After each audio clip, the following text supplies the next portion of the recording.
From the gloomy darkness, a deafening crack of thunder echoed. The final boss had finally arrived with a grand, dramatic entrance. Jian Bak glanced at it and spoke calmly. "This is the tutorial boss, the novice's grave, right?" He eyed his opponent, who was armed to the teeth, and couldn't help but remark. "Pretty intimidating for what's supposed to be a tutorial." The novice's grave's red eyes began to flash as alerts flooded the screen.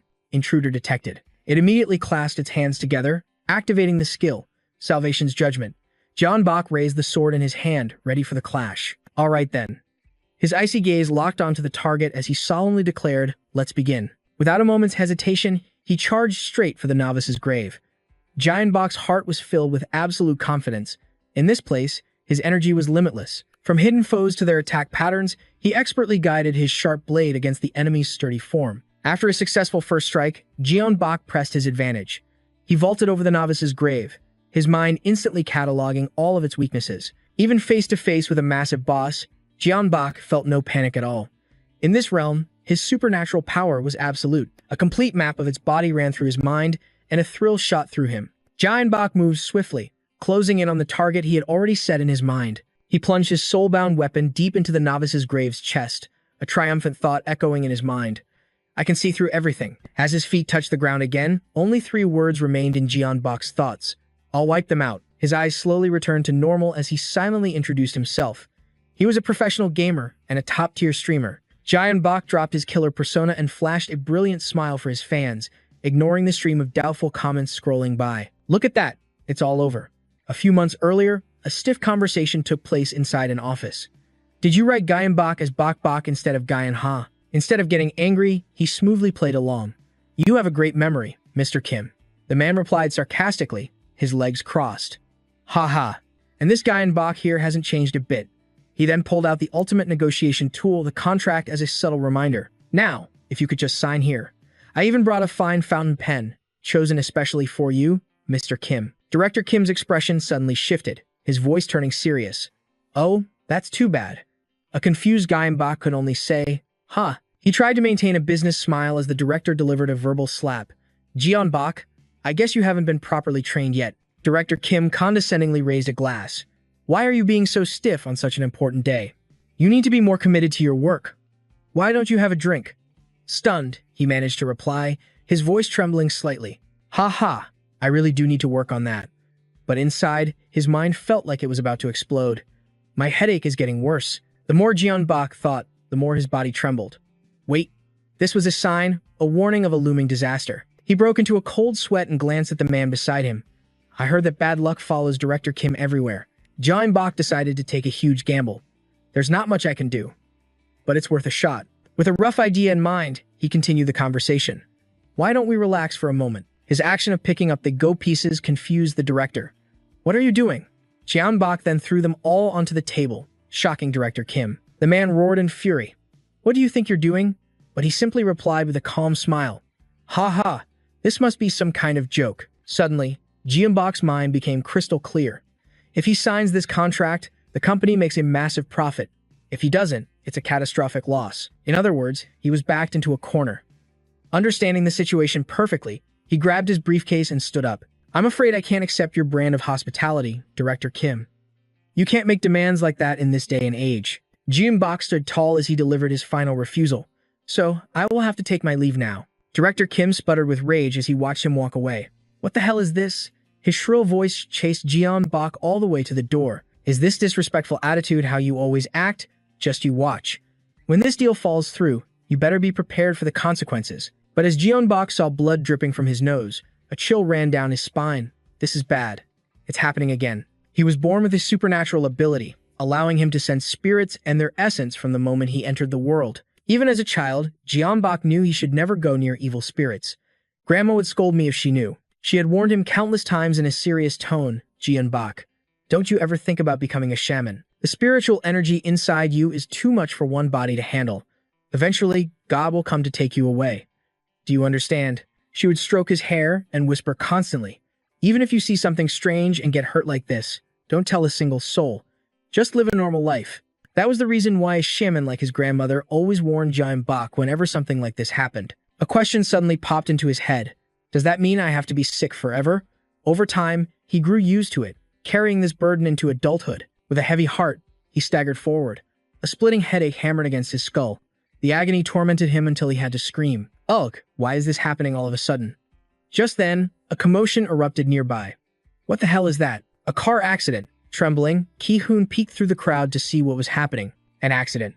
Sure enough, a vehicle was engulfed in flames. Then his eyes locked onto something on the road, and his world shook. Huh. That's a good luck charm, which pulled Ki-hoon's memories to the surface. I made one of those for my grandmother. Just yesterday, his parents were holding it, smiling. The next day, they were just a memory in a photograph. Looking back, that day was long and agonizing. Whispers from the crowd flooded Ki-hoon's ears. The driver was drunk. My God, now he's all alone. A numbing pain seized his heart. I should have realized something was wrong. Dizziness began to consume his mind. What did I miss that day? This is all my fault. Ki-hoon screamed silently in despair. Mom, Dad, I'm sorry. I miss you both so much. Suddenly, a warm light flooded his consciousness. He found himself standing in a sea of flowers, confused. Where am I? What are all these colorful flowers? But when he saw the couple standing a short distance away, Ki-hoon completely lost his composure. Huh? Mom? Dad? He chased after them all the way to the riverbank, but he couldn't catch up. Wait, where are you going? Take me with you. A giant hand suddenly held him back as a curious voice echoed. Do you truly wish to go? Another version of Ki-hoon floated beside him and made an offer. Do you want to go somewhere else? He was too stunned to even speak. What? The being reached out its hand, a manipulative energy flowing from it. I will help you obtain everything you desire. Ki-hoon asked mechanically. Really? But who are you? A burst of light erupted where their hands met. The being smiled brightly as its voice became a distant echo. The divine law follows the command of heaven. Ki-hoon's eyes flew open, snapping out of the illusion. He stared at the familiar face before him, completely dazed. Grandma. She pulled his limp body into her arms, scolding him. You foolish boy, how could you try to cross death's door like that? How could you? When Ki-hoon woke up, she was in the hospital due to a seizure. From that day forward, his mysterious power continued to grow. But every time he used it, the backlash grew more and more intense. Ki-hoon sat, holding his nose, complaining to himself. If I use something that I know will cause me pain, then I shouldn't feel bad when I get hurt by it. Under the warm ceiling light, his friend hesitantly began to speak. So, Byung-hun said, trying to process the news, you just got fired. After working at that company for a whole year, Ki-hoon replied nonchalantly, Yep, sounds about right. His friend stared, completely baffled. And you're okay with that? You said that collaboration could have changed your entire life. Why aren't you saying anything? Ki-hoon just kept pouring another drink, replying vaguely. They'd treat you like a madman if you tried. You've never accomplished anything. He downed the shot and changed the subject. But why did you get fired? That was all Byung-hun needed to hear. That guy didn't even hesitate. Seeing the storm brewing, Ki-hoon tried to calm him down. Hey, take it easy. But Byung-hun was already furious. He slammed his fist on the table and roared. Wasn't I the founder? I was responsible for 70% of that bastard's subscribers. The more he spoke, the more he felt like a total failure. He can't even play the game right. So I helped him out. I supported him. And for him to betray me like this, I'm speechless. I can't believe that damn jerk. Ki-hoon covered his mouth, giggling and mimicking his friend. Was it really 70%? Byung-hun's jaw dropped as he quickly corrected himself. Okay, well, at least 50%. After venting, he turned to his best friend with a new idea. Anyway, we're both unemployed now. So why don't we start streaming together? Come on, be my new meal ticket. Ki-hoon stared into his glass, answering without a second thought. Gaming? I do love gaming. Byung-hun didn't hesitate to bring up their past to persuade him. You remember, right? It reminds me of our high school days. Ah, the memories. Ki-hoon couldn't help but recall those carefree times. That was the happiest time of my entire life. But before he could get too nostalgic, he hit Byung-hun with a critical blow. But you haven't forgotten why I quit, have you? His friend's face went blank. Ah, right. He nervously tightened his hoodie before explaining. Every time you played a game, you got sick. Ki-hoon nodded, satisfied. Exactly. Byung-hun had no choice but to concede. I'm sorry, but you have a seriously weird constitution. Halfway through, an idea struck him. Wait a minute, you've never tried a capsule before, have you? Ki-hoon repeated the word, curious. A capsule? Byung-hun rubbed his chin, nodding. I mean, you've seen the ads, right? It's what everyone is playing these days. He pointed to his own head. You only use your mind, not your body, so it should be perfectly fine for you. Even people with disabilities can play normally. It's a world away from reality. The capsule can transport you into a virtual world, Ki-hoon murmured under his breath. A capsule. This is a great way to escape from all the fatigue. With the invention of the capsule, the game had just reached a new breakthrough. He rested his chin on his hand, pondering. Sounds interesting. Should I give it a shot? The next day, they met up again at the PC cafe. Jae-bok stepped into the capsule and marveled. So this is what it looks like. Beads of sweat formed on Byung-hun's brow, but he kept his cool. Yeah, I told you to try it, but are you sure you're okay with this? He shot back a casual question. My good friend, am I going to die or something? Byung-hun threw his weight against the door, making a firm promise. You'll be fine. I'll be monitoring everything. Hearing that guarantee, Jae-bok gave a relaxed farewell. All right, I'm heading in. The capsule immediately began its primary function. His entire body was rapidly digitized, the whole process taking less than a few minutes. In an instant, Jae-bok's virtual avatar looked completely alien. A mechanical voice echoed in his ears, body synchronization complete. He looked himself over, unable to hide his astonishment. The feeling was completely different from reality. My body was created based on my aptitude. Just then, the system prompted him to join a physical test, just a simple run, dodging obstacles for 1 minute and 30 seconds. Jae-bok stood with his hands on his hips, a skeptical look on his face. A physical test? Isn't that a little intense for a tutorial? I'm not gonna die. I can do this. Suddenly, a countdown timer flashed before his eyes. 3, 2, 1. By the time the words "start" appeared, Jae-bok was still busy stretching. He glanced up as the seconds ticked by, a wave of curiosity washing over him. What is this? The more the stats changed, the more stunned he became. I thought I was supposed to be dodging hidden obstacles. Is this a bug? Meanwhile, Byung-hun, watching from the monitor, was just as confused. Why isn't he running? He's not sick, is he? Just as he said that, he saw his friend start moving at the 5-second mark. Oh, never mind. His speed and skill made Byung-hun's jaw drop as a curse escaped his lips. He's nailing it on his very first try? This is crazy. Wait, what the hell is that? His eyes were locked on Jae-bok's every step. He watched every perfect slide, his own heart racing with the action. I know you're athletic, but dodging obstacles like that, without a single mistake, Byung-hun's mind reeled with shock as he stared at the figure in the virtual world. It's like he knows exactly where every hidden obstacle and trap is. Before long, Jae-bok had crossed the finish line. When the top 3 congratulations message appeared, a shiver ran down Byung-hun's spine. He placed third in the world. He checked the stats one more time and couldn't help but scream. How in the world did he get third place? If you subtract the 5 seconds, he stood there doing nothing. He could have broken the world record. Byung-hun clutched his head and muttered, "That crazy bastard." At the same time, a storm was brewing inside him. My editor's instincts are telling me. He felt like he had just unearthed a one-of-a-kind treasure. This guy is a genius. He's absolutely guaranteed to succeed. Back when he had just finished warming up, the timer's sudden appearance had left Jae-bok a bit confused. How do the obstacles work? Suddenly, a navigational map appeared in his field of vision. The words escaped his lips unconsciously. How can I see everything? Jae-bok placed his hand on the starting line, asking and answering his own question. Whatever, let's just go. At the 5-second mark, he shot forward with everything he had. Jae-bok used his incredible agility to weave through every obstacle. His ability was so surreal that even he was baffled by it. I can control every part of my body with perfect ease. The more Jae-bok thought about it, the more terrifying it became. My strength is also amplified, so much more powerful, but I don't feel any pain at all.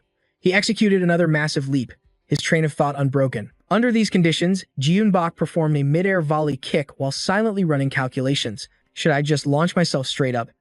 Even before his feet touched the ground, he had already figured it out in his head. Attack from both sides, cover all the gaps. Through his newly hacked vision, Jae-bok had discovered a brand new path. The optimal route is right here. Without a moment's hesitation, he charged toward his goal. A brilliant display of fireworks erupted all around him. Jae-bok stared at the finish sign and mumbled, "Is this the end of the tutorial?" He didn't even bother looking at the rankings. He was just itching to meet his friend outside. Okay, now I just need to log out, but how do I turn this system off? Just as Jae-bok cheered, found it.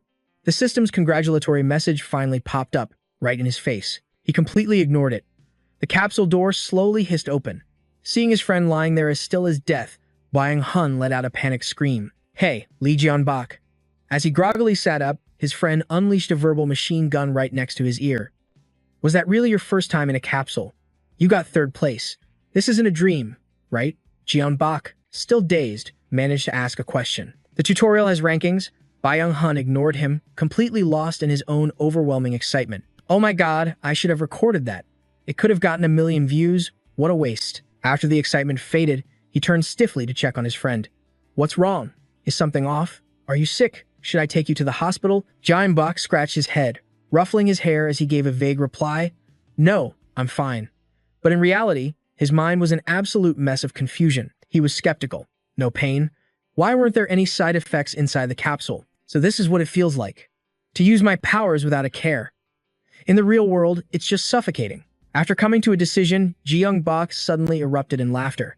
He clenched his fist, muttering to himself, this is actually getting interesting. Even as they walked out, Choi Byung-hun was still rambling on. See, your skills haven't gotten rusty at all. He stood across the street, shouting a final string of reminders. If it doesn't hurt, this is a really good thing. Wasting a talent like that is a crime. You hear me? A crime. Just think about it carefully. Jae-bok gave him a weary, non-committal look in response. There he goes again. Overreacting. He thought to himself as his feet hit the pavement. A game streamer. Huh. Jae-bok's ability manifested far more clearly when he played games. In reality, the threats were greater, and the backlash was much stronger. That's why he couldn't take it and had to quit. But inside the capsule, he was completely fine. Could this be a way to prevent the backlash? He hadn't found an answer, but Jae-bok felt an unseen hand tightening around his very nerves. He clutched his head, groaning in agony as a sudden chill shot down his spine, followed by a dreadful thought. I have a very bad feeling about this. What is this? Jae-bok's eyes flashed like headlights, locking onto a little girl at the bottom of the stairs who was shrouded in an aura of death. A curse echoed in his mind. Damn it. Without a second of hesitation, Jae-bok bolted in that direction. He gripped the railing with one hand while his other arm snatched Anna from the jaws of death. Saren watched the heart-stopping moment, frozen in terror. She took the little girl, bowing repeatedly. Thank you so much. Jae-bok politely waved it off. It was nothing. As Anna shyly added her thanks, murmurs erupted from the people around them. Did you see that just now? Is he an athlete or something? He patiently waved goodbye until Saren and her daughter were out of sight, but the moment they vanished, Jae-bok's mood plummeted. A single, helpless question resounded in his mind. Can I even escape this? His body trembled, and he collapsed to his knees, wondering if he could survive what was coming. Jae-bok's whole body went rigid as he tried to hiss out a warning. Don't go too far. He sat alone amidst the bustling crowd, making a painful compromise with himself. This pain. It's going to follow me for the rest of my life. He suddenly recalled his grandmother's words. Jae-bok, you must be strong, in both mind and body. Only then can your vessel withstand the power it holds. He argued back weakly in his mind. I don't have a choice anymore. You told me to limit its use, Jae-bok muttered while doing pull-ups. I'm just trying to survive. I really am. But then, a familiar, furious voice rang in his ear. I found you, Lee Jae-bok. Why weren't you answering your phone? He quickly dropped from the bar and forced a casual smile. What brings a busy guy like Choi Byung-hun here this early in the morning? Am I seeing things? His friend just gripped his phone tighter and roared. How could I be anywhere else in this situation? Choi Byung-hun shoved the screen in his face, demanding an answer.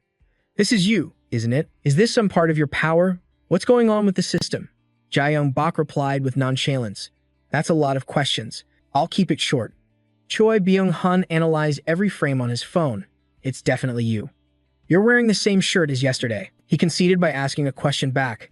How did this end up on YouTube? Did it get hacked? His friend was speechless. It's been blurred, but anyone can tell it's you. I'm in shock. Jae-bok still tried to play it down. That's only because you know what to look for. As long as my face isn't showing, what's the big deal? But his expression went blank when his best friend insisted. It's blowing up on YouTube as we speak. Jae-bok tuned out the buzzing in his ears, his eyes glued to something strange in the video. Oh, this is. He mumbled the amazed and thankful comments to himself, and an empty void inside him began to fill, thanks to the very power that had always held him back. People were excited because of him. Jae-bok's spirit suddenly felt vibrant, like when he was young. That's right. I'd forgotten this feeling. He suddenly turned to the person beside him. Hey, Choi Byung-hun, I'm about to pull something off, and you're going to be my accomplice, no matter what. Choi Byung-hun turned his head, intrigued. I don't care how reckless it is. What's the plan? Jae-bok made a silent vow to himself. This was truly his last resort, so he declared it with absolute resolve. Let's do a gaming livestream. The next day, they met at Jae-bok's apartment.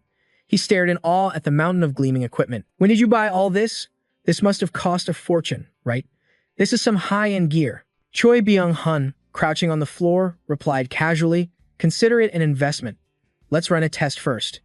Jae-bok immediately pulled out his phone to transfer the money. "All right, I'm sending you half." His friend sighed, changing the subject. "Tisk, you and your personality. So, what game are you gonna play?" "Beast Island." He narrowed his eyes, making his first choice as thunder rumbled outside. "Humph. I'll choose a game that's good for newbies." In a hospital somewhere, urgent alarms blared. "We have 3 patients in critical condition. The radio link is down." Blood splattered everywhere as a panicked voice cried out, "The patient is acting strangely. Somebody help me." Biocrisis. A massive explosion ripped through the air. Biocrisis was a game infamous for its insane difficulty. A zombie apocalypse, recently rebooted in full dive VR, and it was finally back. And for his streaming debut, Lee Jeon-bok chose this very game. He named his first character Noam. With a single press of the enter key, Jeon-bok was reborn as a patient in a nightmarish hospital. His eyes slowly fluttered open, taking in the new world. After scanning his surroundings, he carefully pushed himself up. Oh, a hospital room. This immersion is no joke. Now, where's the food? Before he could search, a strange stench hit Jeon-bok's sharp senses. Oh, the unmistakable smell of blood. They really went all out. After a few moments, viewers started trickling into his stream, expressing their excitement. He greeted them on instinct.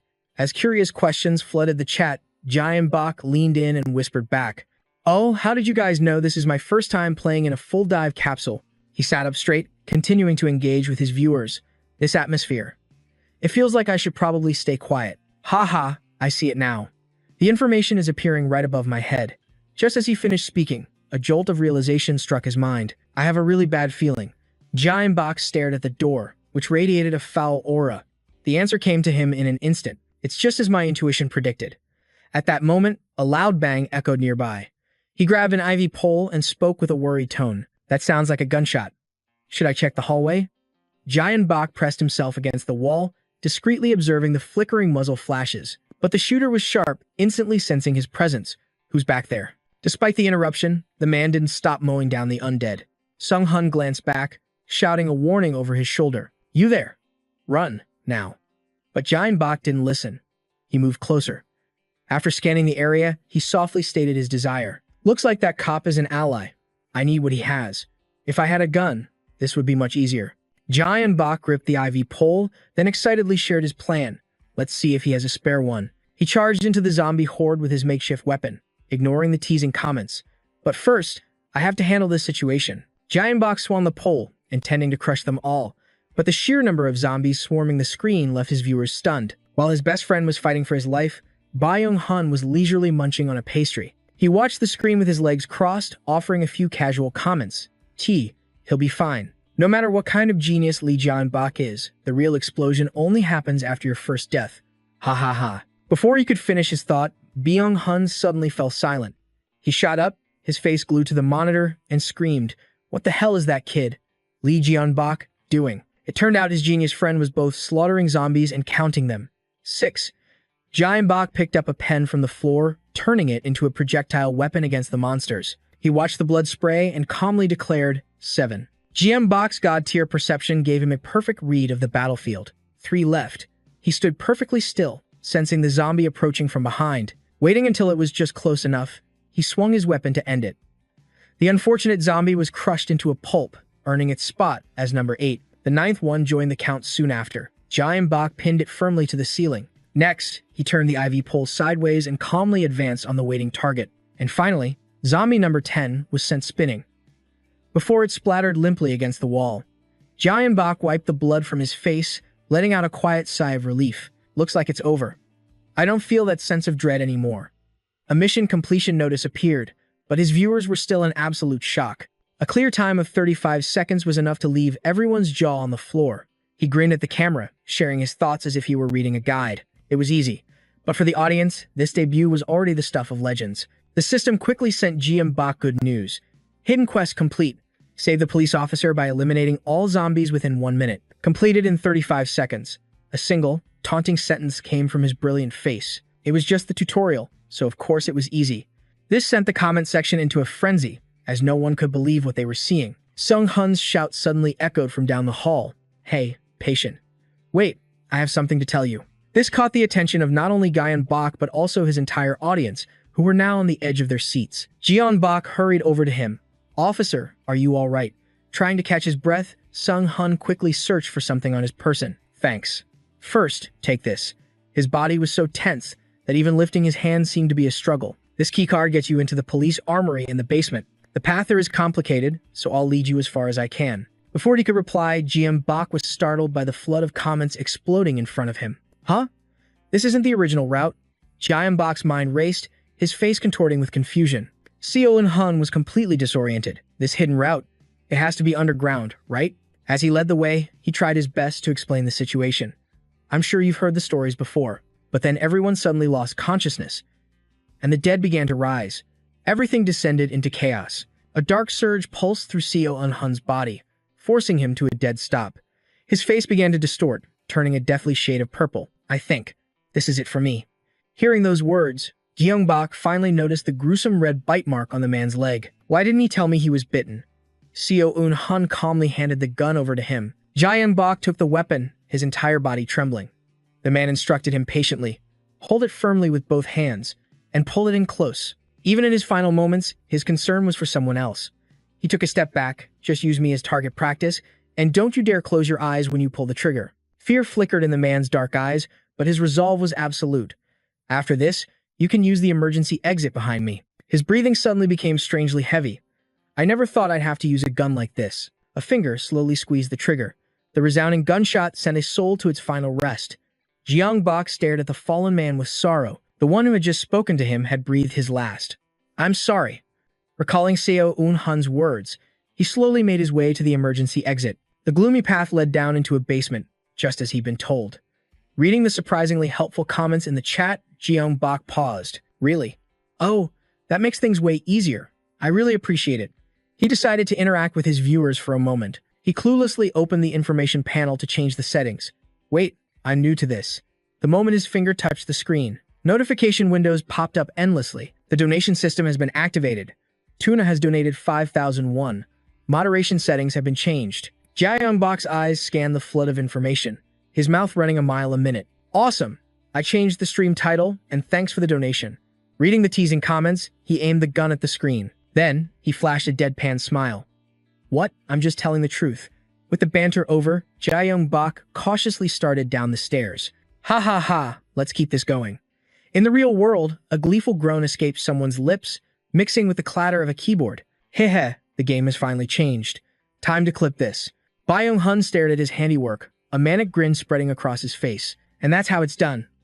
Let's make this go viral." With a single click, a flood of comments erupted on the live streaming community board. The site was mainly accessed on mobile devices. "I just finished watching that stream, and then this miracle happened. My jaw is on the floor." Byung-hun's fingers scrolled through the comments, his face overwhelmed with emotion. "All I need to do is upload these action clips to blow everyone away." A video of a hidden route. He kicked his chair back, pulling himself away from the virtual glory for a second. Then he let out a triumphant, self-satisfied shout. "You should feel lucky to have me as a partner, Gyeongbok. Just you watch." Suddenly, his phone buzzed violently. The vibration was so intense it felt like a level 2 earthquake, forcing Byung-hun to fish it out. "What the hell is this? Seriously?" The notifications for the clips he just edited were pouring in so fast that Byung-hun began to question reality. How did it trend this fast? From his expert point of view, the only conclusion he could draw was that every single clip was a massive hit. His eyes drifted to the person lying in the cryo chamber, his mind racing. He finally muttered, "A genius's talent should never be wasted." Meanwhile, Gyeongbok continued his journey, only to stop dead in his tracks. "I made it straight to the basement, but..." Looking at the tangled mess of wires below, he let out a frustrated sigh. "It's blocked. I'll have to get through the first floor." But all the stairs are blocked off. As his mind raced, the comment section exploded, throwing out suggestions and commands without end. Gyeongbok stood frozen, confused by the sudden chaos, when a new system notification flashed before his eyes. "You have surpassed 100 viewers." His eyes widened in disbelief, his mouth hanging open. "Huh? How did I suddenly get over 100 people in here? Hello everyone." His mind was completely blank. I guess my ranking wasn't just a fluke. His dazed expression was quickly shattered by the reality of capitalism hitting him square in the face. Agent Q has donated 10,001. A highlighted message appeared with it. "Hello, are you doing a quest?" The message left him completely baffled. "Huh, what quest?" But but he felt a responsibility to his viewers. Jaeyoung Bak managed to reply, "Thanks for the donation, agent. But I've never heard of any quest. But if you have a request, I'll do it." The words had barely left his lips when a new quest popped up from the mysterious viewer. The sudden event made him blurt out his thoughts. So, this is what Byung-hun was talking about. His mind flashed back to when he was still in the real world. He remembered his best friend's warning, the words echoing in his mind. There's something every new streamer needs to watch out for. He'd even raised his voice, questioning him. What is it? Drawing from his own sharp observations, Byung-hun had launched into an explanation. The instructor's voice echoed, sharp as test day. T-esque, the viewers especially love to see rookies put through the ringer. It's simple, really. Give them a mission with an insane reward, and force the newbie to take the bait. That deep, mysterious storyteller's voice made Jaeyoung Bak's heart pound with anticipation, but who wants to watch a boring mission? So, they crank up the difficulty. His face turned cold as he imagined their hands clapping together. And boom, another rookie bites the dust. After that tense intro, Byung-hun's voice softened automatically. For a streamer like you, who focuses on physical content, if you fall into one of those traps and fail, you're out. That warning sent his soaring hopes plummeting back down to earth. Hey, can I just keep going? Hearing those naive words, Byung-hun let out a cynical laugh. If it were that easy, the world would be flooded with rookie streamers. Recalling that old memory, Jaeyoung Bak felt a wave of irritation and scowled. So it's supposed to be hard, huh? His fingers slowly pressed the accept button, a smug, victorious smile spreading across his face. I'll perform well enough to satisfy you, sir. The lively comment section vanished in an instant, replaced by cold, silent system notifications. No guidance function activated for this mission. The chat window will reappear upon completion. Jaeyoung Bak froze for a second, his brain struggling to process the unfamiliar rule. Hey, I can't see the chat, so I just have to improvise. I didn't think it would be like this. His steps echoed as he walked through a space thick with the metallic stench of blood. The dark hallway, covered in grime, looked like a scene from a classic zombie film. Gripping his gun tightly, he inched forward cautiously. All right, let's get to the elevator. But the moment he stepped inside, the foul stench of rotting zombie flesh assaulted his nostrils. His foot landed numbly in a pool of blood on the floor. So this is why.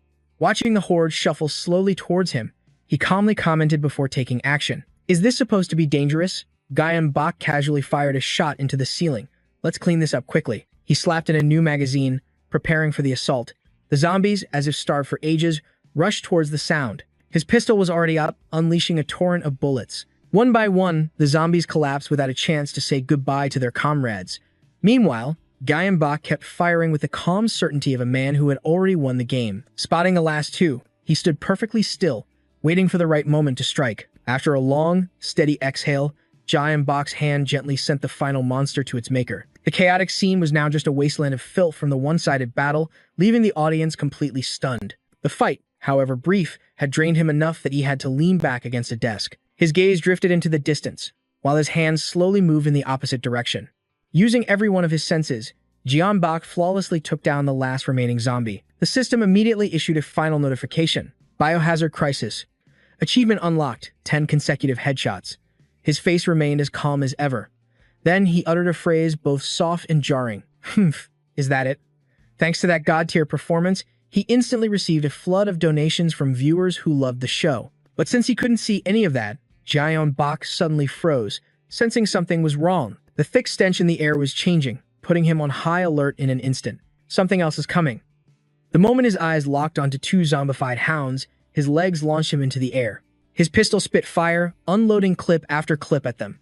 But it wasn't enough. Jaeyoung Bak's breath grew ragged as one of the beasts lunged. Desperately trying to save himself, he twisted in midair and fired straight at his opponent. The hound took a critical hit, letting out a final yelp before collapsing. Jaeyoung Bak landed firmly on the ground, a perfect superhero landing if there ever was one.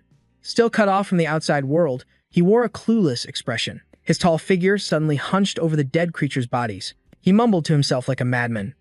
I'm an animal lover, so this feels weird. While his heart was mourning the hounds, his hands didn't forget to take out another zombie in the distance. Sensing the area was finally clear, he let out a long, satisfied breath. Prying open the elevator doors, Jaeyoung Bak began planning his next move. I'll drop a rope down the elevator shaft. Just then, his eyes caught something on the floor. Look at that, a flashlight. A wave of laziness washed over him. Jaeyoung Bak simply kicked it up with his foot in one fluid motion. Nice. He moved forward slowly, scouting the area. Looks like nothing's jumped out yet. Spotting the police storage room, his brain kicked into high gear, refusing to waste any more time. There it is. Mission complete, I guess. Instantly, the system panel lit up, mission complete. Just as the 1,000,001 reward landed in his account, the comments from his veteran viewers finally reappeared. Oh, it's... The chat window popped up again. As if to burn his image into the viewers' minds, Ga-young-bok shined the light on his own face, trying to look dangerous. See this? Thanks, everyone. Agent Q and all the viewers who donated. Thanks for supporting a rookie like me. With the gun pointed at his own head, he just laughed and welcomed the attention. I'm looking forward to more interesting missions. Seeing his bold display, the audience spurred each other on to create more missions, making Ga-young-bok freeze in his tracks. Huh? It's not over yet.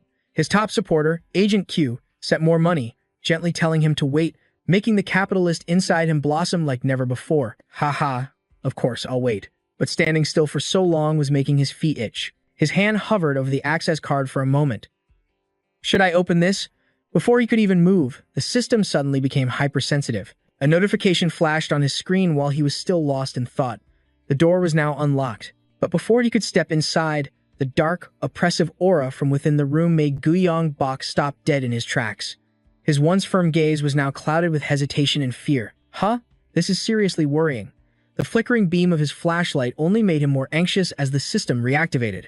The scene before him was enough to make someone like Ga-young-bok's brain completely short-circuit. A layer of pure caution spread across his handsome face. I think I'd better keep my voice down, right? But looking at the shapeless monster ahead, he hesitated, offering a silent prayer for his own terrible luck.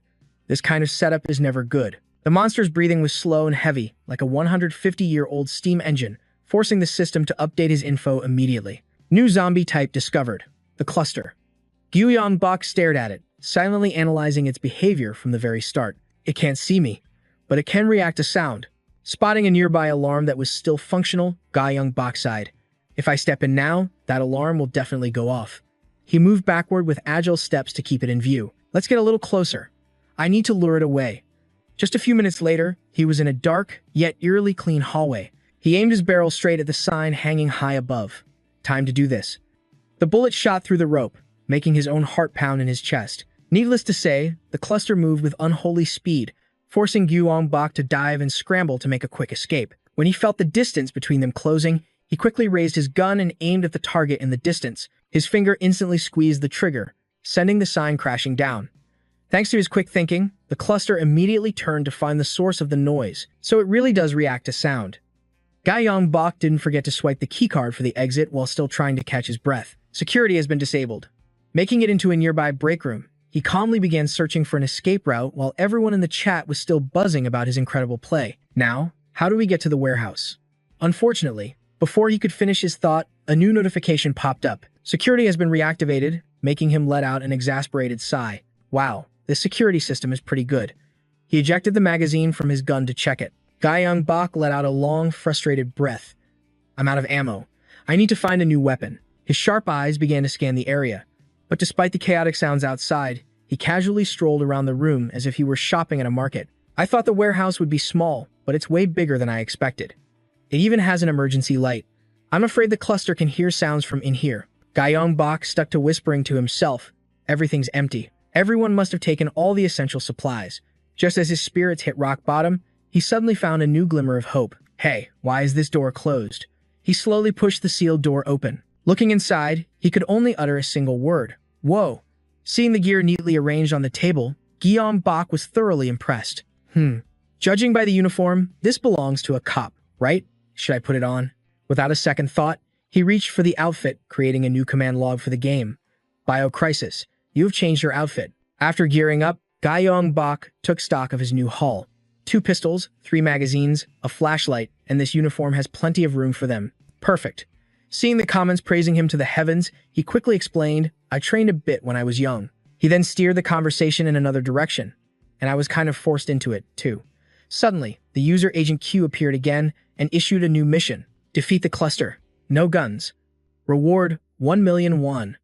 The offer left his jaw on the floor. Seeing the streamer just standing there stunned, Ga-young-bok received another, more challenging message from Agent Q. Do you accept? Haha. But before he could even respond to the offer, A loud noise outside the door grabbed Gyeongbok's attention. The cluster had smashed through the sturdy wall and was crawling inside. Its grotesque features sent the viewers into a complete panic. The sudden danger sent a wave of anxiety through him. Well, besides my guns, I do have. Gyeongbok quickly placed all his faith in the police baton for this lopsided fight. He stared at the monster, 100 times bigger than him. He had to confirm the terms with his mysterious sponsor one more time. So, you're saying I have to kill this monster up close? Using the long legs his parents blessed him with, he leaped back to create distance, waiting for the perfect opening. Gyeongbok slammed his baton down hard several times. Realizing his mistake, he quickly corrected himself. While busy fighting for his life, Agent Q's teasing comments made him flinch. Wait, you can hear me too. Luckily, the monster's colossal body gave Gyeongbok a blind spot where he could catch his breath for a moment. Seizing the opportunity, he accepted the quest and whispered into the air. This mission is even more interesting than the last. A silver lock UI materialized in mid-air as the system's voice echoed out.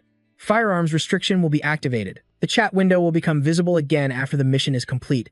His hands expertly spun the baton, moving like a shaman summoning spirits. At the end of the day, it's still just a zombie. Gyeongbok then grabbed a broken cabinet door to use as a makeshift shield for himself.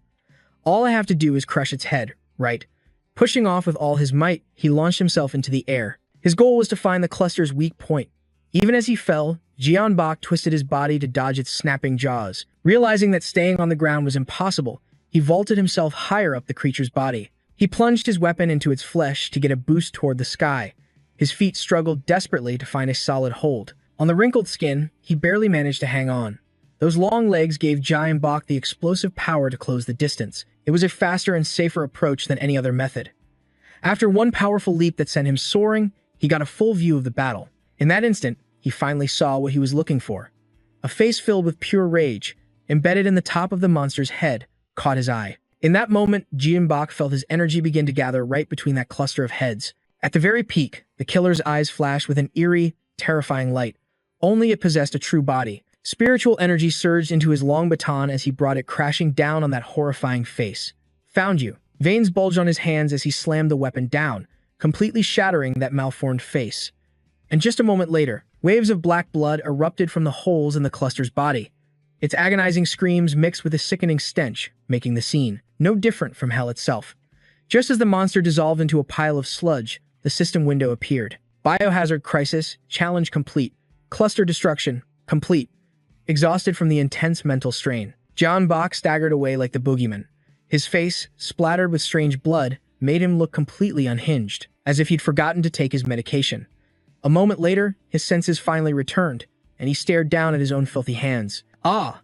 The chiming sound of the mission completion alert couldn't drown out the mysterious words that escaped his lips. This is a new outfit, too. Comments once again flooded the screen after a donation confirmation came through. He watched the comments scroll by, his face strangely blank. It seemed too many events had happened in such a short amount of time. Gyeongbok was forced to process it all. After his brain finally updated, he offered a cheerful word of thanks to his sponsor with the very unique tastes. Thanks. Agent Q, you're really making the stream more fun, Agent Q continued, donating 1000 W to show some humility after that painful reality check. Reading that highlighted comment, Gyeongbok offered a lighthearted reply. Of course. Missions are always welcome. I'll see what else there is to do. The chaotic night passed, but he was still standing tall in the hospital, looking for a way to survive. Looks like I already passed the blocked fire escape. If I go up here, it should lead to the first floor lobby. That should work. Noticing a long trail of green blood, Gyeongbok nodded confidently, his voice calm and certain. The trail starts here, so I have to face it before I can leave. Good thing I looted everything before marking the exit. His eyes filled with anticipation as he looked toward the crimson sun. Oh, he boldly stepped outside without saying a word, as if wanting to savor the peaceful moment. He took a deep, satisfying breath of fresh air. This is amazing. Before him, shattered slabs of reinforced concrete were burning brightly. The desolate scenery looked just like the end of the world. Chapter 1. Awakening. End. Back in the real world, someone's shout echoed from inside a high-rise building. See? I told you it would be a hit. Gyeongbok stared at the computer screen, completely stunned. Over 200 viewers, Byun-hoon was grinning from ear to ear, unable to stop himself. That's right, buddy. And look at this. His face was red, flushed with excitement. This is the news forum after your stream. You're on the front page, top 5. In stark contrast to that attitude, he remained calm as he remarked, "Wow, up 3 spots. When did they even make these?" The two went back and forth, unable to get over the news. The gaming community was absolutely blowing up. So that was. Sensing he was being looked down on, Byung-hun shot back. "What? You think I was just sitting around doing nothing?" But his friend shut him down with a single, sharp question. "Should I have just let you?" Realizing he'd lost the argument, he instantly changed the subject. "Never mind that, you have to see this." The screen was still loading, so Jeon-bak was completely lost. "What is it?" Having saved the link, his friend eagerly pulled up the post, ready to brag. "The Gap Company's top expert mentioned you. Fans call them Gap Gam." Tears of pure joy streamed down his round face. Gap officially acknowledged you, but his dense friend didn't seem to notice, his eyes still glued to the article. "Is that really me? I should have made a nickname." Like a master actor, Byung-hun flashed a wicked grin, like a hunter watching his prey approach a trap. To build up the moment, he even went as far as to create a colorful slideshow that looked like a death sentence for the colorblind.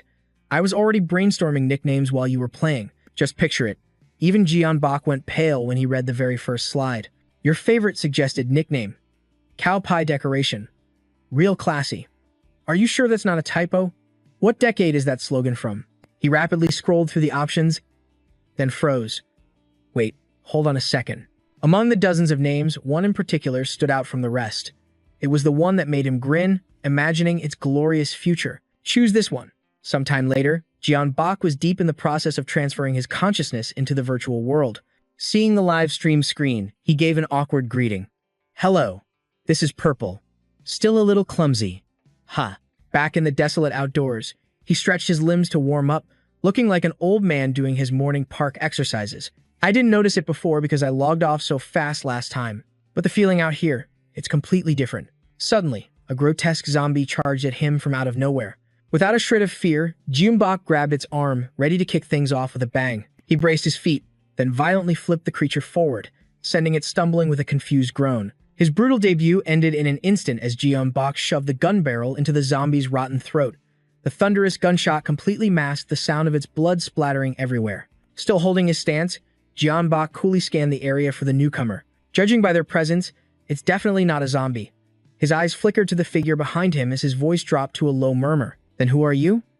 Out of nowhere, a woman named Sandra was standing there, her gun aimed squarely at him without a word. Her gaze was locked onto his blood-stained uniform, her expression a mix of confusion and a deep, hidden alarm. "I heard that all the police officers were dead."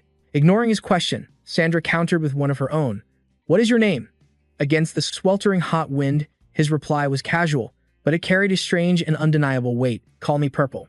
Her gun didn't lower, but her posture became significantly less hostile. "All right, Purple. My name is Sandra. Are you injured anywhere? Like a zombie bite, for instance?" Under the brilliant glare of the sun, Jeon-bak raised both his hands and offered a disarmingly pure smile. The stunning image caught her completely by surprise, and a faint smile touched her lips before she even realized it. Seeing that he was unharmed, Sandra considered for a moment before speaking up. "We have survivors at our camp. I think someone with your abilities would be a huge asset to us." With that, she held out her hand, leaving him utterly confused. Her offer stunned everyone watching. "Will you join us?" The system, which was monitoring him closely, suddenly chimed in. "Will you join Sandra?" Sandra's golden blonde hair swayed in the scorching desert wind. "Do you want to join me?" The striking sight made Jeon-bak pause for a second. All the while, the system prompt waited for a response. "Do you wish to join Sandra?" But the person in question was still totally clueless as to what was going on. "Oh, I guess this is a story branch." Feeling her intense gaze, he cracked a joke to cut the tension. "In that case, I'll choose yes." He decisively tapped the button, and a confirmation window appeared. "You have chosen yes." The smile on his face remained, but his eyes were empty, devoid of any real emotion. "I have nowhere else to go. Let's go together." At his words, an elated Sandra quickly stepped toward him. "I am so glad to hear that. Every single person is precious to us right now. Follow me." But just then, a sharp noise cut her off mid-sentence. That sound, "Get back." The thud of heavy boots on the dirt made her suddenly feel breathless, her heart pounding. A squad of mercenaries fanned out, scanning every direction as they began their search like a pack of predators. "Are you sure there are survivors here?" That's what the report said. They didn't even glance at the zombie corpse floating in the street. Their voices were chillingly devoid of humanity. "Damn it. This place is crawling with disgusting corpses.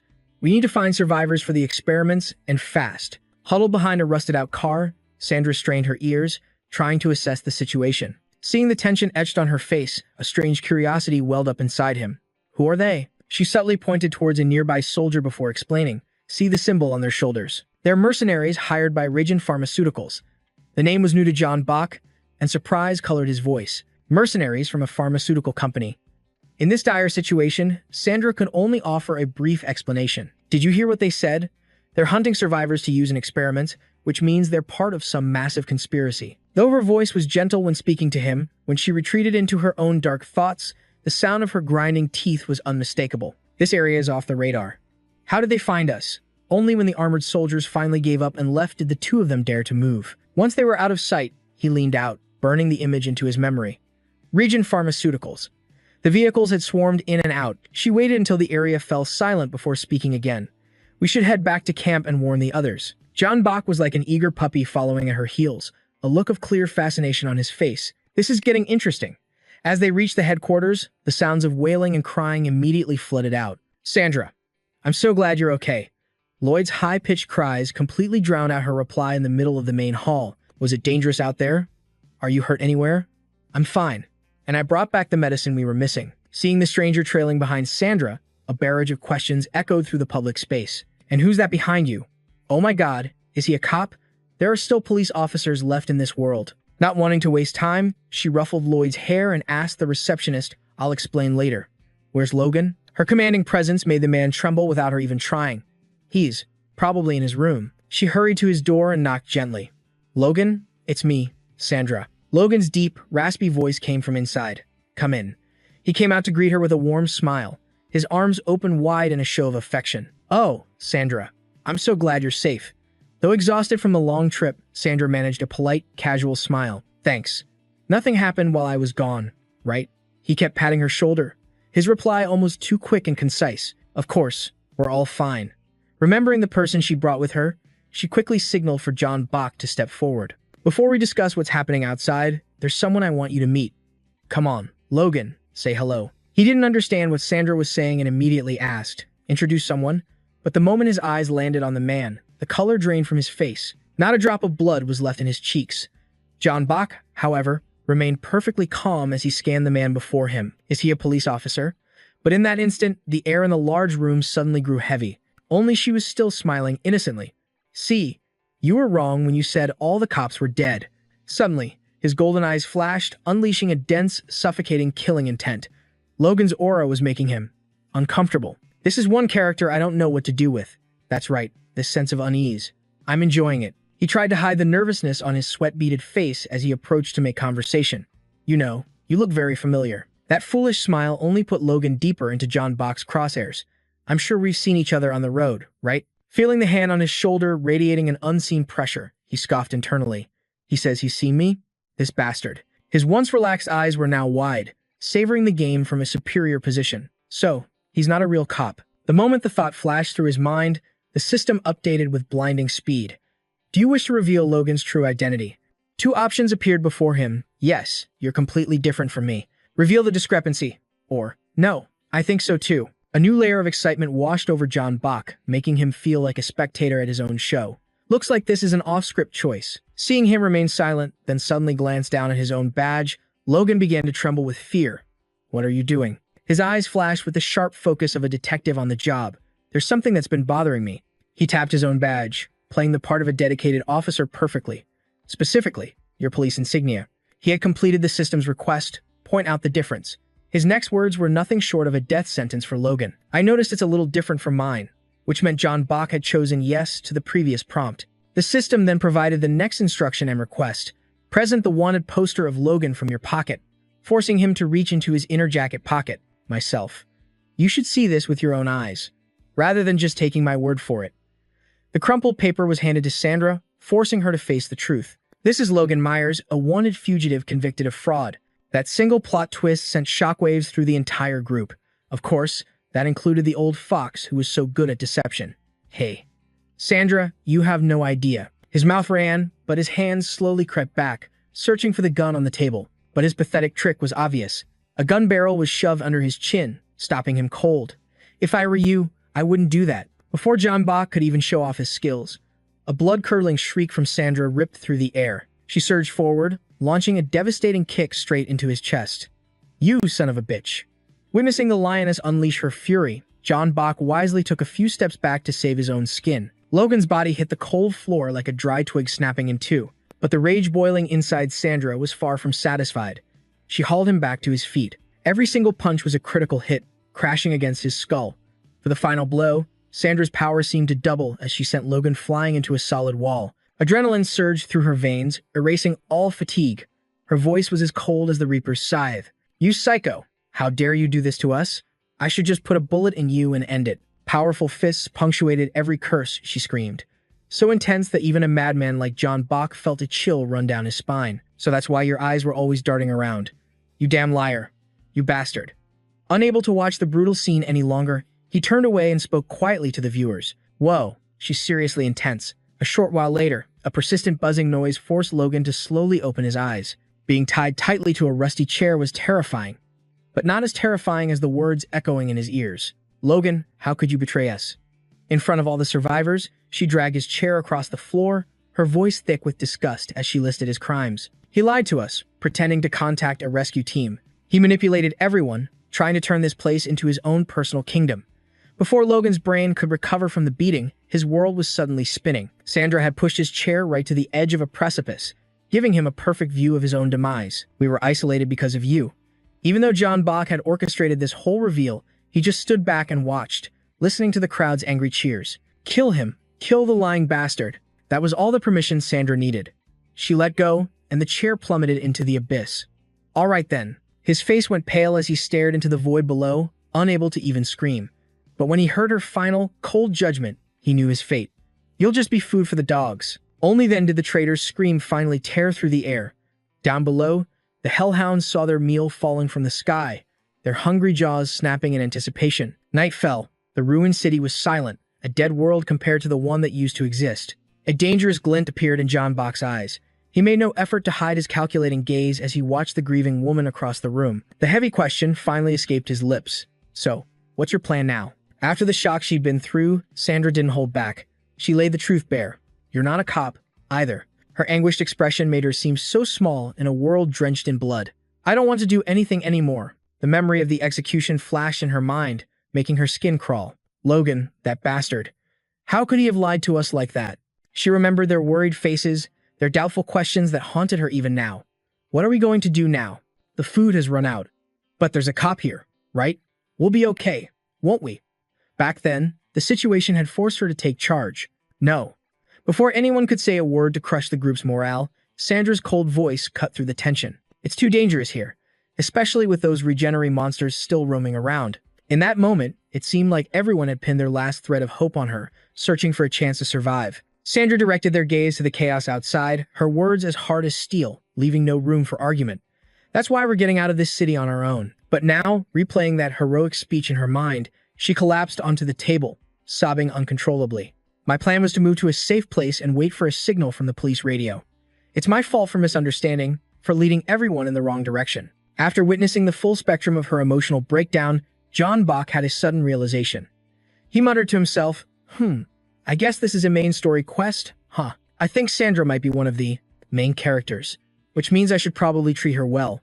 Being a man of action, he walked straight over to her. Hey, Sandra. He leaned down, bending his tall frame to speak to her at eye level. Don't worry about it. I'll help you. Her emotions were a wreck, and having a handsome guy so close made her voice tremble when she answered. Him. Thanks. I was just thinking about it.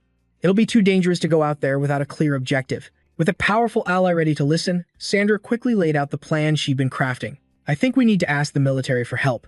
They'll come for us if they know we're still alive. Not a single person objected. John Bach only had one question. But how will they know? Trusting him completely, she didn't hesitate to reveal her trump card. Since all communications are down, I'll have to go myself. Ever since the zombie outbreak started, the government designated a first and final safe zone for everyone to reach. Feeling that just standing around was useless, he immediately studied the papers on the table for further analysis. This plan is good. In that case, an all-terrain vehicle would be the best way to go. His rapid-fire conclusion made her nod in approval. Yes, you're smarter than I thought. Sandra quietly observed John Bach, who was already deep in thought about their future. Then we should get going. Her thin lips pressed together, a sign of some deep internal conflict. A moment later, she finally let herself go, leaning against him. Thank you. I'm glad you're here with me. This was the first time a beautiful woman had ever leaned on him, and his genius brain suddenly short-circuited. But Sandra kept talking, unaware of his inner turmoil. A firm hand suddenly pushed Jae-bok away. I feel the same way you do. That bold action, with no explanation, made Sandra's aura feel even more mysterious. Even he, stumbling backward, began to stammer, totally out of character. Wait, what's happening all of a sudden? Is this all part of the game's plot? She advanced as he retreated, until he tripped and fell backward. Seizing the God-given opportunity, she immediately fell on top of him, leaving his handsome face frozen in pure shock. Humph! Before he could even understand what was happening, his protests were sealed shut by a passionate kiss. Huh! Wait a minute.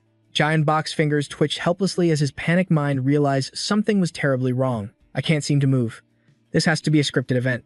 His eyes sent a desperate plea for help to the audience watching his live stream. Everyone! Those were the last words that escaped his lips before the screen faded to black, implying an intimate scene in a room with bright, glass walls that overlooked a tragically beautiful, ruined landscape. Jae-bok slowly opened his eyes after a long night of learning the alphabet in bed. Remembering that moment of bliss, he hopelessly pulled the blanket over himself like a boy who just lost his innocence. Maybe I should just indulge myself a little. At least it's morning now. Suddenly, a familiar voice broke Jae-bok's concentration. Are you awake? Sandra was leisurely enjoying the morning sun, teasing him. You're cute when you're sleeping. Then she quickly stood up and announced, I'm going to get ready. Of course, she didn't forget to give Jae-bok a reminder. Meet me in the lobby. He thought everything was back to normal. But today, a noteworthy comment caught his attention. When is Purple going to stop using that template? The comment made him question everything. Huh, why is everyone saying my build is trash? The comment section had successfully made Jae-bok second-guess himself. Should I grind a bit before leveling up? Just then, Billy poked his head in to check on the situation, asking cautiously, Are you okay? He immediately sat up to greet the boy. Hey kid, what's up? Billy suddenly opened his clenched fist and said with an excited voice, This is for you. Although it seemed suspicious, Jae-bok couldn't refuse and held out both hands to receive it. What's this? The boy put on a serious face, trying to look righteous, and confidently repeated words someone else had told him. If you don't know who the owner is, you have to give it to the police. He smiled and praised the little sprout. That's right, good boy. After comforting Billy, he held up the object he had just received to examine it. It's a coin, I think. Upon closer inspection, Jae-bok suddenly discovered something incredible. Whoa, this is a gacha coin. A viewer offered a perfectly timed suggestion. There are a lot of vending machines in the lobby. Go spend it. Do it. The moment he saw those lines, Byung-hun was so shocked that he slammed the table and jumped to his feet. Vending machines? He screamed, his jaw practically on the floor. Why are there still vending machines there? Byung-hun's extreme reaction was understandable, because he was a jaded veteran of the game. The mystery random box is a feature that can help players access farming methods more easily, but it's extremely difficult. It's infamous in the game for being nearly impossible, with a pathetic success rate. Remembering those dark moments, Byung-hun's heart sank. I tried to roll for it 30 times. During that dark period, a heavy mood always hung over him. I think I almost poisoned the shop owner. Of course, he wasn't the only one immersed in this game of chance. Streamers would get tons of viewers for it. One person even got so angry they smashed their keyboard. Still not satisfied, that person threw the keyboard across the room in a fit of rage. This machine is really something. Byung-hun tried to calculate it. The Eagle Gambling Den community has more than 50 streamers, but there was one who stood out so much that he still remembers him to this day. And among them, the streamer named Anatomy was a legend. He got the gold gun after 39.71%, 7 tries. Byung-hun finally calmed himself, sinking into a chair and analyzing the situation. It was just a gacha, after all. The key was watching his friend on the computer screen. His entire demeanor had shifted. But seeing Lee Jung-hyuk's confident expression, Byung-hun felt a renewed sense of hope. A single coin glittered under the lights as it was tossed into the air. Young-baek caught it with a smirk, thinking to himself, the best weapon here is the golden gun, isn't it? The same mysterious special prize displayed so prominently. He stared at the machine and muttered, That's a nice name. I like it. With that, Young-baek swiftly inserted the coin into the slot. The gacha machine was ready. All he had to do was pull the lever on the right to start the spin. He let out a dramatic booming laugh, building the suspense. I think I'll go for that one, he mused. I wonder if it's as easy as the others. With unwavering faith, Young-baek excitedly gripped the lever. All right, let's go. But the moment his fingers touched the metal, he froze. Strange streams of golden energy appeared out of nowhere. They began to coil around Young-baek's hand, His eyes flashed a brilliant gold, wide with utter shock. Whoa, this energy. It's getting stronger. His mind was suddenly flooded with countless streams of power, leaving him completely stunned. What is this feeling? Am I suddenly becoming more sensitive? Ki Young-baek began to focus, feeling every single movement, especially in his fingertips. The sensation was constantly changing. Each feeling flowed into the next, like touching fine silk. Then it was like stroking a soft cat. Or perhaps the strange sensation of sunburned skin peeling away. And then something unique appeared. This feeling was completely different. The light focused on a single point. It was real. Ki Young-baek closed his eyes, slowly absorbing every tiny vibration. Seeing him just standing there, the comment section erupted with conflicting opinions. From somewhere unseen, an ethereal hand placed itself over his, as if offering support. Instantly grasping what he needed to do, Ki Young-baek yanked the lever down. I'll choose the one with the best feeling. The wheel spun and spun, carrying the viewer's breathless anticipation with it. Finally, it slowed to a stop. The gacha machine chimed, "Your prize is ready." While everyone was still skeptical, 5 star-like points of light appeared. An energetic theme song began to play. The prize box burst open, releasing a blindingly brilliant light. As they saw the golden gun in Ki Young-baek's hands, all the viewers gasped in pure amazement. The item information quickly appeared. You have obtained the legendary item, Golden Gun. After reviewing its buffs, he sighed in satisfaction. Whoa, this is even better than I thought. A new toy means you have to test it out right away. Smiling brightly, Ki Young-baek slung the gun over his shoulder and went to meet up with Sandra. Time to check out the subway tunnels for some action. A short while later, the two of them were inside a massive railway vault. A monstrous Zurak and its hideous larvae infested the area. They were already clashing with countless other monsters along the path. Without a word, the two charged straight into battle. Sandra used her incredible agility to weave through the chaos. A single slash of her blade cut through them all as she dashed toward the boss. It swung a massive leg at her, but she was too fast. Sandra suddenly tossed one of her daggers. Ki Young-baek caught it in perfect sync and sprinted forward. He leaped high into the air, carving a deep gash into the Zorak's abdomen that tore all the way down. He immediately jumped back, creating a safe distance. But he wasn't done. Mid-air, Ki Young-baek fired off a few more shots just to be sure. He felt a surge of pride. Even without the golden gun, I would have won this easily. A hail of bullets hammered into the Zorak's body as it thrashed helplessly. For him, this was still just a warm-up. He and Sandra handled the monsters without any trouble. As fountains of green blood erupted, a notification window appeared. Challenge complete. The Zorak has been eliminated. With the monsters dealt with, the two headed straight out of the subway. Ki Young-baek squinted into the distance and announced, "We're here." In the distance stood a rare sight. A building still perfectly intact amidst the ruins. The massive word outpost drew their attention. But what truly startled them was something else entirely. Huh, wait a minute. Didn't you say this place was managed by the military? On the road not far away, a fully equipped group was on patrol. They were armed to the teeth and wearing protective gear. Viewers quickly recognized them as the Regenerate Squad. A new notification popped up. Survivors encountered. It seemed both sides had just spotted each other. The comment section exploded, convinced this was the start of a hidden storyline. The next day, Byung-hun's frantic shouts were enough to shatter eardrums. "Hey, Lee Jung-hyuk, we need to post it right now." He was so excited he slid across the floor while yelling. Byung-hun declared joyfully, "That's why I was running around like a madman." A thought dawned on Ki Young-baek. You already uploaded the clip, didn't you? It hadn't even been a full day yet. He was met with an enthusiastic nod of confirmation. Of course, I did. It's already up. We can't just sit here and do nothing. We have to strike while the iron is hot. Drawing on his years of experience, Byung-hun laid out a serious analysis for him. The live streaming market is massive, but people prefer watching short, exciting clips. What if you're the first to discover a hidden route, but someone else uploads a video of it to YouTube before you can? That would be a catastrophic loss. Zion Bach thought it over, then nodded. He's right. I've seen videos with first. In the title, pull in an insane amount of traffic. He pulled out his gear and added, "You see." And just like that, Byung-hun made a shocking declaration. "We're launching a YouTube channel today." The sudden news made Zion Bach nearly choke on his water. On the BioCrisis forums, dozens of posts with flashy titles were already popping up. There were plenty of trash posts, followed by a tidal wave of negative comments. But there were also people willing to fight back against the hate. Amidst the chaos of comments, one stood out from all the rest because it announced some earth-shattering news. Stop arguing already. The Purple Lizards just uploaded their clip to YouTube. Immediately, thousands upon thousands of users flooded the search bar, leaving their digital footprints. Sometimes, the internet moves faster than light itself. The channel was completely overwhelmed. Viewers immediately started watching what they wanted to see. And the most popular video by far was the clip featuring Sandra. Somehow, the video went completely viral, flooded with comments from international viewers. Unsurprisingly, the most viewed and shared clip was the one where he pulled the golden gun. However, there was another factor that pushed it into the stratosphere. The famous streamer Anatomy commented on the video, causing it to blow up even more. The appeal of these clips was simply undeniable. It just kept spreading like wildfire as the view count exploded. This led to an inevitable consequence, and the storm of fame began to rage. The moment Zion Bach entered the waiting room, he was bombarded by a tidal wave of donations. He accepted them with a huge smile and expressed his heartfelt thanks. "Oh my God.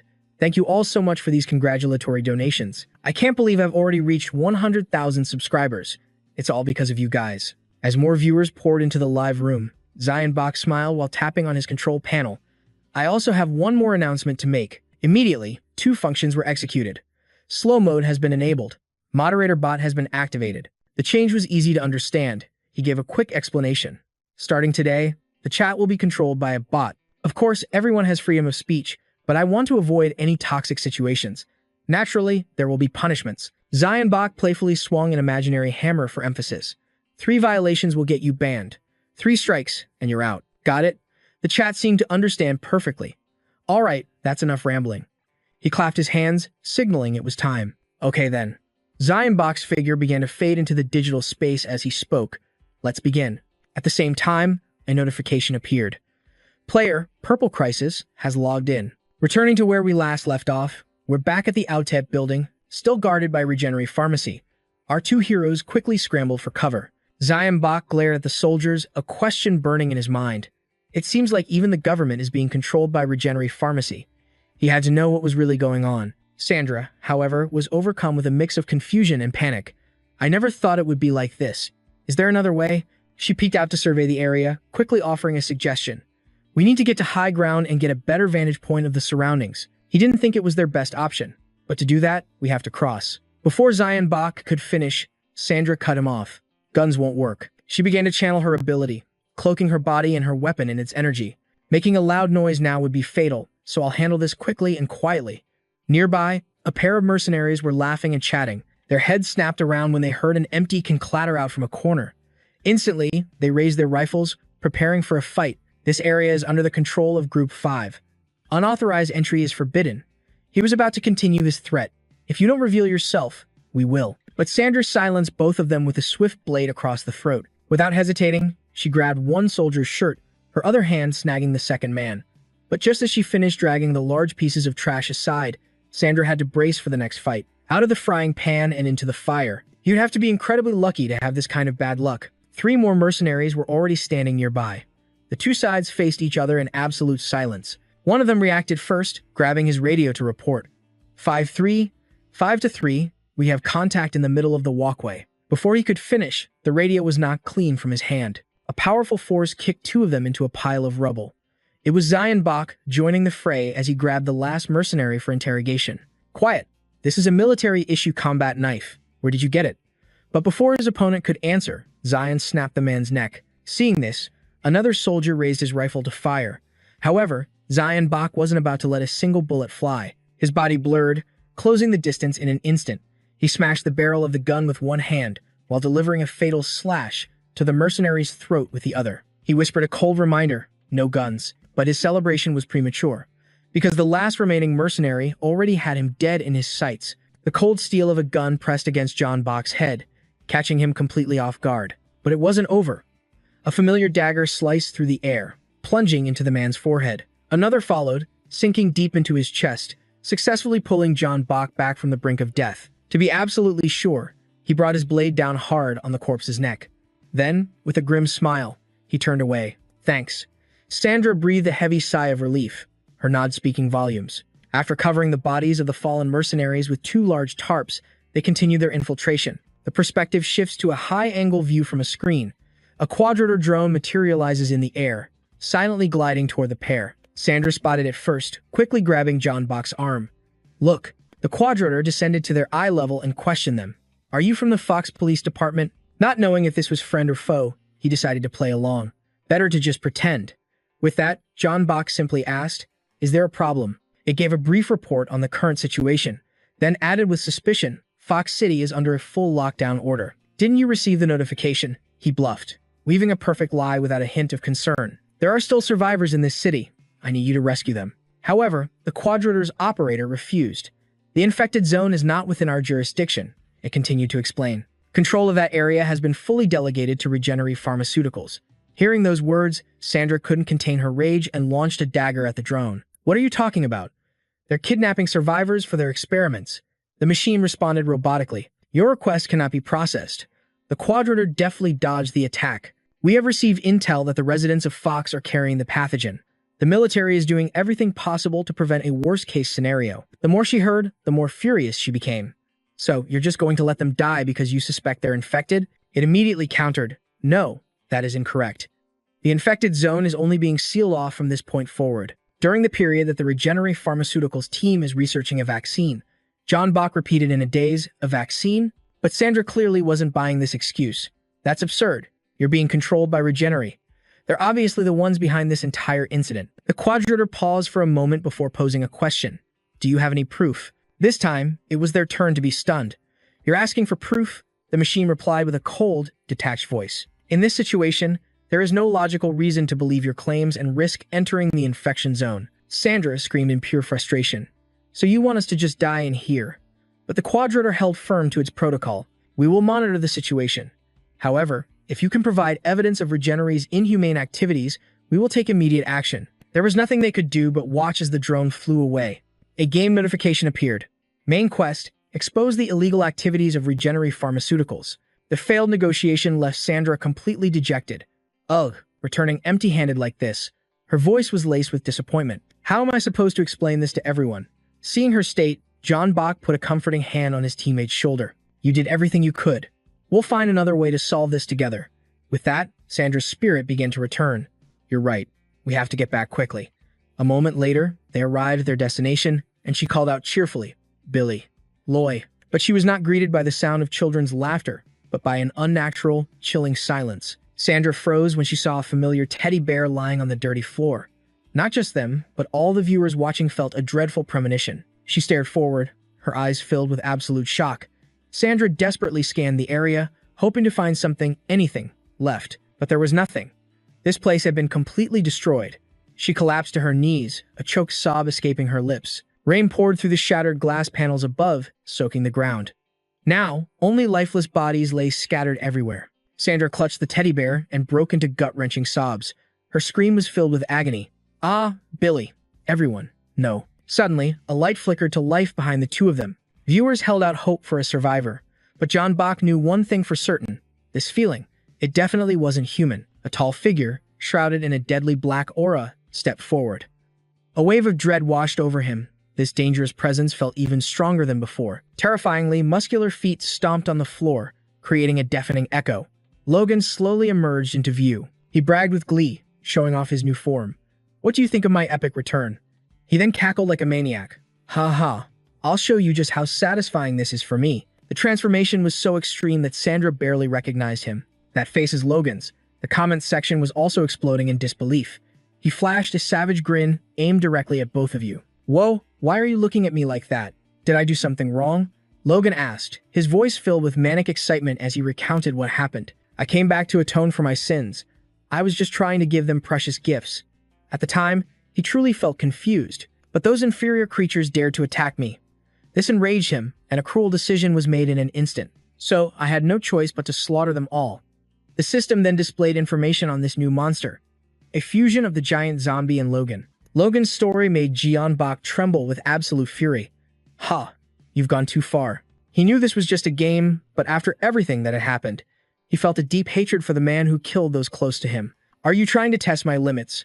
John Bach helped Sandra to her feet, their eyes locked on the enemy before them. Logan just grinned sadistically at their glares.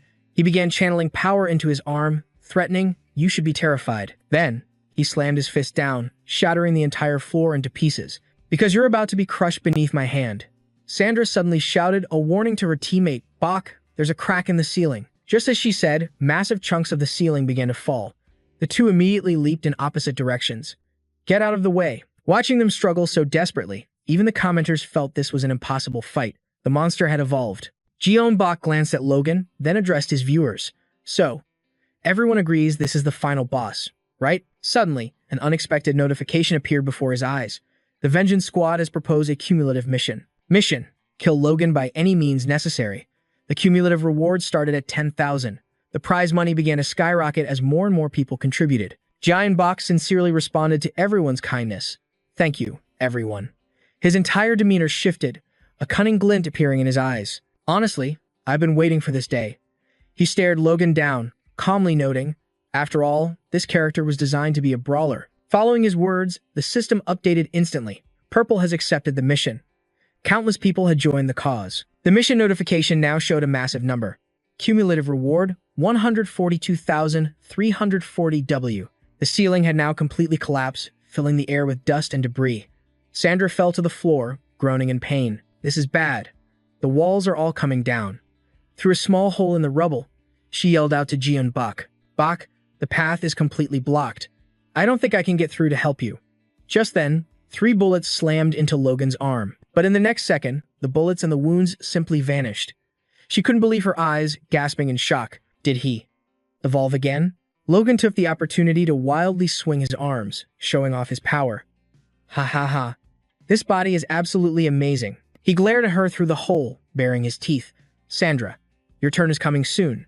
Just you wait. Seeing the situation turn critical, Jeon Bak reached for the golden gun on his back, holding a knife in one hand and the pistol in the other. He readied his fighting stance. It seems the gun won't be enough. A flicker of determination ignited in Jeon Bak's eyes as he spoke in a low voice. He took a step forward, then launched himself high into the air, narrowly avoiding Logan's massive hand. His resolute voice rang out once more. I'll answer with my actions. As he spoke, the beast tried to crush him again, but Jeon Bak was far too quick, dodging with incredible agility. He weaved around the monster's colossal body, weapons in hand. Viewers couldn't help but wonder, he's not using the gun? One wrong move, and it's all over. Logan glanced down, completely stunned. That tiny, mouse-like creature was actually slashing at his leg with a knife. But just a moment later, the wound began to heal on its own. Jian Bak quietly observed and analyzed the situation. The blood seems to clot quickly, but the wound regeneration itself isn't instant. He finally raised the golden gun, firing a single test shot. All right, let's see just how much that body you're so proud of can take.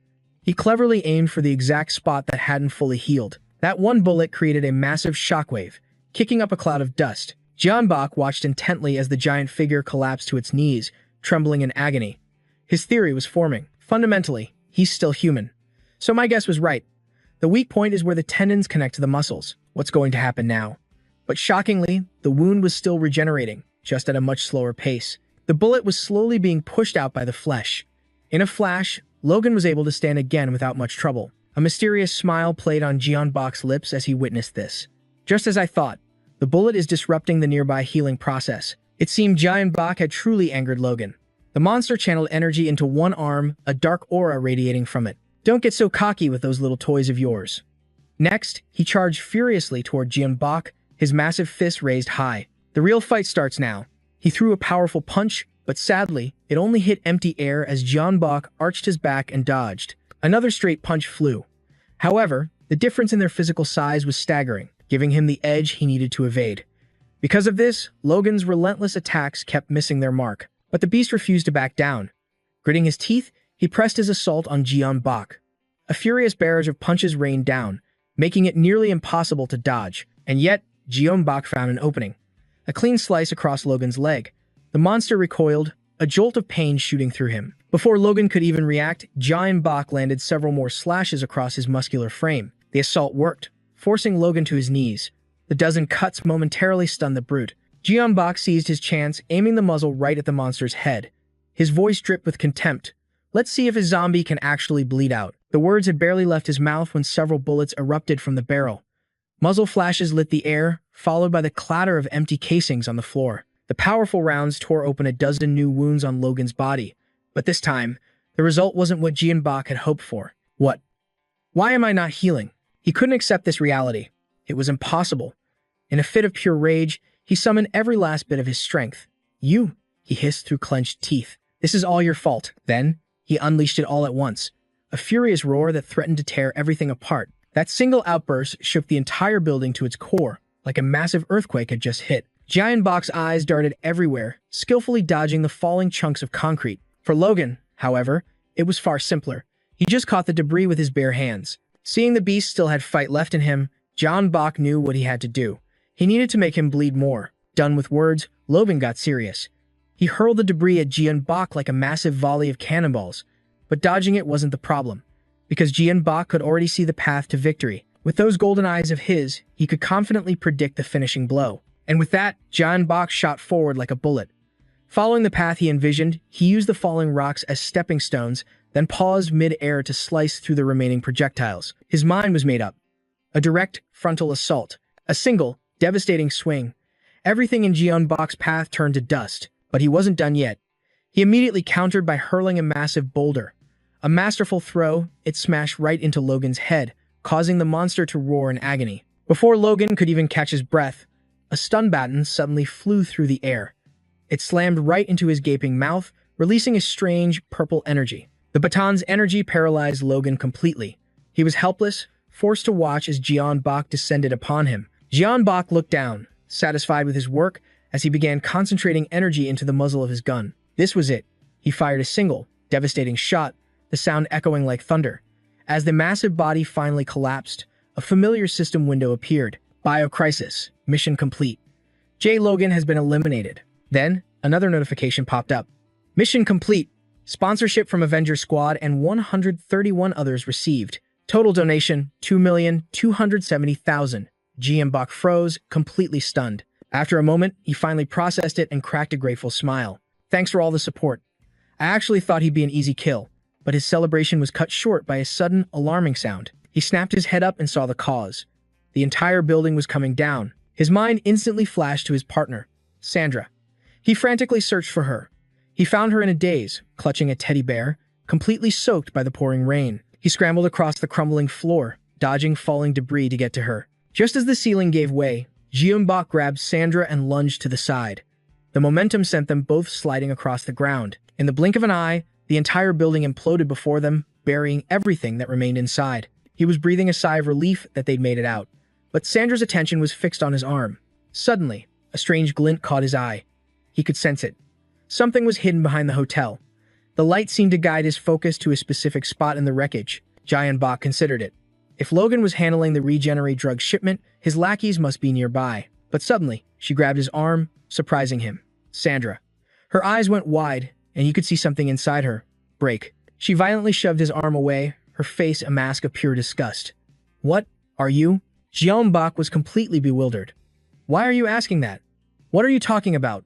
Sandra just screamed back in fury. The wound. On your arm. He must have been scraped while saving her. He looked down. Huh? When did I get hurt? But right before their eyes, the wound was healing itself. The live stream's comment section exploded. Everything that had just happened shattered her trust in the partner she'd known for so long. She glared at him, full of accusation. You're a monster, just like Logan. Sandra couldn't take another shock. All she had left was suspicion. Are you even human anymore? Her words struck him like a dagger to the heart, twisting deep inside and shattering everything. The dreary rain fell on a desolate world. Sandra's voice cracked, her faith shattering with every word. What are you? Are you even human? The audience, however, remained calm, assuming this was all part of the game's script. But what truly baffled everyone was Jian Bach's own shocked expression as he muttered, I'm not human.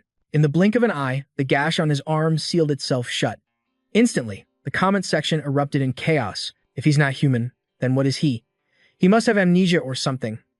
The storyline had just taken a wild, unexpected turn. John tried to reassure his viewers, explaining this was likely just some content outside the main story. I never would have guessed he wasn't human.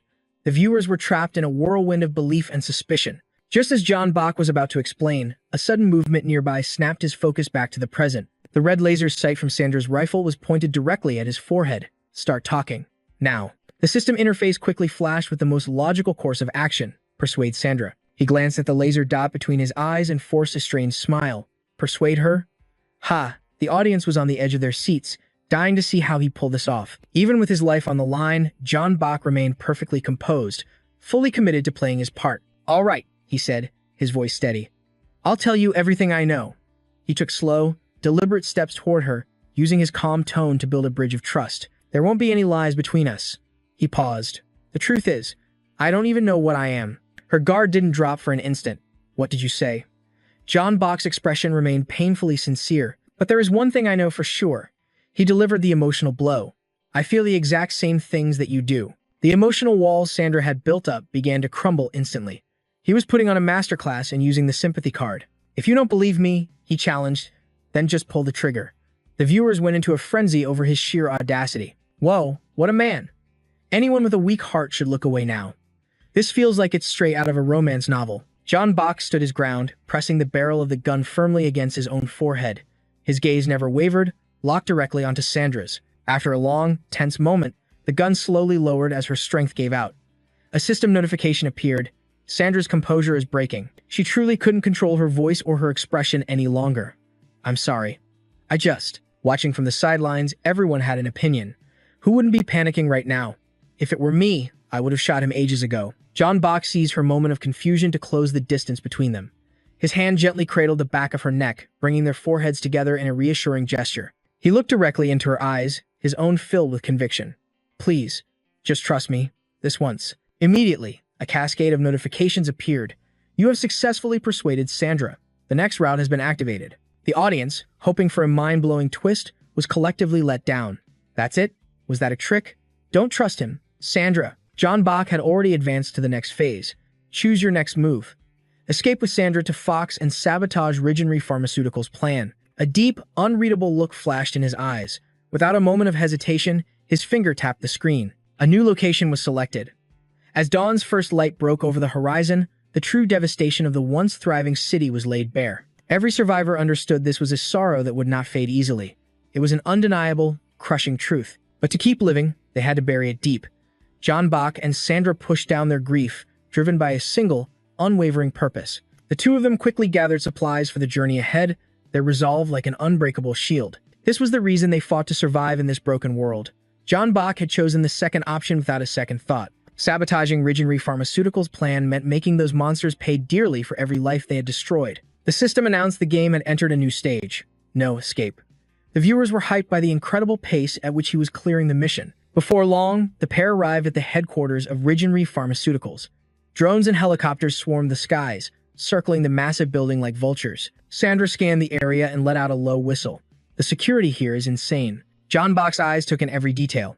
The main entrance was fortified with heavy weapons, far beyond any normal level of corporate protection. It didn't take a genius to reach a conclusion. A frontal assault would be nothing short of a suicide mission. The viewers couldn't help but be impressed. Damn, that security is no joke. For real, where does a company get that kind of firepower? You'd be surprised what these private corporations are hiding. But unlike everyone else, John Bach held onto a sliver of hope. There has to be an opening somewhere. Right at that moment, a device on his hip crackled to life. Hello? Sandra was the first to notice. Your radio. The comment section was a mix of confusion and revelation.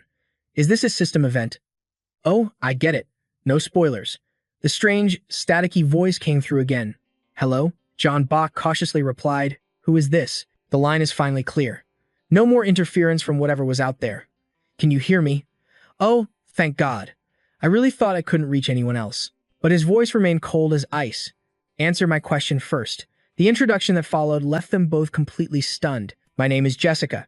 I'm a researcher for Regenery Pharmaceuticals. You're a police officer, aren't you? Even the viewers who already knew this twist went wild in the comments. Sandra thought her own ears were malfunctioning. Regen. Who? Jessica's voice cut in, urgent and clear. Wait, please don't misunderstand what I'm about to say.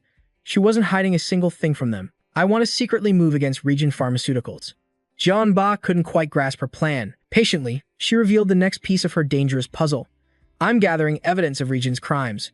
Then, the words came pouring out in a desperate plea. Even though the police force has lost all its power, I never stopped trying to make contact on this radio. I need more help. I'm certain that the right officer can make this happen. Perceptive viewers instantly realized a hidden quest was opening up. John Bach continued to probe for more information. What kind of help do you need? Jessica told him exactly what she required. I have to send the data I've collected to the military, but there's no way I can do it myself. He skillfully guided her, getting her to reveal even more. So what do I have to do to get that data? He then scanned the area below them and reported back. There's no way to sneak inside from here. Luckily, Jessica had already thought of everything. There's a sewer passage leading into Regen. It's covered up, so no one can get near it, except for a few select people. The moment she finished speaking, a notification materialized right above John Bach's head. Will you follow the radio's instructions to infiltrate the Ridgeon Pharmaceuticals building? This time, the choice was split into two options. Yes. This is your chance to expose the evil acts of Ridgeon Pharmaceuticals. You must negotiate with Sandra and explain your reasoning. No. We can't just blindly trust someone we've never met. What if this whole thing is a trap? The comment section instantly erupted into a war over which path to take. But right at that moment, John Bach said nothing at all. He just clapped his hands once, loud and sharp. The audience felt a sudden chill, a sense of horrifying familiarity. It was the sound that always signaled the end of his stream. Clap, clap, clap. No way, right? Purple isn't that kind of streamer. Unfortunately, most of the viewers guessed correctly. The game paused, his movements and actions now restricted. He began his usual farewell speech. Today was seriously a lot of fun, everyone. I know there are still plenty of shocking plot twists left. The chat begged him to keep playing. He expertly teased his audience's curiosity. Ultimately, this could all just be one big trap. Everyone, please head to the homepage and cast your vote. They saw right through his marketing gimmick, but they couldn't stop themselves from loving him for it. In the end, John Bach didn't forget his signature farewell. Thank you all so much for watching. Look forward to the results in the next stream. Bye now. The viewers were absolutely buzzing with excitement, already desperate for the next stream. The second he finished speaking, the system officially announced the stream had ended.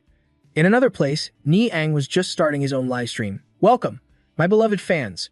Before getting to the main event, he began his usual friendly banter.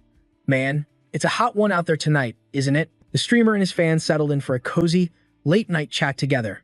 Just then, a notification popped up. Someone named Sandra had just dropped a 30,001 donation to play a video, making Ni-Ang's eyes widen with joy. Whoa, thank you so much for the donation. But when the screen flashed a loading video status, his expression twisted into one of pure dread. Ah, a video donation. It's not one of those weird videos, is it? Please don't be. His fans felt a wave of secondhand dread. Oh no, you can already hear the screaming. The chat just spammed LOL, enjoy it. When the content finally loaded, it was a scene from Biocrisis. The character Sandra had been completely changed, and Ni-Ang instantly went back to being his usual cool and collected self. Ah, it's just about Sandra. If it's about her, then it's fine. Anything else would have given me nightmares. The viewers went back to chatting nonsense since nothing noteworthy was happening. But as the video continued, his expression morphed into panic, as if his entire world was collapsing. Wait, what is this? The video's title was the same as before, but the events now unfolding on screen sent the chat into an absolute uproar. Ni-Ang was so stunned he couldn't maintain his cool cat persona anymore. What the hell is this? Why is Sandra like that? How is that even possible? Everyone, I'm not banning anyone, just someone please tell me what's going on. In stark contrast, his fans were having the time of their lives. Look how shocked he is. LOL, this is intense. Dude, that's what really happened. Ha ha ha, is he broken yet? A notification suddenly appeared in the middle of his existential crisis. Black Card has donated 1001 to play a video. The screen immediately switched to a different clip. A message appeared, you've activated my trap card. Ni-Ang couldn't contain his rage at being trolled by his own loyal fans. Oh, come on, you guys. I'm not a complete idiot, but his viewers knew exactly how to butter him up. Hyung, you don't believe us? Demenda Nim has donated 1001 to play a video. The allure of money quickly changed Ni-Ang's mind. Oh, hey, thanks for the donations, you guys. He decided to switch to another video. This one featuring John Bach, titled Biocrisis, Chapter 2, Final Boss Target. In just a few short minutes, his entire perception of the game had been completely shattered. Is he the best physical damage dealer I've ever seen? A new idea suddenly struck Ni-Ang. I should look him up on YouTube. A system notification appeared, incognito mode, activated. Instantly, Giant Bach's channel page filled his screen. He was completely captivated by the incredible highlight reels, unable to tear his eyes away from the screen. He even forgot his own disbelief from just moments ago. Whoa. Look at these video titles. Absolutely insane. His fans could only watch as their favorite streamer became a fanboy himself. After a while, Ni-Ang finally calmed down enough to analyze the situation. Still, if he's this famous, doesn't that mean his unique playstyle is about to become a huge target? The comment section, however, was still on his side. There they go again. Why do you always worry about others? Our Hyung is just too kind-hearted. They told him to just worry about himself. This made Ni-Ang wonder. Could he really handle what was coming? Night faded away, giving rise to the bright sun of a new day. Jian Bak decided to drop by his best friend's place, but what he found left him completely stunned. I can't believe you're actually awake. He stared at Byung-hun, who looked like a total zombie, completely baffled. What's gotten into you this early in the morning? His friend was still in a daze, barely conscious. Hold on, I need another cup of coffee. After chugging half a mug of potent iced coffee, Byung-hun's brain finally began to fire on all cylinders. This is why. He crunched on the ice like a machine and spun his monitor towards Jeon-bak. Look at this. At first, Jeon-bak was just confused. Huh? It took him a moment to grasp the real issue. What is this? Isn't this one of your videos? Byung-hun's grumpy demeanor returned in full force. Exactly. They're targeting us now. The they he was referring to were content vultures. Vultures are creators who thrive on spreading online drama as fast as possible. In other words, YouTubers. The kind who can manipulate view counts with a single video. They don't just create content like BioCrisis, The Hidden Routes, or BioCrisis lore you never knew, and the truth about today's hottest streamer. They even manufacture completely baseless rumors. A firestorm of rage erupted within Byung-hun. They should have asked for permission, or at least contacted us beforehand. It's just basic professional courtesy. Jeon-bak completely understood his friend's outrage. That way, it would have been a win-win for everyone. Jeon-bak naively suggested, "Can't we just report their channels?" But his words only made his friend more dejected.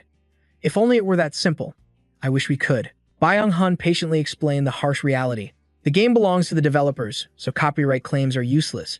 When you're a streamer, this is just something you have to put up with. Jeon-bak fell into a deep silence. So that's how it is?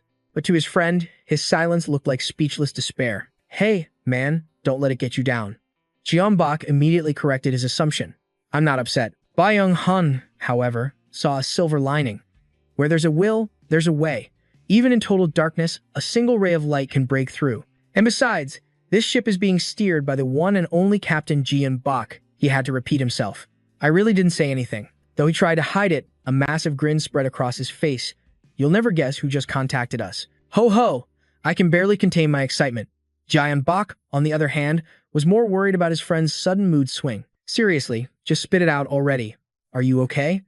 He was starting to have trouble following his friend's train of thought. You're acting so strange. After a moment of furious typing, Byung-hun spun the monitor around, revealing the reason for his bizarre grin. This is going to be a first for any streamer. On the screen was an email. A collaboration proposal. It was a BioCrisis collab offer, sent by GP Company. To the manager of the Perfect Play YouTube channel. This is the marketing team from GP Company. We've recently seen that Purple has been playing our virtual reality game, BioCrisis. The news hit like a bombshell. Can you believe it? An official offer from the developers themselves. The moment the play button was clicked, Jeon-bak's most epic combat footage flashed onto the screen. A montage of insane, blockbuster quality highlights played, sending the viewers' hype levels through the roof. Whoa, the stream has a proper intro now. Each clip showcased his incredible journey through the game from start to finish. His fans couldn't have been more proud. Nice. Now this is the Purple we know and love. I am screaming my lungs out right now. As the action on screen grew more intense, the audience's standards were raised to a whole new level. Whoever edited this is a legend. Ha ha ha. The moment the video ended, Jeon-bak's handsome face filled the entire screen. The viewer's excitement didn't die down one bit. That's it. The smile of a true champion. Ha ha. And then, the man himself appeared, ready to interact. Hi, boss. The chat exploded with a flood of messages, their excitement palpable. Jeon-bak didn't keep them waiting, quickly revealing that he had a special announcement. The audience immediately erupted with theories about the news. Then, with a dramatic flair, he snapped his fingers. And just like that, a banner flashed across the screen. This broadcast is sponsored by the Gap Company. He played along, feigning total shock. Tada! Did you guys see that? The viewers' guesses were completely wrong, but they were even more hyped than if they'd been right. They knew how huge a corporate sponsor was. Jeon-bak's face was quickly buried under an avalanche of donation alerts and comments. Fortune had come knocking, and his smile grew even wider. Thank you all so much for your incredible support. But he never forgot the core reason for his success. As always, it was all thanks to his amazing fans. The audience was overwhelmed with emotion. This is so heartwarming. Ha! I can see it now. What about me, the editor? This is definitely going in the video title. Jeon-bak continued with his intro for the day. Alright, before we really kick things off, I need to explain a few things. The comment section exploded, scrolling uncontrollably, a perfect mirror of the viewers' wild emotions. A few days ago, at a cafe, both parties met to discuss the partnership. Jeon-bak felt a bit tense. This was a whole new experience for him. Even though he used to work in sales, it felt strange being the one signing the contract. The company secretary took the lead. Let's start with an easy question, shall we? She mentioned the multilingual subtitles on all his gaming videos. This was one of the key points that caught Byung-hun's attention. That benefits both of us. It allows a global audience to connect. She then continued with her proposal. Our next request is about the hidden route. We'd like you to explain it while you play the game. Jaeon-bok didn't quite understand. Explain? The secretary skillfully clarified. The issue is that your gameplay deviates significantly from the intended design. She then gave a more specific example. For instance, Jan Logan was never supposed to die. Let's rewind to the beginning of the game. If things had gone as planned, players were supposed to dodge Logan's attacks and obstacles, then escape as the hotel collapsed around them. Jeon-bok's innocent reaction left the secretary speechless. Oh, is that right? She patiently explained the original design. Certain bosses were created with the assumption that players would simply survive by evading them for a set time. Of course, the possibility of defeating them was considered. But based on the data from our designers, she then showed them the statistics. The probability of a player even discovering the hidden route was about 5%. And even more shocking, among those who found it, the chance of actually defeating the boss was a mere 0.7%. The secretary then revealed the blunt truth. Realistically, it should have been impossible. Byung-hun skillfully projected confidence while remaining humble. Haha, but he managed to do it. Yet, Jaeon-bok immediately shot down the praise. It wasn't that hard, so there's really no need for praise. She cleared her throat, steering the conversation back on topic. Ahem. Because this hidden route exists, we'd like you to explain it on stream to avoid any confusion for other players. She also informed them this was to clarify that his method wasn't the intended strategy. And that's exactly what Jaeon-bok was now summarizing for his viewers. So, to sum it up, taking the hidden route isn't the standard strategy. He admitted, a bit shyly. They said it's super rare to beat a boss the way I did. They also mentioned my approach actually skipped some parts of the game. The entire chat had a collective aha moment. After his explanation, he calmly reassured his audience. So, just feel free to enjoy the game however you want. This news sparked a huge discussion in the chat. But Jeon-bok didn't stop there, offering some encouragement. But honestly, if you guys try your own way, it's not that hard. What about a speedrun challenge then? That had been a popular topic lately, but many in the chat remained skeptical. Liar. We'll call you out on that. It was a complete clash of perspectives. To him, it wasn't difficult at all. But to everyone else, how could that possibly be true? The viewers couldn't help but sigh at the massive skill gap between them. Just then, Jeon-bok remembered something else. This last announcement is actually more of a message. The chat speculation immediately took off. Is it from Purple or someone else? A video message? Nice. Maybe it's a warning not to watch other streamers. Back at the meeting, Byung-hun was quite pleased with the company's offer. This sounds pretty good. The proposed rate was reasonable, and there were no unusual contract clauses, but he still wanted to hear his best friend's opinion. What do you think, Lee Jeon-bok? He finally snapped out of his thoughts. Oh. His friend emphasized, your decision is what matters most here. He quietly used his ability just to be sure. No red flags, no ripples of danger. I guess I don't need a premonition for this. He felt even more reassured seeing the secretary's genuine smile.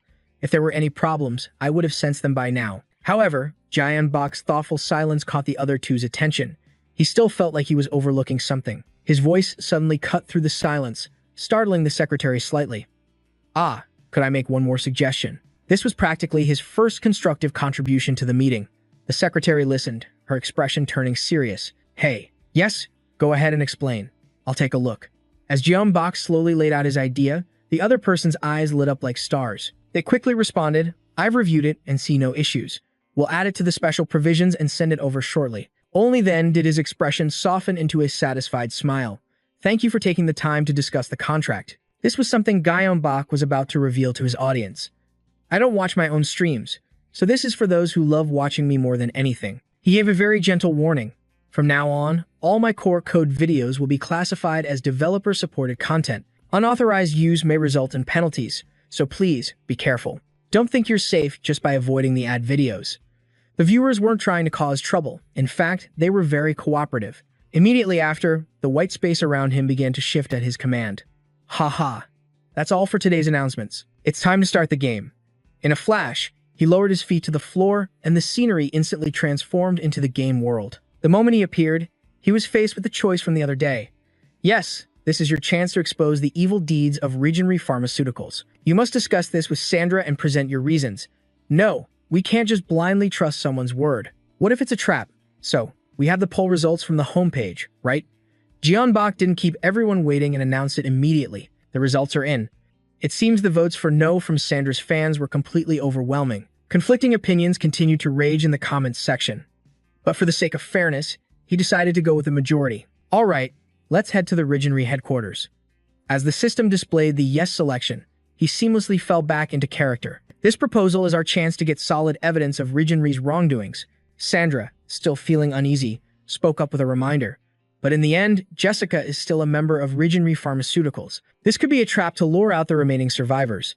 Jaeon Bak countered her instantly, without missing a beat. If that's the case, why was she so nervous when she contacted us over the radio? I don't trust her completely. I just want to hear what she has to say. The notification continued. A logical argument has been presented. Sandra has been successfully rebutted. Her resolve began to waver. But right then, in the comments, everyone was chanting Sandra's name until they were blue in the face. The system even offered a suggested choice. Express your suspicions about the body. He continued his flawless roleplay. This body must have some connection to Rijinri Pharmaceuticals. The arguments kept coming, one after another, to persuade Sandra. If we side with Jessica, we might find something. In the end, she willingly conceded to him. Fine, all right, you win. Since I trust you, I have to trust your choices. Jessica's fans began to crawl out of the woodwork in the comments. The two of them slowly made their way through the sewer tunnels. The audience couldn't stop praising the game's incredibly realistic graphics. They also asked about what was going to happen next. Meanwhile, Jaeon Bak's sense of smell was being tortured in this place. This smell isn't strong, but it's definitely not pleasant. Some people agreed with him, while others took pleasure in his suffering. Some even felt like they could smell it through the screen. He suddenly took a deep breath and realized something. Oh, the awful feeling vanished pretty quickly. Most of the audience didn't believe him, thinking he was just acting. But Jaeon Bak's smile suddenly vanished as his keen hearing picked up a strange sound. He slowly backed up until his back touched Sandra's. She turned, looking at him with a confused and questioning gaze. He motioned for her to be silent and then whispered, "Do you hear that? Something is coming this way." She remained skeptical. "What are you talking about?" The viewers also started to heighten their senses. "Hear what? Oh, is it a jump scare?" Muting my sound now. I hear an echo. Just then, a faint crackle of static sounded for a split second, followed by the tiny ripple of disturbed water. All of these barely perceptible sounds flooded Jaeon Bak's senses.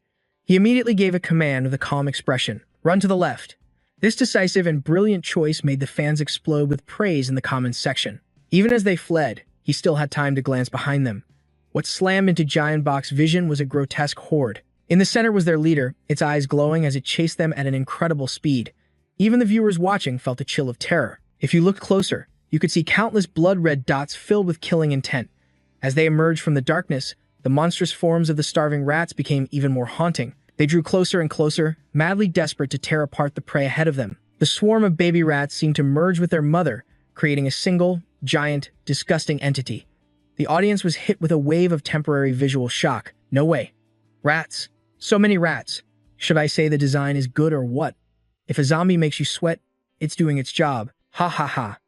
In the middle of that uncontrollable chaos, Jaeon Bak was calm enough to stop and gift them a few lead candies. Its body, riddled with holes, could give anyone with trypophobia nightmares for the rest of their life. But the braver viewers kept watching to the very end. Chain kills. It looks terrifying, but it's actually pretty weak. Why is the beginning of this so hard? Over? Ha. While everyone else panicked, he remained perfectly rational. No, it wasn't finished, even though the monster was now just a pile of sludge. But Jaeon Bak never let his guard down. And just as he suspected, a horde of smaller rats began to scatter. They swarmed, completely covering the tunnel walls. This sewer was now their nest. The sight made the viewer's skin crawl. A comment popped up. "It's still twitching after that shot?" Laughing out loud. "Shouldn't it have exploded by now? Ew, I'm gonna be sick." Such a disgusting zombie, laughing out loud. Don't they have some kind of spray weapon? You mean like pepper spray. Meanwhile, Jaeon Bak carefully observed the smaller rats. He quickly came to a conclusion. These appeared to be mutated lab rats, transformed much like the creature known as Logan. Just then, a notification suddenly appeared on screen. A 10,000-point donation from the Gapco company. The message read, "You don't have to fight them. Running is always a viable option." Seeing this corporate giant throwing money around, the viewers immediately voiced their outrage. But Jaeon Bak was determined to forge his own path.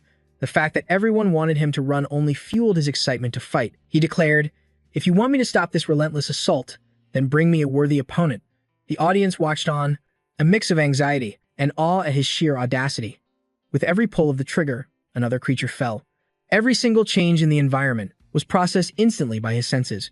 Red eyes hidden in the shadows, the patter of rapid footsteps, a nauseating stench filling the air. Using his enhanced abilities, Jae-young-bok processed this sensory data, creating a combat sequence that was absolutely captivating. The viewers were hooked. Whoa, look at the intensity in his eyes. Is he really taking them head on? Ha ha ha, I told you he's not human. Next, he scattered mini-bombs in a wide arc, a decisive finishing move.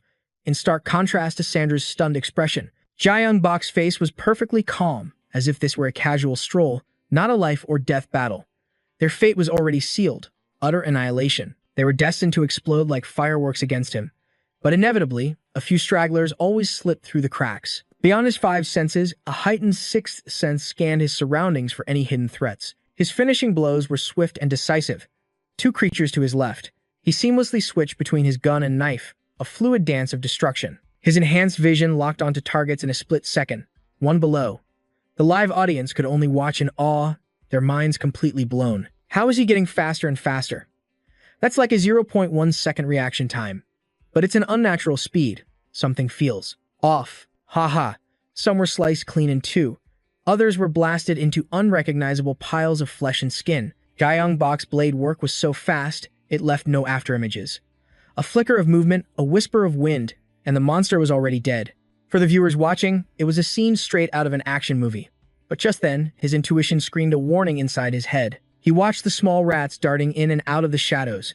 A deep sense of unease washed over him. Something was terribly wrong. The entire horde was ignoring him completely. Instead, they were swarming towards something else. He instantly realized their true objective. They had a new target. The comment section exploded with panic. What's going on? Why are those insane rats going after Sandra? Thankfully, his lightning-fast reflexes allowed him to pull off a desperate save. Rat corpses rained down, splashing into the murky sewer water. But the viewers' reactions were strangely ominous. Oh no, is that about to happen? I have a bad feeling about this. Dude, no spoilers. Jae-young-bok's instincts flared up again, right on cue. He instantly whipped his gun around, aiming at the next threat. This time, they were lurking beneath the water's surface, waiting to ambush and devour Sandra. Her eyes widened with a mixture of shock and utter despair. At the same time, someone in the chat decided to drop a major spoiler and was immediately hit with consequences. In the original story, Sandra dies here. A chat warning flashed on screen. Jae-young-bok moved in a blur, snatching the gun from Sandra's holster. In one fluid motion, he dodged aside, a knife appearing in his other hand. He began carving through the remaining rats. Every slash was precise and deadly. Each movement of his blade decided a monster's fate, turning the sewer into a watery grave for the creatures. The audience's hearts were pounding, watching Sandra's life hang by a single thread. Finally, Jae-young-bok could let out a sigh of relief. It should be over now. But a soul-tearing scream suddenly pierced the air. No. Simultaneously, a system notification confirmed it. Sandra has been infected.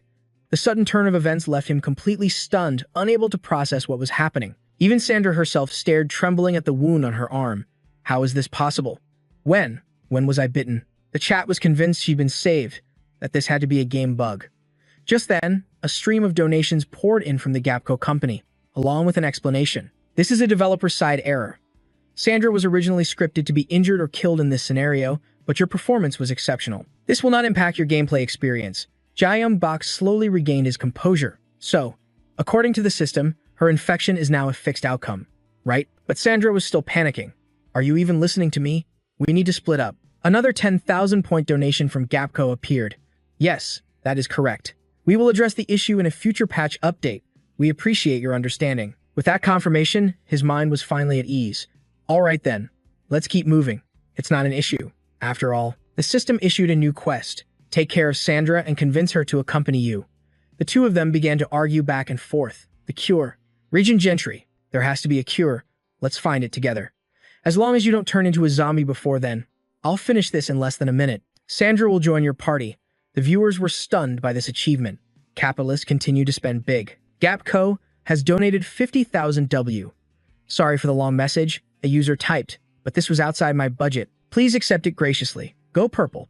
I'm a Sandra fan too, another wrote, making the audience a little jealous. John Bach considered listening to the chat's advice for a moment, but in the end, he abandoned the idea. That wouldn't be very purple of him, would it?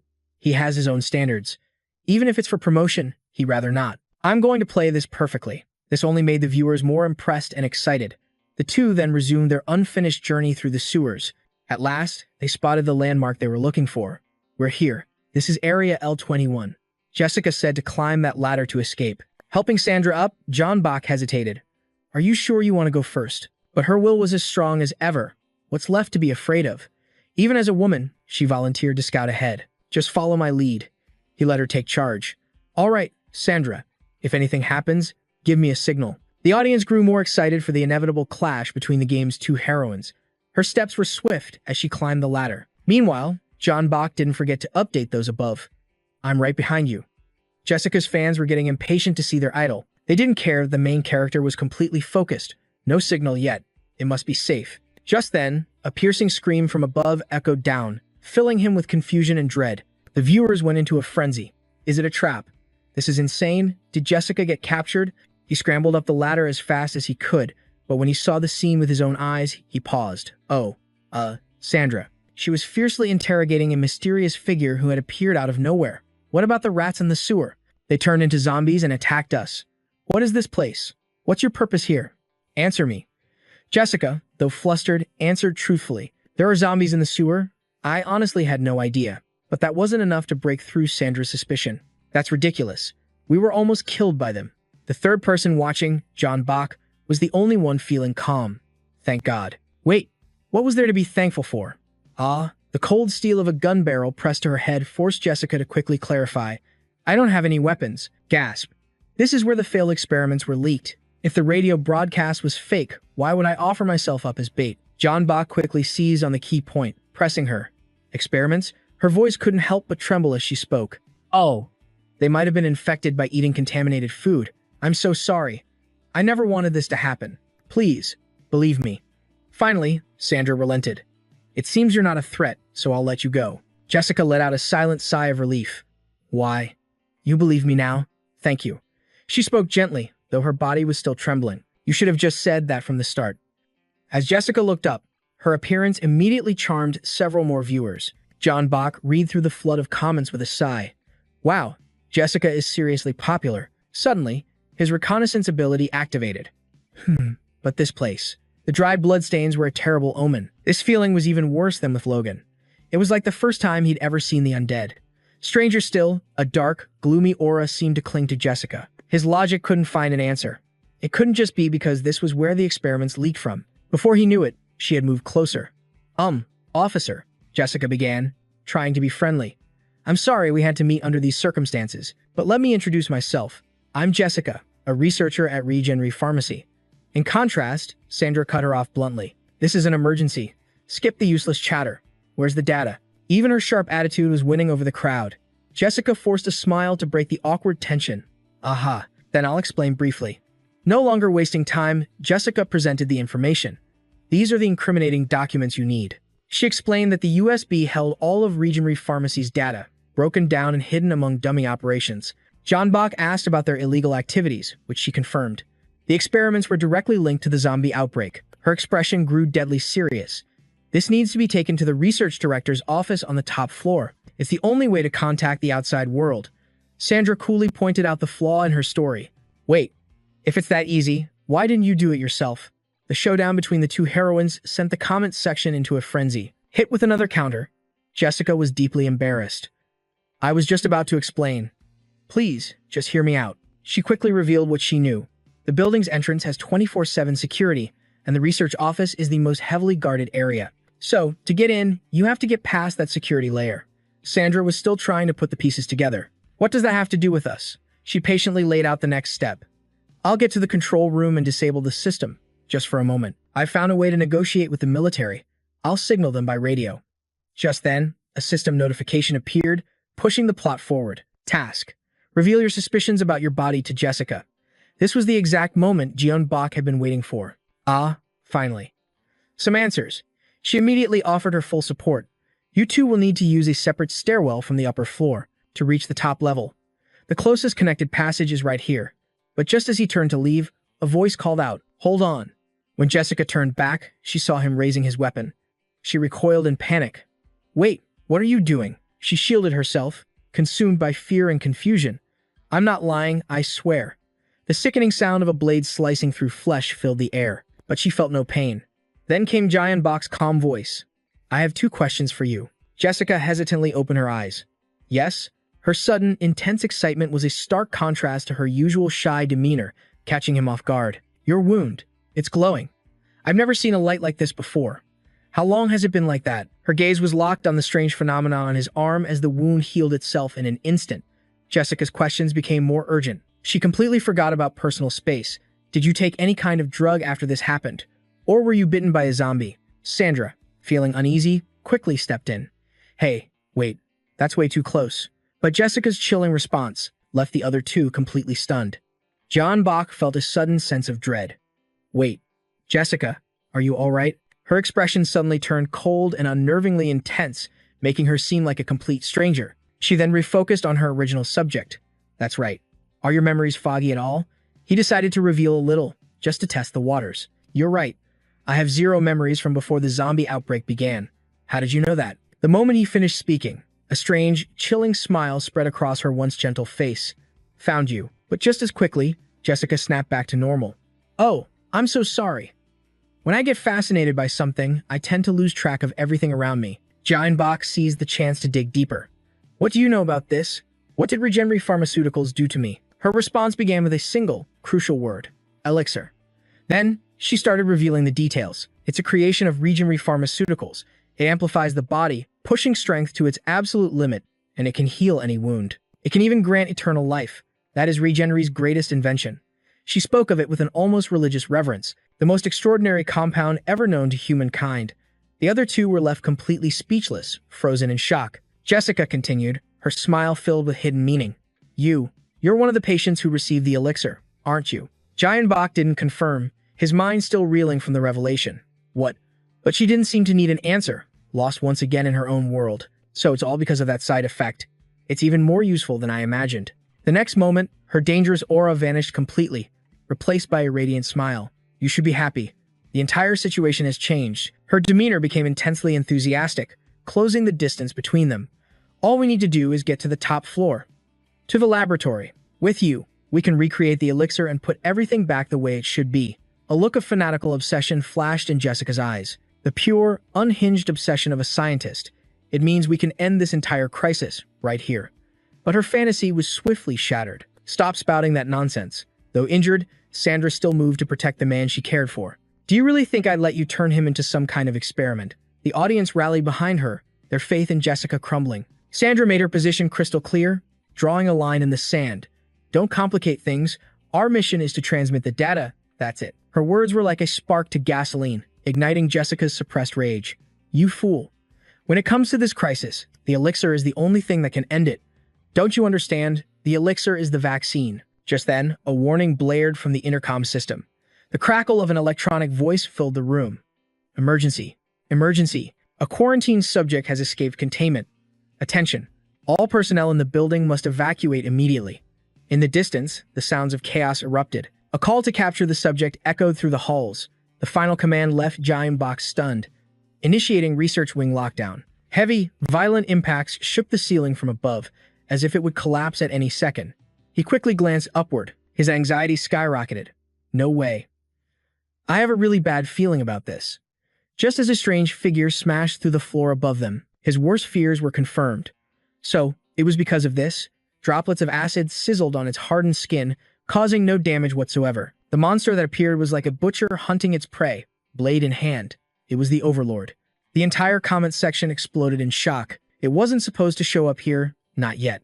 Only Giant Bach, lacking crucial information, remained bizarrely calm. Looks impressive, but is this thing famous or something? At that very moment, the system issued a new mission objective. A hidden quest, defeat the Overlord. The viewers watched in disbelief, pinning all their hopes on him, when suddenly a system window appeared. Hold on. Following the last announcement was a bonus reward for unlocking a hidden ending. Instantly, Giant Bach's combat drive surged by 200%. This was the prize for unlocking the secret finale. In the damp chamber, water dripped from leaking pipes. The clang of iron chains on flesh echoed as the zombie Overlord emerged. This sent the comment section into a frenzy. They all assumed this character would be a chaotic mess of gore, just like the original story. But no one expected the company to transform him into a hulking behemoth of muscle. They really knew how to please the fans. The system displayed the hidden mission's details. Eliminate the Overlord. The mission reward, unlocking the hidden ending. The viewers watching the stream started losing their minds with excitement. Oh my god, this is insane. The reward for the hidden route is here. Jeonbok looked at the system panel and let out a wry smile. Well, should I feel relieved? Just as he spoke, Jessica suddenly threw herself into his arms like a frightened little bird. She looked up, desperately pleading with Jeonbok, "Officer, please believe me. Escaping with the vaccine is our best chance." Standing nearby, Sandra crossed her arms and sneered. "Ha, so the runaway test subject made it this far. Don't tell me this was part of your plan." The system gave him two choices. Agree to take them both and defeat the Overlord, or give up and head to the top floor to file his report. Jeonbok just smiled encouragingly. Having a choice like this, after we've come so far? Of course we can't back down now. In the comments, everyone cheered, trusting his decision completely. Jeonbok gently pushed Jessica away and turned to Sandra. "You two, use the emergency exit and get out of here now." She was stunned. What? He insisted they would both be safer if they escaped this mess. Sandra frantically yelled, "What are you talking about? How can I just leave you here?" Jeonbok gripped her bandaged arm. He gently reassured her, "This is a request, and it's also the best option we have." Sandra froze, her hand touching her injury. Her expression was a mix of frustration and resignation. Jeonbok made a promise. "I'll deal with this thing, and then I'll follow you." He added, "We can talk about what comes next after this is all over." Jessica nodded nervously in agreement, leaving Sandra no choice but to comply. Gun in hand, she prepared to leave with the girl, but not before giving Jeonbok a final warning. "Okay, I'll leave the evidence for you, so you better keep your word." Once the two were gone, he drew a magazine with one hand and touched the weapon at his side with the other. Jeonbok expertly loaded the fresh ammo. With a smirk, he racked the slide. All right then. The zombie overlord began to move. A murderous glint flashed in its eyes. The system announced the continuation of the hidden mission. Jeonbok readied his twin pistols. His fighting spirit ignited. He declared with a defiant tone, "Guess I'll just kick down the door to that hidden ending." Ha! A city that was once so peaceful was now nothing but rubble and ruin, engulfed in a sea of raging fire. The game's lore told of a final villain in this installment of the BioCrisis series, the ultimate bioweapon, born from generations of an overlord's experimentation by an unknown entity. He was the central antagonist, pitted against the story's main characters, Ryan Kim and the Zombie King. Appearing in various forms throughout the series, he presented an insane level of difficulty that earned critical acclaim from users. Back in the present, the massive overlord dragged its heavy scythe, slowly advancing on Jeonbok. Countless comments were already praising this incredible design upgrade. Someone even asked, "Is that the final boss for real?" Another said the moment was so epic, it could become a meme. The overlord charged, swinging at him, but Jeonbok leaned back just in time. A sarcastic comment appeared. "What's that tiny pistol gonna do?" The creature swung its scythe again. The blade glowed with a brilliant red aura. As the overlord slashed down, a dense network of lasers shot out from the blade. It enveloped the entire room. Using his smaller frame, Jeonbok weaved through the gaps with ease, firing his guns with a thunderous bang. The sight sent the viewers into a hype frenzy. A bullet pierced the center of the overlord's forehead, but the monster regenerated the wound in an instant. The viewers scoffed at him. "You really think that'll work?" Haha. Jeonbok thought calmly. "It's a zombie, but it has rapid regeneration." The overlord raised its fist and slammed it down where he stood. He reacted instantly and leaped away. The stream's audience complained that the game's developer, Purple, was past its prime. If you don't hit a zombie's weak point, you won't do any damage. Jeonbok kept his distance, giving himself room to maneuver. While unloading rounds from both pistols, he managed to punch several holes through the overlord's bicep. A viewer snarked, "If you could kill it with just guns, it wouldn't be a final boss." In the next second, Jeonbok turned and fled. He analyzed the situation. This time, it predicted the bullet's trajectory and let it pass through. With that kind of body control, I have to be extremely careful. The monster threw a right hook, and he leaned back to dodge it. Then came a left hook. He instantly ducks under the devastating swing. When the overlord attacks the center, Jeonbok vaults high into the air. The comment section is exploding with laughter. The developers must be so proud. Haha. This is the first time Purple has ever had to struggle like this. He temporarily retreats to a safe distance. The situation looks grim. This zombie boss is incredibly hard to take down. Jeonbok hesitates. It seems the only way to win is to find its weak spot. I've already figured it out. But he was reluctant. The problem is, it's hidden behind an obstacle. The viewers started taunting Jeonbok. To beat the overlord, you need that specific item. Think about it. There's no way he has it. Keep your voice down. Ha ha. You're gonna get banned. The Overlord stomps its foot on the ground. It lunged toward him, intending to crush its opponent with its bare hands. The Overlord slammed down, shattering the earth as rock and debris flew everywhere. The viewers wondered where Jeonbok went. Is this it? Is he finally going to die for the first time? But then, he suddenly launched into the air before everyone's eyes. The move was executed in a split second, closing the distance instantly. The Overlord had absolutely no chance to react. Jeonbok's voice rang out, "Dying isn't the perfect solution." The comment section went wild, praising his incredible physical condition, and his mental state was even more impressive. Jeonbok continued to run, calculating that he had to remove the obstacles first. The stream's audience complained, obviously. Wouldn't it have been better to just pick up the item from the start? The Overlord relentlessly swung its arms, attacking Jeonbok. But he moved like a cat playing with a mouse, weaving around its massive fists. Jeonbok muttered, "I'll destroy it right now." The viewers erupted. How the hell is he going to destroy it? Timing it perfectly, Jeonbok activated his enhanced vision. A brilliant golden light flared from his pupils. Jeonbok quickly locked onto his target, a spot on the creature's left shoulder. He didn't hesitate to pull the trigger. The bullet flew with perfect accuracy, right into the harness buckle. Jeonbok dual-wielded his pistols, unloading a volley of shots into the Overlord's shoulder. The steel buckle was hammered by the ferocious barrage of bullets. Boom! A deafening explosion sent debris flying everywhere. The entire comment section was stunned. What the heck was that? Did he just shoot a machine with a gun? While running and aiming? However, a few clever viewers soon noticed something suspicious about the Overlord. It had a weak point right there. Its chest burst open, revealing a glistening blood sphere beneath the zombie's gray skin. The harness strapped around the Overlord's body fell away, exposing its critical weakness. The viewers exploded with praise. Whoa, that's insane. Some demanded a balanced patch for the character, while others argued that purple was just being purple. Someone joked that the correct way to spell stamina is Purple.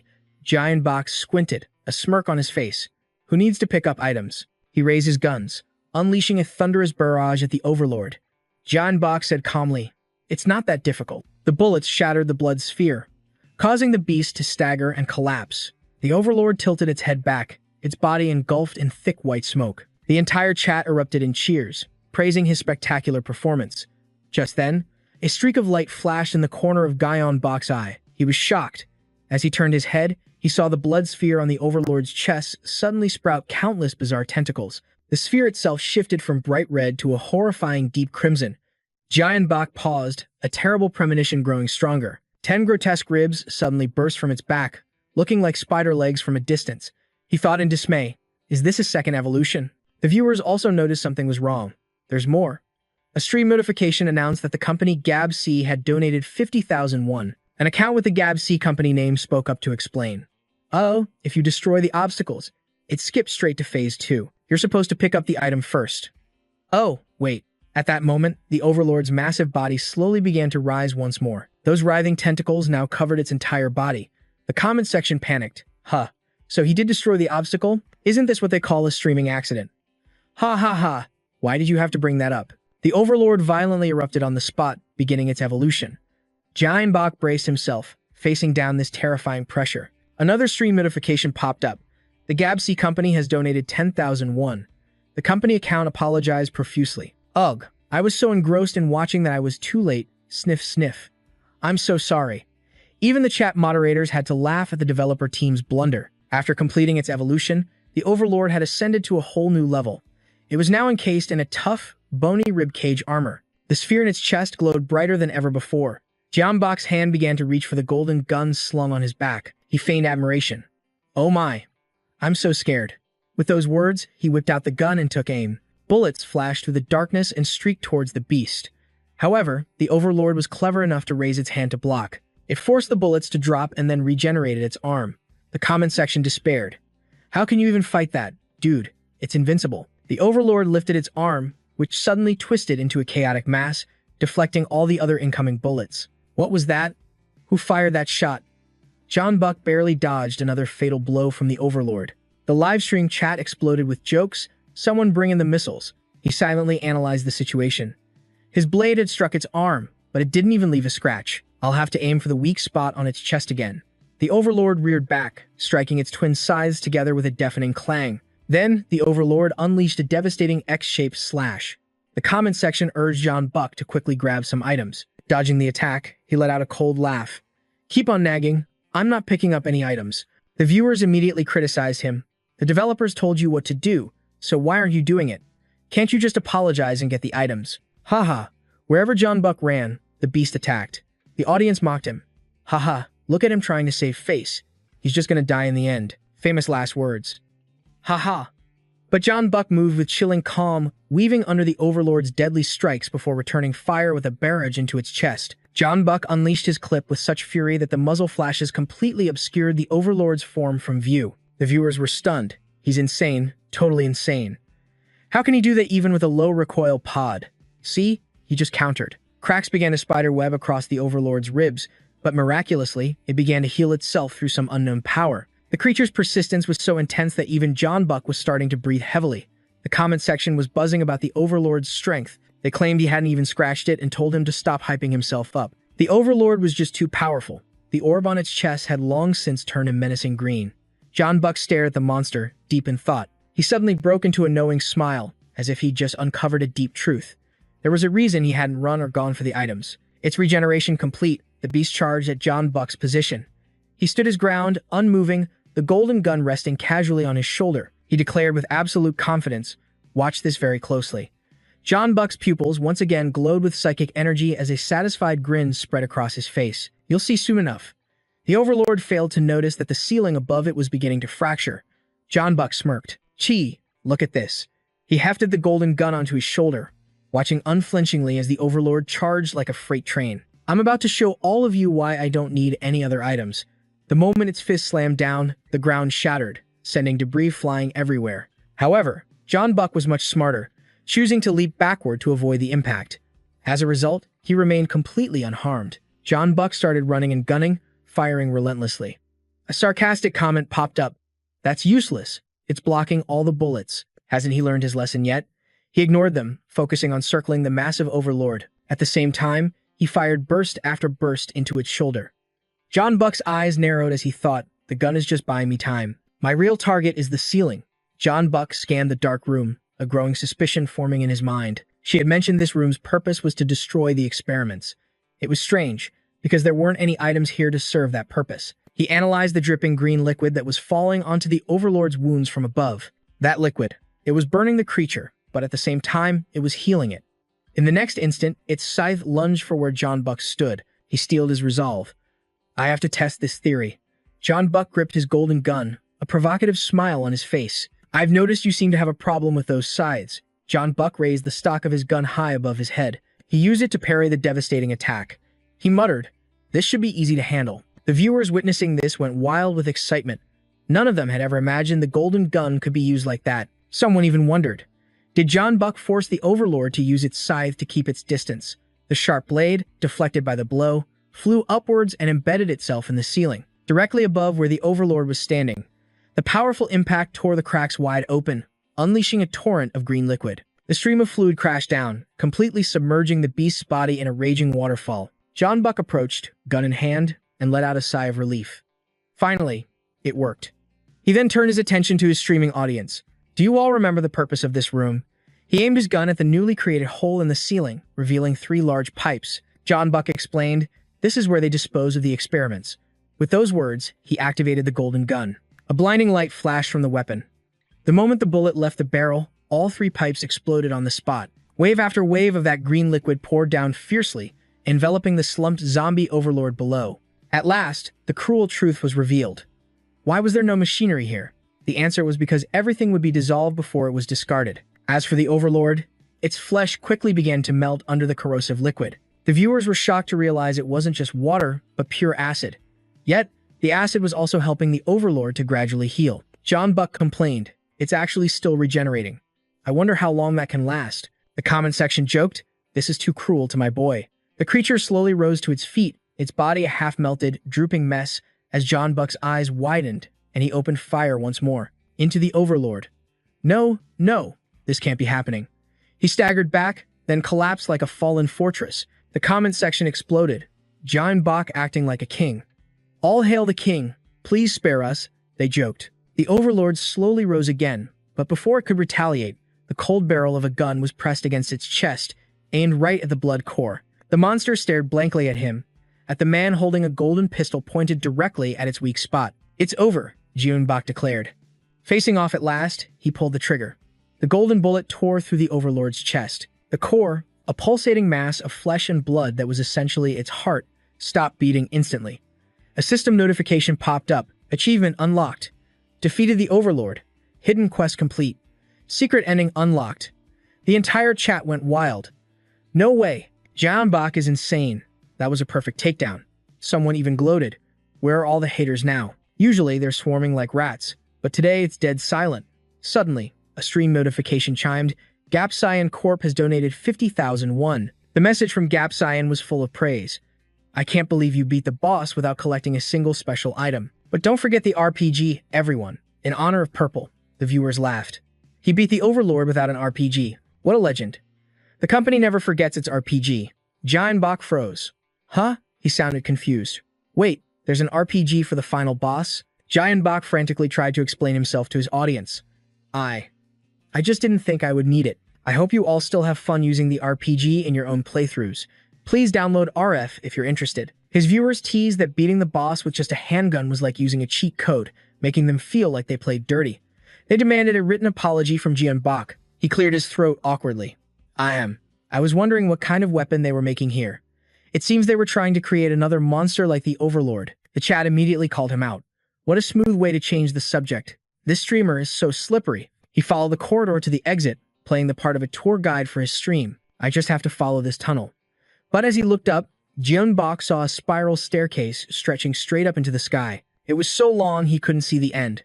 Only a single, warm ray of light pierced the darkness, keeping the place from being completely pitch black. His voice trembled with a hint of uncertainty. "I'll see the exit soon, right?" His viewers cheered him on, telling him to keep going. After a long, arduous climb, he finally reached the floor above the AD laboratory. The moment Jeonbok stepped inside, he gasped. "Whoa, this place is huge. Is this the entrance?" He called out into the vast space. "Sandra, Jessica, where are you guys?" He had no idea a figure was silently approaching him from behind. Suddenly, Jessica rushed forward and threw her arms around Jeonbok. She was sobbing. "Oh, Jeonbok, I was so scared." He froze in shock. "Jessica?" Jeonbok turned his head to see her tear-streaked face looking up at him. "What happened? Where's Sandra?" he asked her. Jessica choked back a sob. "Just look." She whimpered pitifully. "She just suddenly snapped. She attacked me and ran upstairs." In that moment, a familiar, uneasy feeling crept into his heart. Jeonbok was stunned. Wait a minute, this strange feeling. He looked at Jessica with suspicion. It was the same feeling he had in the processing room. He firmly pushed himself out of her embrace. "What are you talking about?" he demanded. Jessica insisted. "I'm telling you." She turned into a zombie. Jeonbok, of course, didn't believe her. He was ready to leave immediately to see Sandra with his own eyes. Jessica's eyes started to well up with tears again. "Why don't you believe me? I'm telling the truth. This is the first time I've ever seen someone turn into a zombie so suddenly. The infection was slow, so I didn't realize it at first, but I'm sure it was a zombie bite." Jeonbok turned away, a shocking thought crossing his mind. Could it have been the rats? Jessica revealed her plan. "But there's still a way. Let me experiment on you, and we can make a cure to save Sandra."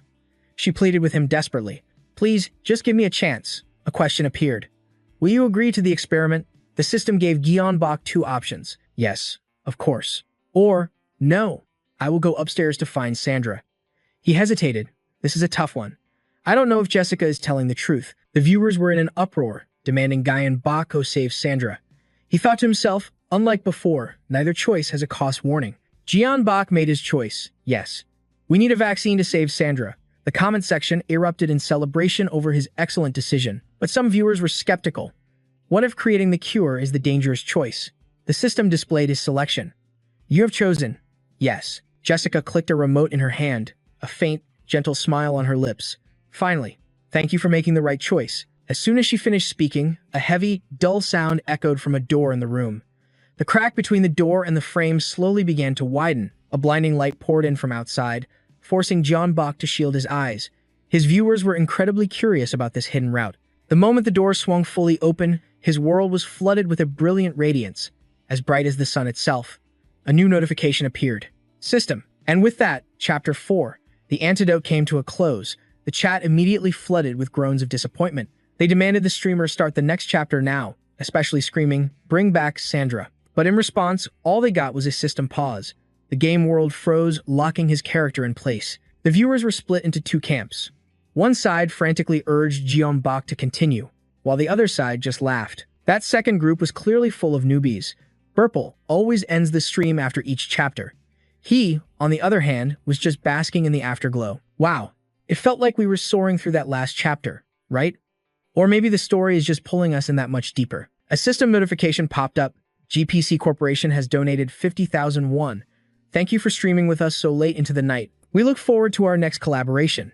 The audience watched on with a heavy heart. So, is that really it for tonight? How long do we have to wait?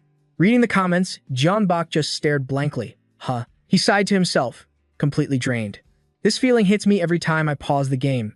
It feels like I have to end the stream for real. The chat's reaction is just too intense. Jeonbok glanced over at his stream dashboard. The viewer count had reached 2,813. It's nearly midnight, he thought, and there are still 2.8 thousand people watching. But my rule is to always end the stream after a chapter. Jeonbok was torn. But tonight, I really want to see this through to the end with everyone. He looked up, seeing the expectant viewers on the screen. A wave of emotion hit him. They'd all stayed up this late with him. He couldn't just leave them hanging. I want to share this excitement with everyone and end on a high note so we can meet again with this same hype. I think that would be way more fun. But then, Jeonbok rested his chin on his hand, hesitating again. A pang of guilt hit him as he thought of Byung-hun, the one who had to manage everything behind the scenes all by himself. Maybe I should just end it here, like I always do. The moment he made up his mind, a call came through from the very person he was just thinking about. Hey, Jeonbok. It was Byung-hun, watching the stream while clutching his head in agony. Can you please play just a little bit longer? I have to see the hidden ending. Please, I can't wait until tomorrow. The timing was so perfect, it felt like a sign from the heavens. Jeonbok couldn't hold it in anymore and burst out laughing. My God, now I see why we're friends. His poor viewers, though, were completely baffled by his sudden, maniacal laughter. Then, the stream title changed to The Race to Uncover the Hidden Ending. The entire chat instantly exploded with hype. So many people were thankful they hadn't left the stream just yet. He grinned and addressed the chat. All right, everyone, I think this is the final chapter. So let's finish this thing quick and get to bed. The chat was so fired up, a warning message popped up because someone accidentally swore out of sheer joy. Suddenly, a system notification appeared. The donation feature has been activated. A flood of pop-up windows filled the screen as countless viewers rushed to donate to Jeonbok. The minimum donation was 10,000 won. He was completely taken aback. Byung-hun must have just turned the donations back on. Byung-hun was cheering Jeonbok on with everything he had. Come on, man. Experience tells me this is the way. This is the perfect time for the donation train. The corner of his mouth curved into a satisfied smirk. As always, Jeonbok solemnly thanked his chat. Thank you all for watching my stream, and thank you so much for the support. But as he was giving his speech, GPC Corporation cut in and dropped a donation bomb on him. GPC Corporation has donated 10,000 won. The company's account commented, planning on pulling an all-nighter, are we? I'll be staying to watch until the very end. Thank you so much. Burple Jeonbok broke into a wide, happy grin. Haha, of course. Thank you. Seeing this, the viewers started teasing in the chat. Looks like the editor is pulling an all-nighter too. They thought they were finally free, but now they're stuck here till the end. No choice. Clap, clap. He clapped his hands together, grabbing everyone's attention. In a hyped-up voice, he shouted, All right, let's get this started before we miss the golden hour. Jeonbok declared, Hidden Route, Chapter 5, starting right now. Instantly, the game chat transformed into a food channel. They urged everyone else to hurry. The streamer's starting. Quick, order your fried chicken and beer. It was time to settle in with late-night snacks for the show. Footsteps echoed down the empty corridor. Jessica led Jeonbok through a long, silent hallway, completely devoid of life. Please, follow me. Before long, they stopped in front of a door that was already open. His gaze swept over the strange equipment lining the walls. A creeping suspicion took hold of him. Is this a secret laboratory? Stepping inside, Jeonbok was stunned by the sight before him. What is this? All around him were deformed creatures, suspended in massive tubes filled with a green liquid. She answered his unspoken question. These specimens are the foundation of the mercenary drug. The chat immediately started buzzing. Are those actual monsters, corpses in a secret lab? Sounds a little cliché, doesn't it? But one of them seemed to still be alive. As Jeonbok watched, its hand suddenly slammed against the glass. The comment section exploded in a frenzy. Holy, that scared me. It moved. That thing's not completely dead. Jessica calmly asked him, "Are you surprised?" Bach just frowned, looking at her with confusion. Jessica explained, "These are our initial test subjects, individuals with partial genetic compatibility, which resulted in a state of incomplete immortality, perfection. The elixir only activates in hosts with flawless genetic compatibility, like Logan and the Lord, a slightly more refined version." But something felt terribly wrong. John cut her off. "Wait a second. You're saying I'm not the only one the elixir works on?" Just then, a chilling smile crept across her face. A wicked glint flashed behind her glasses. "But you will be the only one with the perfect genetic factor." Before John could even process her words, mechanical arms shot out of the walls like iron vipers, coiling around his body and pinning him in place. A powerful electric current surged through him. John screamed in agony before his world went black. The stream chat exploded with panic. Was she actually going to kill him? Much later, his eyes shot open to the sound of a familiar voice. "Ah, you're awake. Perfect timing. Everything is ready." John's consciousness slowly returned. He was trapped inside a massive test tube, and his police uniform was gone, replaced by a patient's gown. Jessica stood on the other side of the glass, lecturing him. "Thank you for your cooperation in the advancement of mankind, and for your continued assistance moving forward." He struggled, trying to move his arms and legs, but it was useless. Heavy shackles held him completely immobile. She tried to soothe him with a calm voice. "Don't worry. Sandra will be saved once the elixir is perfected. Now that we're here, I suppose I owe you an explanation." The elixir was meant to be humanity's greatest achievement, but it had just one minor side effect. It drives its subjects insane with bloodlust. This primal instinct compels them to hunt, to seek out individuals with that perfect genetic factor. Jessica's eyes burned with conviction. To make the elixir safe for all of humanity, we needed to extract it from a perfect specimen. And that's why we decided to weaponize the side effect. We secretly added trace amounts to commercial medicines, effectively launching the largest clinical trial in history. She claimed that in the end, only those with perfect genes would survive the outbreak. But John wasn't a fool. He wasn't buying any of this crap. He let out a bitter laugh. "So that's what this was all about. What about all the people who died? Don't their lives matter to you?" Mechanical Arms presented Jessica with a vial of blue serum. John scoffed. "Ah, so you finally found your perfect specimen, have you?" Jessica simply declared their sacrifice was a necessary price for the greater good of humanity. The words had barely left her lips when the chat exploded. "Oh, this is giving me goosebumps. She's a monster, she has no heart." She advanced toward the tube, step by deliberate step, muttering her twisted philosophy. "Your sacrifice will restore order and allow humanity to achieve its true potential." Jessica uncapped the syringe, revealing a wickedly sharp needle. A crazed smile twisted her lips. "Thank you for giving me peace." And with that, she lunged toward the artery in John's neck. Panic seized him and he thrashed wildly, but the mechanical arms held him fast, forcing him to endure what was coming. The viewer's despair flooded the chat. "No, is this really the end? Somebody save him." In that heart-stopping instant, a single gunshot rang out. A bullet tore through Jessica's head, and she collapsed with a pained shriek. John's head snapped toward the sound, towards Sandra. There she stood, gun in hand, her expression stunned as she took in the chaotic scene. The chat went absolutely wild. Sandra to the rescue. That's right, nobody touches her man. With a loud pop, the shackles released him. Crash! The glass tube shattered into a million pieces. John scrambled out from the wreckage of the tube. He stared at Sandra, bewildered. What in the world is going on? She grabbed his arm, her voice urgent. "I'll explain on the way. We have to go, now." As he followed Sandra's lead, John noticed the system had already swapped him back into his old police uniform. A small smile touched his lips. "Now I see why everyone's a Sandra fan." The chat immediately flooded with teasing comments. She's his one true cure. But the image of Jessica's bloody body flashed in his mind, and a wave of unease washed over him. Something about this still feels wrong. Sandra led him to an elevator, swiping a keycard. "This goes straight to the director's office," she explained.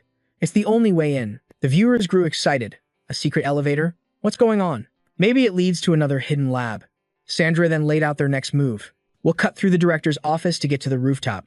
It's a long way up, so it'll take a minute." John nodded in agreement. She let out a heavy sigh, her voice trembling slightly as she began to explain. "So when we got to the upper floor, Jessica suddenly attacked me. I guess she thought I was in her way, that I'd stop her from getting to you. I managed to snatch her keycard while dodging the attack and made a run for the director's office." Sandra held out a newspaper clipping. It showed a picture of a middle-aged woman. "I found this in there." John took it, confused. "This is the director of Regenry Pharmacy," she confirmed. Doesn't she look familiar? Jessica is the director's daughter. The chat immediately agreed. They're identical. Just then, the wound on Sandra's arm flared up. She winced, turning to lean against the wall for support. John rushed to her side. Sandra, are you okay? She slowly turned her head to face him. She lashed out, her voice a mix of frustration and fear. What were you even thinking? Agreeing to that experiment? You almost got yourself killed. Jae-young flinched, stammering out the truth. She told me it was the only way to save you. A look of shock washed over Sandra's face. Seizing the moment, Jae-young whispered to his stream chat, "It looks like no matter what we choose, we're not getting that vaccine. I never imagined things would end up like this." His viewers felt just as helpless. Looks like we're out of options, but at least we finally know the truth. Just then, Sandra suddenly burst out laughing. Her laughter immediately caught his attention. She was so happy she was crying. "I was just so glad that you were okay." The entire comment section exploded, calling Sandra a true goddess. Who said this game only had 2 heroines? The scene then shifts to the top floor of the director's office. Jae-young and Sandra walked and talked as they moved.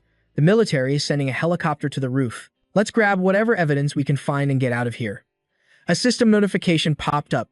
Collect the evidence and proceed to the rooftop. The current count was 0 out of 3. They decided to split up to cover more ground. She reminded him, we should look for proof related to the elixir. He nodded in agreement. Right, the streamers buzzed with speculation. Do we have to deliver the evidence in person on the secret route? In the standard route, they only ask you to send the USB files. The system displayed their progress. You have found evidence of Region Farm's illegal activities. 1 of 3. 3 of 3. Jae-young tucked the folder under his arm. He let out a sigh of relief. We're done. Just then, Jae-young's eyes fell on a powered-down computer in the room. He grew curious. Look at that, the main computer. I wonder what's inside. Let's take a quick look before we go. His viewers were skeptical. I doubt it'll even turn on. It's worth a shot. Jae-young gave it a try, and the machine hummed to life. The entire chat went wild. Wait, it's actually on. But as he looked closer, he discovered something else interesting. Huh? Hold on. These documents are almost all spattered with blood, making them impossible to read clearly. Jae-young grinned. There's even a picture of me right after I took down Logan and the hotel collapsed. The comment section immediately erupted with theories about this new information. Why would they mention using the reagent in such tiny font? They've been watching the main character this entire time. Suddenly, the computer monitor flickered to life. Jae-young was startled. Whoa, it's on. An interface appeared on the screen, demanding a login. It's password protected, so we can't get in without the right code. Without hesitation, he typed elixir into the field. It has to be this. A sharp beep echoed in the room. The screen changed. Access granted. The chat was in awe. Whoa, we've never seen this computer boot up before. Check the folders inside. But the folders inside weren't so easy to crack. No matter what phrase he entered, the system rejected it. Jae-young muttered to himself. It seems like every file is encrypted with a unique password. Oh, but this one isn't locked. Among the sea of locked files with red X's, a single green icon stood out, as if left there on purpose. He clicked on it without a second thought. The screen went completely black. A loading circle began to spin slowly in the center. The chat buzzed with curiosity. A video file. Hope it's not a jump scare. The video began to play. The director's office door flew open, and Ji-young rushed in. Behind him, the hallway was littered with bodies. The scene cut to him standing in front of a monitor, working quickly. A comm system voice could be heard. Device recognized. Preparing data transfer to designated channel. Jae-young's voice from the video spoke.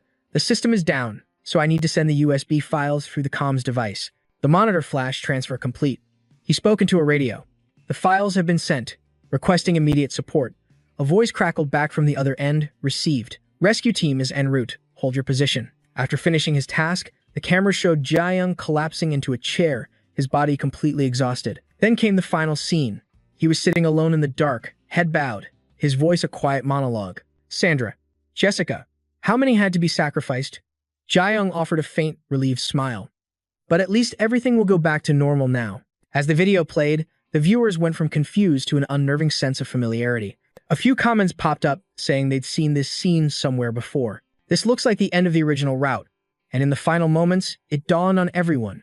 This was the standard route's ending. According to the story, soldiers should arrive any second now and declare the city safe. Right on cue, a voice cut through the white mist outside. Roger that. Roger that. Special forces in full hazmat gear moved in, sweeping the area with their rifles drawn. They lifted Jiang's body. A soldier reported over the radio. The specimen has been secured.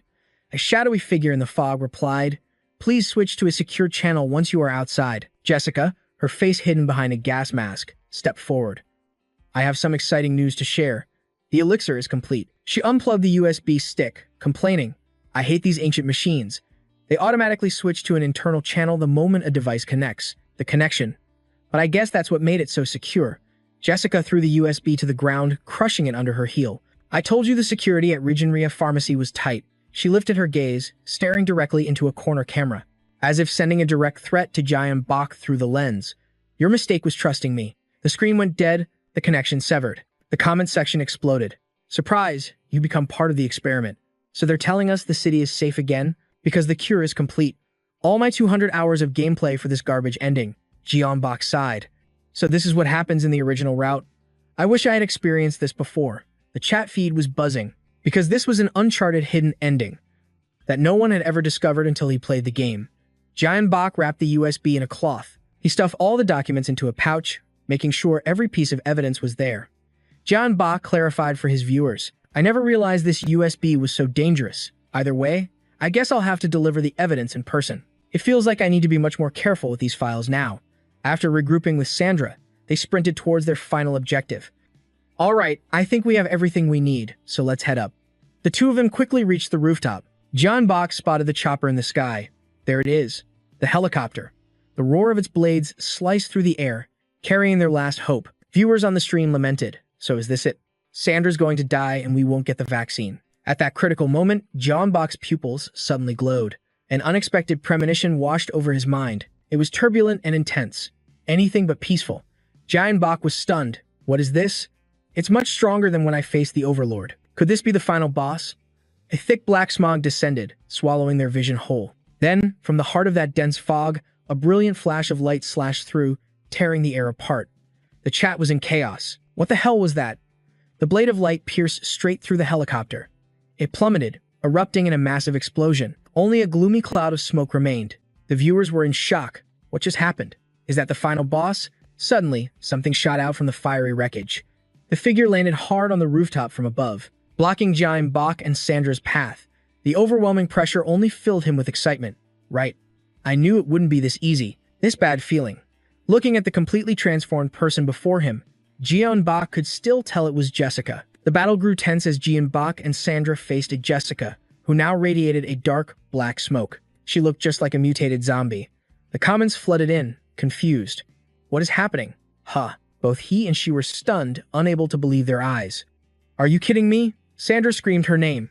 Jessica. She raged furiously. But I definitely shot her in the head. How? Jessica simply tilted her head. Her eyes were cold and emotionless. This is why I can no longer pretend. Two misshapen bullet casings clattered to the ground. A comment popped up. Whoa, are those the bullets from before? Jessica flashed a dangerous smile. Ghastly purple and red veins pulsed across her face.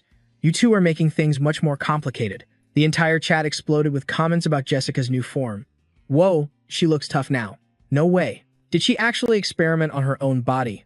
From Jessica's back, grotesque tentacles erupted, stretching towards the sky. Two giant, skeletal legs slammed into the ground, hoisting her up until she looked like a nightmarish spider. Jessica tilted her head back as the monstrous legs clamped onto her, as if consuming her body.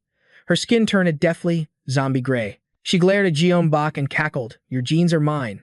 Sandra opened fire, cursing, Shut your mouth, you bitch. The comments immediately lit up. Ha ha ha, Sandra finally said it. That's my girl. Every single bullet pierced Jessica's head. She whipped her tentacles down with immense force, but they both leaped back to dodge. They kept firing relentlessly at Jessica. However, she quickly retracted her tentacles, wrapping herself in a protective cocooned shield against the damage. Sandra clutched her heavily infected arm in frustration, hiding like a coward. Jian Bach turned and immediately sensed the danger. He shouted a warning. Sandra, get down. Jian Bach tackled her to the ground. Out of nowhere, a hail of bullets rained down, peppering the spot where they had just stood. He shielded Sandra while firing back into the air. His shots split into 3 streams, but none of them could hit the black helicopter. That chopper flew closer to Jessica's cocoon. The chat immediately suspected it belonged to Regeneria Pharmacy, because it's protecting the final boss. A stream notification appeared. GPC Corporation has donated 10,000 won. The GPC account posted a message. The next phase of the game assumes the player has an RPG. Haha. The comments were confused. But who the hell designed a level like this? Giant Bach had to agree. That's right. It seems an RPG is essential here. Seriously. The chat immediately questioned him. How are you planning to down a chopper with that thing? Better go back to chapter 4 and find an RPG. He calmly raised his pistol and took aim. This is why I always recommend everyone find one of these during their playthrough. The comment section went dead silent at Zion Bach's audacious move. His first shot struck the helicopter's cockpit glass. While it did no real damage, the entire chat was still stunned. Holy crap, he actually hit it. Yo, was that a warning shot? Zion Bach fired a second round. This time, the bullet shattered the glass and slammed directly into the pilot's head, killing him instantly. With one enemy down, the viewers were completely floored. How in the world did he make that shot with the wind blowing so hard? Zion Bach shifted his aim to the fuel tank, and with one final shot, boom! The helicopter instantly erupted into a massive fireball. A comment popped up praising him. That fuel tank shot was epic. The chopper spiraled down in a storm of fire and smoke, turning the scene into a war zone. The chat was buzzing with excitement. So many helicopters going down today. This is incredible to watch. He actually took down a helicopter with just a pistol. A powerful gust of wind swept past, forcing Zion Bach to shield his eyes. The cocoon encasing Jessica slowly began to crack open, as her mocking voice echoed out. What a pity. You just shot away your final chance to surrender. Jessica's body had completely transformed. She stretched her new limbs, reveling in her newfound power. A true demon had finally awakened. In her current state, Jessica was a High Lord, the supreme ruler of the region Abyss. The comments flew frantically across the screen. A female lord? That's this game for you. It wouldn't be a proper finale without a lord as the final boss.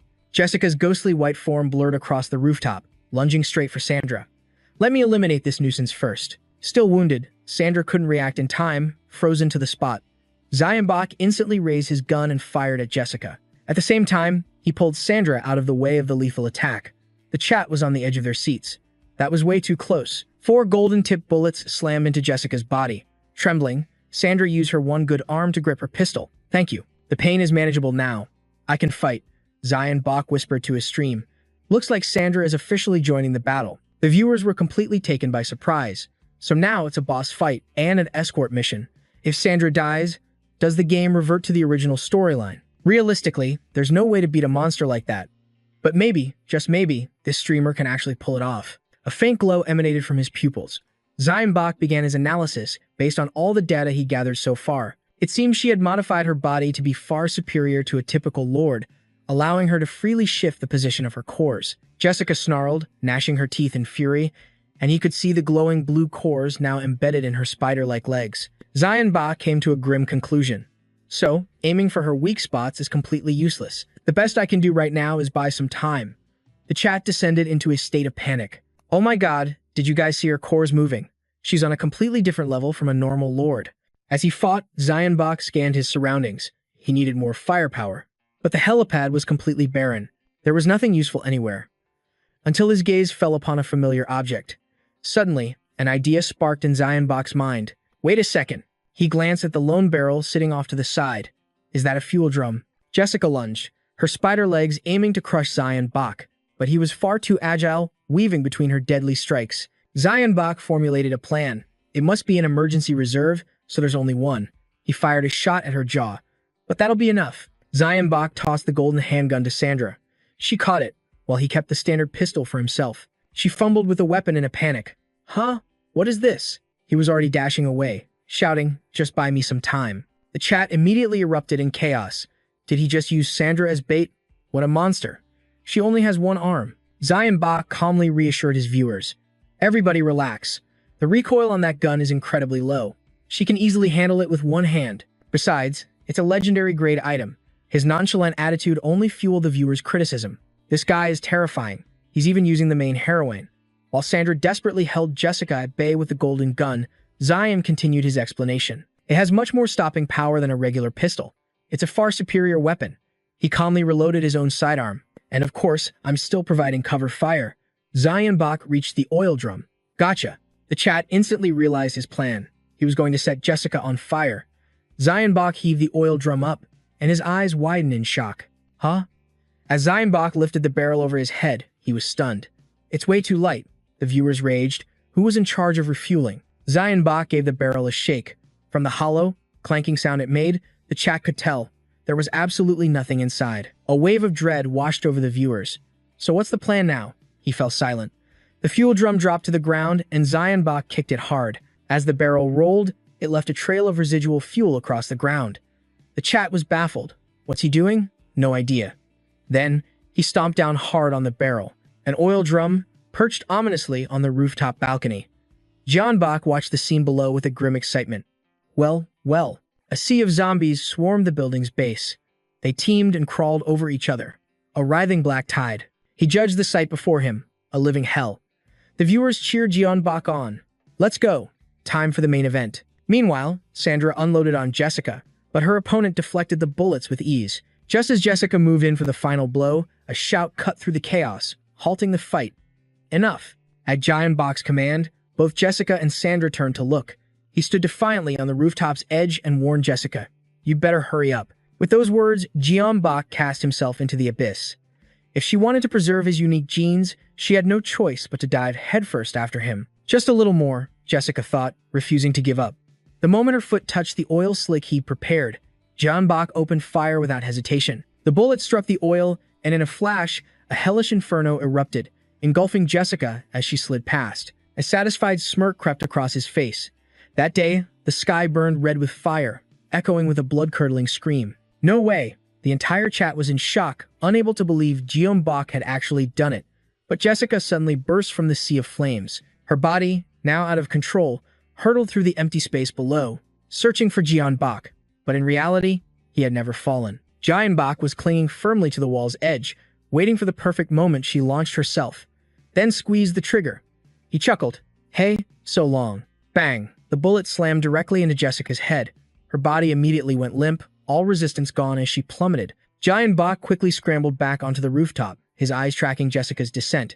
He figured a headshot would only paralyze her temporarily. Bach muttered to himself, "Maybe being burned alive was nothing to you. But let's see if you can survive the fall." Jessica was suspended in midair. Her right calf, drenched in oil, had been blown apart in the explosion. Her entire body was a tattered, burning wreck, and waiting for her below was a horde of starving zombies. Watching this, the viewers were completely stunned. When did he even spread the oil? How could he devise such a plan in the heat of the moment? So this was the secret of a pro player? Incredible. A system notification appeared. Main quest 80% complete. You have defeated Jessica, owner of Renly Pharmacy. Bach hopped onto the rooftop ledge and sat down. He grinned. Everything had gone exactly according to plan. The system chimed in a second time. The weakest resident has unlocked the achievement. Defeat Jessica. Bach glanced down at the swarm of zombies tearing her mutated body to shreds. Considering the number of elixirs Jessica had consumed, her genetic makeup must have been a delicacy for the undead. Just then, Gap Co. appeared, donating 100,000 W.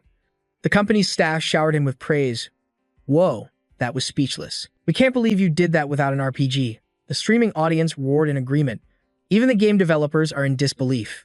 Purple has just redefined the word gamer, unlocking a hidden storyline for the first time. But some viewers were more concerned about Sandra. Sandra, what about her? Is she okay? He startled, suddenly remembering. Oh no, the wound. The dark veins on Sandra's arm bulged, becoming more prominent. She tried to reassure Bach. I'm fine. We need to find a way to escape first. A somber mood fell over the chat. We're so close to the end. Sandra's going to be all right, right?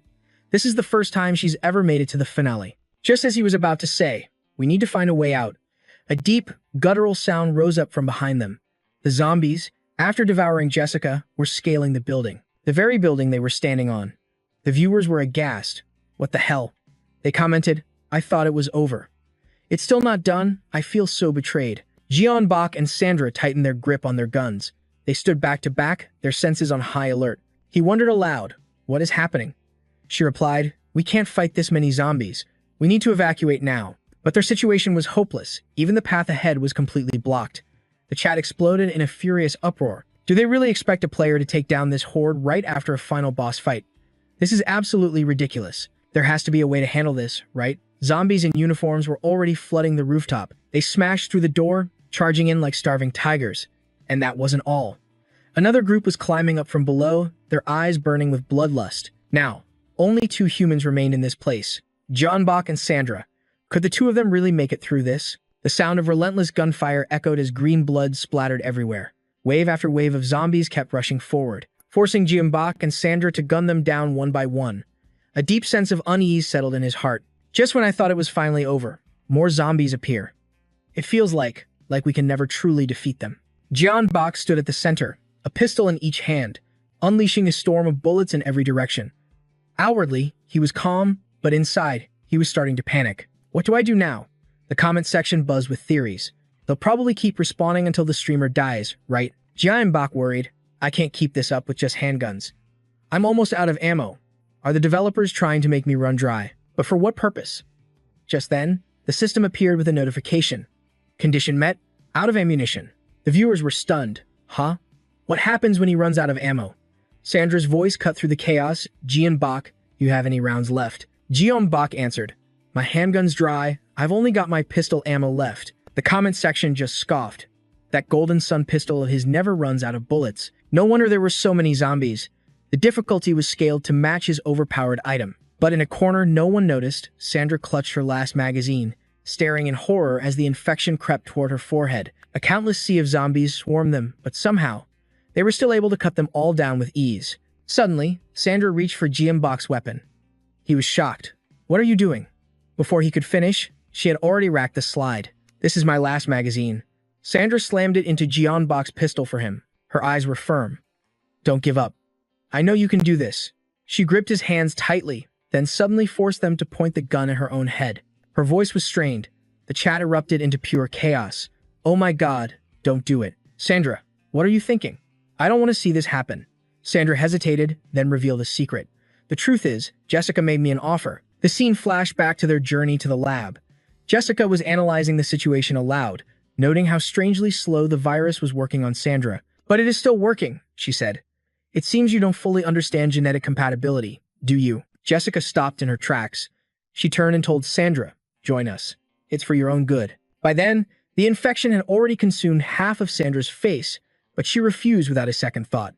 I already told you, there is no way I'm letting you experiment on my child. Jessica tried to bargain. Then what about this? I'll help you keep the baby. Sandra flinched instantly. A wicked smile spread across Jessica's face as she exposed the truth. You're pregnant with his child, aren't you? Want to hear something interesting? Jessica threatened. Whether there's a vaccine or not, once you lose your mind, you can never fully become human again. Even if your child has the perfect genes, the moment you turn. Everything is over. The child you give birth to will never see the light of day. She was twisting the knife. You already know that, don't you? That's why you haven't dared to tell him. So, let me make you a different proposal. Jessica extended an invitation to Sandra. Join us. Both you and the child will live. Besides, our experiments won't kill our personnel. She was playing on her fears. Make the right choice, and everyone gets to live. Are you interested now? Back in the present, she let out a sigh of relief. It was a very good offer, but because I couldn't trust her, I refused. And I am so glad that I did. As Sandra spoke, she pushed Jianbok's golden pistol forward. If I hadn't, she would have turned you and our child into lab rats in a glass cage forever. He was aghast. Then why didn't you tell me sooner? She squeezed the trigger for Jianbok, wiping out the horde of zombies that was closing in. Remember when you asked me what the best choice was? Sandra smiled tragically. Well, I think this is the best choice. She drove her point home.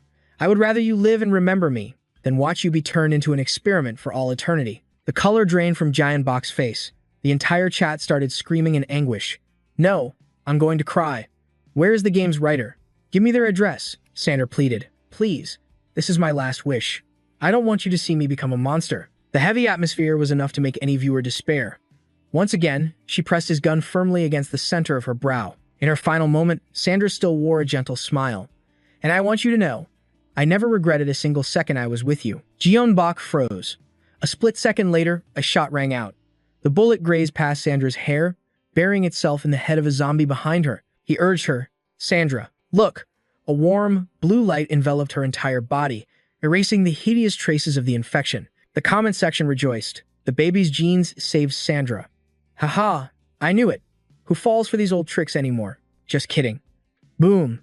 A massive, deafening explosion suddenly cut them off. They both looked over as another endless army of zombies charged toward them. The viewers raged. Does this game not even let players rest? The zombies swarmed around them in a frenzy. Jianbok and Sandra had to fight back, unleashing a relentless barrage of bullets.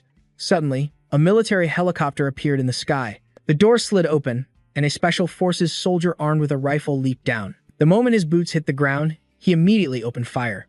The first volley tore straight through the zombie horde. The destructive force of the attack annihilated them in an instant. The soldier, still firing, called out to the two behind him. "You haven't been bitten, have you?" Jeonbok helped Sandra up and answered honestly, "We're both okay." The special forces soldier threw a grenade high into the air and gave a command. "Then get down." The grenade detonated in midair. In the next second, a flare shot straight into the sky. The helicopter caught the signal and immediately dropped a ladder for them. The soldier encouraged Jeonbok and Sandra. "I'll provide cover. Go." He waited until the other two were climbing safely before he scrambled up the ladder after them, following close behind. All clear, ready for takeoff. Once the team was secure, the pilot lifted the chopper, leaving the nightmare behind. The screams of the zombie horde echoed from below.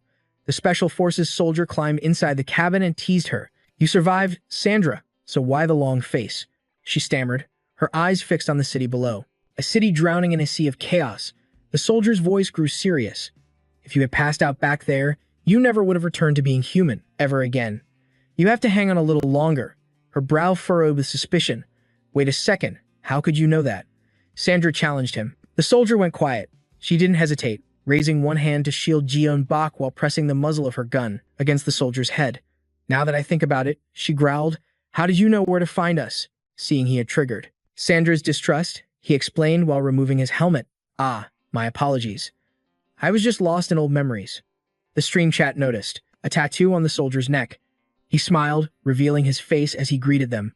"Sorry for the delayed introduction. The name's Kim Leon." The viewers exploded. "Oh my god, it's Leon, the original main character from the RF game." Leon introduced himself with a friendly smile. "I used to be a cop, but now I'm serving in the military. I've been assigned to investigate this case." The entire comment section roared with excitement at his appearance. Someone even revealed that Leon went from being a police officer to a military officer. Jeonbok and his chat speculated together. "I'm guessing he's part of some special task force. That would explain the helicopter and all this gear."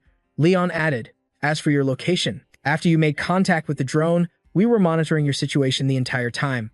Luckily, we showed up just in the nick of time." Jeonbok handed him the file he had stolen. "I see.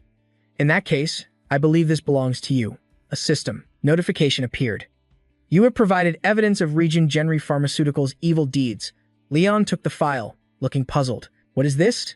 But not wanting to make things awkward, he simply offered a slight smile, tabling his questions for now. "I'm sure you have a lot you want to say," Leon advised. "But for now, please get some rest." He praised the two of them. "You did well.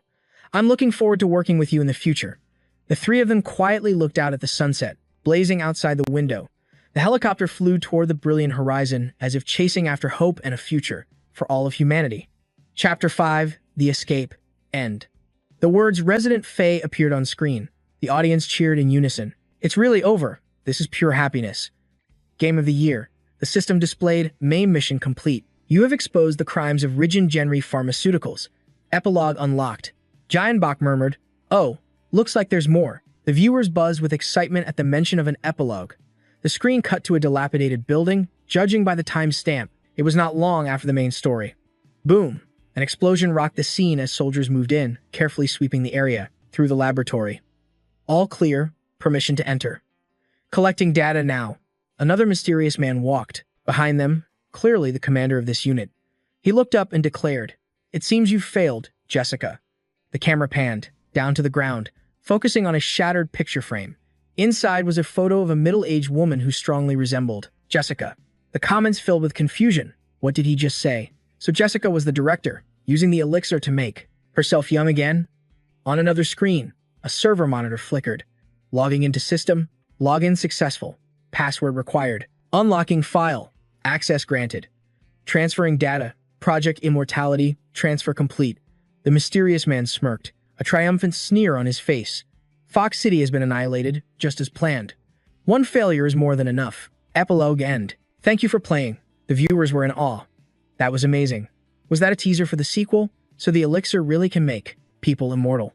This means there's going to be a civil war within the military. Jeonbok exclaimed, "Wow, I think the next part is going to be a lot of fun." The stream system announced that multiple accounts had donated to him. Donations of 10,000, 5,000, and even 30,001 poured in with emotional messages. expressing gratitude and love for Bak. The Gabco company also donated 100,000 won, thanking Guy and Bach for completing the story and encouraging viewers to continue playing the game and support the sequel. He smiled professionally, not forgetting to plug the channel. Thank you for all the donations, everyone. Please continue to support the other series in this game. After watching Bak's live stream, the viewers were completely satisfied, with absolutely no regrets. I'm going to miss you, Purple. He agreed. I had a great time too, experiencing this game with all of you. Bak formally thanked his chat. Thank you all for sticking with me until the very end. I'll see you all again soon. The comments filled with goodnight wishes. A system change reverted his outfit back to his usual casual clothes. Bak waved goodbye to his viewers. Good night, everyone. An account named Definitely Not Cho intentionally donated 10,000 won and pleaded, Purple, before you go, tell us what game you're playing next. But Bak just gave a casual farewell. See ya. And with that, the live stream screen went black. Purple's broadcast had ended. The saga of Resident Fear was over, and as expected, the gaming world was in an uproar all night. Thrilled to their core, Resident Fear players flooded the forums the moment they woke up. On top of that, the dev team officially praised Purple for being the first to uncover the game's true ending, and as Purple's star began to rise, everyone became obsessed with his next move. Bak's fans rallied the troops. Everyone, go vote on Purple's channel. Brian was not about to miss this chance.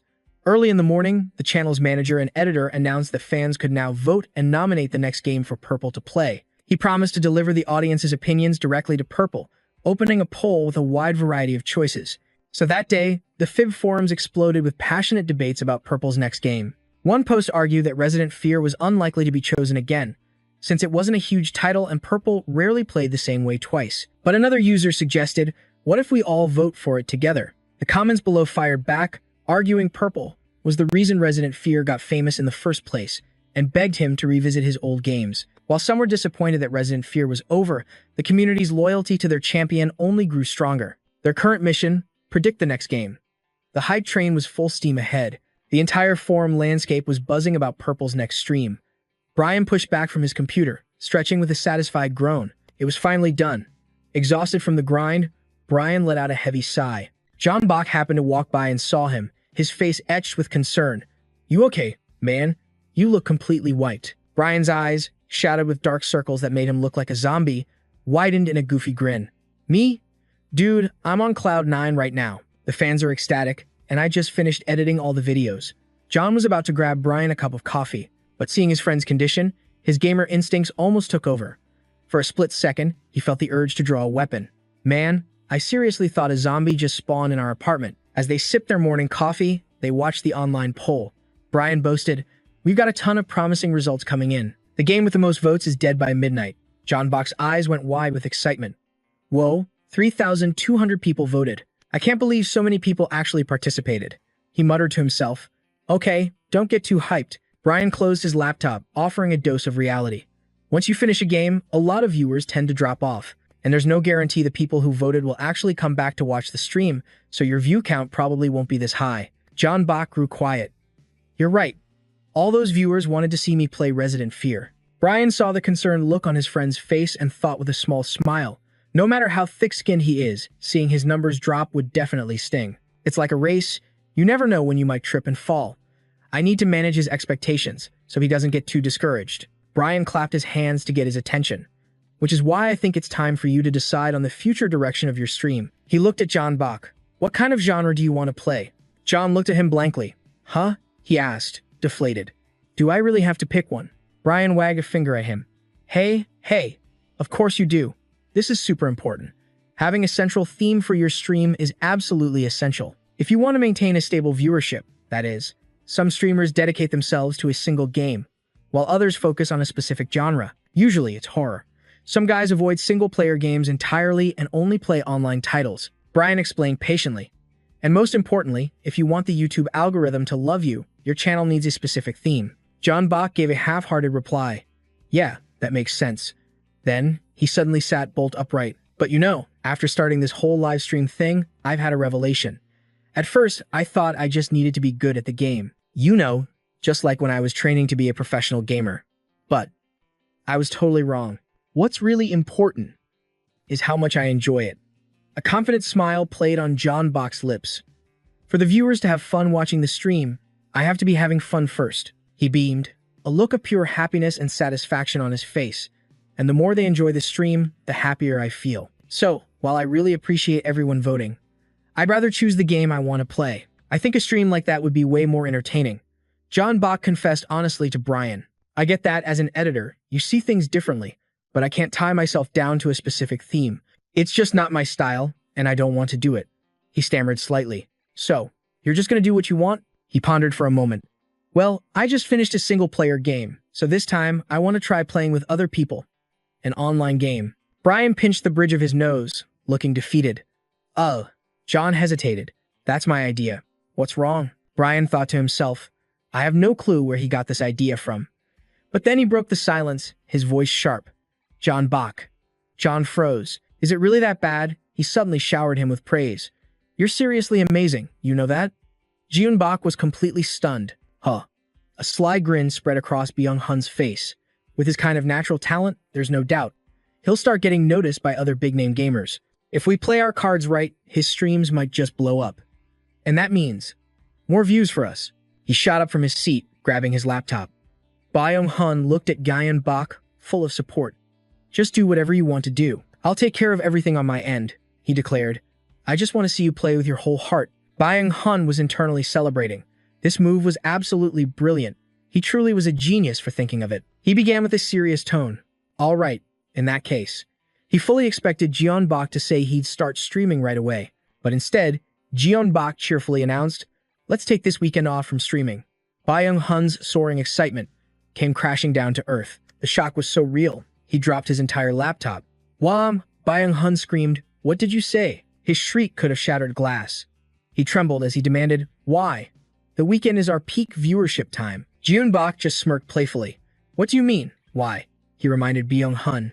You're the one who needs a break. Byung-hun froze. Huh? Me? Jeon Bach's expression turned serious. You're working yourself to death. You're editing all those videos by yourself. And managing the entire channel on top of that. He even shot Byung-hun a threatening glare. Do you have any idea how ragged you look right now? It's getting worse every day. Greasy hair, dark circles, and a smell I can't even begin to describe. Byung-hun was speechless, completely unable to deny a single word. Jeon Bach continued, and while you're resting, we're going to hire another manager. You need to take care of yourself if you want to last in this business. He then offered a surprisingly gentle smile. I'm serious. I'm not trying to run a sweatshop here. Jeon Bach looked him up and down. You look absolutely pathetic. But it was as if the words weren't even registering. Only one thought echoed in Byung-hun's mind. So that's what this was all about. He had been so worried that Jeon Bach was feeling the pressure of losing his fame, but it turned out his friend was the one worrying about him. Byung-hun let out a small laugh. Looks like there's something even you didn't see. Jeon Bach. You should be grateful to have a friend like me. He grabbed his coffee, leaning his head against the fridge and mumbling. You know, if I actually took care of myself, I might just become a streamer and steal your spotlight. Ever heard of a sleeper build? Jeon Bach looked completely disgusted. I wish you had never said that. He conceded, please, just spare my ears. Deep down, Byung-hun knew he could always count on Jeon Bach. Then, an idea sparked. And, if you're serious about finding a manager, I already have someone in mind. Someone extremely reliable. Jeon Bach was skeptical. Reliable? Wait, don't tell me you mean. Byung-hun quickly spun the laptop around to face Jeon Bach. With an offer like this, I'm positive he'll want to join us. Trust me, he said with total confidence. There's no one better at cleaning up messes than him. The scene shifts, cutting to a torrential downpour. A young man in a suit stands in the rain, his expression unreadable. With a suitcase in one hand and an umbrella in the other, he moves like a ghost through the bustling crowd. Sir, I'm sorry, but I'm going to need you to come in tomorrow. It's an order from the higher-ups. This isn't over yet. The young man's reply was ice cold. Sir, there is nothing left for me to do there. Besides, I'm on the administrative team. Why was I even sent on this assignment? Weren't they just trying to get me to quit? Is that it? The voice on the other end tried to explain. Juho, look, I don't want to be having this conversation on a weekend, either. But one of the executives is tied to that embezzlement case you exposed. You're talented and a hard worker. I wanted to keep you around. But this is just way above my pay grade. His polished black shoes splash into a puddle of rainwater. The young man says nothing in return. The voice on the phone droops with defeat. I'm not as brave as you are, Juho. I'm sorry. I'll send over the official notice now. Juho comes to a dead stop, his arms going limp. The suitcase and umbrella clatter to the ground. He tilts his weary face to the sky, letting the cold rain wash over him. I can finally rest. An elevator dings, its doors sliding open. Juho steps out, his suitcase dripping water onto the floor. For some reason, the hallway lights are completely out. A rustling sound echoes from the darkness ahead. Is it the room on the right? Hold on, I've got a flashlight. Juho stood there, utterly confused. Why is it so dark in here? He spots two shadowy figures fumbling with his front door. Who are these guys lurking outside my apartment? Is something going on? After a moment of fiddling, the lock beeps, confirming access. The door swings open. The two figures snicker. Whoa, it's still the same old password. Seriously, how did you even remember that? Jaehyung-bak replied with total confidence. I know Juho better than anyone. He's the type who never changes his passwords. Suddenly, a deep chill ran down Byung-hun's spine. Wait, why do I suddenly feel so cold? A voice cut through the darkness from right behind them. What the hell do you two think you're doing? They both whipped their heads around in shock. Whoa, an enraged Juho. Now that's a rare sight to behold. Ah, there you are. We were just coming to check if you were still alive. Come on, let's head inside. Juho let out an exhausted sigh. Just get in the house. And just like that, the two of them made themselves right at home. Before he could even take off his shoes, Byung-hun scurried ahead with the bags. He feigned a complaint. Man, this place looks so dull. You really haven't changed at all. Jaehyung-bak played along. What did you expect from this guy? He hasn't even changed his password in years. Juho grumbled at Byung-hun, telling him to stop rambling. With a clink, a glass of liquor was set on the table among bags of snacks. Juho was stunned. So you want to hire me as your manager? Here's a quick rundown on this friend of Jaehyung-bak. 28 years old, a childhood friend of Jaehyung-bak and Byung-hun, and the head of administration for a major corporation. Jaehyung-bak professionally poured another drink for Juho. I'm not kidding, we're dead serious about this. Though Byung-hun said nothing, his sparkling, earnest eyes said it all. Juho was floored. All right, I get it. You can stop with the flattery. I know that look you two get when you're serious. Jaehyung-bak pleaded. Come on, bro. Imagine the three of us working together. It'd be perfect. Juho pinched the bridge of his nose, a headache already forming. Even if they called it being a manager, in reality, it wasn't a reliable career. My immediate thought was to refuse. He lifted his gaze to the two men before him, but seeing their faces, memories of their school days came rushing back. Seeing Juho still hesitating, Byung-hun nudged Jaehyung-bak and whispered, Hey, put on your serious face. Jaehyung-bak tried to persuade him. You're the only one we want. Juho crossed his arms, questioning them. Okay, let's put aside the trivial stuff for a moment. Do you two even know how much I get paid these days? You'd have to at least match that figure, right? Jaehyung-bak grinned and pulled out his laptop. Like I said, we're serious. Don't underestimate us. Byung-hun showed him the money they had worked so hard to earn. Juho's eyes widened in utter disbelief. While Juho stared intently at the data on the screen, Jaehyung-bak listed off the numbers. 9 million in donations, top-tier sponsorships, 3 million in ad revenue. An average of 1.6 million won for a single YouTube video. And as long as the views go up, that number will just keep climbing. Juho was staggered. You guys made all this in just 1 week? Yep. Jaehyung-bak seized the opportunity, leaning in closer to entice him. Impressive, right? I was surprised too. At first, I was just doing it for fun. Who knew it would become a gold mine? He explained. But honestly, it's not just about the money. Jaehyung-bak flashed an enthusiastic smile. Getting all this support and encouragement from the fans is enough to make me want to work even harder. Byung-hun enthusiastically rushed over, throwing an arm around his shoulder. Haha, see what I mean now? You know this guy. He's a real genius. The two of them made their formal offer to Juho. We really need your help. And after what your company put you through, we were hoping we could help you out, too. Juho stared blankly at the outstretched hand. He lowered his gaze slightly, the moment reminding him of the old days. Whenever he ran into trouble, these two were always there to help him out. He smiled wistfully, just like back in high school. Byung-hun rushed over, about to pull Juho into a hug. He smiled. You're in, right? Right? Juho arrogantly turned his head away with a huff. I'm still not sure. I need more time to consider. Jaehyung-bak, understanding the cue, grabbed Byung-hun and held him back. He made a suggestion to Juho. You were planning on taking some time off work anyway, weren't you? So why not give it a shot with us? What do you say? I get it. Being unemployed right now isn't easy. Byung-hun enthusiastically raised his beer can. That's a brilliant idea. Resigned, Juho raised his can as well. You say that like you're sure I'll take the job. Fine, I'm in. John Bach raised his beer in confirmation. Trust me. The three of them clinked their cans together, declaring, "This is going to be epic." The vibrant, friendly atmosphere instantly washed away the anxieties of adult life. John Bach started, "Oh, by the way, while we're on the topic." He casually stacked beer cans into a tower while discussing business for the next game. "I've made my decision," he announced. "I want to choose something that's really meaningful to me." Before long, it was time for the next live stream. The comments were flooded with people wondering what game Jeonbok would play today. The moment he went live, an account donated money and asked him that very same question. Jeonbok replied, "I carefully considered the poll results and looked at the reviews beforehand." He deliberately dragged out his words. Today's game is... The entire chat held its breath. 60 seconds left.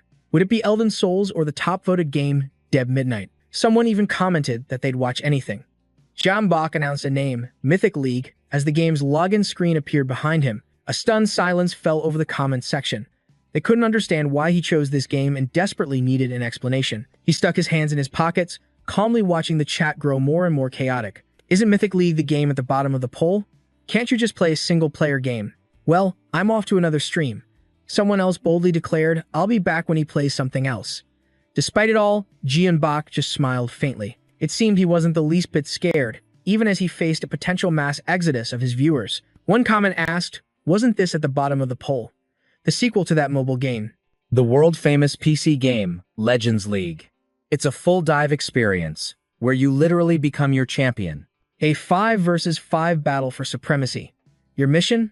Obliterate their towers, then crush the core structure at the heart of their base. The Sanctuary.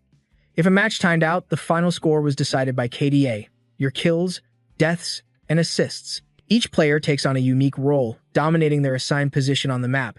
Victory demands perfect teamwork and god-tier individual skill. Meanwhile, back on the stream, the chat was clinging to a sliver of hope for Jian. I honestly didn't see that coming," he said, completely unfazed. "There must be a reason, right?" The viewers' reactions were playing out exactly as Jian predicted. He knew most of them were single-player game fanatics, so naturally, they weren't exactly thrilled. Another comment popped up, threatening Jian, "I'll be back when you play a different game." With a smile and a wink, he reassured them, "Relax, everyone. There's a very good reason I chose this game." Jian boasted proudly, "Heh. I know you all voted for a bunch of single-player titles, because I started out playing with RF. But here's the thing. Back in high school, I was this close to going pro in Legends League." The chat was floored. What? He was built different from the start? He's probably just kidding. His ego was soaring, his chin held high. It's 100% true. Tone, Genji, and even Afrika Plus, they all sent me offers. Of course, no one in the comments believed him. All three top teams? No way, he's totally lying. But a few loyal fans rushed to his defense. Honestly, Purple has the skills for it. He scratched his head, feigning embarrassment. But in the end, I had to quit the game, so I never joined a team. A donation notification popped up, 5,000 world, with a simple question attached. "Why did you quit?" Jian hesitated. "I can't tell them the real story." He decided to bend the truth for his audience. "I had to deal with some family matters back then, so I was swamped, but everything's fine now." "It was a long time ago," he added. The chat room fell silent, a wave of guilt washing over them. Jian pressed on, trying to persuade them. "If they could see how much you all support me now, I know they'd be incredibly proud. That's why I wanted to play the next chapter of Legends League right here, on my stream." The chat erupted with emotional praise. Everyone agreed they'd watch anything, as long as he was the one playing. Another user, Backup Donate, even sent 10,000 world with the title, "Good Son." Jian wasted no time. "This is my first time on this version, but let's just dive right into the main event." He immediately queued for a 5 versus 5 ranked match, the mode where you crush the enemy's main base to claim victory. A system window appeared. Tempo Riff is entering a ranked match. The chat immediately exploded in panic. "Wait, hold on. What about the tutorial? Maybe play a normal match first. That's not how Purple does things. Haha." Another system message flashed.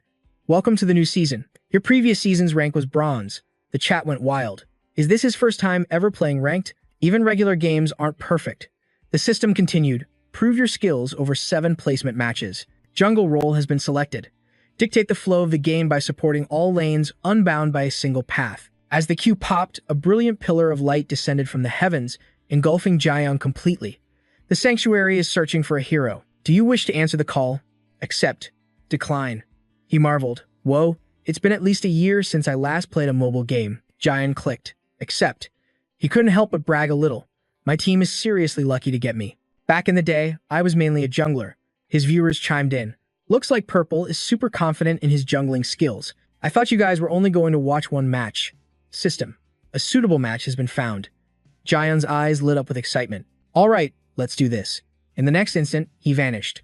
The entire chat cheered him on. Let's go. Starting from bronze rank. Meanwhile, in another location, Yoo-ho and Byung-hun were watching Jaehyun stream together. Yoo-ho looked incredibly skeptical. Hey, are you sure about this? He jumped straight into a ranked match. Byung-hun just let out a wry chuckle. That's Jaehyun for you. Yoo-ho crossed his arms, explaining, the controls are completely different from the PC version. You could basically call this a whole new game. Byung-hun nodded in agreement. That's right. In Mythic League, it's like you're actually embodying the character. Not to mention, most of the champions have been completely reworked. He concluded with a confident smile, but the most important thing is that Jaehyun hasn't changed. Yoo-ho was stunned.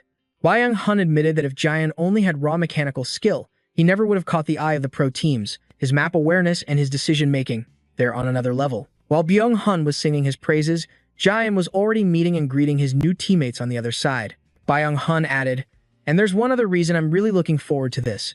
Yoo-ho leaned in. What is it? He explained. In Legends League, you have to focus on leveling up and getting stronger. You have to upgrade your skills and items, or you'll die in an instant. That means no levels. All skills are unlocked from the start. We can fight right from the beginning. Minions and items are just details. But in Mythic League, levels have been completely removed. So player skill is the only thing that matters. Byung-hun was absolutely certain. It was hard for him to show his full talent with just a keyboard and mouse. So as long as he picked a good character, Yoo-ho was suddenly cut off. Oh, he's picked one. He eagerly peeked at the computer screen. Really? Let me see. Byung-hun's expression instantly twisted. Wait, what is this? John Bach actually chose Yami? A quick look at the hero Yami, a ninja who mastered ancient magic. An assassin character that deals magic damage. In theory, this character is incredibly strong, possessing a wide variety of combos. But unlike the PC version where you press a button to use a skill, Mythic League requires players to perform complex hand signs to cast spells. This created a massive disadvantage in fights where reactions are measured in seconds. The entire chat fell into despair at Jun Bach's bizarre choice. Are you kidding me? He could have picked any cool character, but he chose Yami. Yami. This guy must be a total newbie. Byung-hun analyzed while mimicking the hand seals like a ninja. And on top of that, your hands are tied up while casting, so you can't even perform basic attacks. Since he's an assassin, his base health is low, and he's terrible in close combat. He slammed the table for emphasis. Basically, this character's playstyle is trash. The screen shifted to Jeonbok's point of view. At that moment, a system notification echoed in his ear. Perfect has received the power of Yami. The hero's design has been applied to your base model. Welcome to the Mystic Battlefield. A team of 5 players, each in a different role, was transported to the arena. 10 seconds until deployment. The moment Jeonbok appeared, someone called out to him. His teammate, playing the hero Jax, coldly questioned him. Hey, Blade, I know we're all new, but couldn't you at least watch a tutorial before playing? Yami is a terrible pick, especially for a jungler. The other 3, Genino, Grace, and Kai, also complained in frustration. Wow, what a trash pick. Ha. My luck in the first match of the season is just fantastic. We've got a troll on our team. A shiver went down the entire comments section. Even though it's just text-to-speech, I'm still getting goosebumps. Good thing it's not real voice chat. He was suddenly being openly despised by his teammates. This made Jeonbok secretly wonder, is Yami really that bad?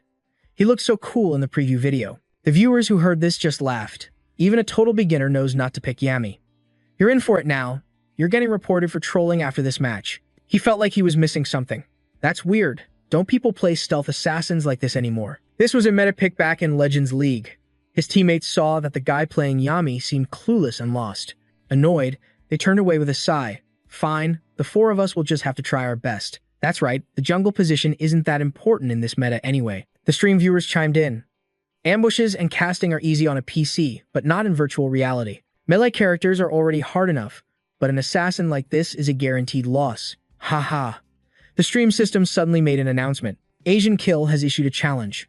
The mission: win 5 games with the hero Yami. Condition for failure: type I am an idiot 3 times. The reward: 1,000,001. Decline or accept. Jeonbok was startled. Huh? The comment section exploded.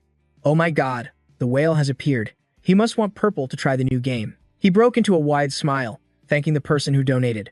It's great to see you again.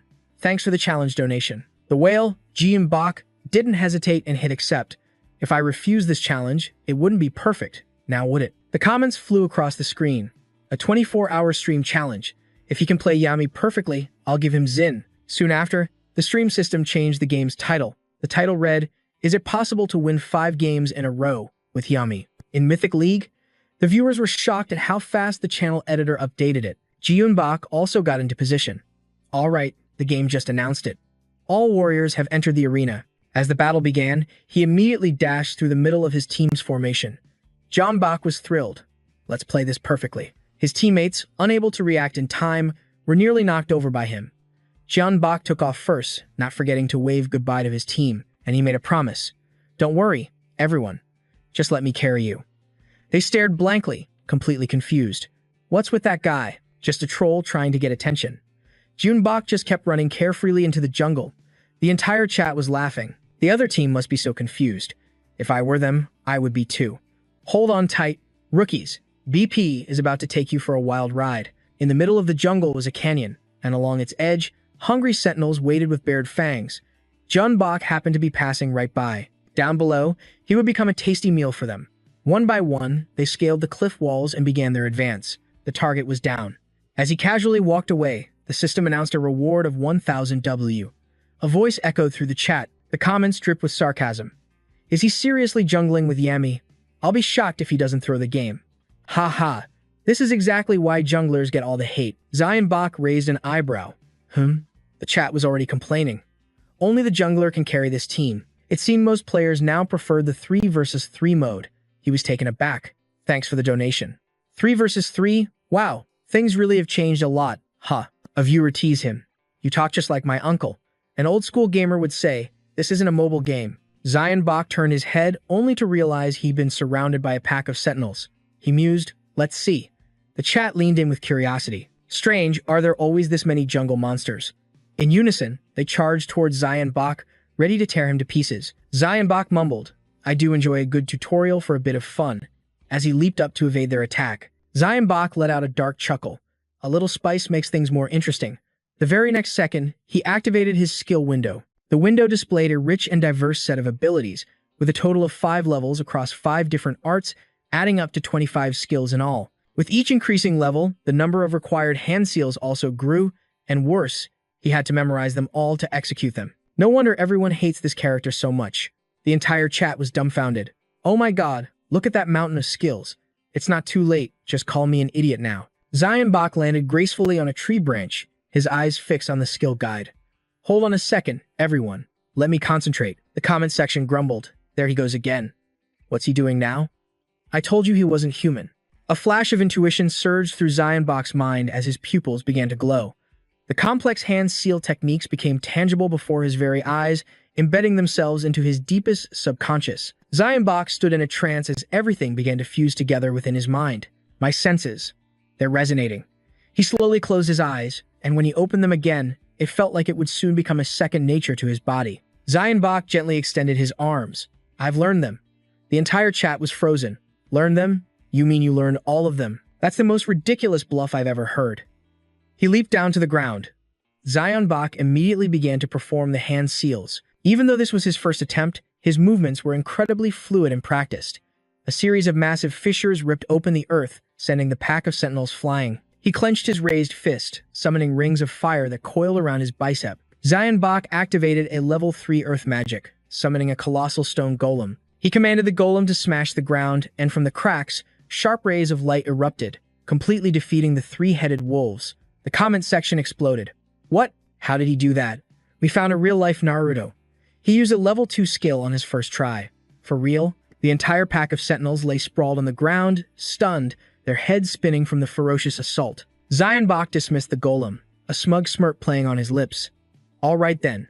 He swung his knife, and beams of light shot out, slicing the wolves in half. He declared, now I understand how this works. The viewers erupted with excitement. I can't believe he actually did it. Bak crouched down, gathering his power.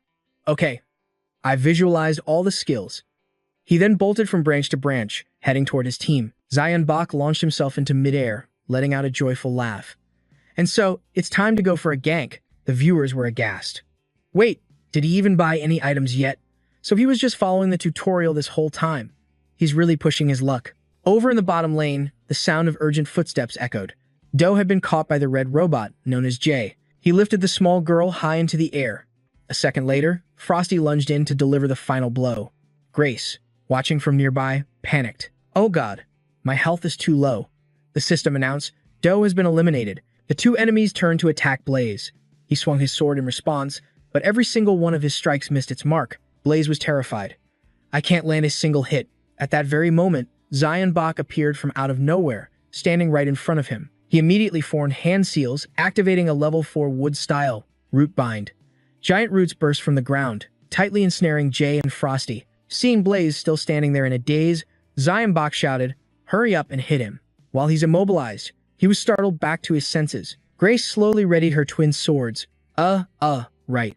But before she could even strike, both he and his partner had already broken free from the binds. The entire comments section criticized Blaze for being useless, a true Bronze League player. Seeing the enemy had fled, Zion Bach decided to pursue them alone. All right, I'll do it myself. The viewers grew worried for him. What? Purple? Don't do it. Your character is too weak. Just as Zion Bach looked up, he saw Jay and Frosty attacking him at the same time.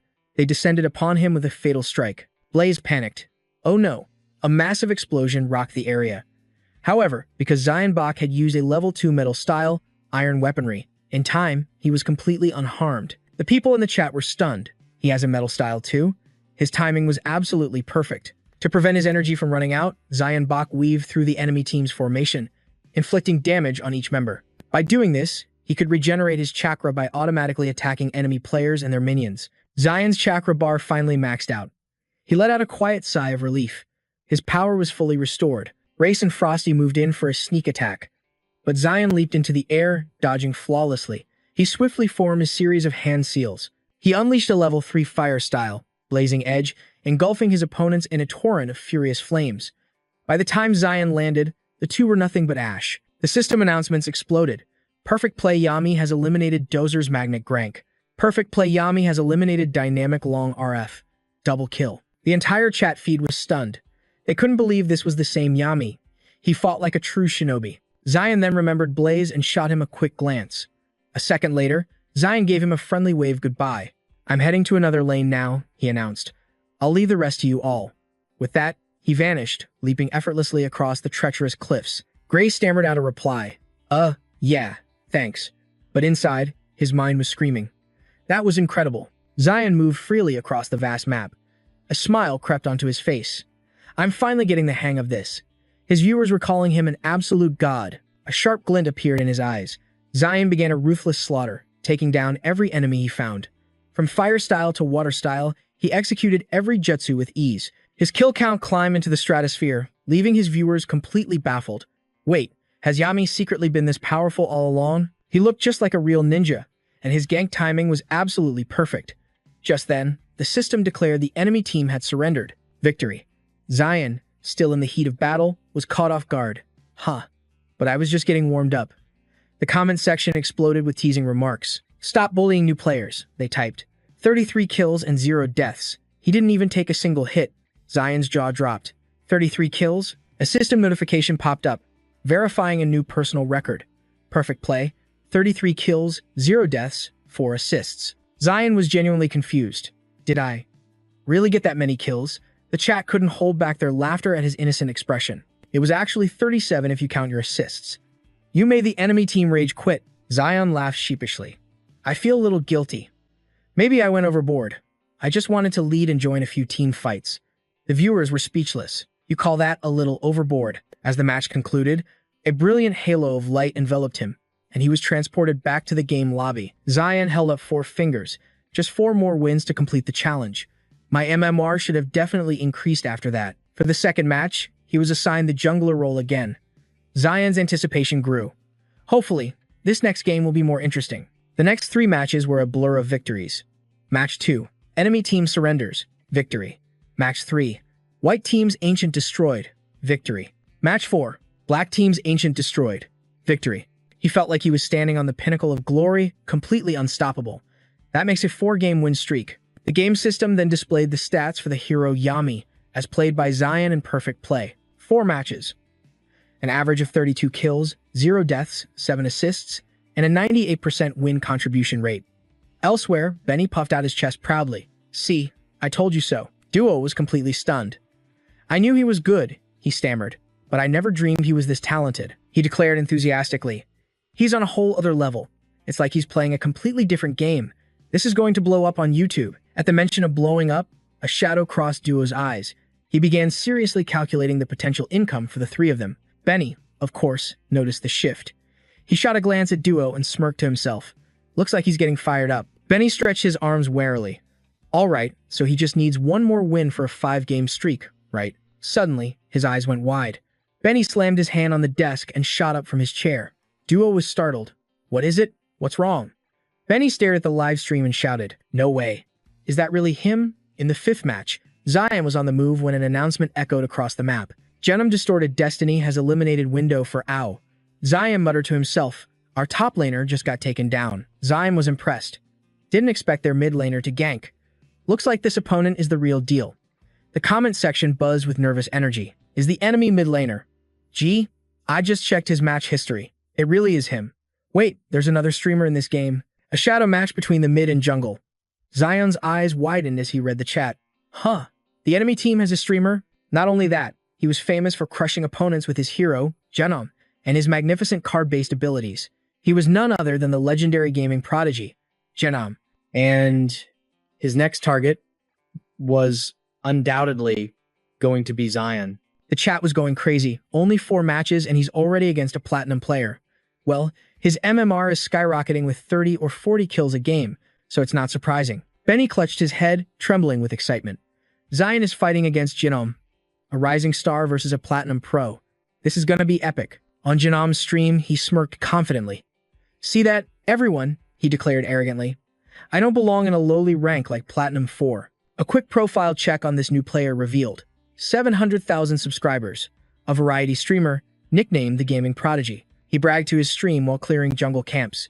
The only reason I didn't hit Diamond last season was because I was too busy. Ah, the white team's jungler is about to appear. I wonder which path he'll take." Genom's livestream chat exploded. "Wait, that jungler's name. He's the biggest rising star. This match is about to get interesting." He scoffed with disdain. I don't know the full story, but he's just another streamer, isn't he? Too bad for him, running into me during his placement matches." Genom felt a flicker of doubt. Hold on, am I seeing this right? He checked the roll chart and froze. The enemy team's jungler had picked Yemi. Genom was utterly speechless. Yami. The entire chat erupted in flames. That pick was a complete joke, so rare that even Genom, who relied on pure skill over meta picks, was shocked. He scowled. This isn't cool. Trolling is one thing, but doing it in a placement match crosses the line. Genom clenched the card in his champion's hand. Boom!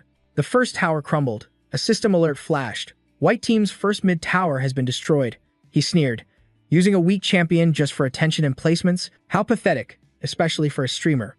His cold tone sent a shiver through the entire comments section. Genom was truly furious now. Yami has gone too far. Teach that troll a lesson. Suddenly, a notification appeared. Challenge: defeat Yami 10 times. Group challenge. Reward: 50,000 won. Accept or decline. Viewers flooded the prize pool, donating to Genom's group challenge. The reward money skyrocketed. He steeled his resolve. Looks like I have to end this farce myself. With that, Genom vanished from the lane. On Jeonbok's side, things were grim. His team thought he was a troll who didn't know how to gank, despite his attempts to explain. Huh? No, it's because I ran into their jungler. I'm not trolling, just look at my match history. But they muted him anyway. His viewers watched, feeling a wave of sympathy for Jeonbok. Platinum players really are quick to judge. It was a logical reaction to seeing a Yami pick in placements. Jeonbok felt powerless. Everyone gets so tense in higher ranks. Hopefully, if I play well, they'll unmute me. His chat sighed collectively. If just one of them unmuted him, he could explain. It was always easier when his teammates were newbies. He considered his options.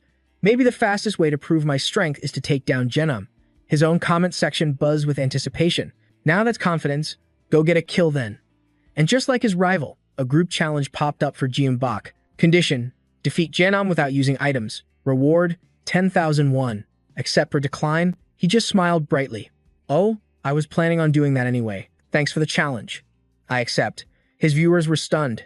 Did he even read the condition? 10,001 is way too low for a feat like that. And so, Giant Box fans also began pouring money into his prize pool. He glanced up as the reward climbed to 430,001 and let out a soft breath. All right. Giant Bok decided to end this quickly. He changed course, diving deep into enemy territory. I have to take him down before the item gap gets any bigger. After slipping through the enemy jungle, Giant Bok took cover at the base of a steep cliff, waiting for the perfect moment. He opened his map, scanning the lanes. I plan to gank him, but he's not there. I have no idea where he is. A sudden intuition sparked within him. He's a ranged magic damage dealer. There's no way he has an invisibility skill. Wait a minute. Could he be?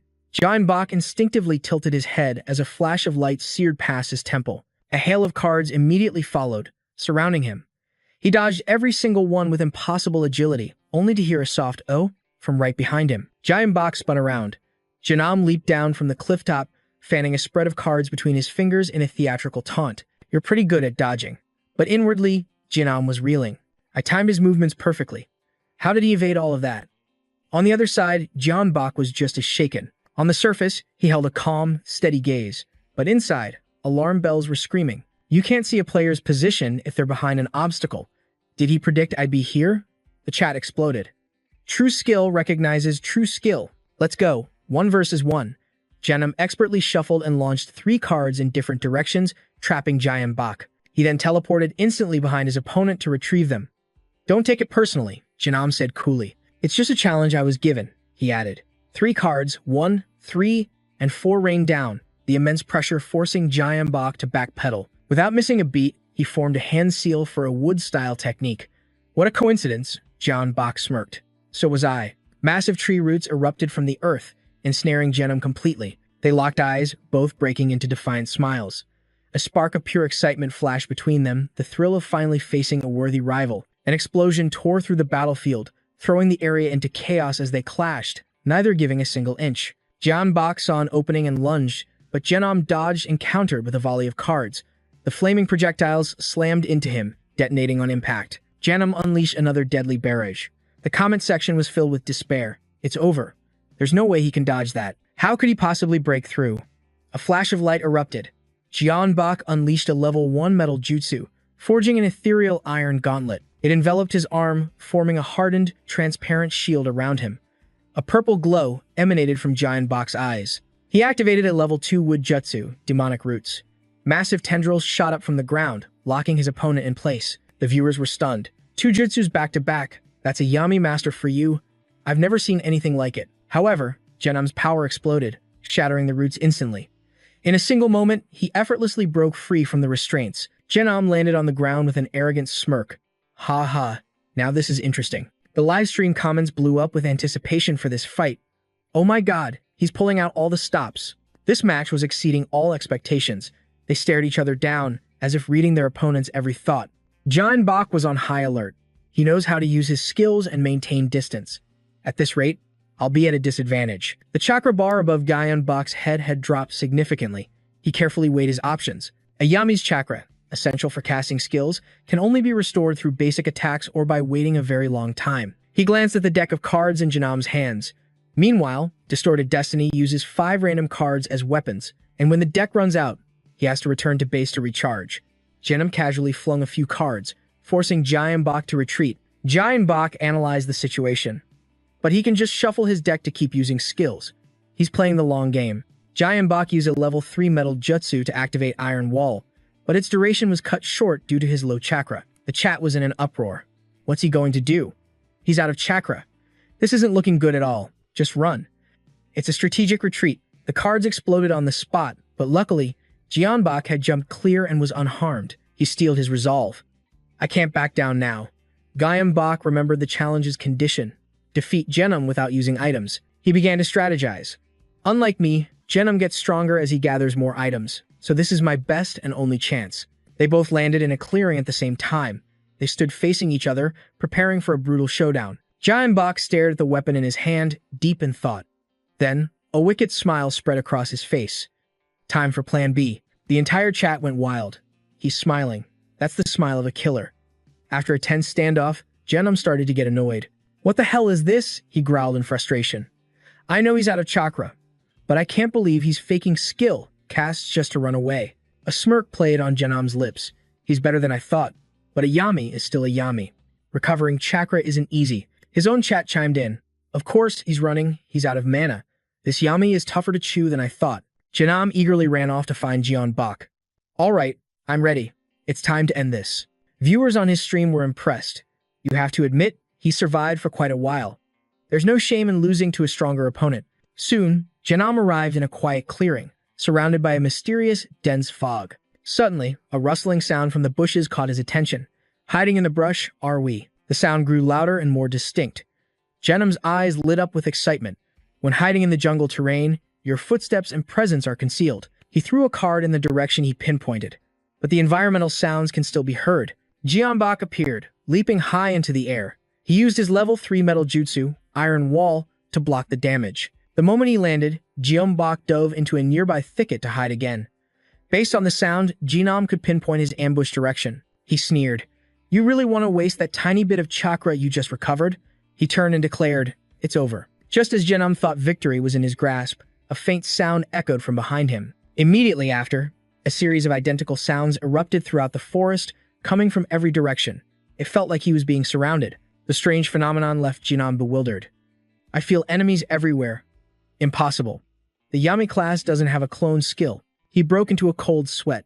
Should he just attack in a random direction? However, all he hit was a pack of sentinels, which exploded on impact. He tensed up.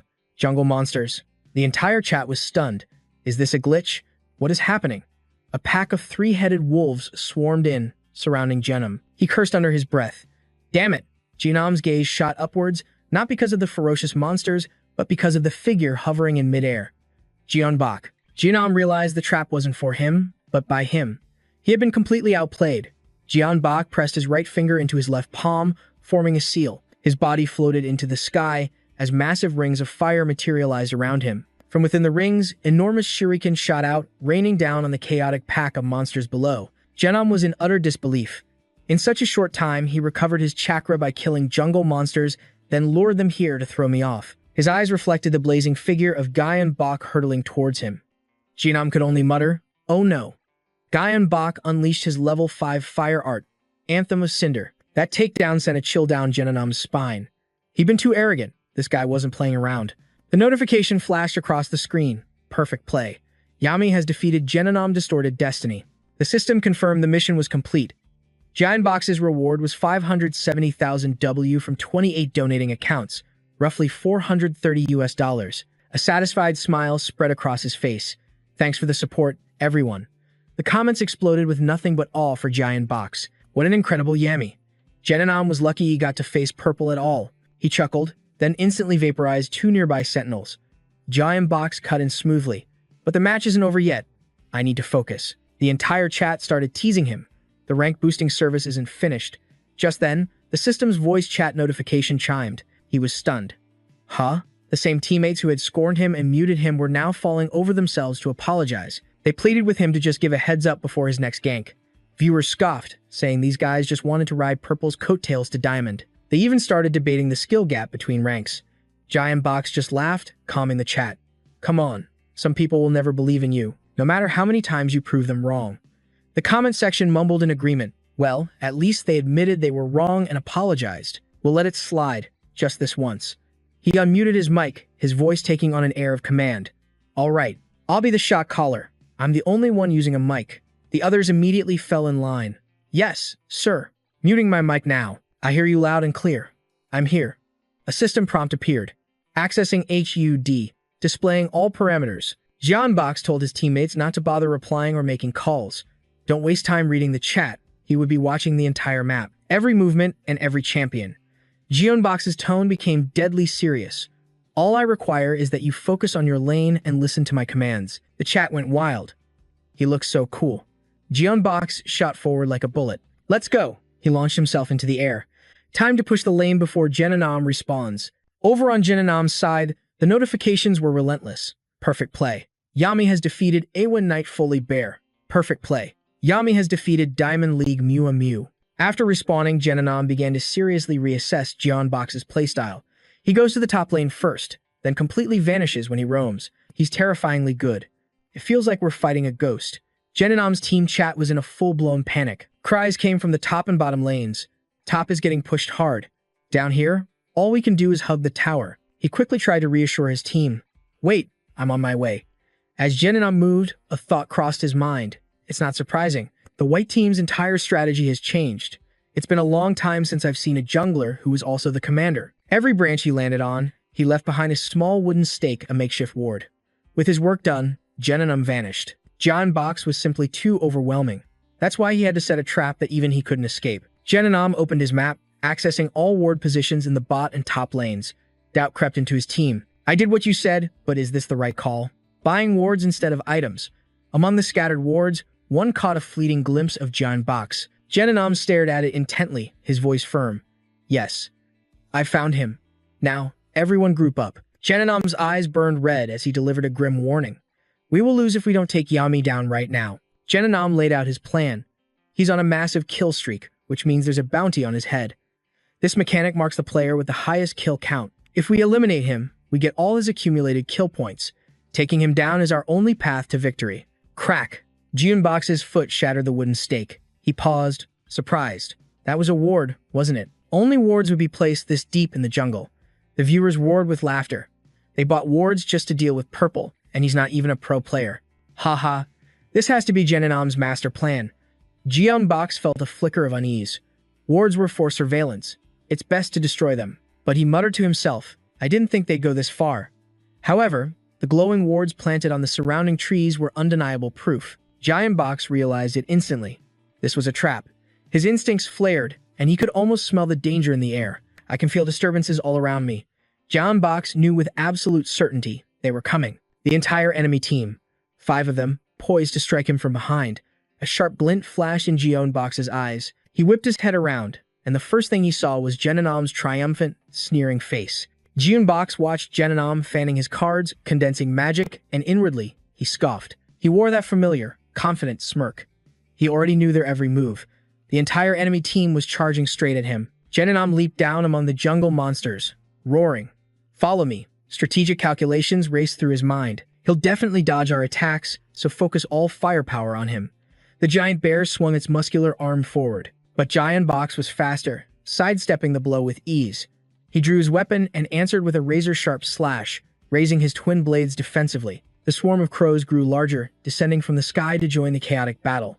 Jeonbox decisively fell back, creating distance from the horde. Before he could even catch his breath, his eyes widened at the terrifying sight of a mountain-sized polypia charging straight for him. The live chat immediately exploded into a frenzy.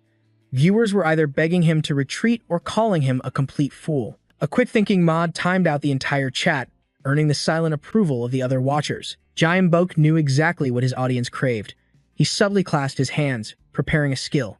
All right, he thought, I'll push them back. He summoned the level 4 water spell, Raging Current.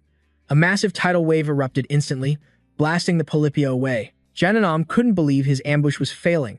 With shock written all over his face, he frantically played a card from his hand, barking an order. Sonica, heal. Mumu, provide support.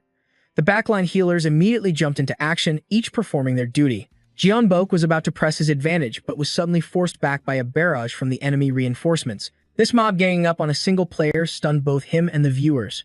On the other side, Sonica restored mana to the Polypia and crows, who charged forward with renewed fury. Jeninam threw down another card, promising his team, I'll control his movements. Thinking fast, Jeonbox summoned the level 2 earth spell, Stone Pillar. Thanks to his quick reflexes, none of the enemy's attacks could even touch him. The viewers were amazed by his creative defense, but before he could stabilize his position, a card flew right in front of his face. He let out a small gasp and thought to himself, wait a second, he can't possibly have another queen card. The card pulsed with a special skill, Distorted Fate, amplifying a deceptive power as it hovered in midair, threatening to crush Jeonbox. With the god of deception, Joker, as his trump card, Jeninam's confidence surged. He casually shuffled his deck while Joker rushed forward to attack. After a single slash, the Queen of Hearts revealed its true form, the Queen of Clubs. Chains shot out from the card, binding Jeonbox tightly. Inwardly, Jeninam was ecstatic. Once you're in the air, there's no escape. But out loud, he shouted, everyone, use your ultimate skills now. The moment he gave the command, The entire team went all in, unleashing every ultimate they had. But before Genonam could gloat, he froze. Pour everything we've got. But he was smiling. Jeonbok had already formed a hand seal, activating his level 5 Earth skill, Endless Spirit. Genonam's mind reeled as he watched the space-shattering explosion. The enemy's skills had been turned against them. Seeing the chaos, he urged his team forward. He's almost out of health. One more hit, and he's finished. And sure enough, Jeonbok's body was now free-falling through the air, like an open invitation for vultures to pick at a corpse. But even at the last second, Genonam's wish wasn't granted.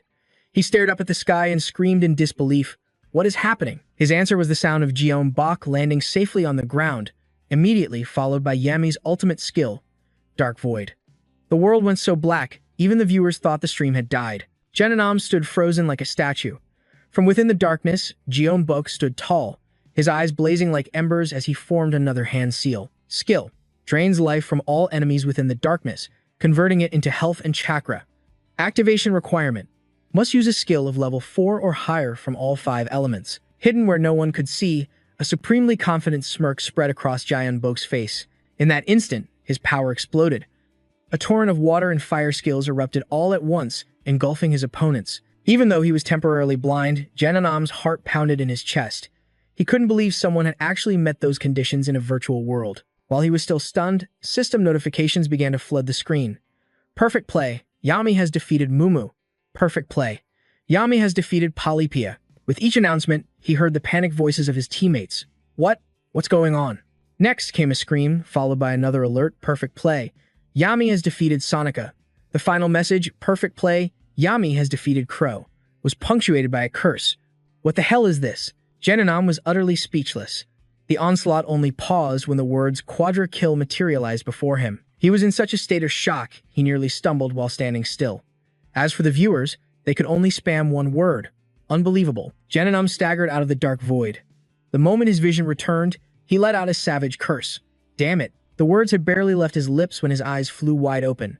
Jeonbok shot out from his domain, weapon in hand, ready to hunt down his final target. The viewers on the other side of the screen were completely breathless, in absolute awe of this ultimate skill. A murderous aura locked onto its prey. A cold light sparked in Jeonbok's eyes as he prepared to eliminate the last threat. With just 2 basic sword strikes, he sent Genonam logging out of the game. The system simply added the final announcement. Perfect play has slain Genonam, pentakill. The system generously offered him 2 options. All team members have been eliminated.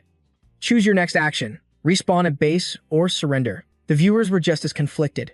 Genonam stood there dumbfounded, reading a message in his group chat. We're screwed. What do we do now? Surrender, he thought. We're clearly losing. His hand hovered over the button, a fierce battle raging in his mind. I feel bad for my teammates. Genonam was truly tempted, but I refused to miss this chance to face such a powerful opponent. Finally, a meaningful smile crept across his lips. Meanwhile, on Jeonbok's side, Jeonbok received the intel. We've breached their base, just as we planned. He gave his next command with total confidence. Consolidate the gold and use the teleport item on me. While Jeonbok locked in the strategy. Ignore their champions, just focus on destroying their shrine. Genonam had made his choice, too. His only goal after respawning was to defend the shrine. In an unspoken agreement, both sides vanished simultaneously, but they teleported in opposite directions, each player warping back to their own base. But Jeonbok had a trick up his sleeve. He was perched on a cliff near the enemy's respawn point, watching. He clenched his fist, whispering to himself, I need to know my own limits. He kept the next part of his thought to himself. My first prey will arrive any second now. His level 1 Earth-style technique perfectly trapped Sonica. The live viewers exploded in the chat, spamming in unison. Jeonbok left his paralyzed opponent behind and immediately raced to a new position. As he sprinted, a question crossed his mind. How could he know? The respawn points are random. He quickly located Polypia, who was groggily waiting to re-enter the fight. Jeonbok locked the target in his sights. The next one is over there. His Earth-style technique instantly engulfed the area. Polypia screamed in frustration, damn it. But Jeonbok tuned out the useless chatter, focusing solely on crushing his opponent. The viewers were dying of laughter behind their keyboards, pointing out the next play. As he followed the direction of his own attack, a flicker of doubt entered Jeonbok's mind. Is that Genonam? You gotta be kidding me. The problem was, Genonam had just respawned, only to be slapped in the face by a brutal reality. He's already done all of this? He watched his teammate squirm helplessly in the trap and stammered out his disbelief. I mean, we always joke that Purple was a hacker, but this is insane. Jeonnam watched Jaehyun-bok charge straight for him, still lost in his own inner monologue. But then, a wave of excitement washed over him. This just means I get to fight him that much sooner. It was a beautiful dream, but reality is often cruel. He stared blankly at the shocking explosion overhead. All four of Jeonnam's teammates were caught in the earth trap. The viewers pity him in the comments. This empty base strategy was like serving up a free kill on a silver platter. As Jeonnam watched his own shrine shatter into a million pieces, he spoke with a tone of utter defeat. I knew this strategy was a massive gamble. He lowered his gaze, a smile forming that looked more painful than tears. He completely crushed us. This feeling is just empty. Meanwhile, Jaehyun-bok grinned under a sky full of celebratory fireworks. The enemy team's shrine has been destroyed. Victory. The challenge to win 5 straight matches with Yami was a roaring success. The flood of donations was enough to make anyone's eyes go wide. He looked at the question in the chat. Is there any game you aren't good at? Jeonnam put his hands on his hips and declared with absolute confidence, a game I'm not good at. You ask? I'm not so sure. I haven't found one like that yet. When his fans started teasing him for being too arrogant, Jeonnam quickly backpedaled to fix his words. What I mean is, there are still plenty of games I haven't tried. Riding the hype train from his epic victory, a massive wave of friend requests flooded his inbox. Every single one of them was asking for coaching. Jeonnam scratched his head with an innocent laugh. I honestly don't know what rank I'll end up in, so I have to turn all of these offers down. Sorry about that. The viewers collectively sighed in disappointment for all those rejected fans, but as he was clearing his inbox, he suddenly froze. Huh? The words flashing on his screen read, Jeonnam has sent you a friend request. He stared at the notification scrolling across the screen. Jeonnam has sent you a friend request. Hello, I am the streamer, Jeonnam. Jaehyun-bok was still processing it, but his curious viewers were already urging him on. He decisively accepted, eager to see what his rival had to say. Would it be a salty rant, just like everyone predicted? But what appeared was a long, heartfelt message. First and foremost, I want to apologize. I thought you were trolling when you picked Yami during the placement matches, and I said some things I shouldn't have. I deeply regret my impulsive behavior, and I hope you can forgive me for my ignorance. Jeonnam couldn't help but smile as he read on. Even though we can only communicate through game chat right now, I would love to apologize to you properly and get the chance to play with you again. If you're willing, I would be grateful if you accepted my friend request. The audience, reading over his shoulder, spammed the chat with praise. He quickly accepted the request and grinned from ear to ear. He seems like a genuinely good guy. Who could possibly say no to someone as cool as Jeonnam? But his excitement was cut short when he suddenly froze, exclaiming, Ha! It turned out viewers from Jeonnam's stream were flooding into his channel. Jeonnam quickly grasped the situation and gave a shy reminder. Welcome everyone. Please be sure to read the channel rules carefully. He did a quick mental calculation. With all the people coming in from Jeonnam's stream, I've just passed the 3,000 viewer mark. Finally, Jaehyun-bok officially left the lobby. Alright everyone, let's finish up the rest of these placement matches. Meanwhile, on another computer screen, a be right back message was displayed. Jeonnam, better known as Jeonnam, rushed back to his setup. Is there any news? Dongmin, holding a tablet, reported back honestly. He accepted your friend request. Jeonnam stood up from his simulation rig and let out a huge sigh of relief. Really? Phew, that's a relief. Dongmin asked with curiosity. You're that interested in him? Jeonnam answered without hesitation. You saw how incredible his plays were, didn't you? Almost no one can play at that level. Scratch that. No one can play like that. His skill is. With talent like that, he's guaranteed to blow up. Dongmin even chimed in with the parts he knew. The guy's already famous. He's pretty well known in the RF community. They even call him their president. He stretched out his stiff body, then daydreamed with a satisfied grin. Excellent. I was worried people would complain that our channels are on completely different levels. Dongmin scratched his head and offered a warning. Still, I think you should reconsider. Jeonnam asked curiously. Why is that? Is there a problem? He hesitantly began to explain. Well, I watched his stream. The man listened, surprised by his certainty, and I think Purple might just steal the entire spotlight. Over on Juho's end, the final adjustments were complete. A system of fireworks celebrated his rank. Your rank this season is Diamond 2. A flood of viewers rushed in, staking their claim for Korea's pride. He watched the donation alerts fly across the screen, excitedly giving everyone advice. Thanks, everyone. You should all give Yami a try. He's actually not that hard to play. The viewers were so mesmerized they blindly followed his every word. Jeonnam completed the challenge flawlessly, quickly waving goodbye to his audience. There are still 2,000 people watching me.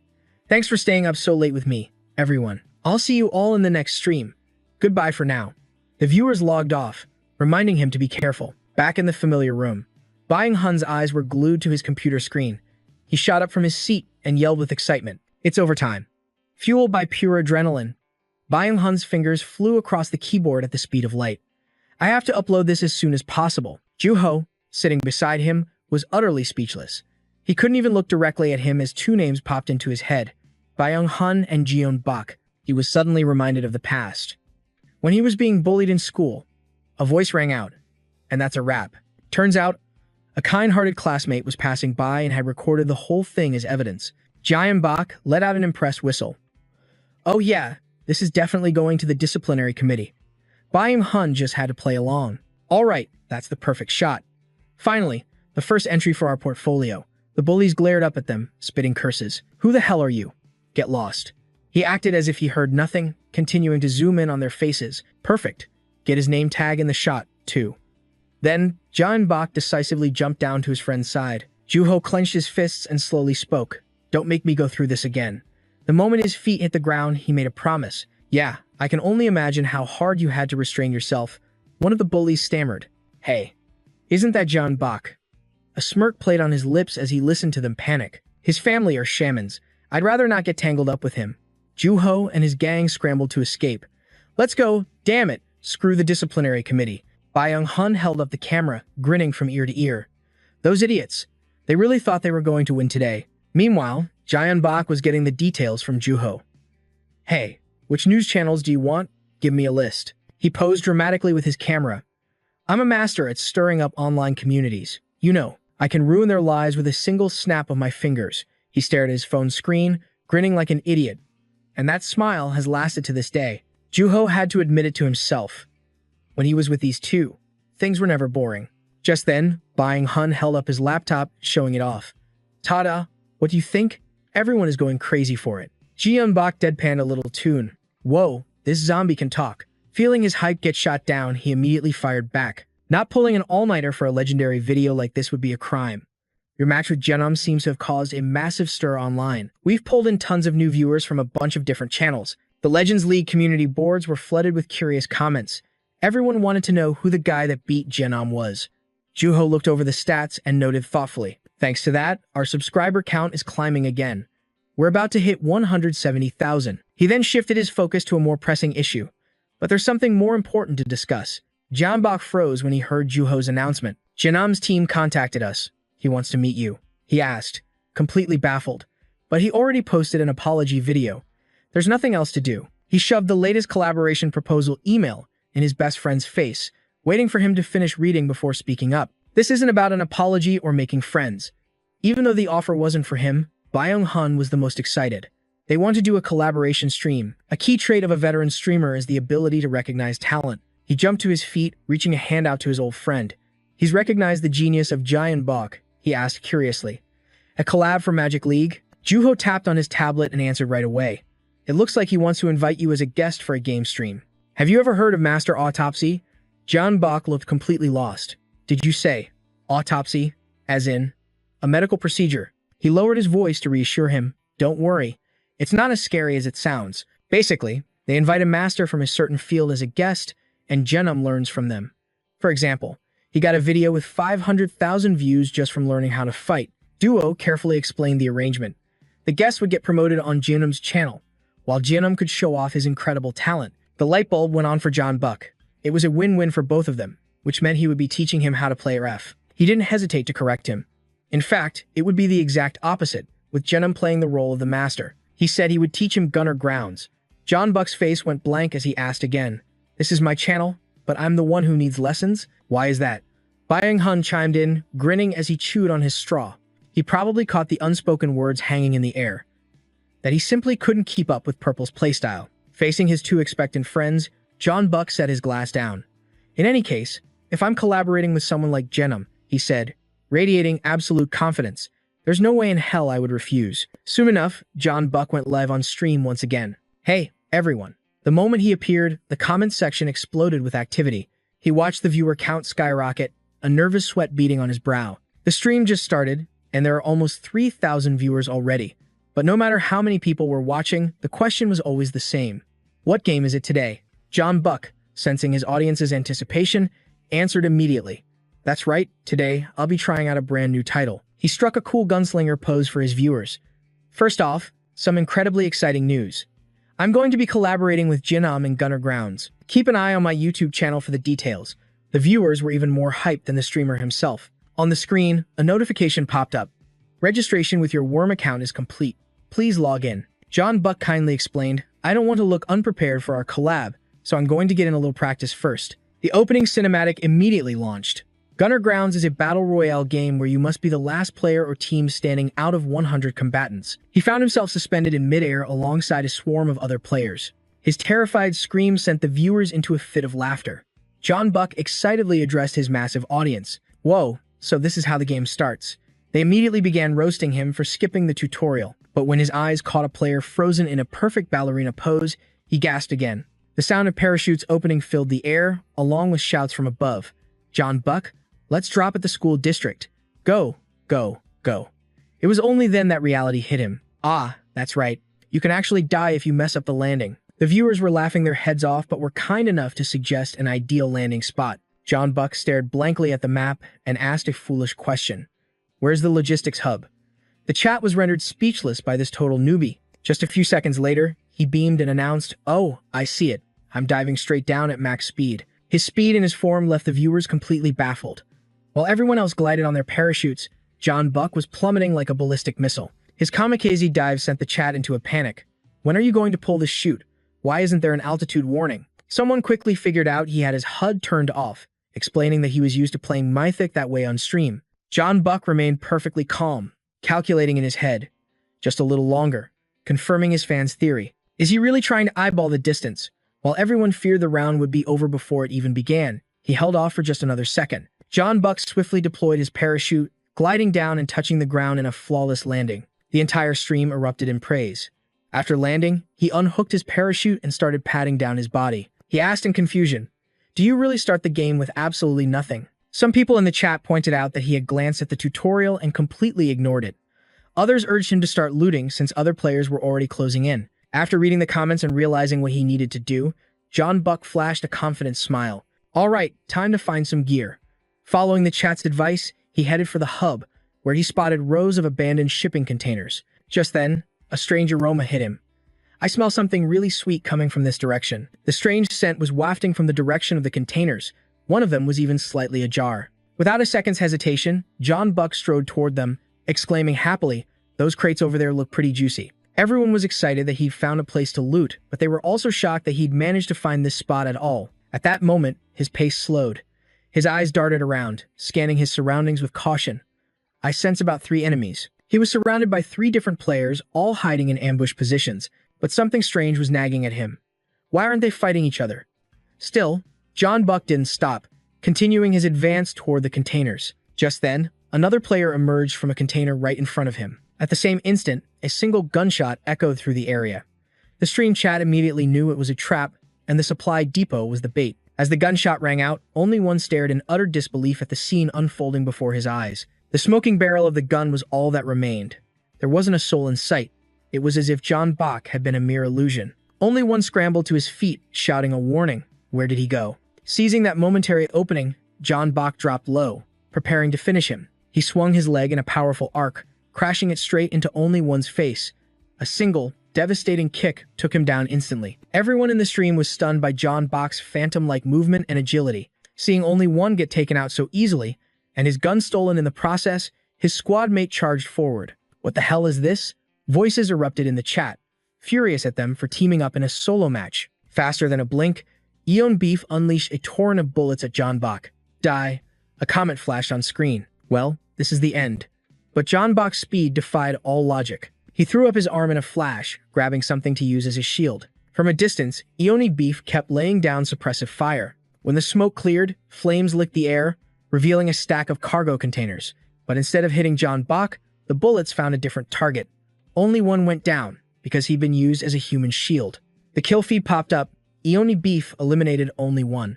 The entire stream exploded in shock at John Buck's ruthless move. No one could believe he'd actually use an enemy to block incoming fire. He lifted the stolen gun in his hands, taking aim at his opponent. The sound of the trigger being pulled echoed instantly. The bullet flew straight and true toward Eon Beef. A single shot was all it took to completely neutralize the target. The feed updated again. Perfect play. Headshot. The chat went wild, erupting with hype over John Bach's victory. He then tossed the human shield aside and stood up to adjust his weapon, but the last of the three had already turned tail and fled. Still, his gun remained aimed at the retreating figure as he pieced together their plan. It seems they used the loot as bait, forging a temporary alliance to ambush anyone who came close. But unfortunately for him, after that last shot, the gun was now empty.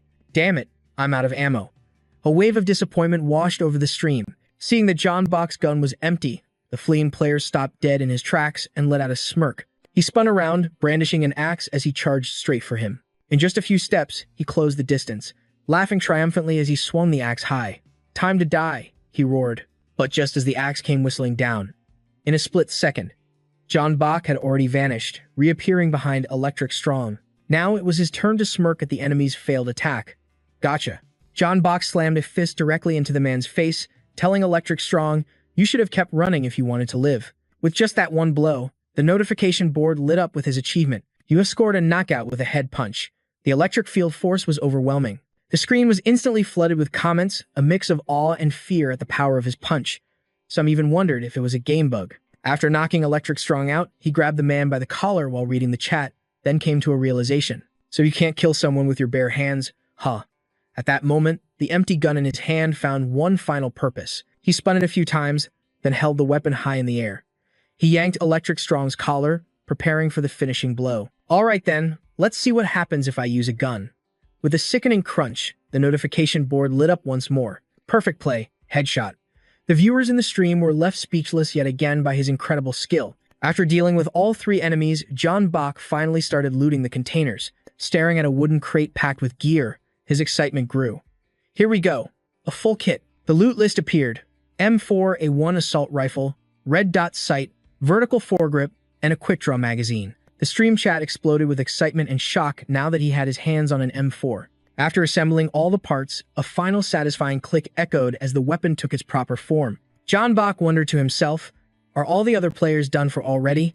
He figured most of them probably were. A user named Sirius issued a challenge, a 1,000,001 donation for every single kill John Bach gets. He showed his gratitude and asked about the mission. "Thanks for the donation, Wick. Does this match include the 3 kills I just got?" A single gunshot echoed from a distant building. Moments later, another player was eliminated. The kill feed updated instantly. Bullerman, headshot. Bulletman propped his foot on a crate with a smirk. "Sniping's my specialty, and I got some amazing loot this round. Everything's going perfectly." His scope then drifted, searching for its next unlucky victim. He chuckled, ready to claim another kill. But just then, the feed updated with someone else's name. His target had been stolen. Perfect play, headshot. Bulletman glared at the notification, clicking his tongue in annoyance. They stole my kill. Then he noticed something strange about the weapon used. An A4? That's a close-range assault rifle. Weird. Are they in the same building? Before he could figure it out, another player dropped, taken out in the exact same way. The feed flashed again. Perfect play, headshot. Bulletman immediately dropped his rifle and scrambled for cover. He cursed, glancing at his tactical watch. What the hell? Where is he shooting from? The watch displayed a map of the entire area. The trajectory of the bullet left him stunned. From the sports stadium. He's sniping from that distance with an assault rifle. Instantly, he grabbed his binoculars and crouched low, scanning the stadium. Impossible. There's nowhere to hide over there. After sweeping the entire area and seeing no one, he quickly came to a conclusion. Just as I thought, it's completely empty. But before he could finish that thought, the flash of an A4 muzzle erupted in the distance. The sound of the shot cracked through the air, shattering Bulletman's binoculars as John Bach smiled from afar. At the exact moment the binoculars exploded, the kill feed chimed again. Perfect play, headshot. Looking at the notification, John Bach grinned at his stream. "See? Everyone? I told you it would be fine." The people in his stream were still in shock from his incredibly bold move. John Bach explained his strategy. "I can't afford to waste time checking every single building. If I step out into the open, the enemy will come to me." His plan to use himself as bait left everyone absolutely stunned. No one could have imagined such a wild strategy. After firing, John Bach examined the A4 for a moment, feeling it was a bit awkward to handle. Still, this feels different from RF. something's definitely off. Some new viewers asked if his aim in RF was that bad, but his regulars immediately shut them down. Someone else pointed out he was hitting every shot despite his complaints. A few comments suggested it might be the game's bullet physics. Another viewer chimed in, confirming that the game's mechanics were incredibly realistic. He was a bit confused. Bullet physics? The chat quickly explained how he needed to lead his shots to account for bullet travel. After reading their advice for a moment, he decided to test it on a speeding car just ahead. I get it now. Let's see if I can get the hang of this. Bak immediately raised the A4, his focus absolute. He calculated the trajectory in his head. The car is moving too fast for a direct hit, but if I can predict its path at the moment of firing. He shifted his aim just ahead of the vehicle and squeezed the trigger. Some in the chat were shocked he actually took such a difficult shot. A piercing screech of tires filled the air as the car swerved. The kill feed updated. C headshot with an A4 has eliminated escape SOM. Bak let out a long sigh of relief. Phew, that's that. His entire stream was blown away by the incredible shot. Bak held up the rifle with a smile. I knew something felt off, but it wasn't my fault after all. What a relief. His viewers were completely divided. Half of them understood what just happened, while the other half was totally lost. He walked towards the disabled vehicle, thanking his stream at the same time. Thanks for the info, everyone. That explains why everything felt so strange. It had to be the bullet physics. The newcomers were confused, while the veterans just said, "You just aim and shoot." That's when the resentful comments started to appear. Some viewers questioned how he could master bullet physics instantly, while others flat out accused him of cheating. Reading these comments, Bak simply smiled and replied, "Scripted. I was just genuinely curious, that's all." Immediately, a wave of comments defending Bak flooded the chat. As the hateful comments kept popping up, he remembered something Baeong Hun once said. There are people who try to tear others down just to feel better about themselves. The comment section exploded into chaos, with some arguing they were just speaking their minds. Others were quick to call out the trolls for trying to start a fight. Then a new comment appeared, accusing him of paying people to praise him. At that point, Bak felt things had gone too far, and a flicker of annoyance crossed his face. They're starting to get on my last nerve. Maybe it's time to give them a little warning. He was about to call them out, but before he could even speak, a notification appeared. The troll had been booted from the chat room by a moderator. Right after, a flood of similar messages appeared. One user after another was getting kicked by the mods. The notifications flashed so fast, Bak could only stare, stunned. Wow, what's happening? As the banned messages flew by, one happy viewer commented that the mods were cleaning house. Bak could only whisper to himself, "Juho does not mess around." He then opened the car door, and the body of the player he just eliminated tumbled out. Bak joked with his audience, "Oh dear, looks like he had a little too much to drink." He then looted the body, finding a few useful items, a frag grenade, a smoke grenade, and some spare ammo. Thanks for the donation. After he pulled the pin on the grenade, a system notification appeared. Perfect play, headshot. A massive bolt of lightning slammed down on the area below. 3 more announcements followed, 59. 100 players remaining. The survival rate had just dropped below 60%. The safe zone has begun to shrink due to the electric field. For every 10 players eliminated, the safe zone will shrink even further. The viewers were shocked by the sudden increase in the game's pace. Looking at the map projected from his watch, Bak guessed the central area was right in the middle. I'm betting this will be the final zone. Hearing him mention the central area, the chat exploded with excitement, reminding him to be careful. Seeing the distance from his current location to the center, he slapped the hood of the car. He cheerfully told his viewers, "It's a bit far, so we need to move fast." Hopping into the driver's seat, Bak immediately floored it. He sped off, leaving a massive cloud of dust in his wake. On the way to the center, bullets started kicking up dirt right next to his tires. Bak expertly swerved the car, dodging the incoming fire. He let out a thrilled shout. Oh, so this is what they call gatekeeping. Instead of braking, he pushed the car even faster. He then hit the gas, launching the vehicle into the air off a ramp. The moment he was airborne, a barrage of bullets ripped into the car's underbelly. Bak took cover in the trunk, a live grenade still clutched in his hand. Looking down at the chaos unfolding below, he grinned. Look at how many of them are hiding on that bridge. The chat's attention was glued to the grenade in his hand, buzzing with excitement at the thought of him throwing it from inside the car. Tossing out 2 grenades, Bak grinned. "Chat, how much should I pay for this toll booth?" The grenades detonated with a deafening roar. At the same time, a series of notifications popped up. Perfect play, grenade. He had wiped out an entire squad in the blink of an eye, all with just 2 grenades in his hands. He simultaneously bailed out of the falling car, preparing to land on the bridge below. The stream chat erupted in a mix of shock and hype. Just then, a bounty notification appeared. Sirius is added to the bounty. Current bounty, 100,000 won. Jiambok landed softly on the ground and thanked the person who issued the mission. Phew, thanks for the 30,000 won.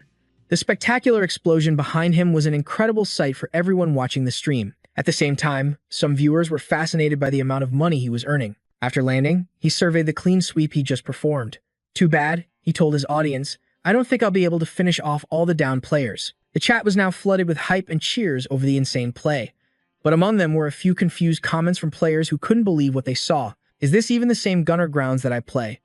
Another viewer excitedly wondered how many players in the center he would take down when he got there. As the smoke cleared, the road sign pointing toward the central area came into view. He raised his A4 rifle, giving a bright smile to his stream, and began heading toward the center with excitement. All right, let's head to the center. After arriving, 2 more system notifications appeared. Survivors remaining, 47. The ring is beginning to close due to the electric field. At the same time, the deadly field descended near Giant Box's position. He scanned his surroundings, sensing a few players scattered in the buildings across from him. He guessed there were about 20 people left. The circle is this small and I still don't see that many people. Seeing his comment, the chat explained that he probably rotated into the zone too early. Some players try to avoid fights and heal up. Another commented that there were probably a lot of new players in the match. One comment pointed out that the electric field deals damage over time, so theoretically, you could survive with enough healing items. Reading that comment surprised him. The goal is to be the last one standing, so that strategy makes sense, but I don't have time to hunt everyone down one by one. Then, a calculating smile spread across his face as he called out to the donator, Mr. Wick. He readied his A4 rifle. With a cheerful grin, he asked the man, if they die to the electric field, does it still count as my kill? The chat was completely baffled by his question, wondering what insane strategy he was planning to use on the remaining players. A moment later, the sharp crack of a rifle echoed out. A player was instantly eliminated. Fried chicken leg had been shot down on the spot. A notification followed. Survivors remaining, 44. Another victim fell to Giant Box bullets. He tried to run, but Giant Box picked him off. Survivors remaining, 41. And then another one went down.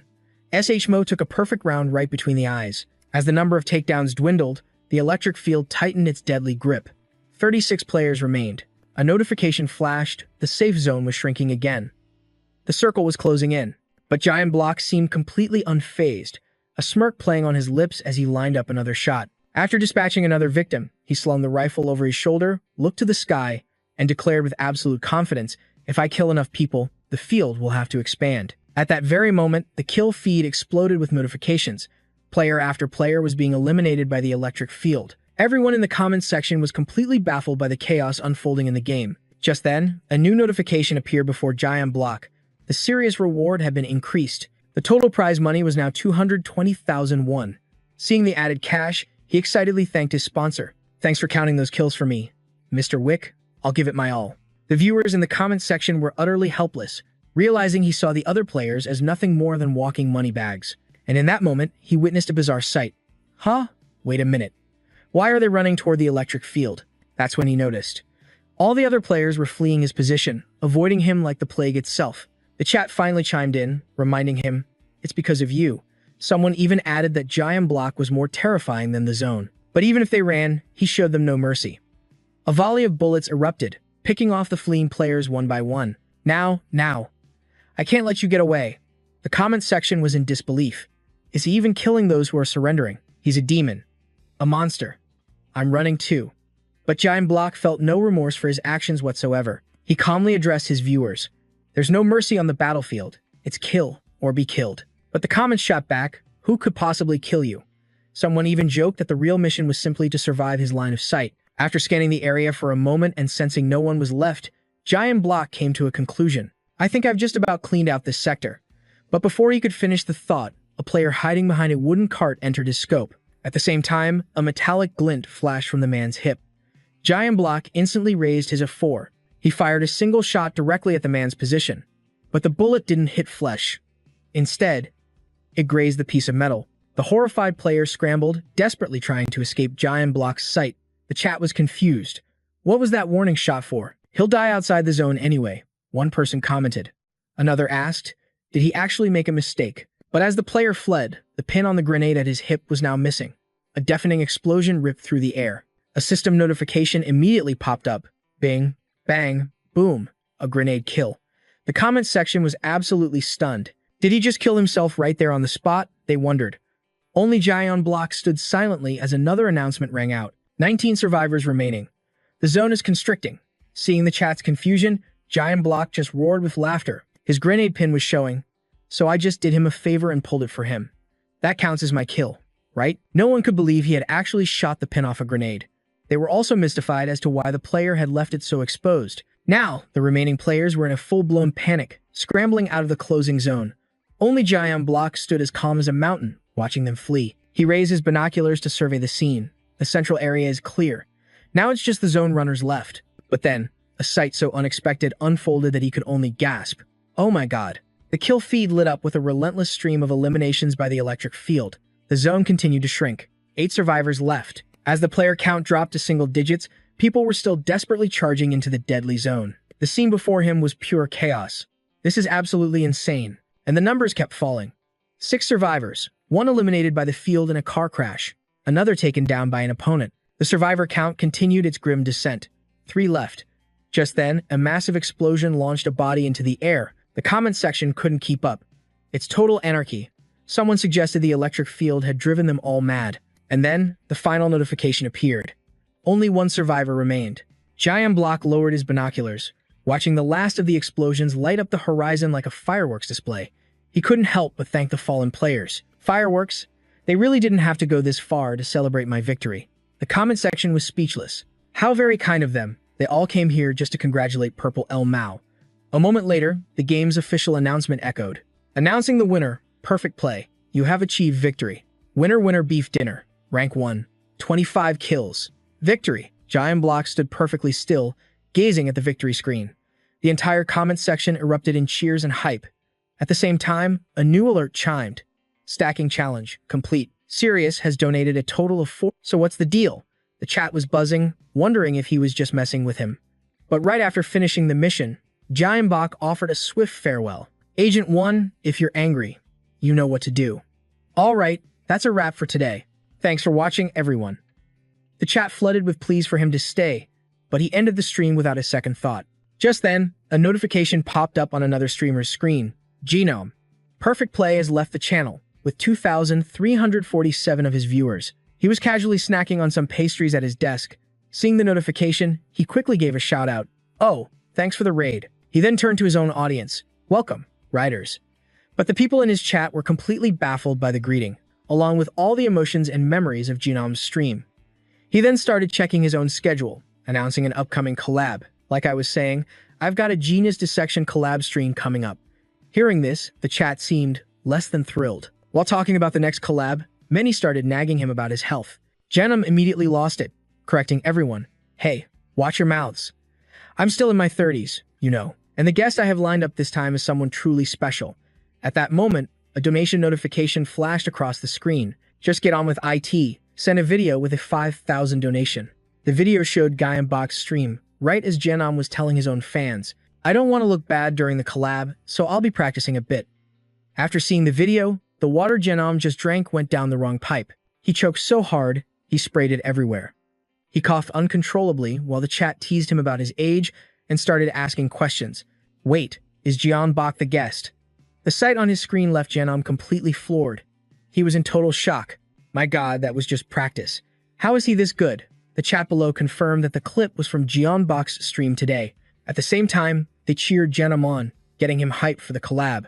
But at that exact moment, over at Jian Block's house, Byung Hun's desperate scream echoed through the halls. This isn't my fault. Seeing him collapse on the floor in despair, Do-ho spoke with an ice-cold tone. Don't start complaining after you're the one who bailed on us. You said to me at the coffee shop, didn't you? He immediately shot back at Do-ho. This is literally the toughest challenge of my entire video editing career. Byung Hun suddenly lunged forward, grabbing Jian Block's collar and shaking him. I want to fit everything in, but the footage is just overloaded. I was up all night trying to decide what to keep and what to cut. So this is all your fault, Jian Block. Hearing his friend's accusation, he was completely lost, only able to mutter a confused, "Ha." Hearing Byung Hun's rant, Do-ho immediately put it all together. You pulled an all-nighter again, didn't you? Your whole life schedule is a complete mess. Byung Hun looked equally troubled by the problem. I had no other choice. I have to keep the video uploads on schedule. Sorry for bailing on you guys. Do-ho didn't press him any further. He just said gently, well, You have a good reason. The feedback is incredible. Our video even hit number 4 on the top trending page. Hearing this, Byung-hun transformed into a different person, cheering with excitement.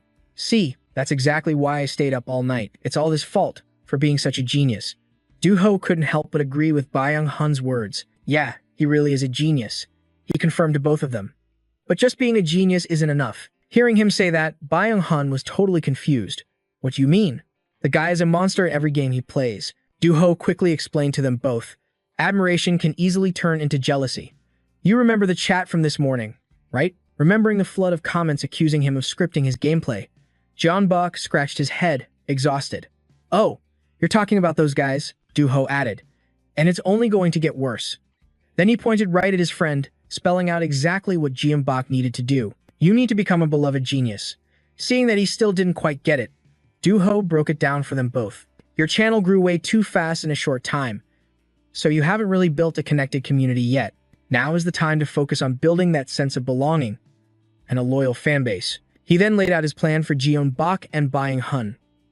I'm thinking of applying for a partnership. We already meet the requirements to unlock subscriptions and custom features. All we have to do is submit the application. At this, Byung-hun's eyes lit up with excitement. That means we can run ads on the stream. Do-ho concluded. So besides donations, we'll have another stable source of income. But after hearing that, Jeonbuk looked a little uneasy. I'm not so sure about that. I feel like ads will just kill the viewer's mood. But contrary to his worries, Byung-hun immediately reassured him. No way. The perks from subscribing are way bigger, so most viewers are happy to support a streamer when they get partnered. It gives them a ton of benefits. Subscription time and unique emotes help subscribers stand out from the non-subs. For example, selling emotes exclusively for subscribers. We could have 91 emotes available only for subs when they sign up for just $4.99. He explained it helps them stand out in the chat, grabbing the streamer's attention and creating a true sense of community. That's when Jeonbuk finally understood. I see. So the viewers want my attention, too.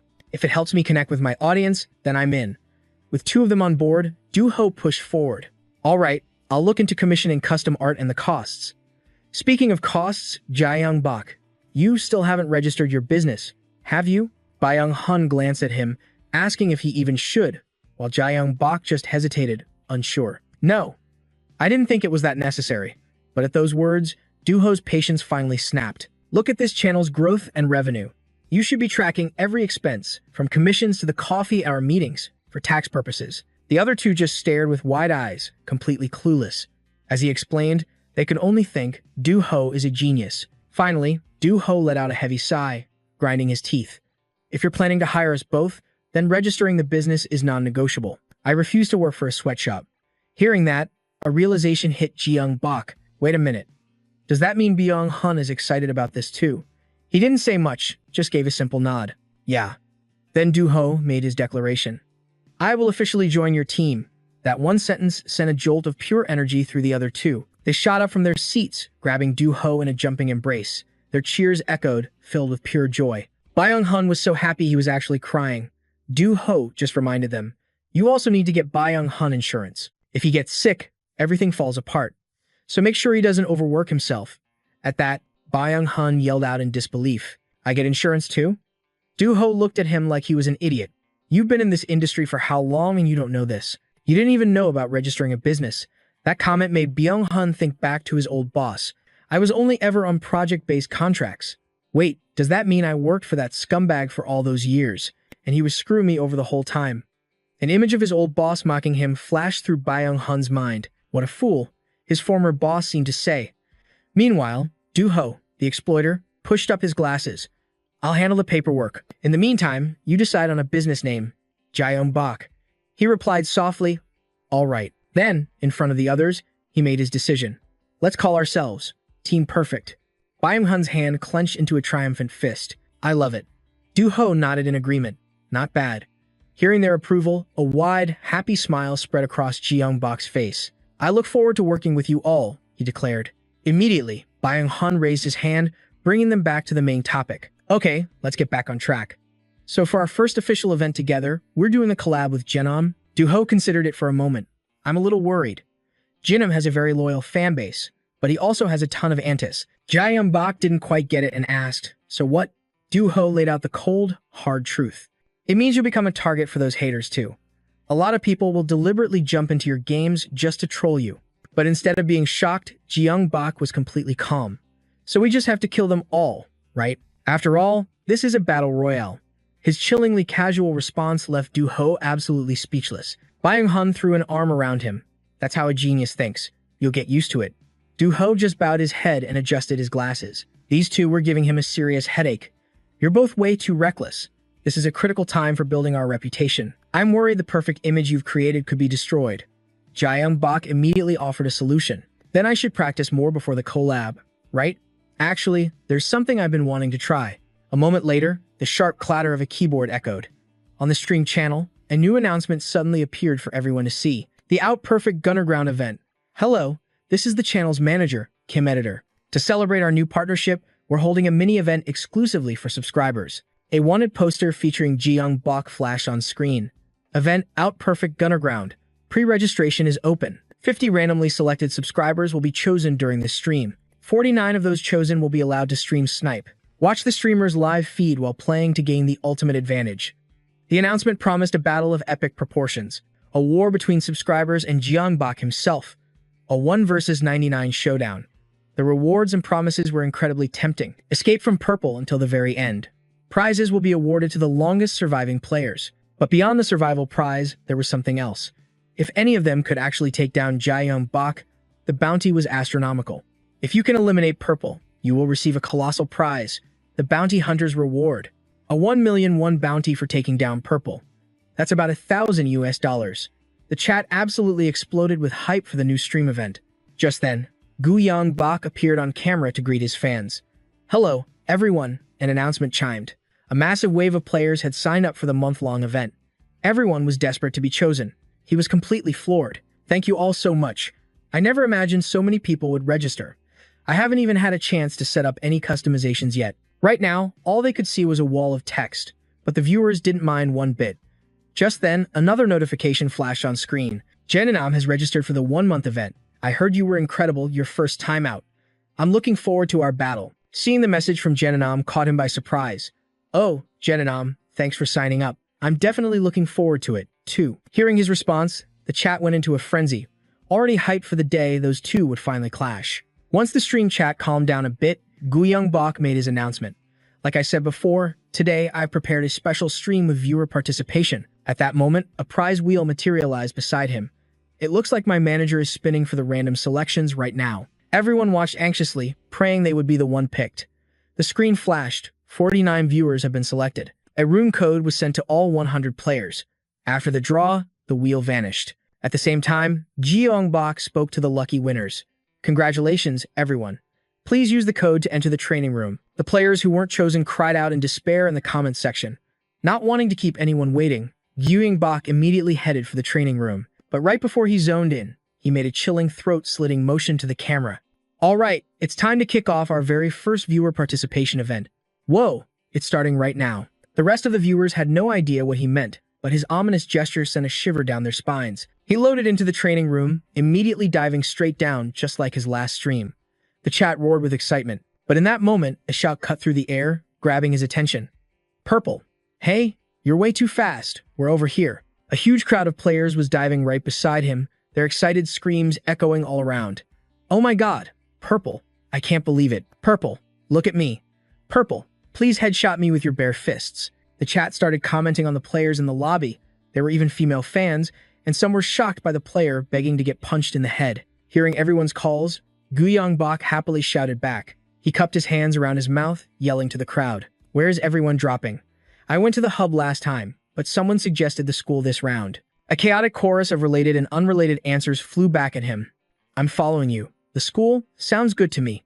Please kill me first. Get out of my way. I'm going to be the first one he kills. The comment section was dying of laughter at the players' antics. Some fans even began chanting in excitement. All hail Purple's perfect punch. The bizarre spectacle left Jeong Bak completely speechless. A second later, he burst out laughing. I get it now. So this is the magic of playing with viewers. Just then, one player shot straight toward him, making Jeong Bak pause. The chat instantly lit up with speculation. Theories flew that the guy was attempting a suicide attack. Seeing him charge forward, Jeong Bak flashed a wicked grin and asked a question. Is your plan to take me down with you? SGTV Rodrigo closed the distance. You never said we had to survive to win the prize. Now, give me a hug. But before the player could react, Guiyang Bok had already locked up both of his arms. In one swift motion, he flipped the player upside down. SGTV Rodrigo's eyes widened in terror as the ground rushed up to meet him. Guiyang Bok suddenly accelerated his dive, gripping SGTV Rodrigo's hands with immense force. The player's strength was absolutely no match for his. With both arms now under his complete control, Guiyang Bok smiled. A hug seems a little much. He then forced the man's own hands against his throat, making him take himself out. Let's just hold hands, okay? SGTV Rodrigo's face was already turning red from the lack of air as he managed to choke out a few broken words. He's so strong. The chat was a chaotic mix of wild laughter and pure hype. Finally, SGTV Rodrigo choked himself out until his face turned purple, letting out one last, pitiful gasp. The notification board flashed. Your first punch is down, SGTV Rodrigo. Guiyang Bok used the player's limp body to right himself in midair. Looking at the message, he seemed a little surprised by the result. Huh? That counts as a headshot? I guess, since I technically dealt damage to his head. The chat couldn't stop laughing. Seeing the SGTV tag in his ID, they had a pretty good idea who this guy was. Afterwards, Guiyang Bok kicked the body away, using the force to launch himself into the air. He instantly deployed his glider. He shot a bright smile at the player, who was long since unconscious. SGTV Rodrigo, it's a shame that doesn't count as my kill. Thanks for playing. A moment later, a heavy thud echoed from below, and the kill feed lit up once more. System has eliminated SGTV Rodrigo. The comment section howled with laughter at the player's ultimate fate. At that moment, Guiyang Bok touched down in the schoolyard. He slowly raised his head. Gazing up at the sky filled with paraglitters, he let out a whistle of surprise. What a crowd. Seeing the players descending on his position, Guiyang Bok decided to prepare a little welcoming party. Looks like I have company.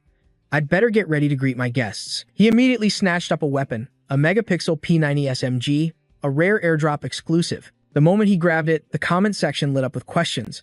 Then, he raised the SMG, aiming straight at the players still gliding outside. To make things more exciting for everyone, I've tweaked the settings so airdrop items can spawn on the ground, too. At that moment, the stream's chat was a chaotic blur of reactions and speculation.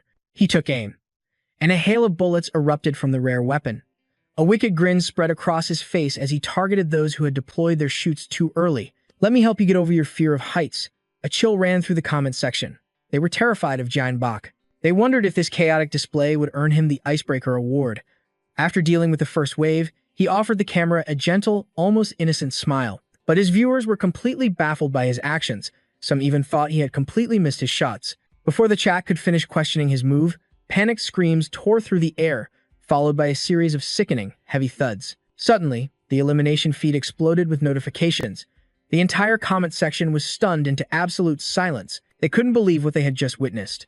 He hadn't been aiming at the players at all, but at their parachute cords. At the same time, a few viewers expressed their disbelief at Guiyang Bok's insane skill.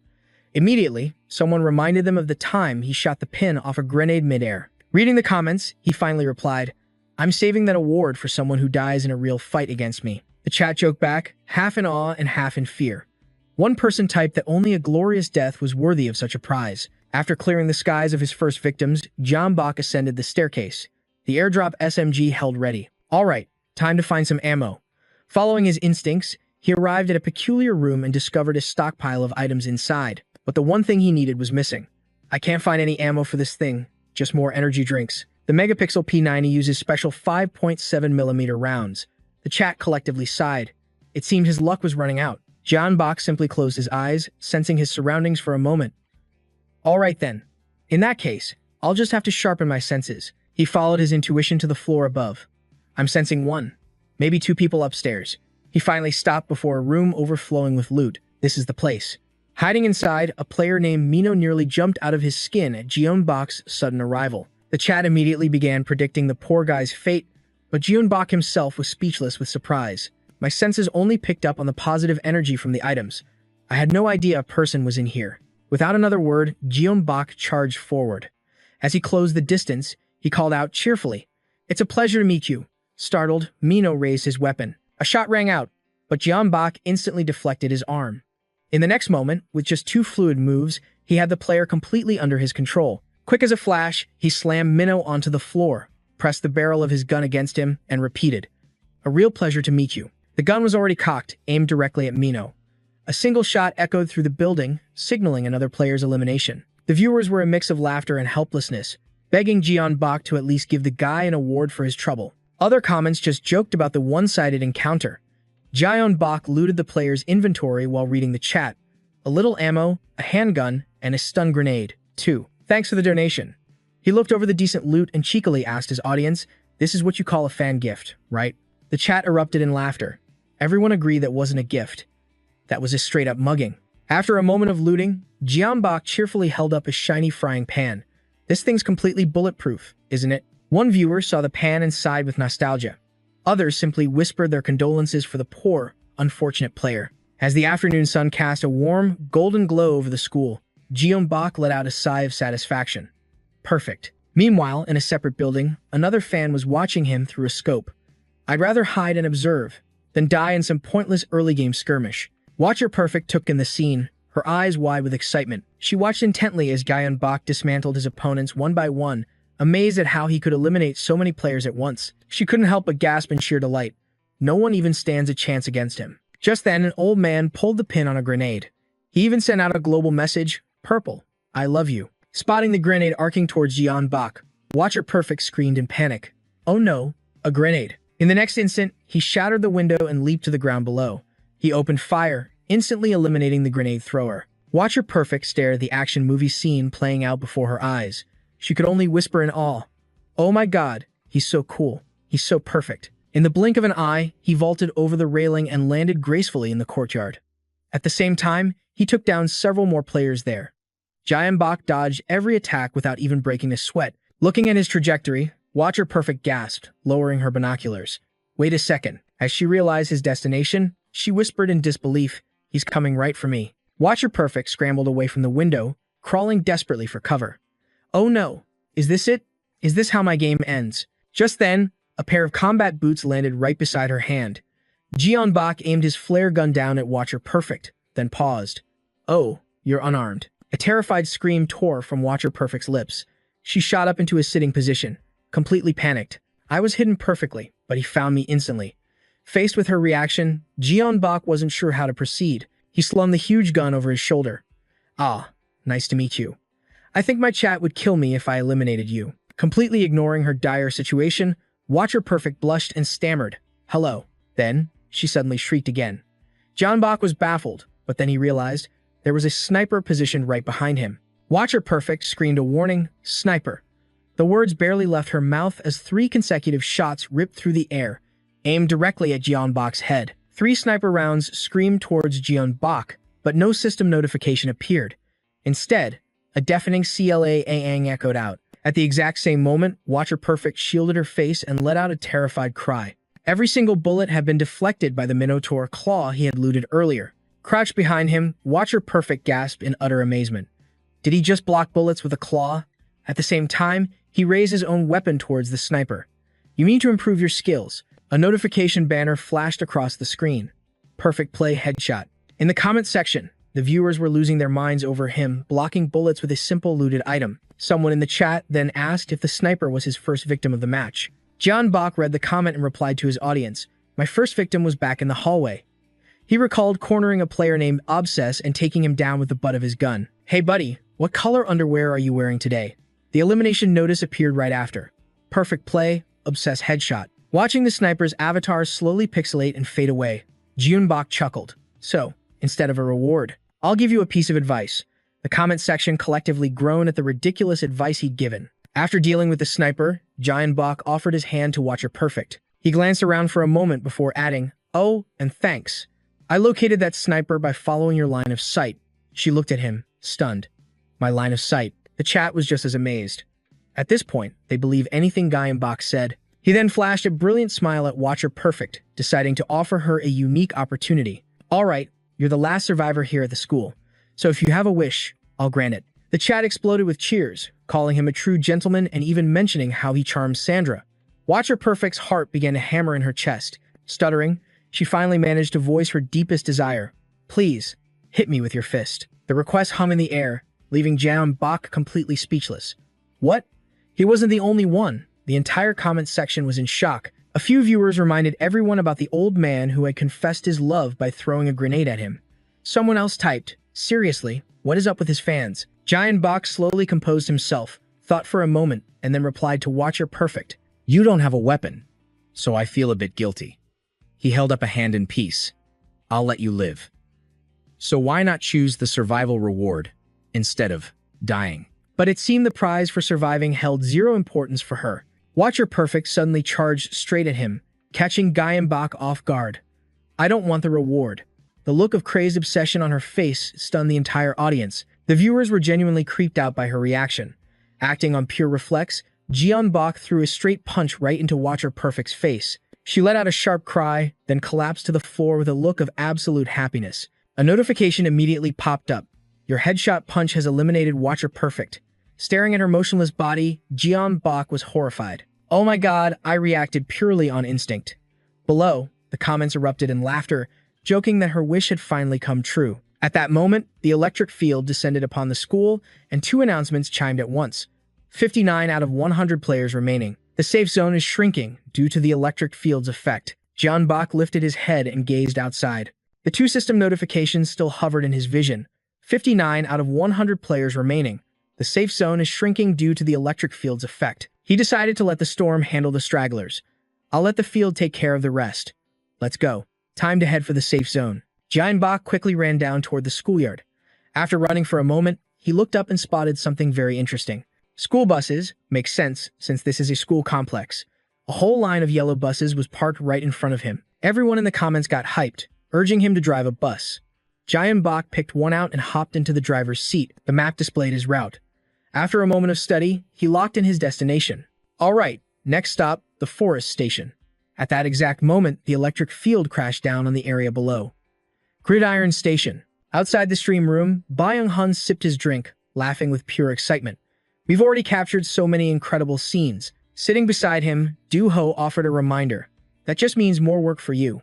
So remember to take care of yourself." But Byung-hun just leaned back in his chair, replying casually, "If it gets to be too much, we can just hire a video editing assistant like we talked about." Do-ho pointed at the monitor and told him, "I think you better start looking for one now." Byung-hun immediately shot up in his seat. Are they making their move? It's Team Hollycom. While Giant Book was driving toward the safe zone, Team Hollycom was already moving into position, preparing their ambush. Just the mention of their name sent a thrill through Do-ho. This is going to be interesting. Those four are the reigning champions of the Gunner tournament. They were the champions of Korea's RGKL University Gunner League. Meanwhile, Jiun Book was completely oblivious. He was still happily singing to himself on the bus. The thought made Byung-hun even more ecstatic. He clenched his fists. They're teaming up for a stream snipe. Perfect. This is going to be the ultimate training exercise. Just as we'd hoped, Do-ho was just as hyped. And if he actually wins this 1 versus 4 against players of that caliber. Byung-hun stared at the screen with absolute confidence and declared with a grin, "Then I'm hiring that editing assistant immediately." Well, we're about to get some top-tier footage. At that moment, Jian Book was cruising his way into the safe zone. A notification popped up, warning that the electric field was closing in. The safe zone is collapsing. Survivors, 49. He sang and chatted with his viewers, with no idea what was waiting for him just up ahead. "I'm having a nice, smooth ride to the final zone, all thanks to this bus." Someone in the comments asked, "Is this really a game?" Another person joked, "Is he playing Euro Truck Simulator?" But his peaceful drive was about to be shattered as he felt a wave of danger approaching. Something's not right. Seeing the military vehicles parked up ahead, Jian Book instantly knew it was an ambush. He looked at them, his eyes lighting up with the thrill of a new challenge. At the same time, a loud shout echoed out. A spike strip was immediately thrown across the road. The comment section exploded into a panic over the sudden ambush. Meanwhile, Jian Book remained perfectly calm, driving straight for the spike strip without even touching the brakes. He grabbed the seatbelt beside him, a wide smile spreading across his face as he buckled it tightly. The moment the buckle clicked, he was ready to face the attack head-on. "Everyone, buckle up." Jian Book slammed his foot on the gas, spinning the steering wheel with one hand, and cheerfully said, "If you want to stay alive." The bus drifted sharply, barreling towards the spikes. While the chat was losing their minds, he remained cool and pulled the pin on a grenade. Just as the bus began to tip, he hurled the grenade down at the spike strip below. A massive explosion ripped through the air. The shockwave of the blast even reached the members of Hollycom. Hollycom Fishit yelled out in shock. Staring at the scene unfolding before him, he was too stunned to even speak. You have got to be kidding me. Thanks to the force of the blast, instead of crashing on the spikes, the bus was launched straight into the air, flipping end over end. It then landed safely back on the ground, with only its windows shattered. Everyone in the comments section was absolutely speechless. Just then, Giant Book let out a surprised "Oh." Team Holocom was already regrouping. Move, now. He was impressed by their speed. They're fast. A professional ambush, perfect coordination. These guys are definitely high-level players. Giant Book shifted gears, and the chat erupted with cheers. No one could believe that he was about to take on the legendary Team Holocom. A second later, his foot hit the gas as he prepared to meet their next attack. Information about Holocom began flooding the chat. 3 vehicles charged towards each other at blinding speed. Giant Book grabbed his pistol, reading the comments as he spoke to his audience. Diamond tier, huh? Looks like I'll have to be careful. Just as he said that, Holocom Fishit threw a lit Molotov cocktail straight at him. But before the bottle could even enter the bus, he swiftly shot it, shattering it into a million pieces. I guess this is where I die. In the chat, everyone was debating who would win the coming battle. The shattered Molotov erupted in a fireball, forcing the 2 Holocom vehicles to split apart. One of them yelled out, "Damn it, I can't believe I'm seeing him in person," screamed Holocom Basic. "I'm your biggest fan." Beside him was the Holocom leader. He urged Basic to go confess his love. At that moment, Basic pulled out a heavy weapon that even Giant Book never saw coming. "Roger that, boss." Holocom Basic stood on top of the military vehicle, a massive gun resting on his shoulder. He said with a voice full of excitement, "I prepared this just for you." The chat instantly recognized the weapon on his shoulder. What was Holocom Bit holding? An RPG. An anti-tank rocket launcher. The sight of it sent a wave of panic through everyone. Seeing all that fiery love about to fly his way, Jianbok just chuckled. "This kind of affection," he said wryly, "is a little too much." Staring down the barrel of that rocket launcher, he knew a direct hit would obliterate the bus instantly. Not even an armored school bus could survive that kind of impact. He glanced behind him, his mind already racing. Analyzing their positions, he saw 2 Holocom vehicles boxing him in, one in front and one behind. He calculated their speed, the wind direction, and Holocom Bit's posture to predict the rocket's flight path. Using his innate abilities, he pinpointed the projectile's exact trajectory. Then, he whipped around and fired 3-4 shots in quick succession, shattering the rear window. As the pistol shots rang out, everyone stared, completely bewildered by his actions. Holocom Bit just grinned, thrilled by the chaos. "All right then, with all my love." In the next instant, the rocket launcher fired, screaming straight for the bus. The rocket tore through the air, heading right for Jianbok. But instead of exploding, it shot straight through the bus and out the back. It was now on a direct course for the 2 other Holocom members trailing behind. Holocom Bait watched the anti-tank round close in. Seeing it right in his face, he let out his strangled scream. "Ah!" But nothing could change his fate. A massive explosion erupted, followed by a system notification. 2 members of Holocom eliminated. In that moment, Jianbok swerved the bus. He expertly dodged the blast wave. Inside the stream's comment section, everyone was stunned, in total disbelief. His calculated moves and the resulting explosion had completely obstructed the Holocom leader's vision. Hiding behind the car's windshield, he yelled in frustration, "Damn it, I can't see anything." But just then, another gunshot echoed. The bullet found its mark. The notification flashed, "Perfect play has eliminated Holocom leader." Holocom leader was taken down in a single, perfect shot. All Holocom Bait could do was let out a horrified scream. At the same time, Jianbok leaned out the window, smoke still curling from his gun's barrel as he looked back at the 2 of them. "Stop!" Holocom Bait screamed, but it was too late.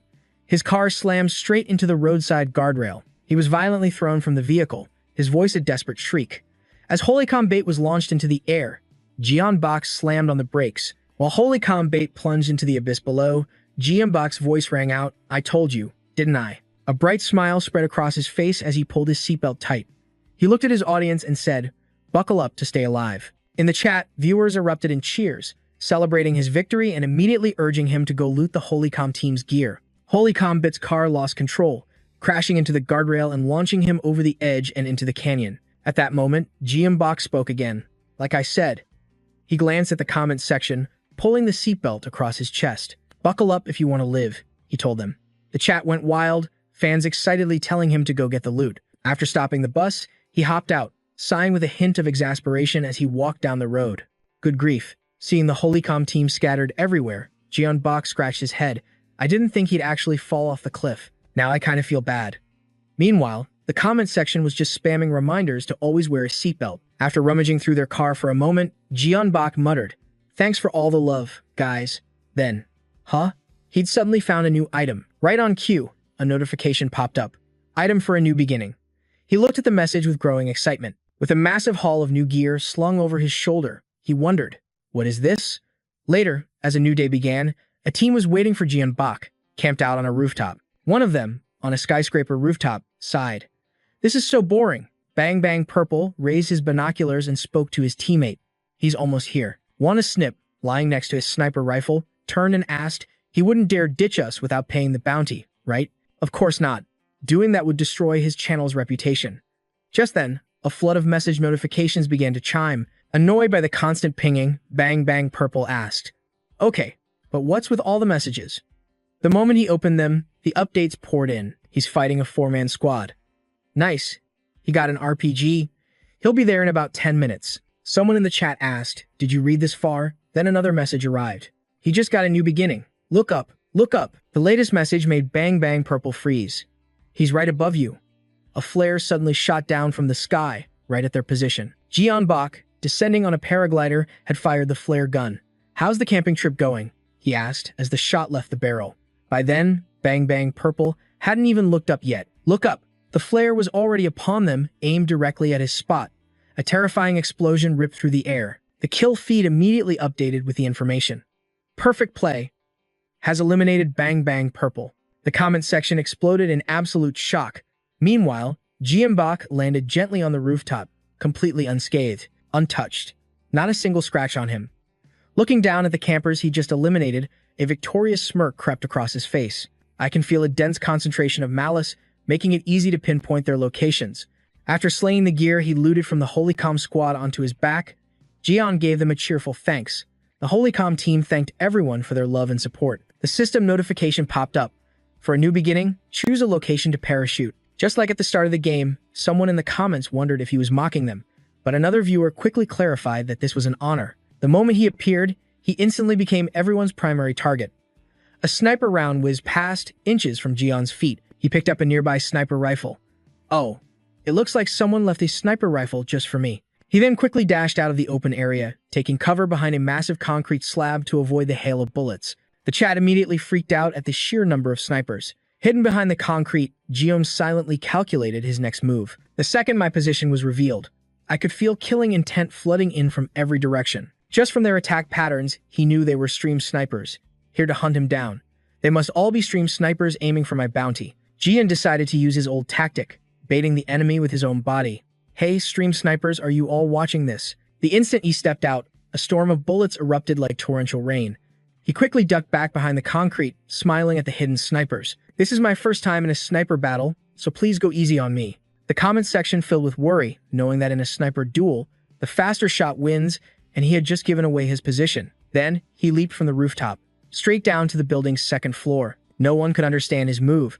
One viewer even warned him that it was a terrible spot for sniping. He strode to the window and began unleashing a relentless volley of gunfire outside. As the gunshots echoed, the chat flooded with question marks, completely baffled by his strategy.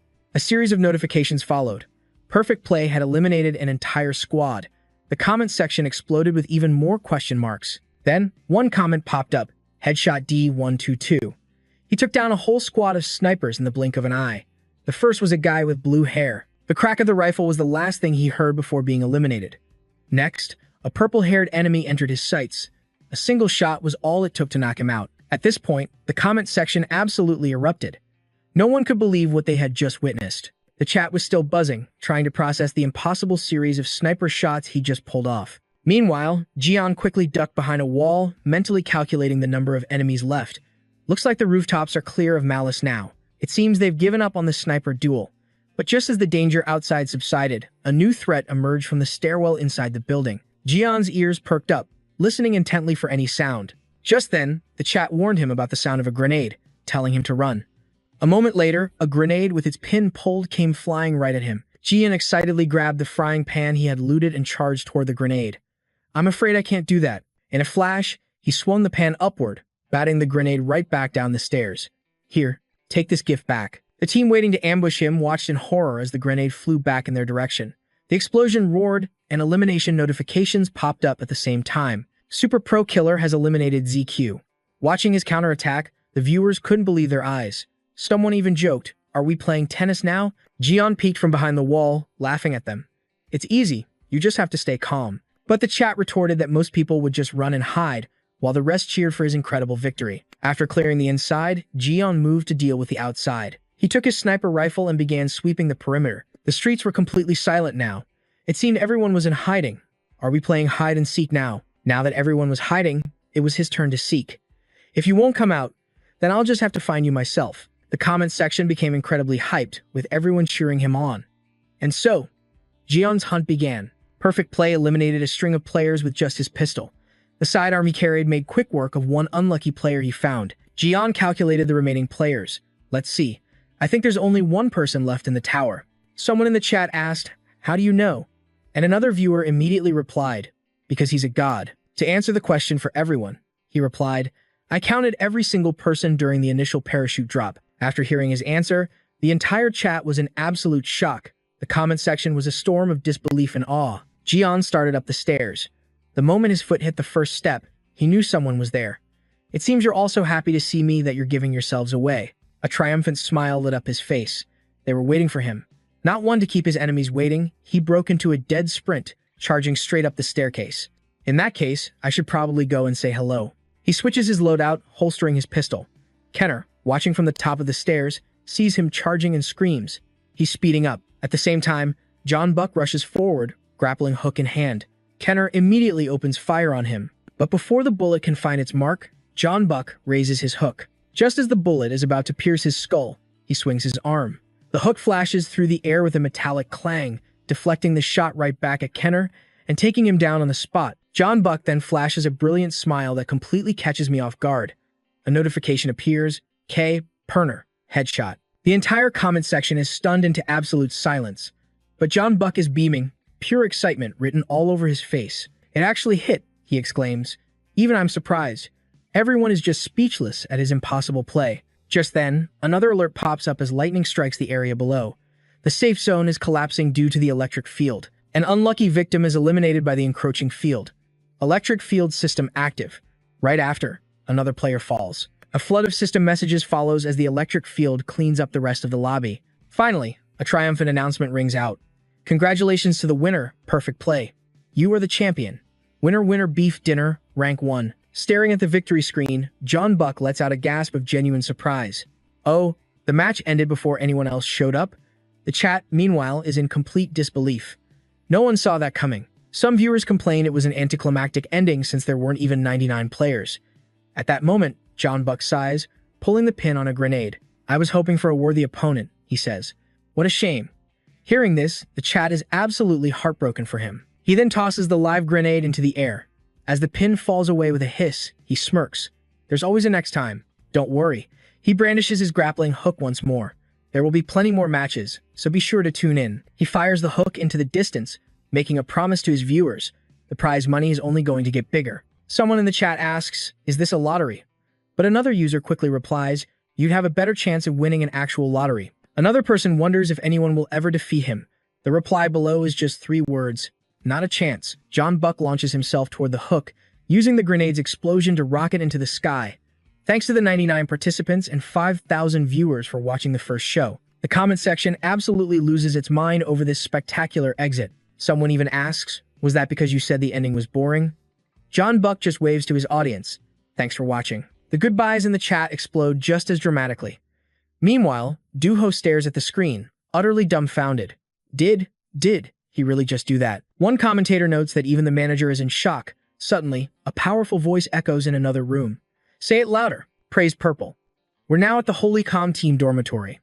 Inside, a championship trophy gleams under the light. The Holycom team is rewatching the stream. Holycom Fishit is still shaken. "I think I just peed my pants." Holycom Lastit pats his shoulder. "Mine are already in the wash." The Holycom leader quickly cuts them off. "Can you two not be so disgusting while we're watching our savior, Purple?" Holycom Bit, sitting beside them, yells out, "Man, we totally should have dropped at the school." Just then, their coach appears, already analyzing the match on their day off. "Ah, that's an excellent attitude to have." Holycom Lastit screams in terror, while Holycom Fishit yelps, "Coach." They all leap to their feet and greet him. The old man, pleased with their discipline, asks, "What team does he play for?" One of them hesitantly answers, his name is Perfect Play. He's a streamer. At this, the coach flies into a rage. What? A streamer? You're learning from a streamer and you call yourselves professionals. The entire team stands in silence, taking the verbal lashing. After scolding them, he commands, play the match back for me. You kids might not recognize it because you're still rookies, but I will explain what separates a professional from an amateur. However, after watching John Buck's stream for just a few minutes, the coach is stunned. What did you say his name was again? The team's eyes light up with excitement. The Holycom leader quickly replies, it's Purple. Holycom Fishit eagerly adds, and this is only his second day playing the game. Isn't that insane? Hearing this, the coach's competitive blood begins to boil. Yes, I'm fired up now. Everyone's here, right? Then let's queue for ranked. The instant they hear this, all the excitement drains from their faces. We're sorry. The coach walks away. I guess not everyone is feeling motivated. The Holycom leader tries to appeal to his softer side. But coach, today is our day off. Holycom Fishit also pleads with him. We just finished giving it our all. But the coach only pushes them harder. Come on, kids. Are those uniforms just for decoration? You are the kings of esports. Now start acting like it. After everyone has entered the ranked queue, the coach reflects on the name. PP. A confident smile spreads across his face. I've only ever met one other player like him, a man of his immense talent. Just then, Giant Bach emerged from his pod. He stretched, his face radiating pure energy. This is awesome, he declared confidently as he stretched. Thanks to my fans, I'm all charged up and ready to grind. The night after the wildly successful event, a post appeared on Twitter, featuring 2 screenshots from Giant Bach's stream. It was a JPEG from someone named Purbo Sign, with the caption, "This mortal realm is so dull." Below it, comments mentioned a grenade pin. Some fans were devastated they couldn't make it. Meanwhile, Watcher Perfect posted a review of his encounter with Purple. If you haven't met him, you are seriously missing out. He could have just taken me down normally, but he intentionally added some fan service. I almost died from pure bliss when he punched me right in the head. Please, pick me again next time. The channel manager gasped. Wait a second. What did Mad Gunner just post? A video link with a caption had just appeared on a highlight channel. It was a highlight reel of Giant Bach. The comments section immediately exploded with outrage, accusing someone of leaking Giant Bach's private stream. But the video included a note, watch the full VOD on Purple's channel. And the title was clear. Perfect Play is overpowered. A match with insane viewer participation. Comments from random viewers started popping up, and then even the official Gunner Game account commented. Just then, Byung Hun's gleeful voice rang out. Mad Gunner, you did an amazing job. Looking at the sub count, Do-Ho was thrilled. Thanks to that teaser video he made, we've just hit 240,000 subscribers.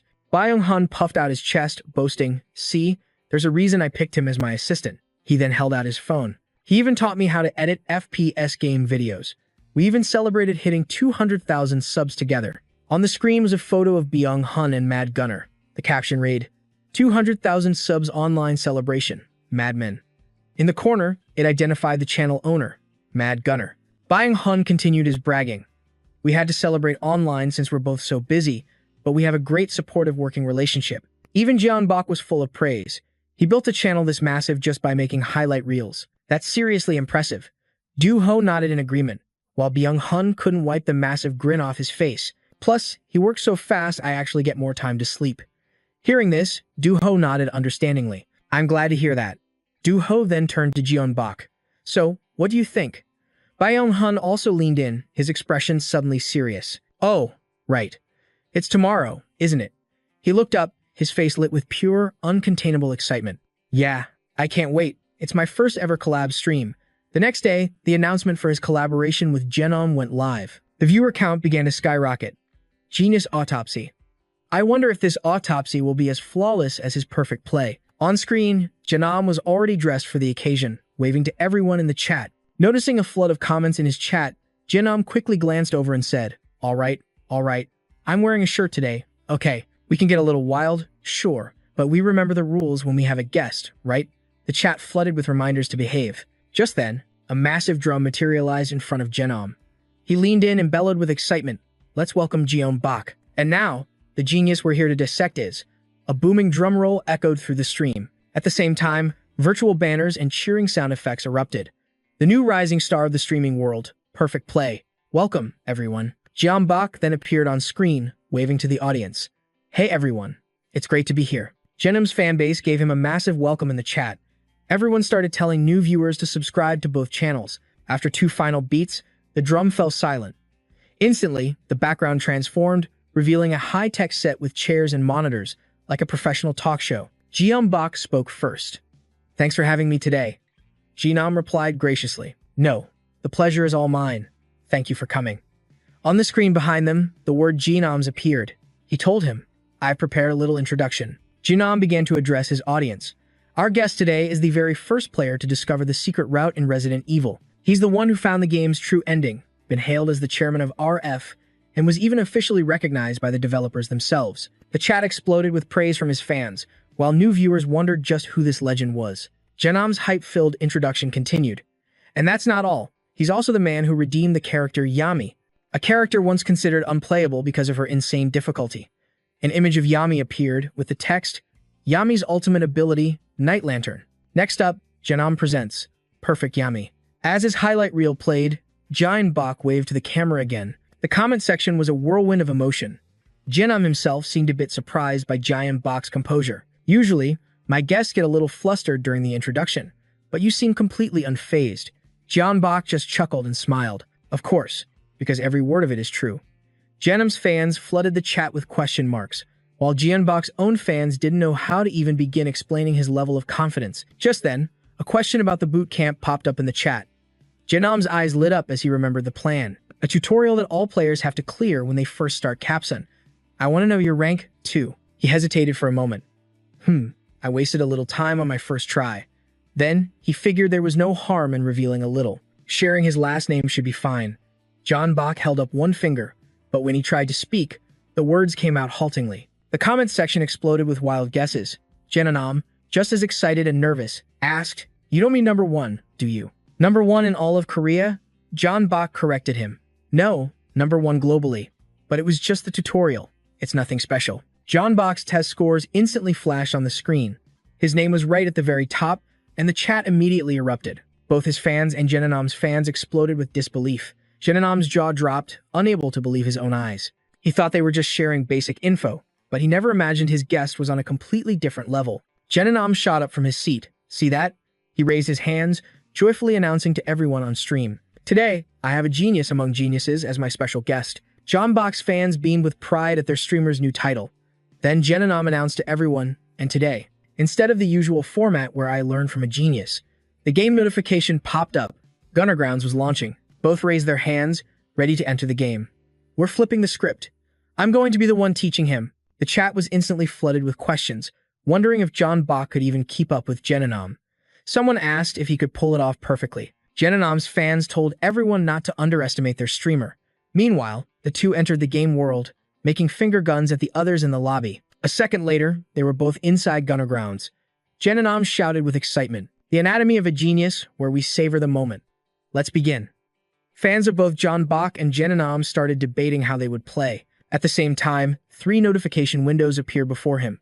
Jinam has sent you a gift. He received a black suit and a smiling mask from Jinam. Then, Jinam changed his own outfit to a black suit with a crying mask. "I think this look really suits us. Let's wear matching outfits, since we're a team." He gave him a thumbs up. "Thanks." Right after, a new notification appeared. Reference to the Purge detected. After putting on the new outfit, Jeonbok let out an excited laugh. "I love that movie." Jinam came to a conclusion. Today, all crime is legal. Then he declared, "Long live the Purge." With that, they both turned and dove straight toward the ground. Jeonbok's fans absolutely loved this theme. Meanwhile, he sized up the other players, falling beside him. The atmosphere feels tense. Everyone must be nervous since this is a ranked match. As soon as he landed, Jeonbok looked up at the mountain peak before him. "Oh, is this Kunas?" Giant letters appeared right before his eyes. "Welcome to Kunas." Jinam unhooked his parachute harness, leaning in to ask, "You've only played on the Re-Angel map, right?" A sly, fox-like grin spread across his face. "I gotta admit, you surprised me, jumping straight into a match right after we discussed our bet." Jeonbok raised a hand humbly. "I was worried I wouldn't be able to keep up with you." Just then, a comment from Box fans popped up. "Purple has endless ways to show off." Jinam started giving him intel as they walked. "But just to give you a heads up, this map is only half the size of Re-Angel. And because of the hidden loot zones, we'll have to get there on foot." As the comment section continued to buzz, the two ventured deeper into the forest. Jeonbok chuckled. With a smaller size, there's bound to be more fighting. Just then, Genanam looked up. Hold on, I just got something. Manager, a notification window and a strange chat room appeared in front of Genanam. Genanam, manager, a video. 5,001, about 5 US dollars. He stared at the anonymous chat room that appeared. He let out a weary sigh. Oh man. While John Bach looked up, surprised by the scene before him. The anonymous chat room was displayed for Genanam. His manager informed him, "We've received a tip about an anonymous chat." Genanam's fans immediately erupted. Seeing John Bach standing with his arms crossed, saying nothing, Genanam awkwardly scratched the back of his neck. I'm so sorry. The stream snipers are targeting me. This is such a pain. Even though Duho had warned him about these guys, seeing their actions broadcast right in front of him still left a bad taste in John Bach's mouth. He thought to himself, it seems Genanam's stream snipers are a really nasty bunch. John Bach spoke in a cold tone. I'm worried about the hackers. Genanam, a little concerned, turned to ask him, what's wrong? But the cold expression vanished instantly, replaced by a confident smirk. If they're all targeting us, I'm afraid this match will be over before I have a chance to learn anything. Down in the comments, fans of both streamers went absolutely wild, waiting for the two of them to take care of the stream snipers. After hearing him, Genanam's eyes went wide. He was silent for a long moment, then suddenly burst out laughing as he started leading the way. All right, I'll be your GPS. Giant Bach accepted the offer instantly. Fine. Lead me to the best loot spot. The comment section on Genanam's stream exploded with hype for this bet. The two players pushed deeper into the forest. They arrived at a maze, where a lone pistol lay waiting. Giant Bach praised him. A perfect guide. Indeed. Shouldn't we thin out the enemy numbers first? Genanam, his back turned, spun around at the question. What? Before he could react, shots rang out. A player dropped. Perfect play, headshot. A second bullet fired, downing another target. Perfect play, headshot. Genanam's fans were stunned by his skill, unable to believe what they were seeing. Genanam stared at him, annoyed. When did you even grab that gun? Giant Bach casually raised the pistol. He grinned at him. You said this was a good loot spot, right? Well, that's too few arrivals. Let's grab everything. Giant Bach's fans went absolutely wild. A short while later, they emerged from the maze and approached the central temple. This is one of the main loot zones, Genanam explained. The central temple. He eagerly began searching a golden chest. He muttered to himself while looting. Let's see here. Ooh, an AK. But in the end, all he pulled was a weak, short-barreled shotgun. A shotgun from a gold chest? His fans groaned in the comments. It's going to be hard to get kills with that. Seriously, this is a gold chest? Giant Bach stepped forward, about to speak. Genanam, I'll just. Suddenly, a notification panel flashed before his eyes. The moment he saw the challenger's name, he slammed the accept button. Agent 1 has proposed a challenge. 50,000 for every kill with an SW this match. Giant Bach smiled brightly at the camera. Agent 1, it's been a while. Thanks for always bringing the most exciting challenges. Down in the comments, viewers gasped in surprise at the famous name. The unfamiliar name made Genanam curious. Agent 1? But Giant Bach just shrugged it off, changing the subject. He used the distraction to grab the SW shotgun from Genanam's hands. I just got a challenge on my stream. Can I take the SW? Genanam warned him. The recoil is insane. It's hard to use. I was going to take it myself. Are you sure? Below, his fans went crazy, sensing a moment of camaraderie. But another comment immediately shot that idea down. At the same time, Giant Bach glanced toward the temple entrance, loading 2 shells into the SW. I still want to use it. He knew his own abilities were better suited for this weapon. Genanam couldn't predict danger like he could. A gun with a low ammo count and limited range just wasn't right for him. Even without the challenge, he would have picked this gun. Even without the challenge, I'd still choose the SW. At that moment, Giant Bach's eyes turned ice cold. The only way to get better is to try. Seeing his determination, the chat erupted in cheers. Someone mentioned he'd already used a golden shotgun before. Another viewer quickly clarified that the previous one had much less recoil. Without a moment's hesitation, he charged outside. Oh, there's a team approaching. Genanam followed close behind. He asked, completely lost. Huh? I don't hear anything. A few seconds later, his own ears finally picked up the sound of another team closing in. Whoa, he was right. No way. Before he could finish, Giant Bach kicked the temple doors open. He glanced back over his shoulder. Let's strike first. Genanam whispered a warning. We're making too much noise. The second the door opened, gunfire erupted from outside. He ducked behind a pillar and let out a surprised yelp, raising his own gun to fire back. But before he could even pull the trigger, Genanam's jaw dropped at the scene unfolding above. A single shot from Giant Box SW echoed, and an enemy dropped instantly. He was taken out in one clean hit. Perfect play headshot. Giant Bach gripped a chandelier, smirking at the remaining enemy. Since this thing only holds 2 shots, it's perfect for taking out pairs. Then a second shot blasted from the SW's barrel, eliminating the player next to him. He took the full force of the blast. The notification popped up again. Perfect play headshot. His fans were just as shocked, praising his incredible confidence and skill. Giant Bach leaped down from the chandelier and made his report. Phew, shooting one-handed hurts a bit, so that's 100,000, right? In the comments below, his fans were still reeling from what just happened. Genanam, however, was completely frozen. Then he broke into a huge grin, giving a thumbs up to his viewers. Purple's boosting service is insane. I just wanted to be his GPS. Giant Bach sighed.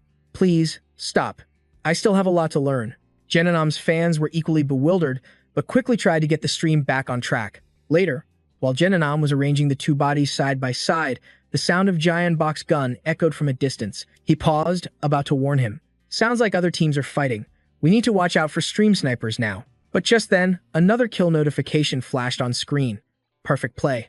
Eliminated US roll beef. Perfect play headshot. He pointed towards the sound, shouting in disbelief. Was that you? When did you even get over there? But all Giant Bach did was reload. Guy Bach grinned, brandishing his weapon. Things are getting messy over there. We need to move, now. Just then, a notification flashed in his vision. Agent Q had just upped the bounty on his head. The current price, 200,000 won. $200 US. He turned to Gwenon urgently.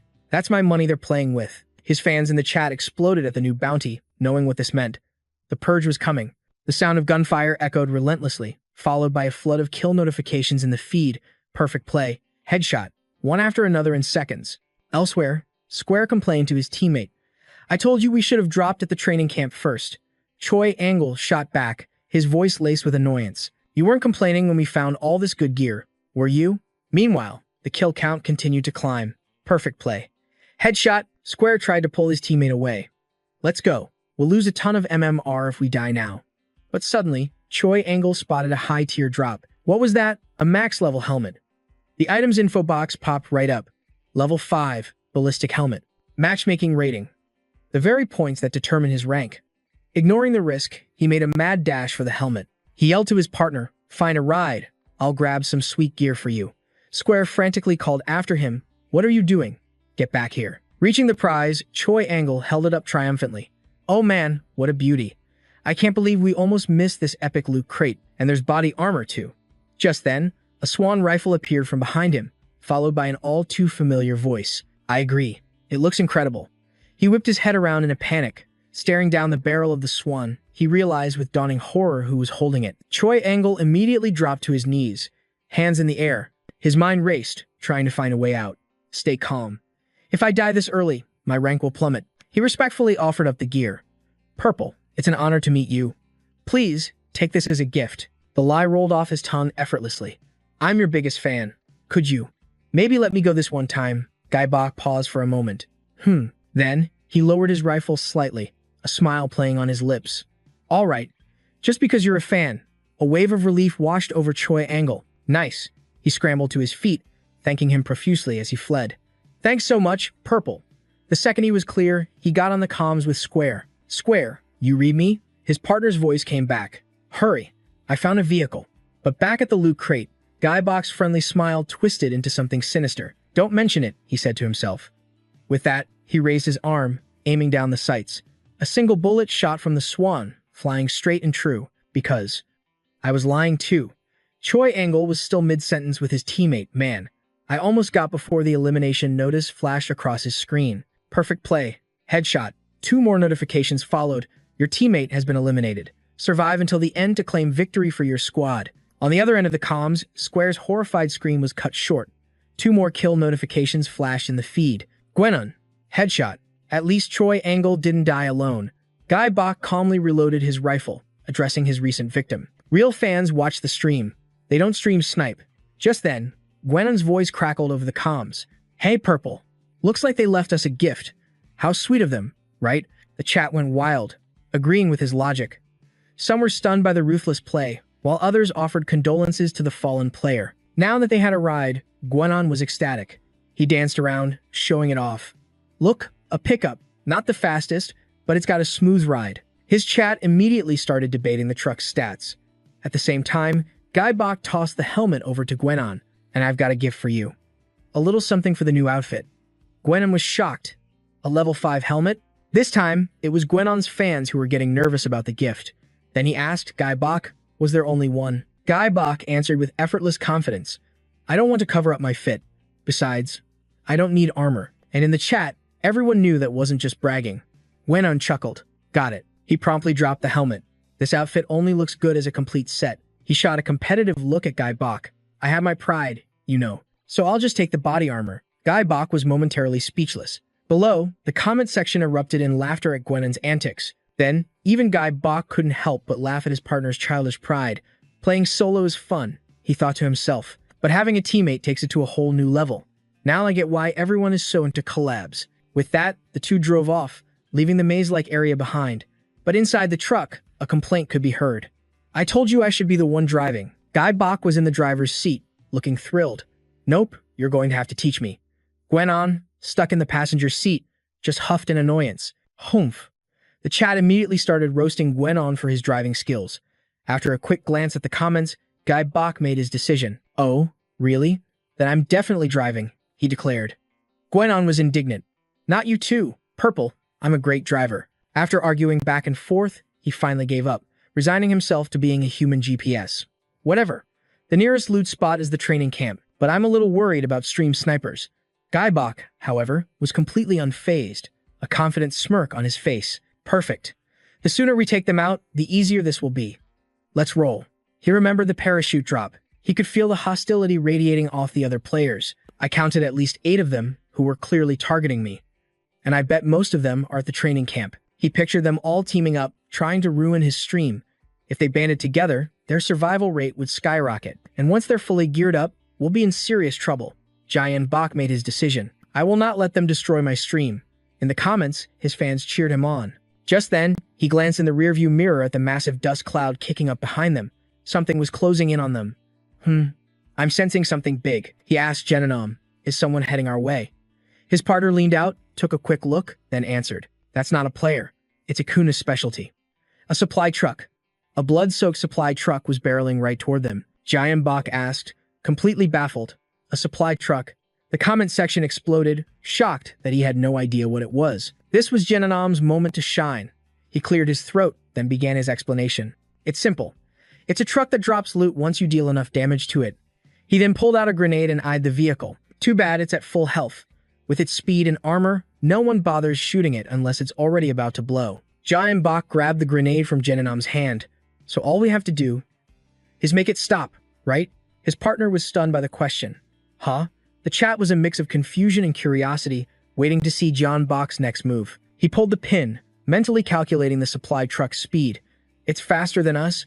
If we let it pass, we'll never catch it. They were directly in its path, which meant Giant Bok was letting it get dangerously close to their own vehicle. The moment the two trucks were side by side, he whipped his arm back and launched the grenade. This is our only chance. The grenade sailed through the air, landing perfectly next to the supply truck's tire. He yelled at Genonom to hold on, then cranked the wheel hard to the side. His partner screamed in pure panic.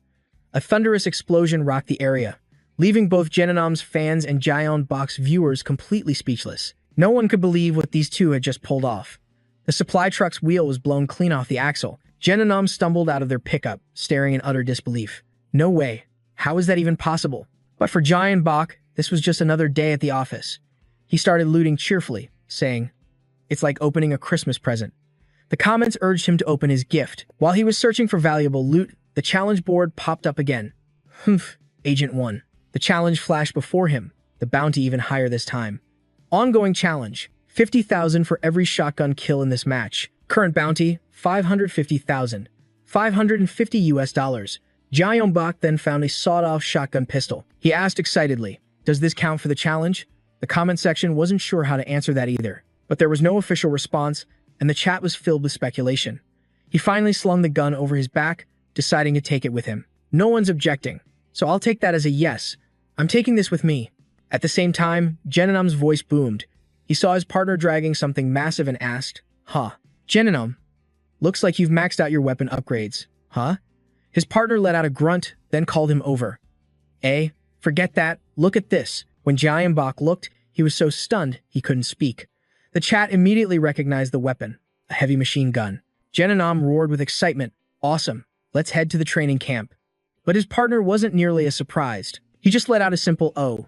Then, their truck started rolling again, heading for their destination. But as they watched other players suddenly flee the area, Jeonnam's voice cut in. Did they finish looting already? Jeonbok silently watched them from the truck as the comments buzzed with questions.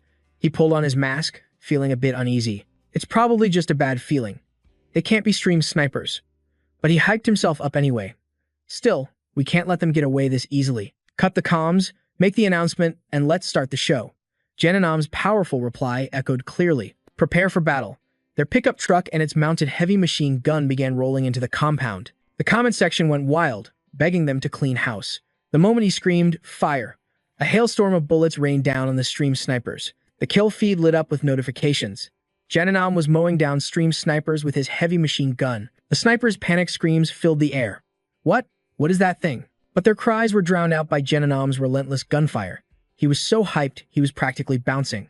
Power creates light, and I'm feeling ecstatic. Down below, the comments were going crazy over the duo's insane play. The elimination notifications just kept coming. Jeonnam wiped out another group, followed by his triumphant roar. There is no heaven for you to run to. Bullets flew non-stop, and the notifications popped up continuously. Jeonnam eliminated another squad. Jeonnam grinned, feeling the rush. But then, a strange thought hit him. Wait a second. How am I landing every single shot? He glanced down. Then a theory formed in his mind. Don't tell me. Jeonnam ripped off his mask, taking a deep breath before announcing, every single one of my shots found its mark. The chat immediately exploded, split right down the middle. One half claimed he was just bragging again, while the other half saw it as a clever way to hype up the team. He lowered his voice, explaining to his stream, "No, you don't get it. It's like the enemies are walking right into my crosshairs. It's almost like Purple is setting them up for me." The comment section went wild with speculation. His chat called his bluff, accusing him of exaggerating. So Jeonnam decided to prove it. Trust me, watch this. I'm gonna try to miss. Just then, he screamed, "Next target spotted." John B. immediately wrenched the steering wheel. The tires screeched sideways in a drift, but every single bullet still slammed directly into their target. The elimination alert echoed through the air. Headshot. Another headshot for Jeonnam. He flashed a triumphant grin at his stream. See? What did I tell you? His entire stream erupted in chaos. No one could believe what they had just witnessed. After emptying the clip, the ammo-depleted alert finally flashed on screen. Gazing at the training grounds, now completely wiped clean by the duo, Jeonnam chuckled. Well, so much for the training area. Purple. Hold on a sec. Jeonnam climbed down from the roof and opened the door. John B. took off his mask, a slight smile on his face. Out of bullets, right? Nice work. The moment he was off the roof, Jeonnam demanded an answer. You were correcting my aim, weren't you? John B. paused, resting his chin on his hand, then admitted with some reluctance. Was it that obvious? A jolt of excitement shot through Jeonnam as he spun back to his stream. Everyone, it looks like there's more to this than meets the eye. The chat blew up, a chaotic mix of every emotion imaginable. Just then, 3 system alerts flashed on screen simultaneously. A bolt of energy from the electromagnetic field crashed down to the Earth. 59 players remained. The survival rate had just dropped below 60%, and the electromagnetic storm was beginning to close in. For every 10 players eliminated, the safe zone shrinks. After a quick glance at his timer, Jeonnam knew exactly where they needed to head next. All right, the storm's closing in. We need to push for the center. But as they drove, John B. glanced at the rearview mirror. A sense of unease creeping into his gut. Something's off. Where are all the stream snipers who landed here? Did they all just get scared and run away after watching us? Just then, John B.'s eyes narrowed. He realized what was happening. Slamming his foot on the gas, he gunned the engine to get them out of there fast. Because right on their tail, a whole convoy of vehicles was closing in for the kill. Jeonnam, completely caught off guard, yelled out, "Purple, what's going on?" Back in the stream chat, everyone's heart skipped a beat at the sudden acceleration. They were stunned by the sheer number of players surrounding them. Their pickup truck swerved, narrowly dodging the initial attack, but they were already trapped. The chat was already buzzing, piecing together the identities of their pursuers, and once they got a clear look at the drivers' faces, the chat's suspicions were confirmed. Jeonnam stared back, his jaw dropping in disbelief. Then, a furious sound escaped his lips. He was about to go berserk on these guys. "Ag, so you're the ones who've been stalking me." Jeonnam's fans flooded the chat. Stream snipers. They're finally here. Three cars relentlessly pursued John B. and Genom's pickup truck. The comment sections for both streamers were filled with pure outrage. Seeing that they were being hunted down by stream snipers, Genom whipped his head around, his eyes burning with rage as he stared at the three enemy vehicles. "So you're the pathetic losers who've been tailing me." His fans roared in the chat, demanding he teach this trash a lesson. Genom's fan base was absolutely livid. John B.'s fans were just as fired up, though a few voiced their concerns. But how can they possibly shake them off in this clunky old pickup truck? Hearing their doubts, John B. just let out a small laugh. Shake them off? Genom suddenly whipped out a new gun with a smirk. "All right, playtime's over." Seeing this, his fans went into a frenzy of excitement. They urged him on, begging him to unleash his true skills and wipe them out. It was time for the duo to switch roles. John B. unbuckled his seatbelt in a flash. "Genom, you said you were a good driver, right?" In the blink of an eye, their truck expertly weaved between two of the enemy cars. John B. crouched, preparing to jump. "Put your faith in me. I trust you." Genom was already scrambling over into the driver's seat. He burst out laughing at the stream snipers. "Hey, you're supposed to signal before you merge. Idiots." A second later, John B. landed perfectly on the hood of an enemy car. Instantly, he chambered a round in his SW and took one of them down. His fans were left completely speechless. How was that even possible? The bullet pierced the windshield and planted itself squarely in the driver's head.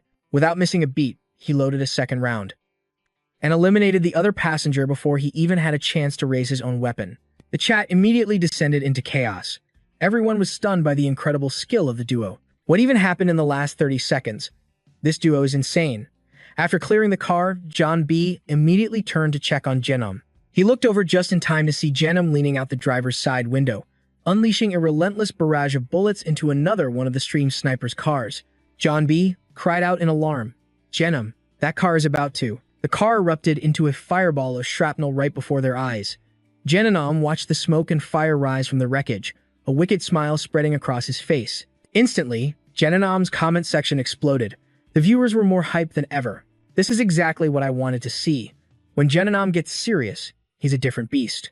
The best GPS player out there. Suddenly, Giant Box screamed a warning. "Genom, on your left." The shot was immediately followed by a hail of bullets tearing right towards Genom. One of the rounds slammed into his body. His fans cried out in the chat, overcome with panic. Some viewers criticized the stream snipers, saying they were just spraying bullets blindly, but two of the snipers just smirked back at them. Genom leaned over, watching a patch of his armor glow bright red, white smoke pouring from the impact.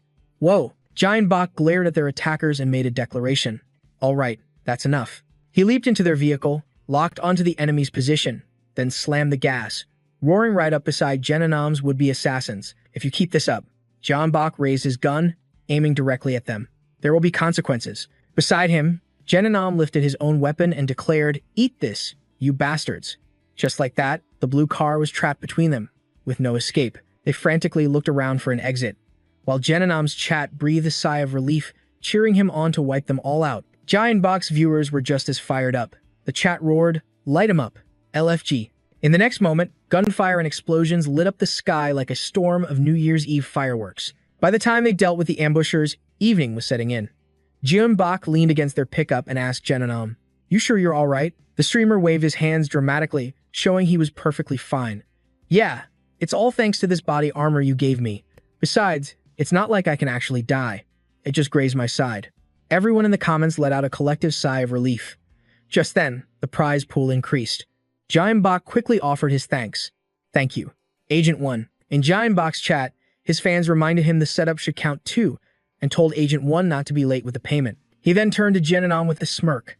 "It's a shame I had to share those last few kills with you." Hearing that, Genom quickly pleaded, "I'm the one paying, so please, just help me with this content. I'm totally drained." Genom's fans immediately fired back. "You dare dissect a god? This is blasphemy against Genom. Drop this garbage content already." Then he grinned, raising his watch. "Whatever. The stream snipers are handled, so now it's time to party." Next destination, the Electronics District. The next area they entered was the resort in the central zone. At that moment, the kill feed updated again. Vi Eating Life headshotted Stido. Lying beside his sniper rifle, he spoke into his headset. "Good. Another one." 11 o'clock. The kill feed lit up once more. Vi Eating Life headshot. He tapped his earpiece to confirm the elimination and waited for his next order. After seeing the notification, Stido thought to himself, He's taking them down one by one. Could he be the real deal? He rolled on the ground, kicking his legs beside the sniper rifle. He couldn't believe it. I can't believe I actually hired Newton as a mercenary. Genanam is so finished. The man they called Newton earned his nickname from his uncanny ability to eliminate any target. A notorious mercenary who specialized in stream sniping, a complete enigma. He always hid his avatar and his voice, never used a mic, and constantly changed his game ID and username. The username change feature wasn't widely used, so this person's identity remained a total mystery. This multi-username function was exclusively for celebrities or VIPs, and unlocking it costs an annual fee of 100 million won or 75,000 US dollars. His true identity was one of the biggest secrets in the Capsum gaming world. After rolling around for a moment, Stido got back into his sniping position, his mind racing as he aimed. Having seen him with my own eyes, I think I have a pretty good guess. Some rich kid who streams snipes for fun. I'm so jealous. He remembered the first time he met Newton. Finally, I get to meet you.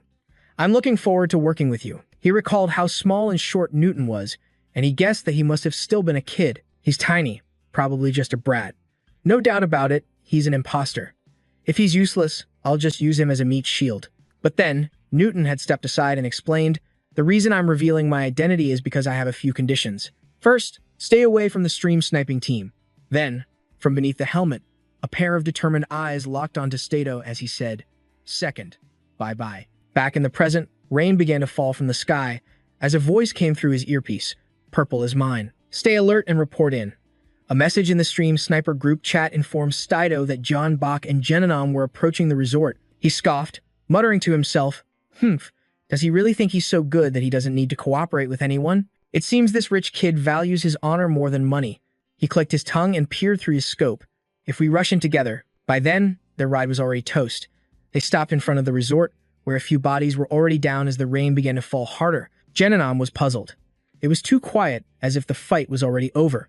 Jian calmly replied, perhaps, but deep down, he knew that wasn't the case. There should have been 2 snipers landing here. The comment section was just as confused. Was it really over? That was incredibly fast. Just as he predicted, a bullet suddenly ripped through the air, landing right in front of them. The stream chat jumped in shock. A sniper. They were definitely stream sniping. The 2 of them scrambled for cover behind the car. Genanam analyzed the weather, guessing the storm was interfering with their aim. Looking at the bullet that just missed, his guess seemed spot on. Jion immediately gave the signal to take advantage of the situation. The stream chat celebrated. Thanks to the storm, they could easily cover their tracks from the sniper. In front of Jian were 2 players who had already been taken down. He signaled for them to split up and throw their enemies off their trail. A notification popped up on screen. Why Eating Life had downed 2 players at once.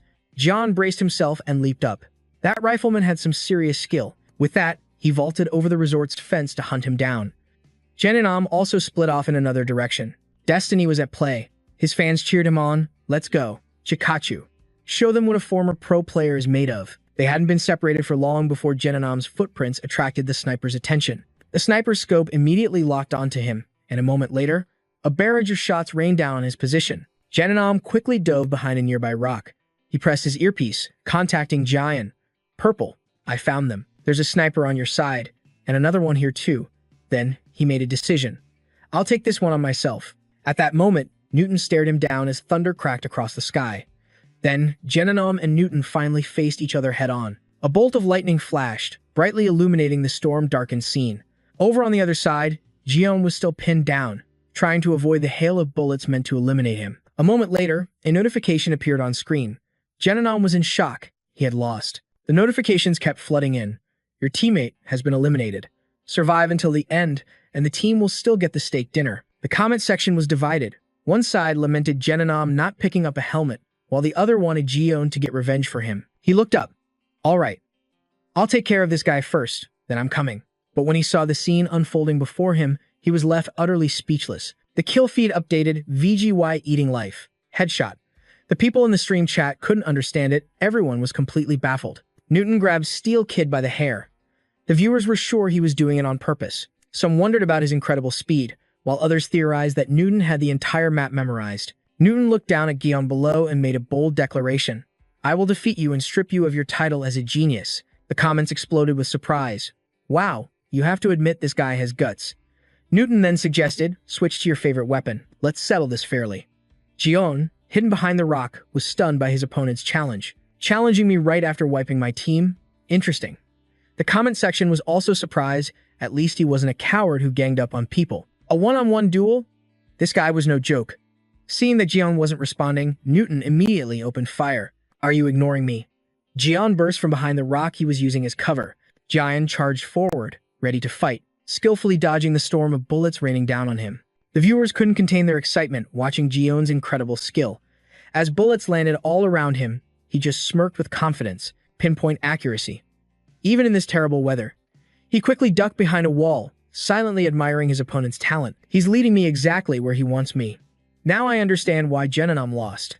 Suddenly, he looked up. He was shocked as a bullet grazed right over his head. Ha! His opponent's bullet trajectory changed. Jian looked up again. The bullet struck a tree branch directly above him. Jian quickly vaulted up onto the wall. At the same time, the branch crashed down right where he had been standing. The chat was in an uproar. He shot the branch. This guy is incredible. He knows how to use the environment. Jian quickly scrambled up the wall, trying to create distance from Newton. Newton unleashed a relentless barrage of fire aimed directly at Jian. As he dodged, he thought about his sixth sense. After clearing the wall, he landed softly, his assault rifle held tight in his hands. It's not about doing the impossible. Then, Jian stood up, observing the guiding markers appearing before him. It just helps me see possibilities no one else can. He readied his weapon, preparing to engage Newton. And if I can meet the conditions those possibilities demand, there's nothing I can't overcome. Jian scaled the wall, escaping the rain of bullets at his back. My sixth sense. He leaped to the ground, landing without a sound. It's not meant for defying the impossible. Before his eyes, paths and warning signs materialized. It only opens up possibilities that others can't see.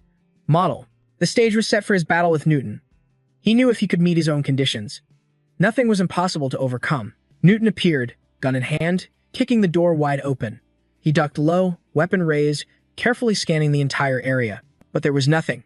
Only the roar of thunder and the pouring rain. Newton clicked his tongue in annoyance.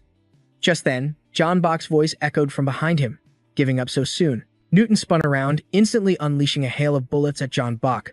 But he was faster, leaping into the air to dodge the storm of lead that rained down on him. John Bach flipped gracefully in midair. The comment section exploded in disbelief. How can he even move like that? After landing, he coiled like a spring, then shot towards Newton like a speeding bullet. He closed the distance while weaving through gunfire, calculating his enemy's every move in his head. He reloaded while chasing me, which means there are 4 shots left. 3. As he slipped past another barrage of bullets, the chat went wild again. He wasn't even shooting back, just flexing his skills. The other guy must be absolutely furious right now. As he got closer to Newton, he picked up the pace. Will he stop to reload? Another shot rang out. He wondered to himself. Or will he try to end this right here? Newton's hand moved to his ammo pouch. Then his eyes snapped back to John Bach. In the end, he decided against reloading and fired again. The comment section was shocked. He didn't reload. What a Chad move. One by one, the bullets flew. But John Bach simply swung his own gun up, deflecting every single one. The chat couldn't believe their eyes. Wait, did he just parry bullets with his gun? I think I just wet myself. The chat hailed him as a Giga Chad, but John Bach just smiled. I saw that coming. He then charged forward, continuing his sprint toward Newton. He vaulted onto a rock just behind his opponent. This is fun. Thanks for the warm-up. Newton sidestepped, preparing for another attack. Yeah. John Bach raised his rifle, taking aim. His finger rested on the trigger, ready to fire at a moment's notice. But after pulling the trigger 3 times, not a single bullet left the barrel. Huh? The comment section was in chaos. What? Did a bullet break his gun? Not now, of all times. Seizing the opportunity, Newton quickly put distance between them. He drew a blade from his side and charged straight for John Bach. John Bach quickly raised his gun to block the strike. The clash of the blade against the rifle sent sparks flying into the air. Watching his movements and the way he attacked, John Bach made a quick assessment. He's got incredible strength and professional training, but he's not quite an adult yet. Whoever this is, he's definitely no ordinary person. Realizing he was up against a truly tough opponent, John Bach felt a thrill of excitement. Now this is interesting. The sound of clashing steel echoed loudly. Newton fought as if he was truly trying to kill him, and John Bach couldn't wait to see what kind of tricks they had up their sleeve. I'm very curious to see what you can do. The comment section was getting scared. Guys, this is just a shooting game, right? It was a close call, as Newton swung his blade once more. John Bach leaned back just in time, dodging the lethal strike.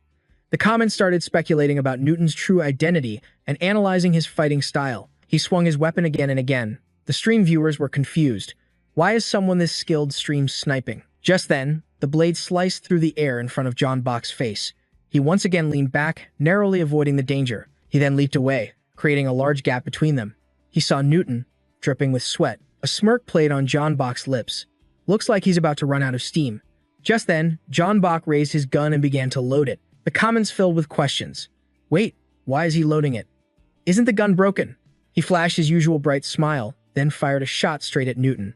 Ah, you see, this gun was never actually broken. Newton watched the bullet fly towards him from a distance that was impossible to dodge.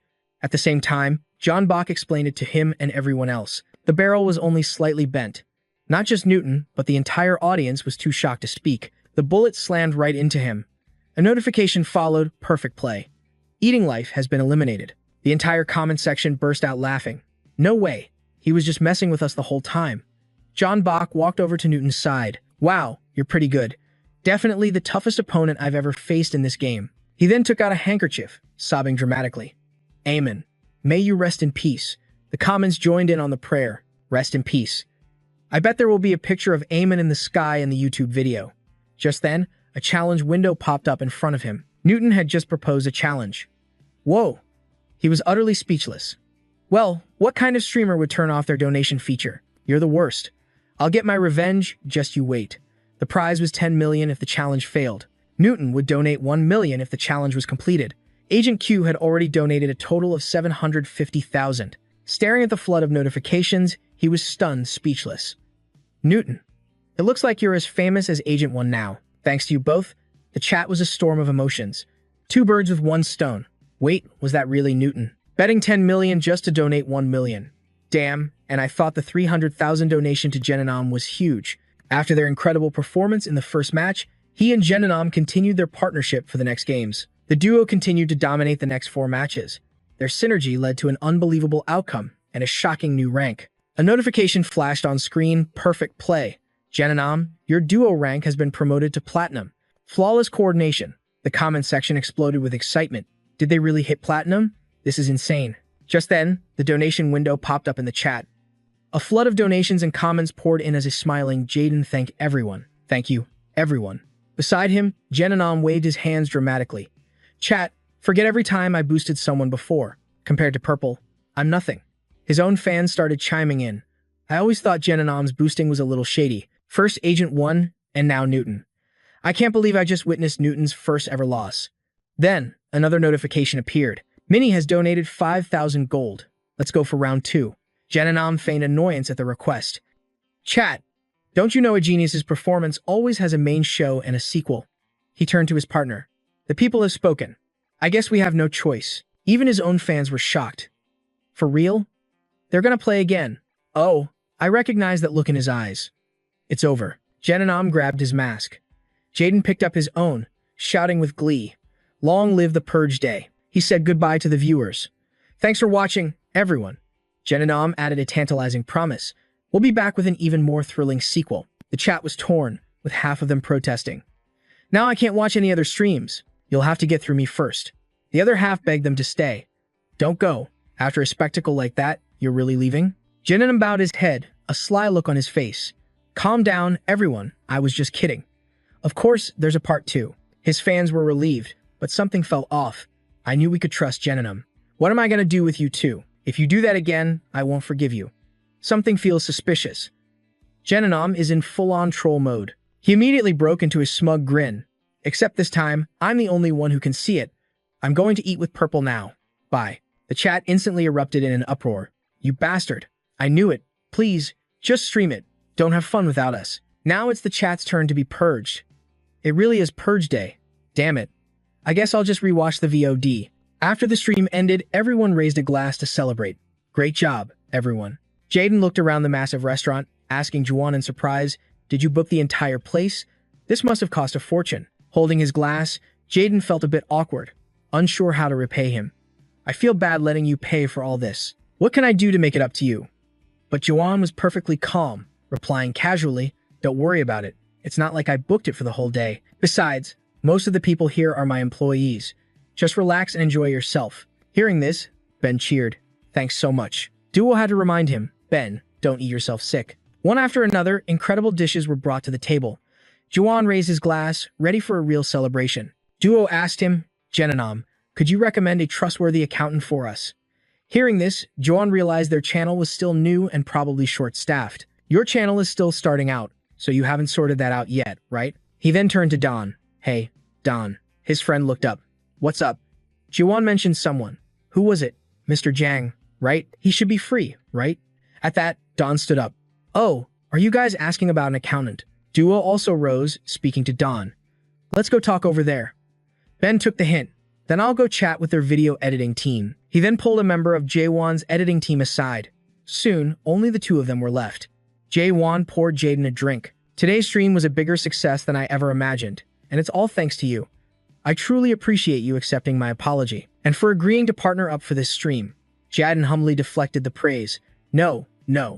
I'm the one who should be thanking you. I learned so much from working with you. Seeing the positive energy radiating from Juwon, he thought to himself, there's so much I can learn from him. He's always overflowing with positivity. Jaden told him, but I have to say, you're pretty different from how you are on stream. He's actually a really kind person. Juwon held up a bottle, smiling as he replied, this is how I normally am. Then he spoke frankly. I can't say my on-stream personality is completely fake, but since personal branding is so important in this industry, I tweak it a bit to match what the audience wants to see. Then, he looked over at Jaden. But you don't to do that, so I'm honestly a little envious. Jeonbok's hand froze mid-pour. He looked up, surprised. You are. Juwon spoke with complete sincerity. You're a genius. Jeonbok just listened, taking in his words. He then glanced over at Juho and Byung-hun.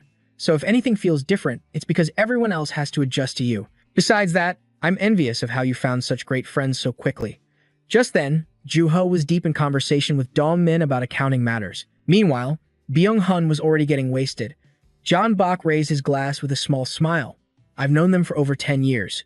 A friend of mine who's an editor is the reason I started streaming. Without them, I never would have made it this far. He then took the initiative with Juwon. Genanam, you're one of those good people, too. If you don't mind, I'd like to consider you a friend. Juwon held his glass, looking a bit hesitant. Well, to be honest, I'm not great at opening up to people. It took me 5 years just to get comfortable with my own staff. I'm pretty different from my on-stream persona, aren't I? Hearing that number, Jeonbok was taken aback. 5 years? Juwon wasn't trying to hide anything. This industry is a small world, so I always have to be cautious. Jeonbok felt a pang of disappointment. I just had a good feeling, but maybe I was too forward. But then Juwon spoke up, his glass still in hand, revealing his true feelings. I truly wanted to become friends with you, so I'm actually grateful you reached out first. At those words, Jeonbok's face instantly lit up. Jeonbok eagerly raised his glass. So, what should I call you? Jeon let out a laugh, before remembering the most important detail. Ah, right. You don't even know my real name, do you? With that, the two of them clinked their glasses together. Juwon formally introduced himself. I'm Nam Juwon. I look forward to working with you. Jeonbok followed suit. My name is Lee Jeonbok. It's an honor, Juwon. John then raised his glass and downed it in one go. After finishing his drink, he looked at Jeonbok. Jeonbok, do you know why I think so highly of you? Jeonbok smiled back at him. How could I possibly know? Juwon laughed. See? You're already getting comfortable with me. Then he continued. You're a good person. It's rare to find someone with your level of skill who's also so humble. The sincere praise left Jeonbok completely stunned. He recalled the moment Jeonbok helped him target the stream snipers.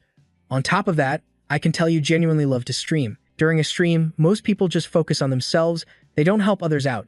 In a collaboration, everyone is usually just trying to make their own stream look good. But you turned the vehicle, adjusting its position just to give me a better shot. Juwon recalled the kill feed and spoke candidly. You were looking out for me, too. He remembered the moment Jeonbok took down 2 snipers, and the notification popped up. Genanam MG 134 HG. Detective Watson headshot. Genanam MG 134 HG. Juwon looked him in the eye, speaking from the heart. When you handed me that machine gun, I genuinely didn't see it coming. Jeonbok replied humbly. I just did what I thought would make the stream more entertaining. Juwon picked up his chopsticks, a cunning expression on his face. That's exactly my point. Giving up the spotlight for the good of the broadcast is not something just anyone can do, especially for a rookie streamer like you. Juwon continued to shower Jeonbok with praise. The moment I met you, I knew you were either a genius or an idiot who can only think about streaming. All the compliments made Jeonbok a little flustered. He didn't know what to say, so he just laughed awkwardly. You're making me blush. But Juwon just closed his eyes, speaking matter-of-factly. I'm always like this with people I value. You better get used to it. After finishing his accounting discussion, Dongmin called out, Jenanam, breaking news. He excitedly rushed over to their table to make the announcement. Burr is going to be in the event, too, Juho added, finishing his sentence. And we got an invitation to meet with GGG. In an instant, Juwon's entire face lit up. For real. Hearing the news, John Bach was overjoyed as well. He asked excitedly, Wait, you're joining too? He recalled the official comment from Gunnerground's game about a possible event. Gunnerground secret. Sender, gunnerground@gmail.com. Greetings, this is the Gunnerground team. We are reaching out to propose a promotional event opportunity. As this is more than a simple promotion, we'd like to arrange an in-person meeting at our headquarters, if possible. Jayan Bach told him about the email he'd received.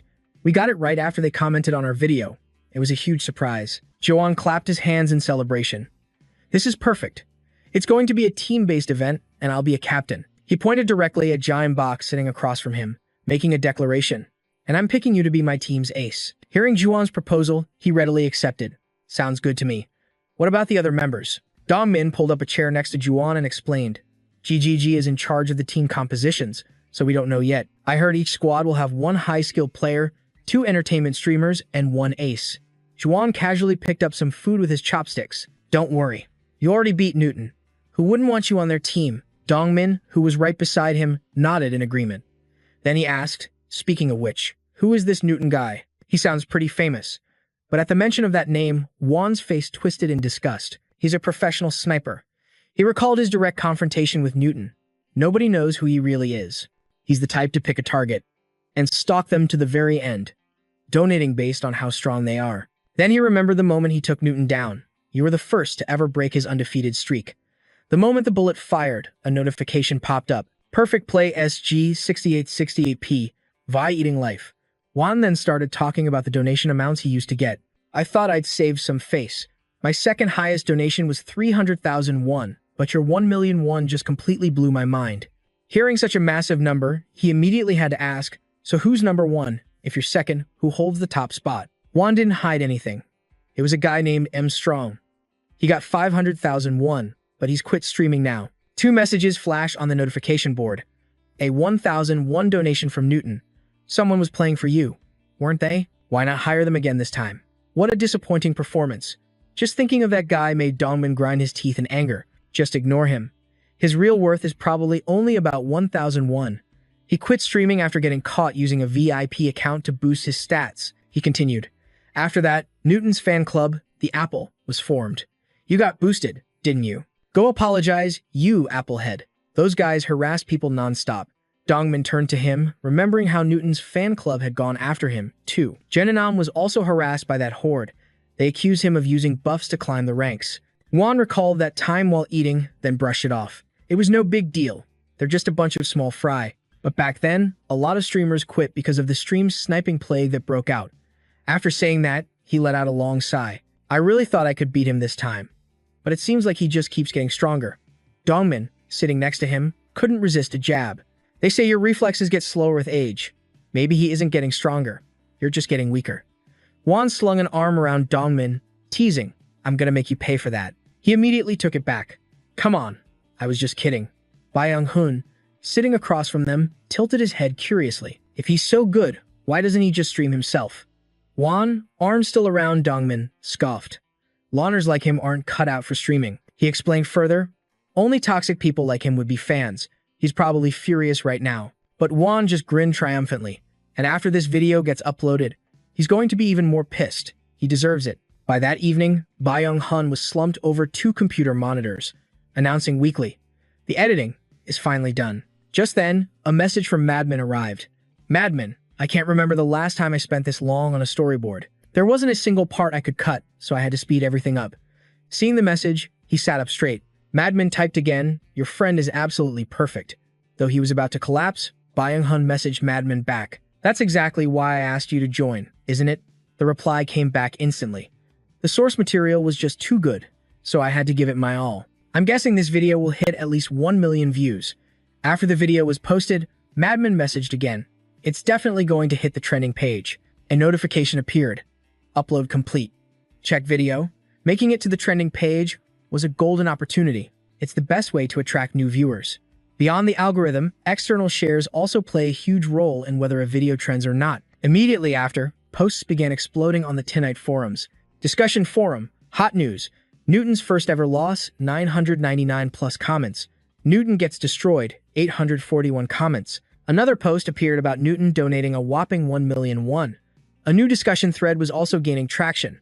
The stream sniping troll who harassed Sandubu got completely crushed. Everyone in the comments was ecstatic. He deserved it. Oh my god, this feels so good. Finally, some peace. The thought made Byung-hun crazed with joy. The news of Newton's defeat was spreading like a virus. It was popping up everywhere. It was guaranteed to shoot straight to the top of the trending list. Even the long-form video was pulling in insane numbers. The full video, over 4 hours long, still had a massive view count. Since Purple had toyed with Newton for so long, Madman had tons of material to work with. On his end, Madman continued to edit the clips. This allowed him to apply his signature cinematic style to the video. As a result, the video quickly went viral across multiple online communities. Moments later, another announcement hit the forums. Purple just uploaded the edited video. Go watch it now. Highlights. Newton gets annihilated. The comment section was a flood of awe for his skill and praise for Madman's editing. It was just as Byung had predicted. And just like that, the video landed on the trending page. The video hit top 3 trending highlights of Newton's destruction. Byung-hun couldn't stop laughing. He was so overjoyed he started shouting. We hit number 1. We're number 3 on trending right now. A message came from Man. Man, can we finally sleep now? The next morning, Do-ho stared at him, absolutely furious. Don't tell me you pulled an all-nighter. Seeing the man collapse on the floor, he demanded. Then what's the point of hiring a video editor? Byung-hun, completely missing the point, just made him even madder. He pulled an all-nighter too. He even had the nerve to say the effort was totally worth it. Do-ho was about to explode and lunge at him. Gyeong-bok quickly jumped in to cool things down. Hey, just be sure to thank him for me. You guys really gave us a shock first thing in the morning, right? Seeing Do-ho calm down, he let out a sigh of relief. Then, glancing at the view count, Do-ho's eyes went wide. Kumph. 2 million views. Not bad. Byung-hun was grinning from ear to ear. And we just hit 400,000 subscribers. It's all because we hit the trending page, he shouted excitedly. How could I possibly sleep when the views just kept jumping with every refresh? Do-ho, completely ignored, turned to Gyeong-bok instead. We got a collaboration offer today from Musco Gallery, he asked, startled. Wait, are you sure that's not some kind of mistake? Musco who? We're a gaming channel. After the Newton Annihilation highlights video, a comment from Musco Gallery got a ton of attention. Seeing the account, Gyeong-bok remembered. When I first started working out, I watched his videos all the time. Looking at the profile, he said, I recognized him as soon as I saw it. He's a former Special Forces soldier who's now a fitness YouTuber. He reached out after seeing your gaming video. Sounds pretty interesting, right? But still. Do-ho leaned in to get a better look. Byung-hun's eyes were lit up like headlights, but he couldn't help but feel a little hesitant. Yeah, because Musco Gallery does real-life streams. At that, Do-ho nodded. You won't be able to stay anonymous. Byung-hun scratched his head, finally remembering the most important thing, how he maintained his hidden identity in VR. Inside the virtual world, they could remain anonymous. Participants were given an avatar based on their biometric data. Your body shape was fixed, but you could edit your face. Of course, they could still make a few adjustments. But even with customization, changing too much would cause some issues. Adapting would become difficult, so most gamers avoided it. Gyeong-bok thought about it carefully. If he wanted to expand his content, he'd probably have to reveal his face one day. Seeing him lost in thought, Do-ho reassured him. He's dealt with cases like yours before, so don't worry. You can still cover your face if you want. But he remained hesitant. Then, he made his decision instantly. Gyeong-bok was turning it down. I still think it's too soon to reveal my identity. Let's refuse their offer. He reminded them of his special ability. You guys know I have a pretty sharp sense when it comes to people, right? If he accidentally ran into an unstable fan, Gyeong-bok knew it would be both awkward and uncomfortable, but I can't filter everyone out. If I meet a fan who's off, I'll feel really conflicted. Byung-hun remembered his unique gift. Ah, because of your special ability? Do-ho also thought it over. Yeah, if something happened because of that, it would be a real pain. Byung-hun also worried about what could happen. You could get tangled up with some real troublemakers, just like those kids back in high school. Thinking back to high school, he recalled how they acted all nice to him at first. But the moment his parents had their accident, they immediately turned on him. As soon as it happened, they cut off all contact. While his grandmother was trying to help Gyeongbok heal from the severe trauma, those people just made his situation even worse. Did you see him flip out? It was like he was possessed. I thought he got hit by a taser. Man, I wish I'd recorded it. Have you seen his grandma? Maybe his family is full of shamans. What a perfect husband he'd be. Get lost. Just thinking about it made him angrier. What is wrong with those people? Do-ho pushed up his glasses and cursed them. Absolutely disgusting. Seeing his friends so worried, Gyeongbok didn't want them to stress and quickly put on a reassuring smile. They're not part of my life anymore, so it's okay. I just want to enjoy streaming. Do-ho nodded. That's right. You don't have to do anything that makes you uncomfortable. Then Byung-hun's excitement returned. All right, next on the agenda. We got the custom emote samples, right? Just then, a panel of expressions popped up in front of the three of them. Do-ho showed the other two. Yep. I contacted 3 different artists to create the basic emotes. We can pick the one with the best style and work with them from now on. Do-ho looked over the emote board. Even with the same themes, each artist had their own unique style. Byung-hun was the most excited of all, shouting, "Finally! I can say goodbye to my crappy, scribbled text icons." The 3 of them spent a long time trying to decide. Time flew by, and the clock was already approaching 3 o'clock. Byung-hun slumped over. This is too hard.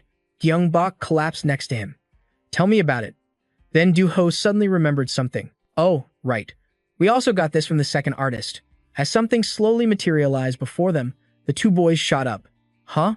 What is this? A panel of icons materialized before the 3 of them. Do-ho wondered about this huge pile of stuff. Byung-hun leaned back, roaring with laughter. A ton of fans have been asking for these. Do-ho examined the icon sheet. It looks like the artist is a viewer, too. They said we can use them however we want. Hearing that, he perked up instantly. For free. Seriously. They must be a hardcore fan. Gyeongbok smiled, then made the final call on the icon set. This is perfect. I want to work with people who genuinely love our channel. Do-ho stood up. Great. I'll finalize the contract and add the icons to the channel. Meanwhile, Byung-hun celebrated by tapping his feet on the floor. Awesome. Meeting adjourned. He then shot to his feet. All right, now let's give it our all. I can't believe we already have a second game sponsorship deal. Gyeongbok sighed. It's not set in stone yet. Do-ho stood beside them, giving an update. I'll report back after I've spoken with them. Soon after, the 2 of them headed for the car. Do-ho, in the driver's seat, turned to Gyeongbok beside him. Either way, the offer came directly from the game developers. It should be fine. Gyeongbok agreed with him. Let's just hear what they have to say first.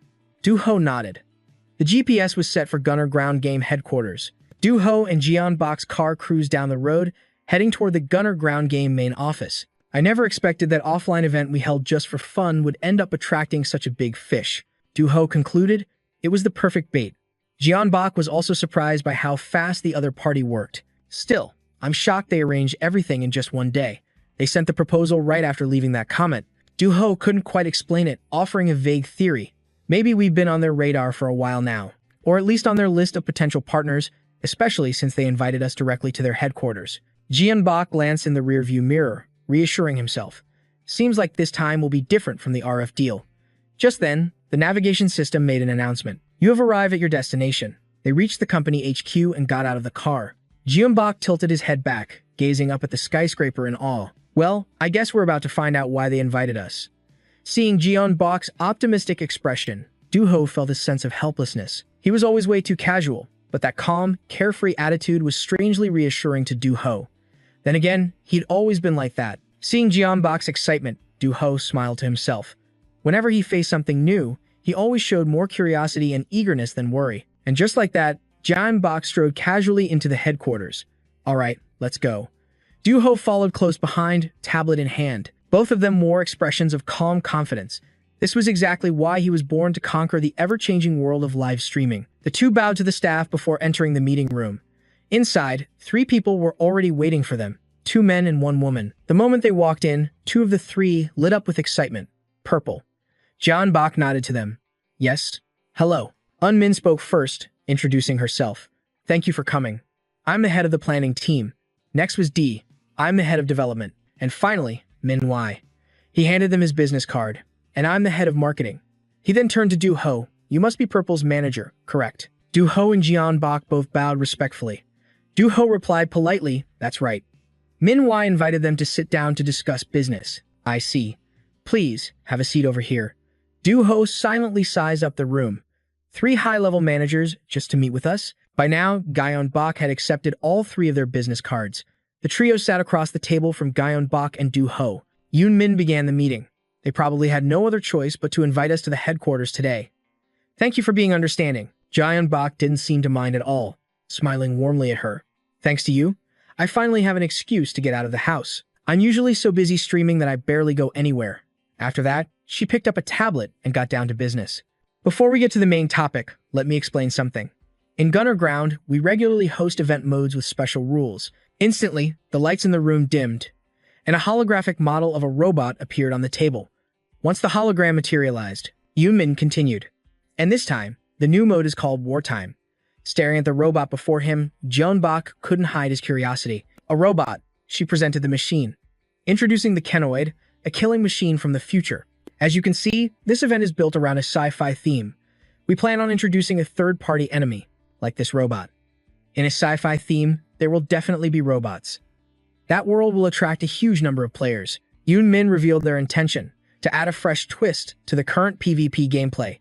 It will become a PvPvE mode, player versus player, and player versus environment or non-player enemies. Then, several items materialized before them. Yoon Min continued, and these are the new items that can be collected. The presentation had completely captivated him.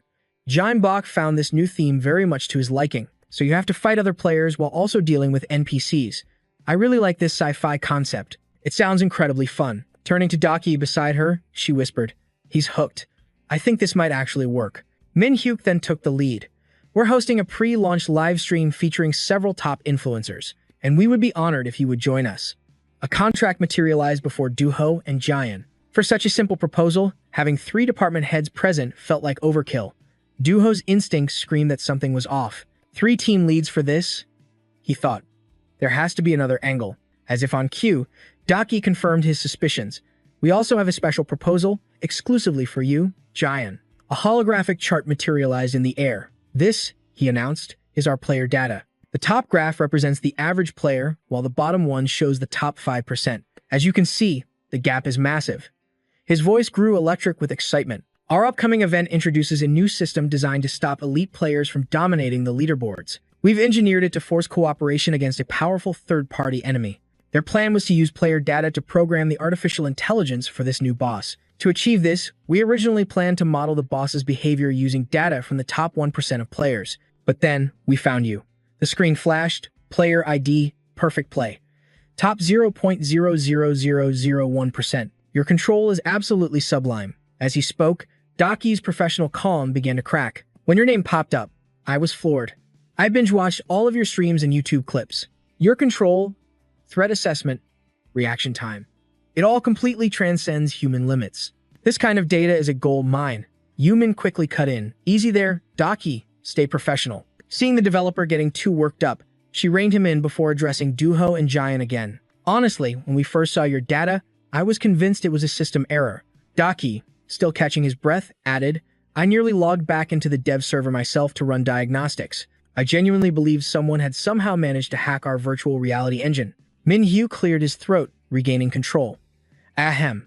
Therefore, we would like to purchase your gameplay data. We want to use it to model the AI for the event boss and other NPCs." A new contract appeared before them. Jian was stunned.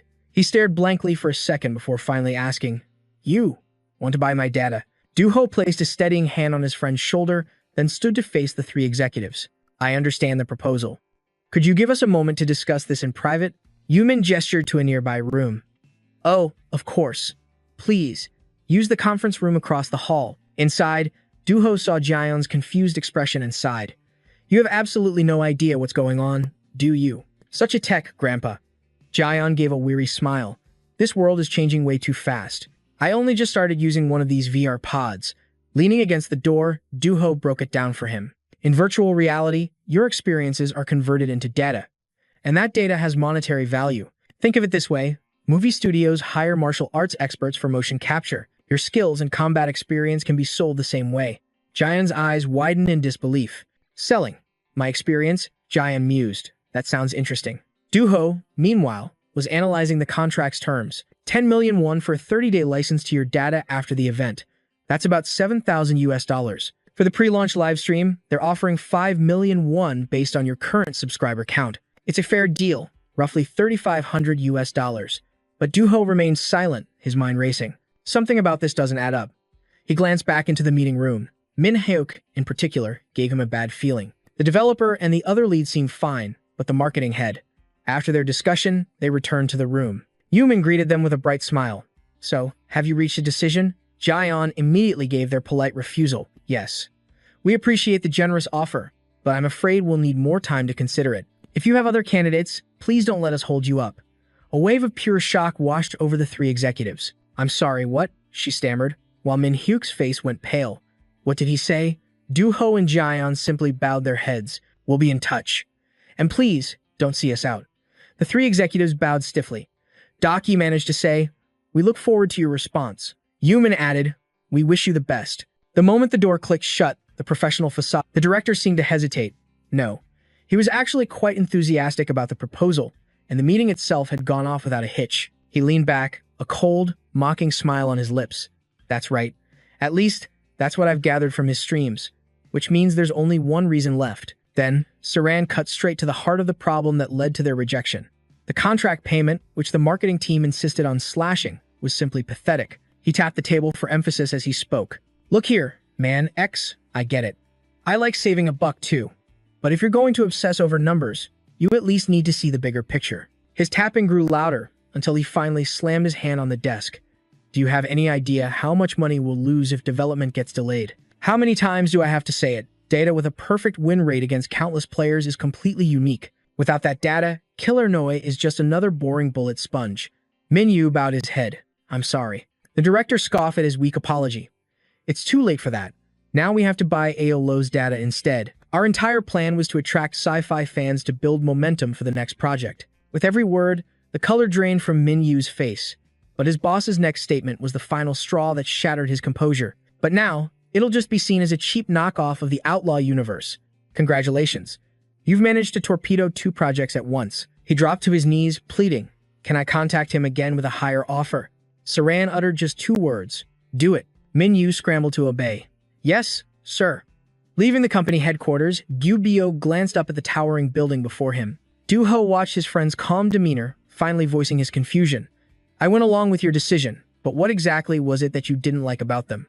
Gyu Bio avoided a direct answer, offering only a cryptic reply. Something just felt off. Duho made a mental note.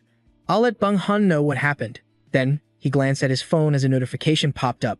A contract? Duho's eyes went wide as he read the new terms. What the? But Gyu Bio just looked over, a satisfied smile spreading across his face. It was all going according to plan. Seeing the offer, he clenched his fist. Perfect. They raised the price, 30 million won. About 21,000 US dollars. Now, this is an offer I can accept. Duho asked in astonishment. Wait, what is going on? What did you do? Gyu Bio just casually folded his arms as he walked. Come on, you were with me the whole time. I didn't do anything. He looked up at the corporate tower once more. I simply backed away from a bad feeling. With that, they both climbed into the car. Duho pressed again. So hesitating a little was the right call, after all. The car door slammed shut, followed by Gyu Bio's confident answer. Exactly. His friend could only sigh at his strange logic as he started the car and drove them away. Even the way you handle contracts is so. You. Riding shotgun, Gyu Bio considered how the company would use his data to fight him. If they're using my data, does that mean I'll have to fight against myself? Staring at his own reflection, he found the idea incredibly thrilling. Objects in mirror are closer than they appear. He found himself eagerly anticipating the second purge day. This is going to be interesting. His excitement for the next purge was reaching a fever pitch. Suddenly, the frantic rattling of wheels echoed down the hall, followed by an urgent shout. Code red. Emergency. Jinino burst in pushing a gurney, yelling, Everyone, get ready. The person on the gurney was none other than Gyu Bio. The stream's comments section exploded with confusion. What the heck is this? It's finally here. Emergency. If you want to survive, subscribe to Juneno and Purple's YouTube channels right now. Today, we will finally uncover why Purple is worshipped as a living god. Looking directly at the camera, Juneno announced with a wild grin, Genius Dissection, Part 2, has arrived. On the gurney, Gyu Bio was trying his hardest not to burst out laughing. The chat immediately started roasting his pained expression. PP is trying so hard to hold it in. Doesn't his outfit look a little like GF's? What are those pins on his shirt? A crab horse? And with that, the next broadcast of Genius Dissection officially kicked off. He rushed Yu Biok into the room, shouting, "All right, skip the intro. Is everyone ready to go?" Juan was buzzing with excitement. "Buckle up. Everyone, you're about to witness a genius among geniuses at work." The audience comments flooded in. "This is absolutely insane." "Yes, sir. Everyone, focus up. I'm dying of laughter over here." Even Yu Biok was having the time of his life, grinning from ear to ear. What an amazing intro. Juan now sat before a massive screen, calmly addressing the viewers. "All right, I've done my best here. Pay close attention. This is the diagnosis. As you all know, this capsule is a device that connects directly to the user's brain." He raised his voice, continuing his explanation. "The brain inside the capsule operates based on reality, so unless your brain power is literally superhuman, your physical body remains unchanged." At this, the viewers chimed in. "Oof, the harsh truth. Genino, stop hurting my feelings. Just get to the main point already." Next, Juan pulled up a different brain model. "This here is my brain. I've highlighted the areas that light up when I'm gaming. See, it's in a constant state of flux. The sensory regions react differently depending on the situation." The crowd watched in awe, their minds blown. "Look at that tiny brain. It's practically glowing. Wait, why does that brain scan look so lazy?" Then Juan switched to another simulation, explaining, "But if you look at Purple, his entire brain is constantly firing on all cylinders, even when it's not necessary." The chat flooded with reactions as the audience gasped. "His brain is running at full capacity. Is that the brain of a god? Now I get his reaction speed. His neuron activity must be off the charts." A look of sheer fascination crossed Juan's face, as if he were observing an entirely new species, a new breed of human. His audience was completely baffled by the claim. "A god?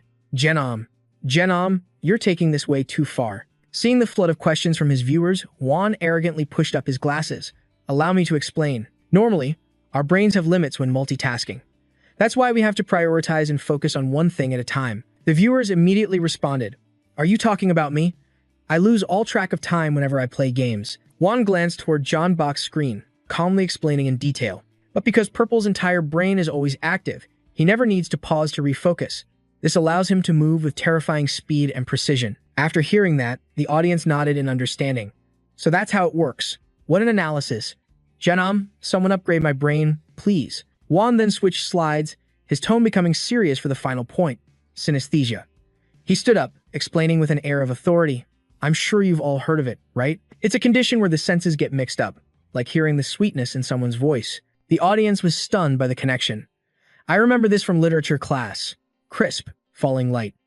I've seen phrases like that before." He then walked over to John Bach, placing a firm, deliberate hand on his shoulder.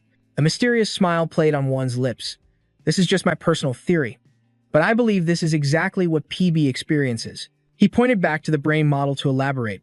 "When all senses are activated simultaneously, it's highly likely they all become interconnected." The audience was suddenly shocked, a user asking, "You mean he can hear sense?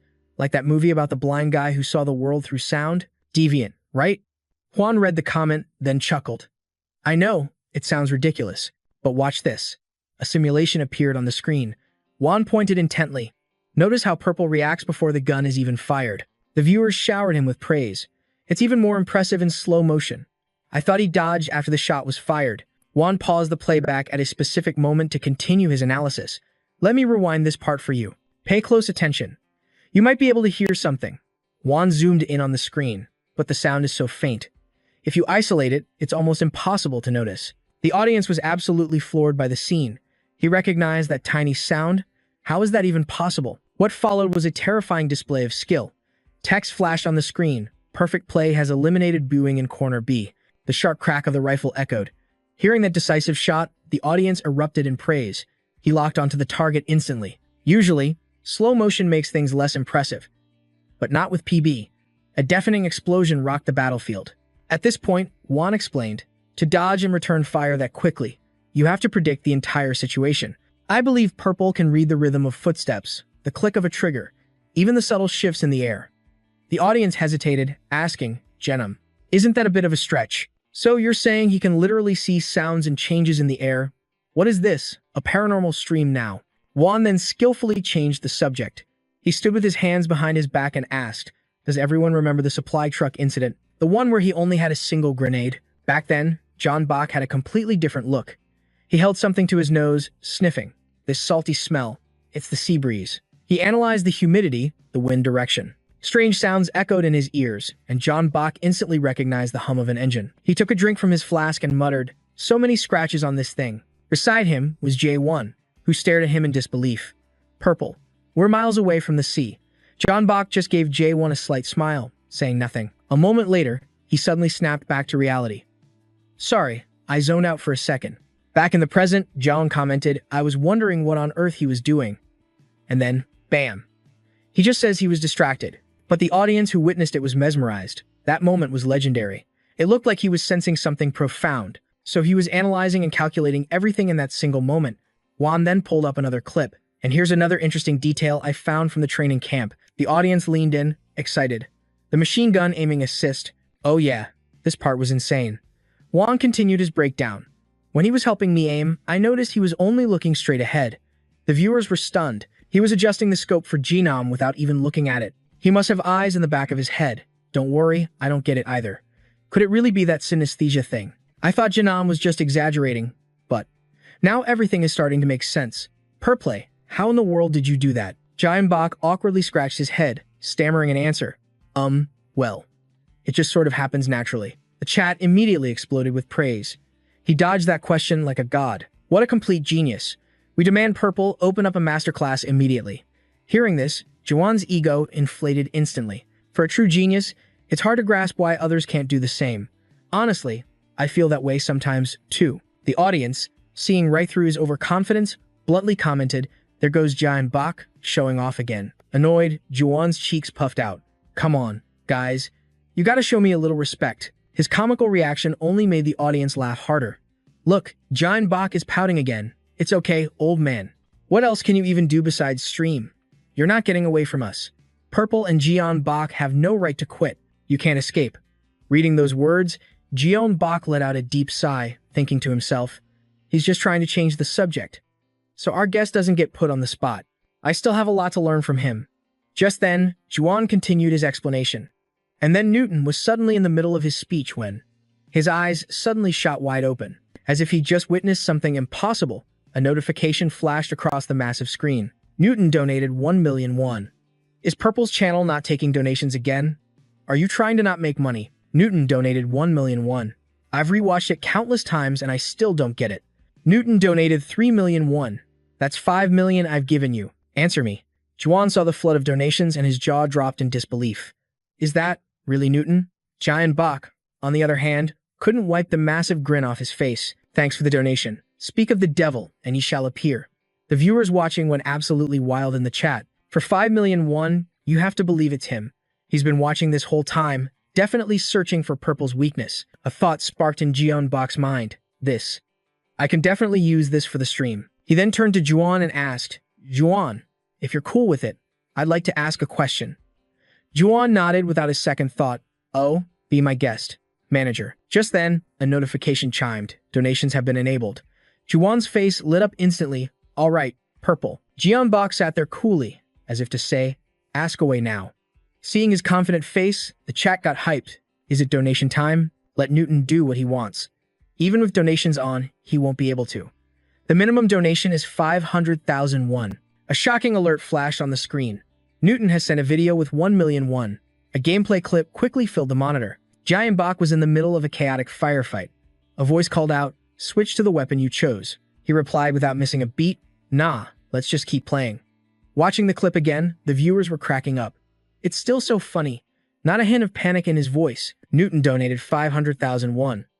Why didn't you switch weapons? Did you think it was a trap? A video donation plus a question. 1.5 million won just to ask that. Watching the replay, Giant Bach gave an embarrassed, sheepish smile. It wasn't for that reason. Besides, he's the type to kill his own teammates just to keep things fair. I just figured I was going to win no matter what. The audience seemed a little let down by his answer. I spent 1.5 million won just to hear that. Well, I guess when you pay the big bucks, you get an answer. And then, another massive notification appeared. Newton has sent a video with 1 million won. In the game, the battle raged on, tense and fierce. Giant Bach charged forward with his gun and called out, giving up so soon? The viewers exploded with excitement. Newton donated 500,000 won. How did you know where I was going to appear from? A few others voiced their own suspicions in the comments. I'm curious about this too. Is it that synesthesia power or something? But in that heavy rain, he couldn't have seen or heard anything. That's right. There was a solid wall between them, too. Jeonbok's eyes widened as he thought, I can't possibly explain my psychic abilities, and even if I did, they would never believe me. Instead, he shot up from his chair and declared, It's because you're a good player. Then, Jeonbok calmly sat back down. A truly skilled player always chooses the most optimal path. If an opponent climbs over a wall, he stared intently at the game on screen and continued to explain, and you climb right after them, you'll be shot down instantly. The best possible move in that situation is to go through the covered entrance and get the drop on them first. And you did exactly that. All the hiding spots were available, and you knew the map perfectly. Viewers began commenting again. He's so predictable because he's just that good. But whether he's good or bad, he's always playing right into Purple's hands. Suddenly, another notification rang out. Newton sent another video clip and a new donation. If I had one more bullet, you would have been dead. So why did you risk rushing in like that? Seeing his incredibly skilled maneuver in the game, the audience was filled with admiration. He even tossed his gun away before it was empty. What a lack of respect. There's no way he could have calculated that beforehand, right? Jeonbok sat calmly in his chair and thought to himself, a risk? Then he spoke. Because I was counting every single bullet you fired. In the game clip, Jeonbok was charging forward, gun in hand, like a complete madman. This revelation left the audience absolutely stunned. He counted them. In the middle of all that chaos, in the game, his opponent was taunting Jeonbok. When you only have your last 3 bullets, I'm betting you'll try to end this match. And then, he fired without a moment's hesitation, then began his next lesson. Because your only goal is to prove you're better than me. Jeonbok then snapped his fingers casually. Judging by your reaction speed, it's clear you spent countless hours grinding your aim. Hearing this, the audience chat flooded with comments. His reaction time is just insane. Stream sniper or not, his skill is the real deal. A moment later, Jeonbok calmly continued. But the problem is, when your aim is too perfect, you become easier to counter. He pointed to his own head with a serious expression. You lock onto my head like a machine, making you painfully predictable. The audience was stunned, typing, easier? How is that easier? He figured that out in a single instant. I don't think I could do that, even at Purple's level. Jeonbok just chuckled nonchalantly and replied, Doesn't everyone think when they play? As he spoke, he thought to himself, I'm curious just how much they've trained. The audience could only exclaim, even his masterclass is absolutely flawless. I'm just a noob who likes to play games. On the screen, a new notification appeared. Newton had sent another video, along with a donation. You handle close quarters combat the same way, don't you? After watching the clip, the chat exploded in shock, and his gun didn't even break in the end.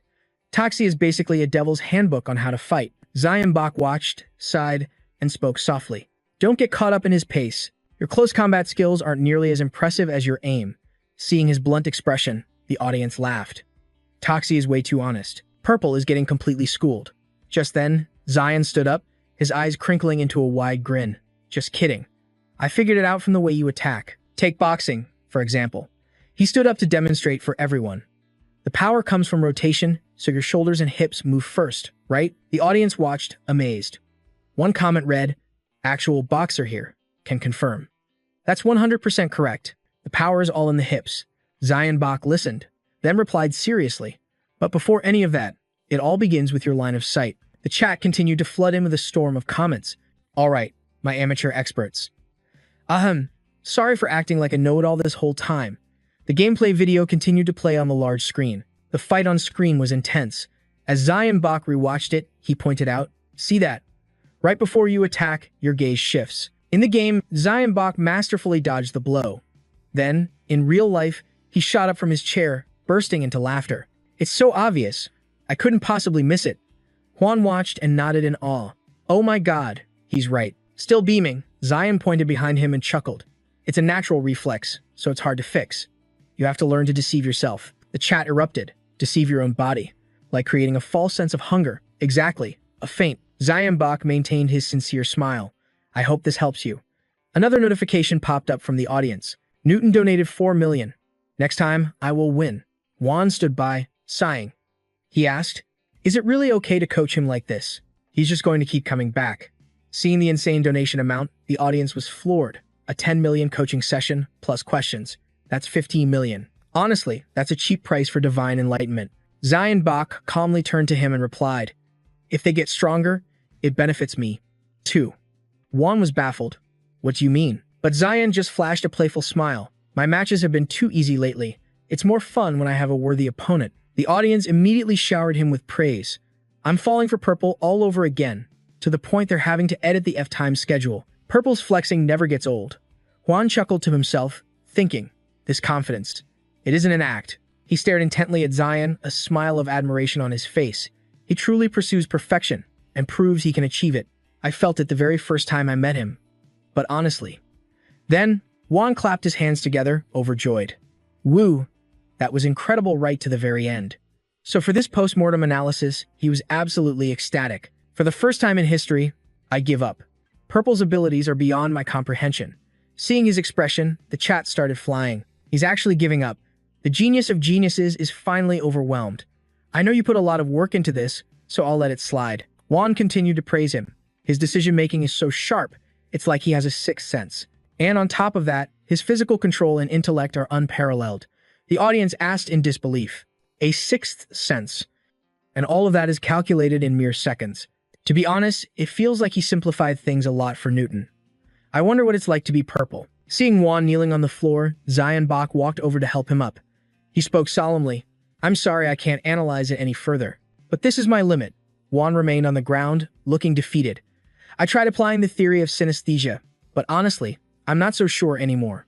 He helped him to his feet and patted his shoulder comfortingly. I can't explain it clearly either, but I think it's very similar to what you were describing. He let out a weary sigh and replied, thanks. That helps a lot. Seeing such a heartfelt exchange, the entire audience erupted in praise. No joke, is Purple even human at this point? The man with a sixth sense. Wait, so Genom wasn't just spouting nonsense today? You should never underestimate Genom's crazy ramblings. Juan stared directly into the camera, his voice filled with conviction. But one thing is absolutely certain. Purple is a heaven-sent genius. Seeing his sudden change in tune, part of the audience burst out laughing. They joked that he did a complete 180. It wouldn't be Genom if he wasn't causing chaos. The G in Genom stands for gag reel. All hail Purple. All hail Purple. All hail Purple. Purple is the greatest player on the team. Genom is the loudest streamer on the team. Genom. Don't say this is the end. This is the price one pays for trying to dissect a god. Perfect. Perfect. Perfect. Later, he emphasized one more thing. However, even a genius can be brought back down to reality. The curious audience immediately started asking questions. But isn't he basically a god already? A deity in human form? Juan snapped his fingers with a smug look. This is exclusive content for those who stay until the very end, and there will be no archive. He adopted a different persona, bowing politely as he spoke. Anyone who dares distribute the VOD without permission might just find themselves meeting me in court. And now, let's begin. He flashed a toothy grin, his tone calm. We are about to start a live interview, but remember, this is a live-only broadcast. There will be no archives, and you all know what happens if someone distributes the VOD without permission. The audience was stunned, flooding the chat with comments. Exclusive live content? Let's go. We can't miss this. Hearing this, Jiunbok was also taken aback, thinking to himself, an exclusive live stream. What a brilliant idea. This will definitely skyrocket the viewership. Over on the stage, Juan picked up the microphone and began. Our first question is for Purple, the mysterious man behind the mask. Your past. Who exactly are you? The audience held its breath. They spammed the chat with curious comments. I seriously need to know. Is he a former boxer? He definitely has the look of a pro. Jianbok let out a small laugh and replied, I'm just your average office worker. His answer left the audience speechless. A few were in disbelief. If an office worker is that good, the standards these days are insane. Juan was also impressed. Oh? Then what made you decide to become a game streamer? He thought for a moment before answering softly. I started on the advice of a friend, who's also my editor. Back in high school, I was a trainee for a professional gaming team. Seeing Jianbok's stunning side profile, the audience couldn't help but shower him with compliments. We love you, Mr. Editor. The editor is the true unsung hero. Wait, you were a pro gaming trainee? Juan nodded at the comment. Oh, that's right. You mentioned that before, didn't you? You were scouted by one of the top 3 teams. The audience immediately followed up with more questions. Then why didn't you become a professional gamer? Jianbok gave a sheepish laugh and raised a hand to explain. I was always sickly as a kid, and my health got worse during the tryouts, so I had to give up. That's also why I began training so seriously. He then let out a sigh and said, It's one of my life's biggest regrets, born from my own lack of mental fortitude. The audience was moved, flooding the chat with words of encouragement. Please stay healthy, Purple. We need you for a long, long time. Next, Juan picked up a sheet of paper, looked at him, and let out a sound of admiration. Wow, I'm so glad to hear that. How have your streams been lately? Has anything been worrying you? Jayanbach answered without a hint of hesitation. I'm lucky to have amazing people around me. My editor and my manager are both my best friends from way back. Pausing for a moment, he glanced toward the audience and continued with pride. And together with my chat, a group of true perfectionists, I've never had any trouble at all. Hearing that, the live audience couldn't contain their excitement and burst into cheers. I'm officially in love with him.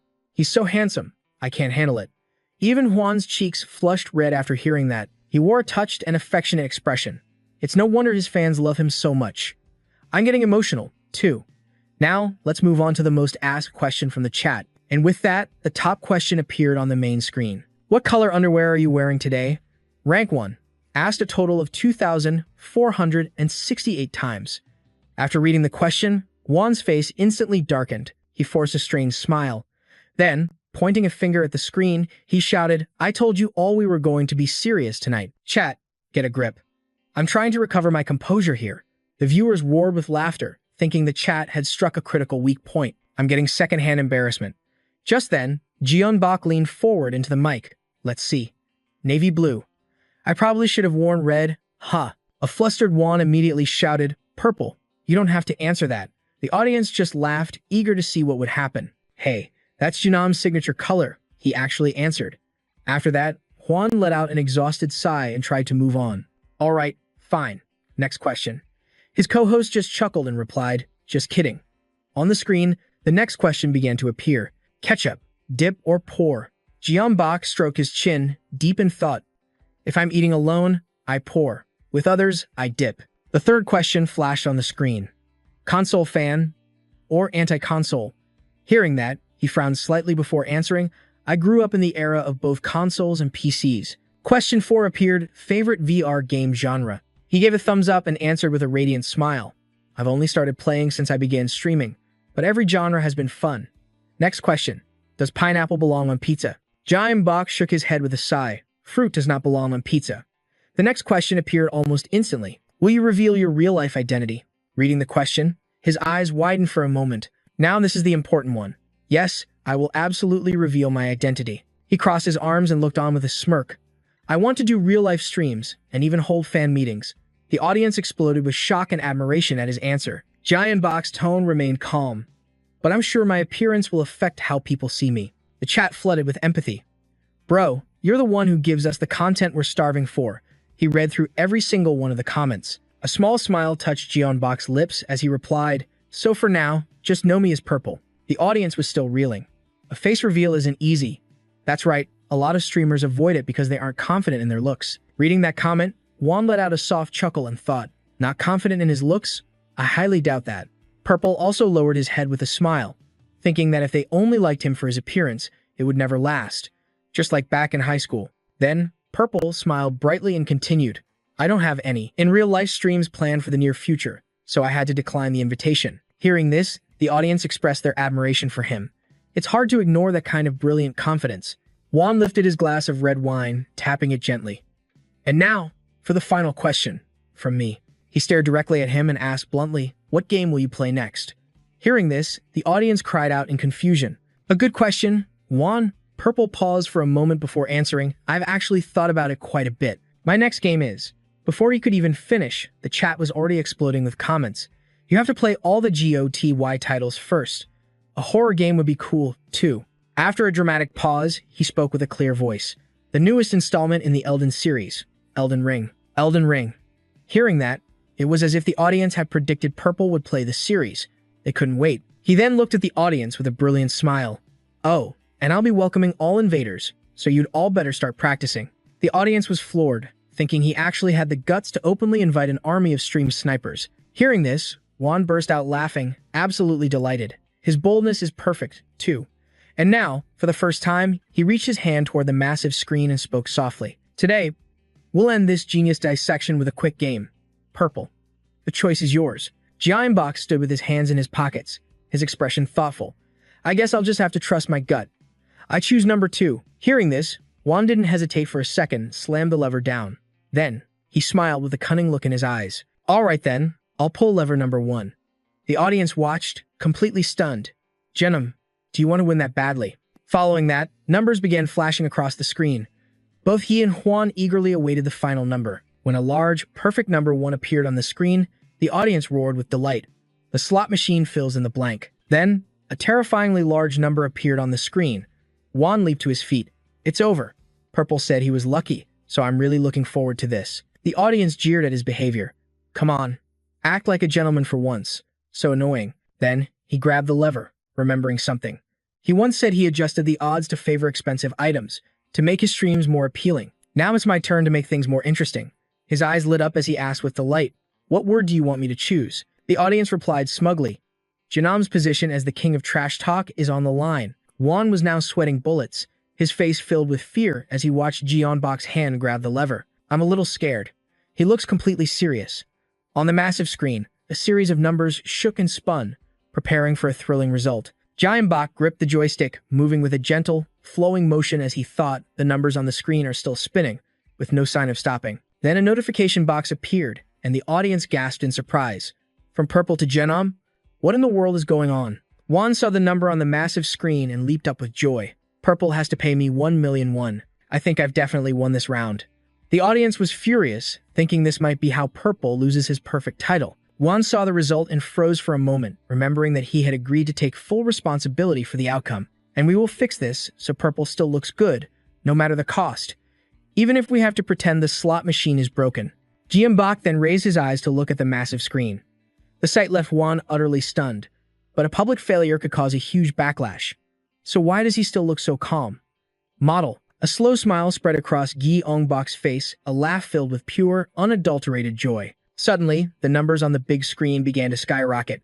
Juan stared in stunned silence, only one thought in his mind. The score just kept climbing, refusing to settle on a final number. As the digits blurred, a new thought ignited in his mind.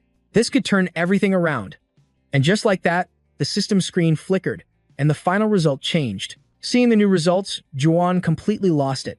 He grabbed his hair in a fit of rage, screaming, "What? Are you kidding me? How is this even possible?" The crowd went wild. An insane comeback. I told you this would be legendary. A true rookie play. Jeonbok strolled over with a triumphant grin. Heh, all I did was pull. Juan collapsed, slamming his fist on the ground in defeat. He wailed, my 1,000,000 won. Sprawled on the floor in pure frustration. He sobbed, just leave me alone. Everybody, please get out. But Jeonbok was on top of the world. Man, today was fun. The audience watching the scene just laughed. Just go home, dude. Jeonnam. He waved with a huge smile on his face. Thanks, everyone, for tuning in. Look forward to the next stream. And don't forget to stop by my channel. See ya. In the chat, loving messages began to pour in. I miss you already. Then came the wave of wild fan theories. He's a true genius of dissection. Is Jeonnam a new breed of human? 20x. And Purple proved he's 100% right again. Emo Mao, Jeonnam, and Purple must be colluding. Jeonnam's agency is pulling strings to recruit Purple. No objections allowed. Who is this Jeonnam guy, spamming the forums so much? Every single thread mentions him. Just go to his community to talk about it. Newton's training session. I wish I could have seen it live. That guy spends an insane amount of cash. At that moment, Byung-hun cheerfully announced, this premium tuna and steak is a gift from Newton to celebrate 500,000 subscribers. Do-ho, sitting beside him, simply added, great job, everyone. Jeonbok also raised his glass for a toast. You all worked hard. It's a shame Madman couldn't make it. We should at least send him a gift card. Do-ho pointed at Byung-hun and nodded.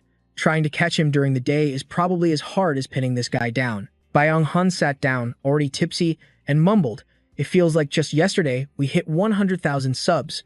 Now we're at 500,000. At first, most of our subscribers were international. The growth rate wasn't great back then, so I was worried. Do-ho thoughtfully picked up a piece of meat.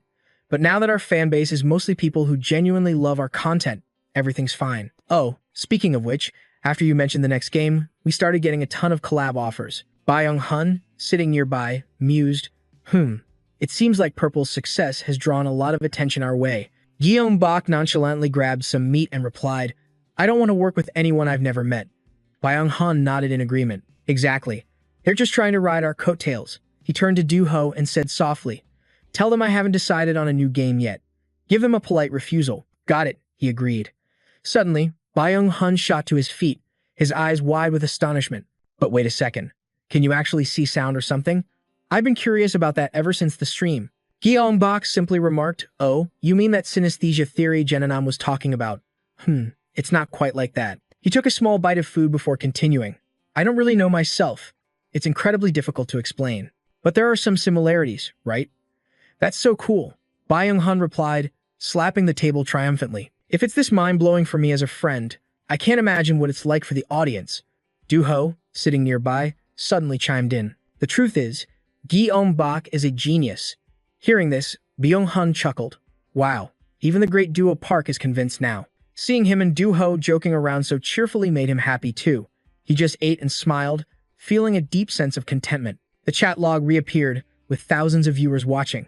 The audience exclaimed in awe, "Now we're officially in the major leagues." Watching the replay, another group of fans got nostalgic. "Man, I miss the days when Purple was still a small-time streamer." Next was a scene of him jumping into battle with a gun. Then Gyeongbok followed up with a relentless claw attack. Then came the scene of him unleashing hell with a golden gun. The viewers could only marvel. Management will definitely handle that perfectly. Gyeongbok popped back up with a cheerful grin. "Hey, chat. Wow, more people than usual today, huh?" Over 7,000 viewers flooded the chat room. Excited comments flew by. Perfect training doesn't come cheap, right? The engagement was massive, with tons of new subscribers. During that same stream, Juwon showed up, even dropping a Jeonnam gifted 10 subs bombshell. With all the support pouring in, he could only smile brightly. "Oh, thanks, everyone, and I appreciate you keeping your promise, Jeonnam." An excited viewer commented, "I found Purple because of you, so I'll forgive you this time." At that moment, he slowly stood up. Gyeongbok's voice returned, full of energy. "All right, donations are off. Let's get this started." At his words, the entire chat erupted with anticipation. The game world materialized once more, broken and then broken again. But the soul remains unyielding. Seize it, and the age of humanity will be reborn. Eldon's, the shattered fragments of a soul. The audience was already showering him with praise. Oh, right. He was in full max level roleplay mode. Inside the game world, Gyeongbok stood with hands on his hips, surveying the area. "All right, it's starting," he mused. "I have to choose a soul fragment, right? Let's see. They're all different." The screen displayed a new prompt. "Rue. Your choice will affect your starting gear, stats, and magic." The chat continued to praise his choice. The cleric is always a quality pick. Gyeongbok replied humbly, "Actually, I decided beforehand. The editor told me to pick whatever looked most interesting, so that's what I'll do." Then, a memory hit him with stunning clarity. "I remember now. I am a seeker of the source, a sorcerer." His audience immediately freaked out. He picked the hardest starting class. "I have lost everything, but I can still feel the source so clearly. I must find the most ancient soul." The Eldons. Back in the game, Gyeongbok took a moment to rest. He scanned his surroundings, letting out a small sigh. "So dusty. Looks like I'm in some kind of underground chamber." As he searched, his hands found something useful. Oh, a weapon. It's a bit rusty, but it should work. His viewers grew anxious. Most players get wiped out right here. He picked up his find, a wry smile on his face. "This is a sword, right?" Just then, the system presented him with a challenge. Challenge: escape the tomb with only a broken sword. Reward: 100,000. Accept or decline. Gyeongbok gripped the broken blade and charged forward. "Thanks for the challenge," he smirked. "I think I'm starting to get the hang of this." A bold viewer commented, "That's basically the same as being bare-handed." Gyeongbok just smiled to himself, thinking, a full bare-handed run. Now that sounds like fun. While proceeding with the quest, Gyeongbok suddenly whipped his head around, his gaze locking onto something in the darkness. Before him was a pitch-black corridor. "All the other paths are blocked," he noted. "Looks like this tunnel is my only option." The chat erupted in suspense. "Guys, this isn't a horror game, right?" Without hesitation, he bravely stepped into the oppressive darkness. Instantly, arrows shot out from the walls, flying right at him. Gyeongbok was unfazed. "Whoa, this tutorial is loaded with traps." "Oh, look, a hand axe trap." Seeing how calmly he handled it, the audience gasped. "You have to react instantly or you're dead." But then, a strange feeling washed over Gyeongbok. "My soul can sense another soul." His eyes sharpened with vigilance. He carefully scanned his surroundings, alert to any movement. And then, a horde of undead appeared right before him. They raised their weapons and charged straight for him. He instinctively grabbed the broken sword at his side. With a single, decisive swing, Gyeongbok ended the undead horde. The viewers were horrified.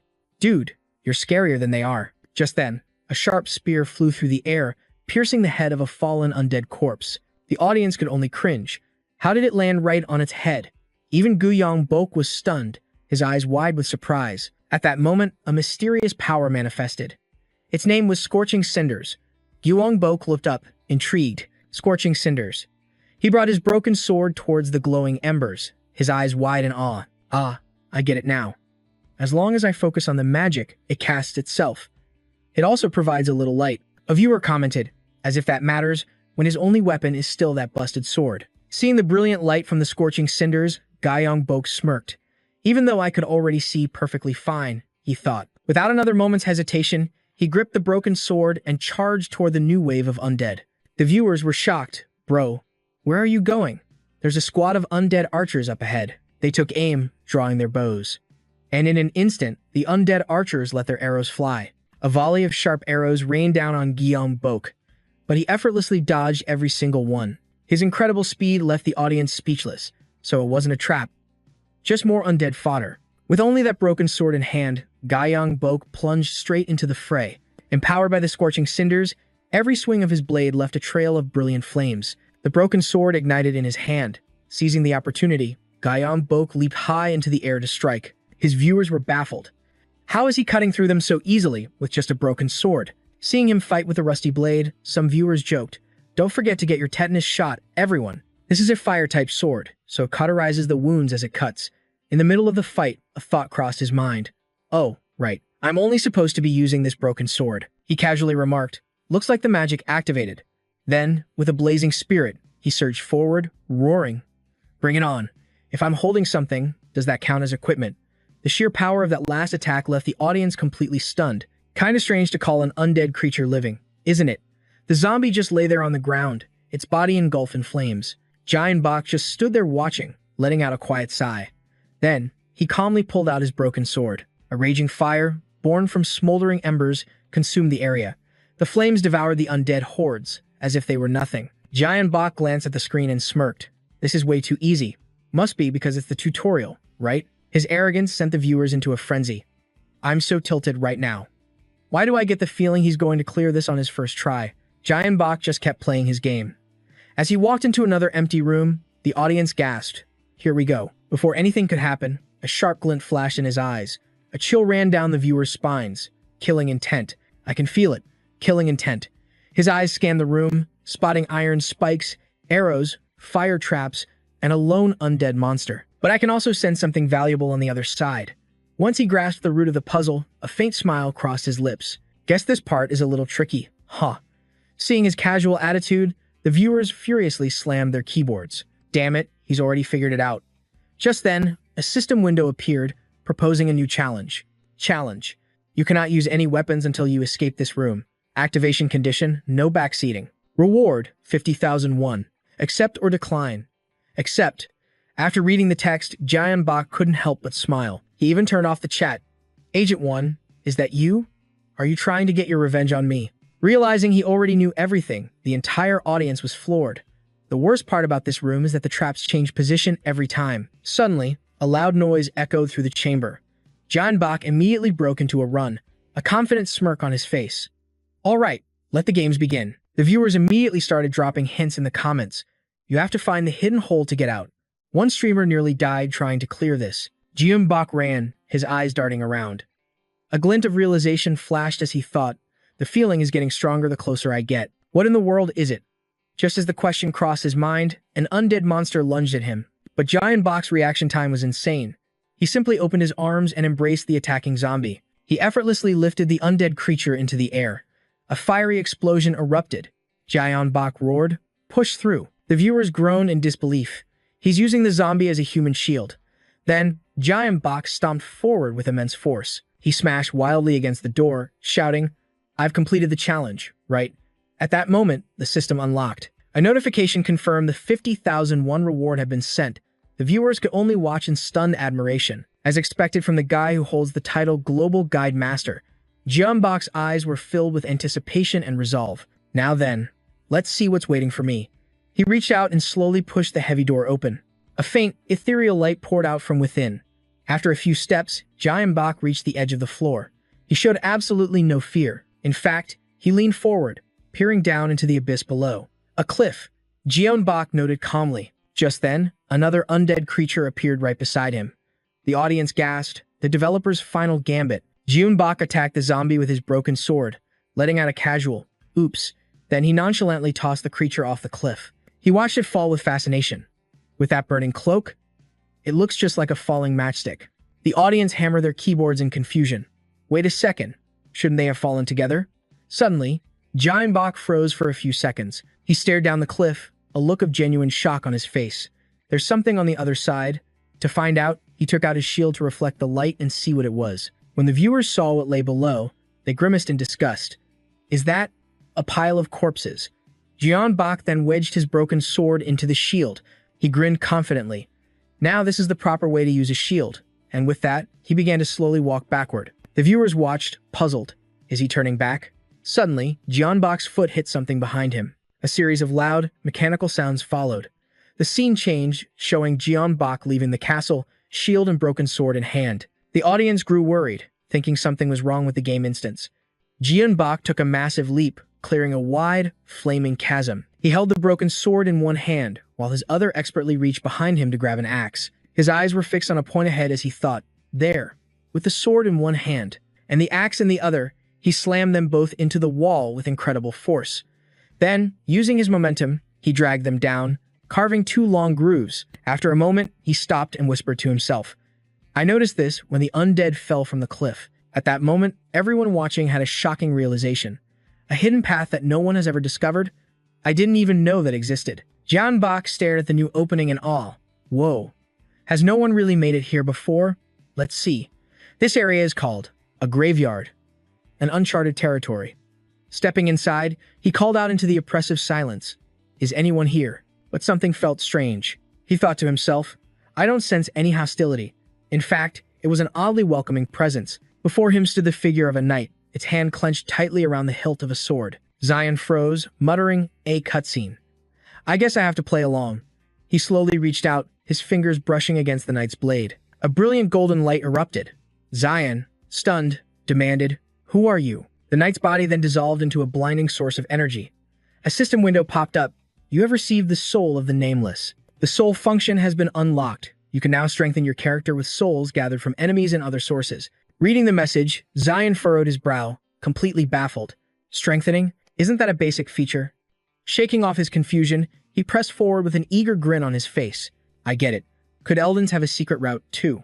Moments later, he entered another chamber and spotted a stone tablet. Zion couldn't help but be impressed. This is incredible. I bet I'm supposed to do something with this tablet. He placed his hand on the stone, and glowing text immediately appeared. It's reacting to the soul. Looks like I can decipher it once I recover my memories and soul. The tablet then pulsed with a strange energy, glowing before revealing another hidden tablet. Zion smirked. This is getting more and more interesting. All right, let's keep going. Sometime later, he was sitting on the ground as light streamed through a tiny window. Zion pushed himself up, whispering, This place is huge. It's morning. I must have reached the surface. He cautiously walked to a door, pulled it open, and took a deep breath. It's been so long since I've seen the sun. But the moment he stepped outside, a new threat was already waiting for him. As if expecting it, Zion calmly stepped out, thinking, This would be amazing, if it weren't for this suffocating killing intent. Before him stood a gravedigger. Still unable to identify it, he guessed aloud, An undead? No, not quite. Zion's gaze remained steady, concluding that it was a creature whose body had decayed, but whose mind was still perfectly intact. The gravedigger clutched its shovel, its voice a dry rasp. It has been a long time. I had hoped the cemetery would have no more visitors today. Hearing this, Zion looked on with curiosity, thinking that the line was as cool as ever, even if it was a bit cliché. The gravedigger gripped its massive shovel and snarled, but in the end. Then, the creature launched itself high into the air. It rasped a chilling threat. I cannot allow anyone else to leave this place. But Zion's reflexes were sharp, and he dodged the attack. He casually noted that taking even one hit from that thing would mean certain death. Seeing the massive power difference, the viewers started commenting. He has to win this with just a broken sword? Zion charged forward, but he read the gravedigger's movements and dodged again. He let out an exasperated sigh. His movements are so over the top, I can see them coming from a mile away. Just as the words left his mouth, the gravedigger brought its shovel down in a horrifying arc. Zion's luck was insane. He narrowly dodged the blow and landed safely. Without wasting a single second, Zion gripped his sword and lunged straight toward the gravedigger, ready to strike. The audience was on the edge of their seats. Welcome to the supreme sorcerer, the gravedigger.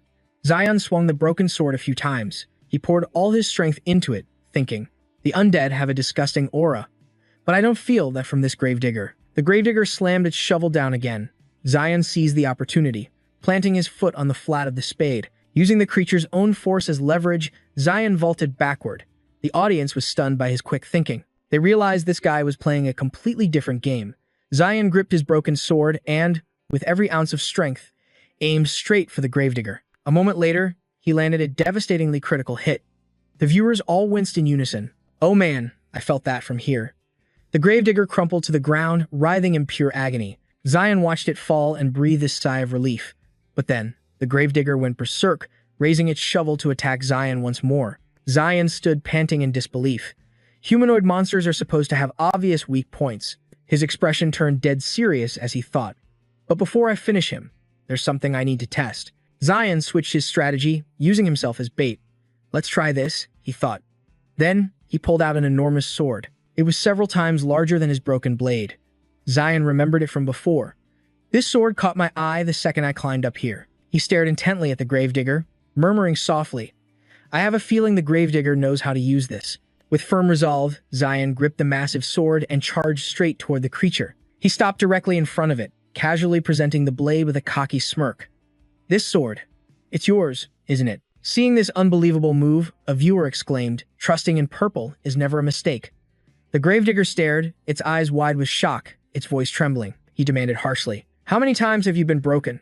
Did you win just to humiliate me? Gyun presented the blade and replied calmly, I am a seeker of origins. I only know this sword was born to be yours. Hearing this, the gravedigger's defenses lowered slightly, and he fell into a thoughtful silence. The gravedigger reached for the great sword, while his other hand swiftly slammed his shovel into the ground. His eyes glared at Gyun as he whispered, what a disgrace, a truth I'd long since forgotten. In that instant, a vortex swirled into existence. He gripped the blade and spoke softly, forgive me. I failed to see the honor within your shattered soul. The swirling portal began to grow larger and larger. With the great sword in hand, the gravedigger snarled, my name may be forgotten, but the spirit of a knight still flows through my veins. Therefore, I challenge you to a duel of honor. The audience watching erupted in shock and disbelief. The abandoned greatsword represented a knight who had forsaken his vows. The gravedigger himself, as the old knight relentlessly attacked, Gyun dodged and called out, all right, now this will be interesting. With the sword in his grasp, the gravedigger moved with renewed power, lunging at Gyun with furious intent. But Gyun was just as quick. He evaded every single blow, then created distance, looking back to analyze the situation. He's much faster now, just as I predicted. Gripping his broken sword, he thought to himself, I can do this. Just as the gravedigger brought the massive blade down, Gyun raised his fractured sword to meet the blow head-on. The spectators screamed in amazement. He blocked it. But Gyun didn't just block. He launched a devastating counterattack. A confident smirk spread across his face. The audience was stunned. How did he time that perfectly while on the run? The gravedigger was thrown back several meters. The broken sword had struck him square in the chest, causing a strange fluid to leak out. The old knight roared in disbelief. Are you some kind of genius? Gyun then used the momentum to launch himself into the air. He vaulted clean over the gravedigger's head. Seeing this new skill, the audience gasped in fear. One hit and it's over. Isn't he scared? The gravedigger spun around, eyes blazing, and raised his sword for another strike. A viewer typed frantically, I feel like something huge is about to happen. And then, the gravedigger swung. An immense wave of power erupted from the blade, heading straight for Gyun. The audience panicked. He's firing another energy wave. In that moment, Gyun's eyes widened. He thought, if I dodge and counter, I won't be fast enough. He quickly repositioned the broken sword in his grip, stealing his resolve. I'll have to take it head-on. Gyun made his decision. He would cleave the attack in two. Combining his power with the smoldering embers, he charged forward with a powerful thrust. A blindingly horrific flash of light filled the screen. The audience couldn't believe their eyes. He's actually trying to face it directly. No way. That's impossible. And then, Gyun's broken sword plunged straight into the gravedigger's body. It was the old knight's own finishing technique, turned against him. Flames from the broken blade began to spread through the gravedigger's very being. The knight's entire body was being consumed by fire. A moment later, Gyun lowered his weapon. The battle was over. The gravedigger's voice echoed, Impressive. With his victory secured, Ji-yoon let out a proud and satisfied smile. Those sword waves will hit unless you're in the exact center. You have to be careful. The viewers were still in awe of his last attack. That sword is insanely durable. A true weapon for a master. Just then, a strange, dark liquid began to drip from the corner of the gravedigger's mouth. He wasn't finished yet. The gravedigger tightened his grip on the sword, his voice a ragged whisper. You! An incredible energy began to gather in the palm of his hand. That energy radiated outwards with an otherworldly glow. The gravedigger spoke in awe, truly, on another level. And with that, Ji-yoon received the gravedigger's complete soul, which now rested in the palm of his hand. He then calmly reached down to pick up his broken sword. The moment his fingers touched the hilt, a brilliant light burst forth. At the same time, a voice echoed from nowhere. I cannot enter the tomb yet. I must head towards the forest first. The system window appeared. Challenge complete. The Way Pros Do IT has donated 100,000 won, about $70 US. After reading the notifications, Ji-yoon walked over to the gravedigger's remains and his newly repaired sword. Well, that takes care of the tomb, I suppose. Thanks, mister. With that, he turned and walked forward alone. I can feel the air changing the deeper I go. He suddenly stopped in his tracks, his voice filled with shock. A shrine. As he stood before the ancient structure, Ji-yoon was overwhelmed with a strange sense of awe. Suddenly, a fierce wind whipped up from nowhere. The silhouette of a girl materialized before him. She looked straight into his eyes and spoke. You are a broken one. Stunned, John Bach called out, Who are you? She drifted past him like a phantom, her voice echoing. A name is but a fragment of existence. I am known as the Phantom Witch, for I abandoned my physical form to become a being of pure spirit. Hearing this, he could only stare in awe. Ah, so that's why you appear so ethereal. The Phantom Witch placed a ghostly hand on his shoulder. To exist without a body is its own form of torment. Would you be willing to make a pact with me? She glided around him in a slow circle before speaking again. Bring me a soul, and I will teach you. Oh? You already know how to bind souls? I see now. You are a mage. She leaned in close, her face inches from his, her voice a mere whisper. In that case, I shall grant you knowledge of magic, and the spells I know are truly special. He could only nod, his mind racing. Excellent. The Phantom Witch looked down, her eyes widening in surprise.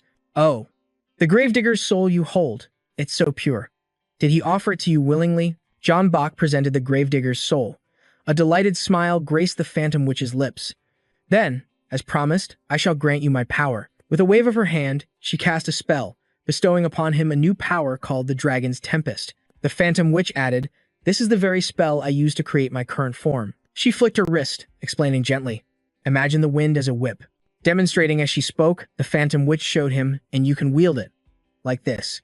John Bach's face lit up with excitement. Dragon's Tempest. He exclaimed with joy. Whoa, look at that. It looks like an illusion. Then, John Bach looked at the Phantom Witch and spoke his thoughts. If I imagine them as strings tied to each finger, perhaps I can control several at once. Without hesitation, he put it to the test.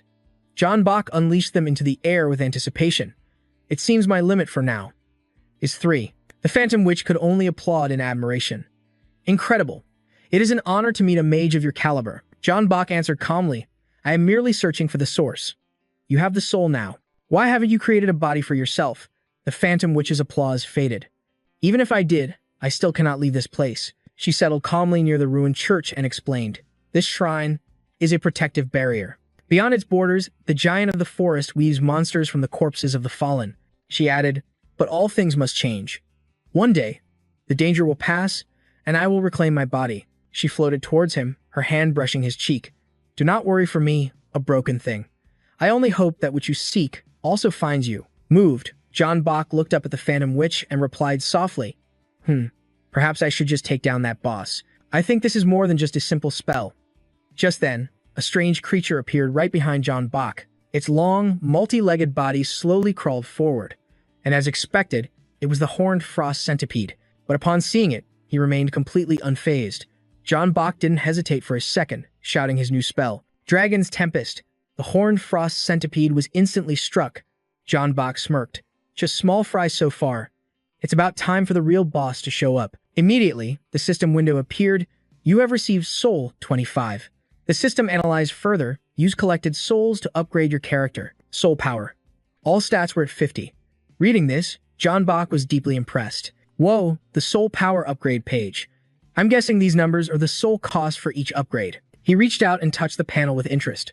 I'll pour everything into intelligence to boost my magic. After absorbing the souls, he felt the power course through him, exclaiming with delight, "Awesome! I can control 4 of them now." At that moment, something appeared out of nowhere. A grenade-like object plummeted from above. John Bach's eyes widened as he watched it fall.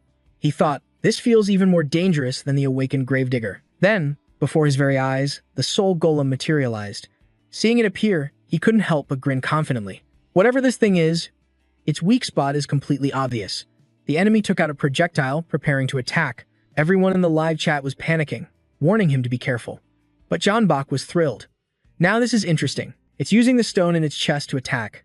A massive explosion ripped through the air, but he dodged it expertly, a grin spreading across his face. I thought that was its weak point, but maybe it's the source of its power.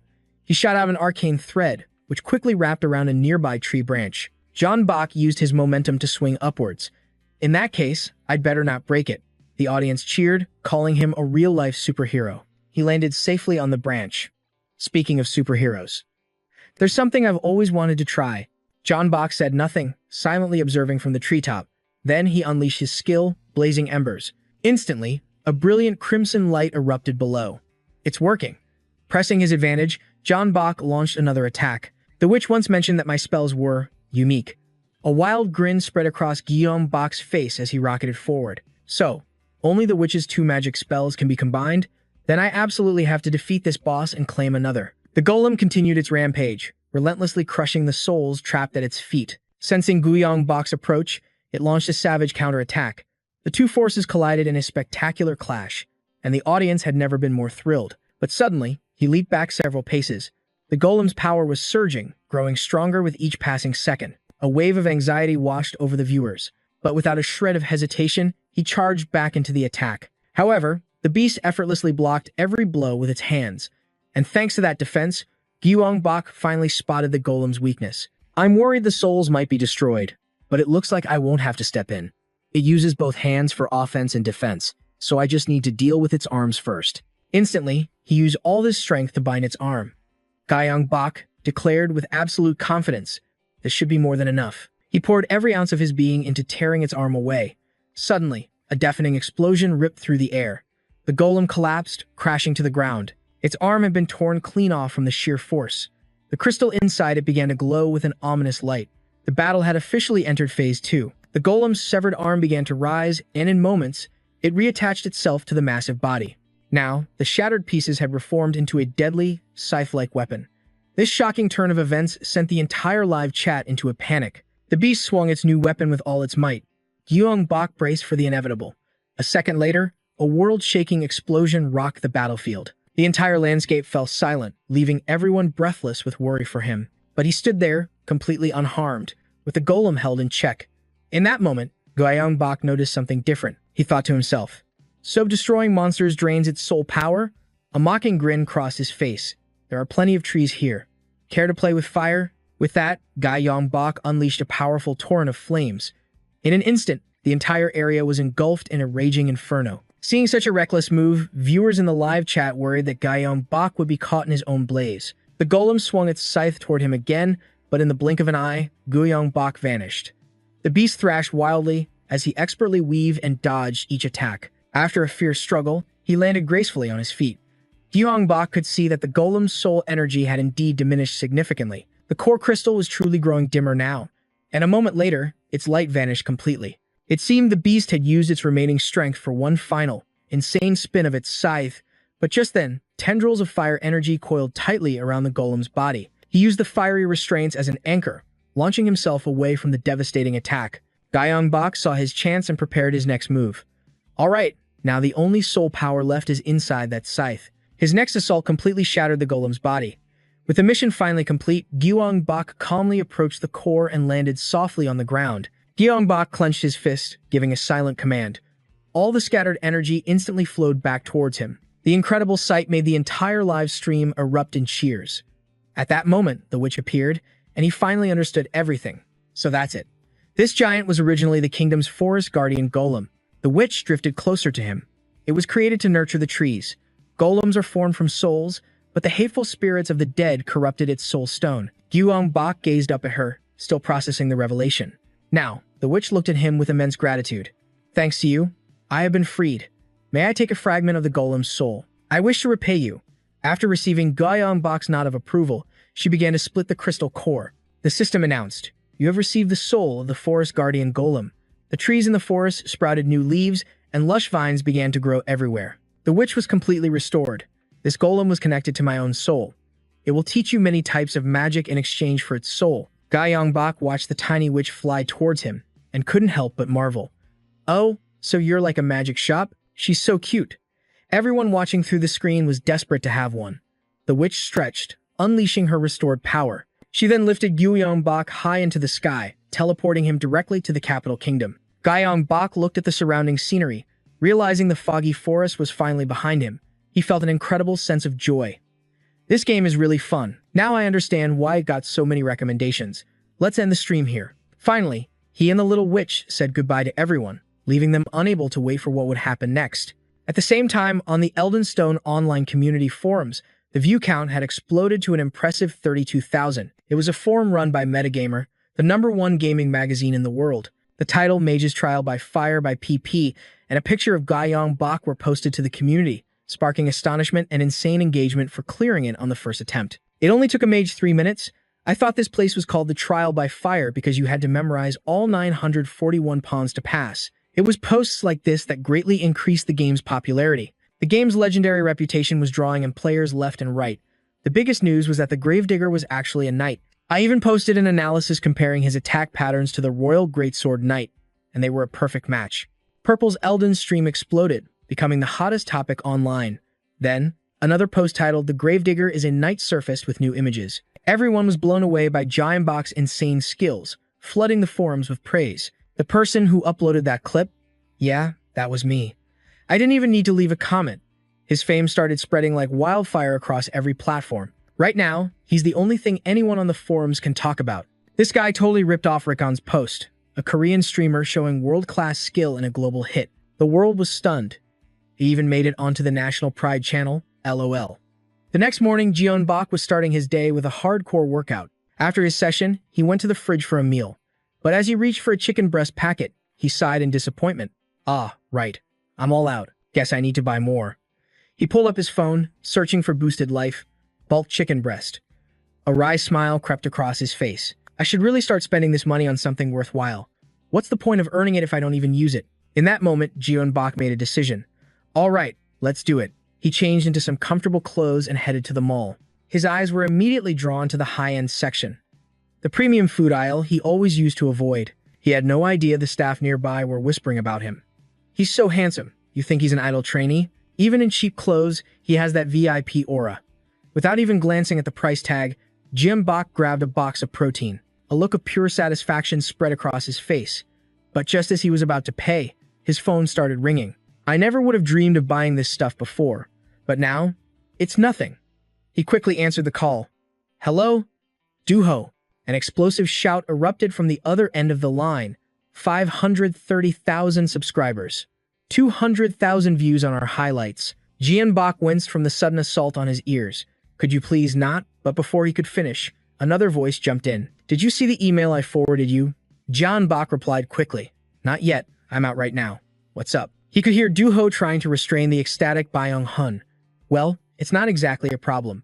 But the next words made Gyeongbok's expression change completely. But you've got a challenge. He froze, standing dead still in the middle of the mall to listen.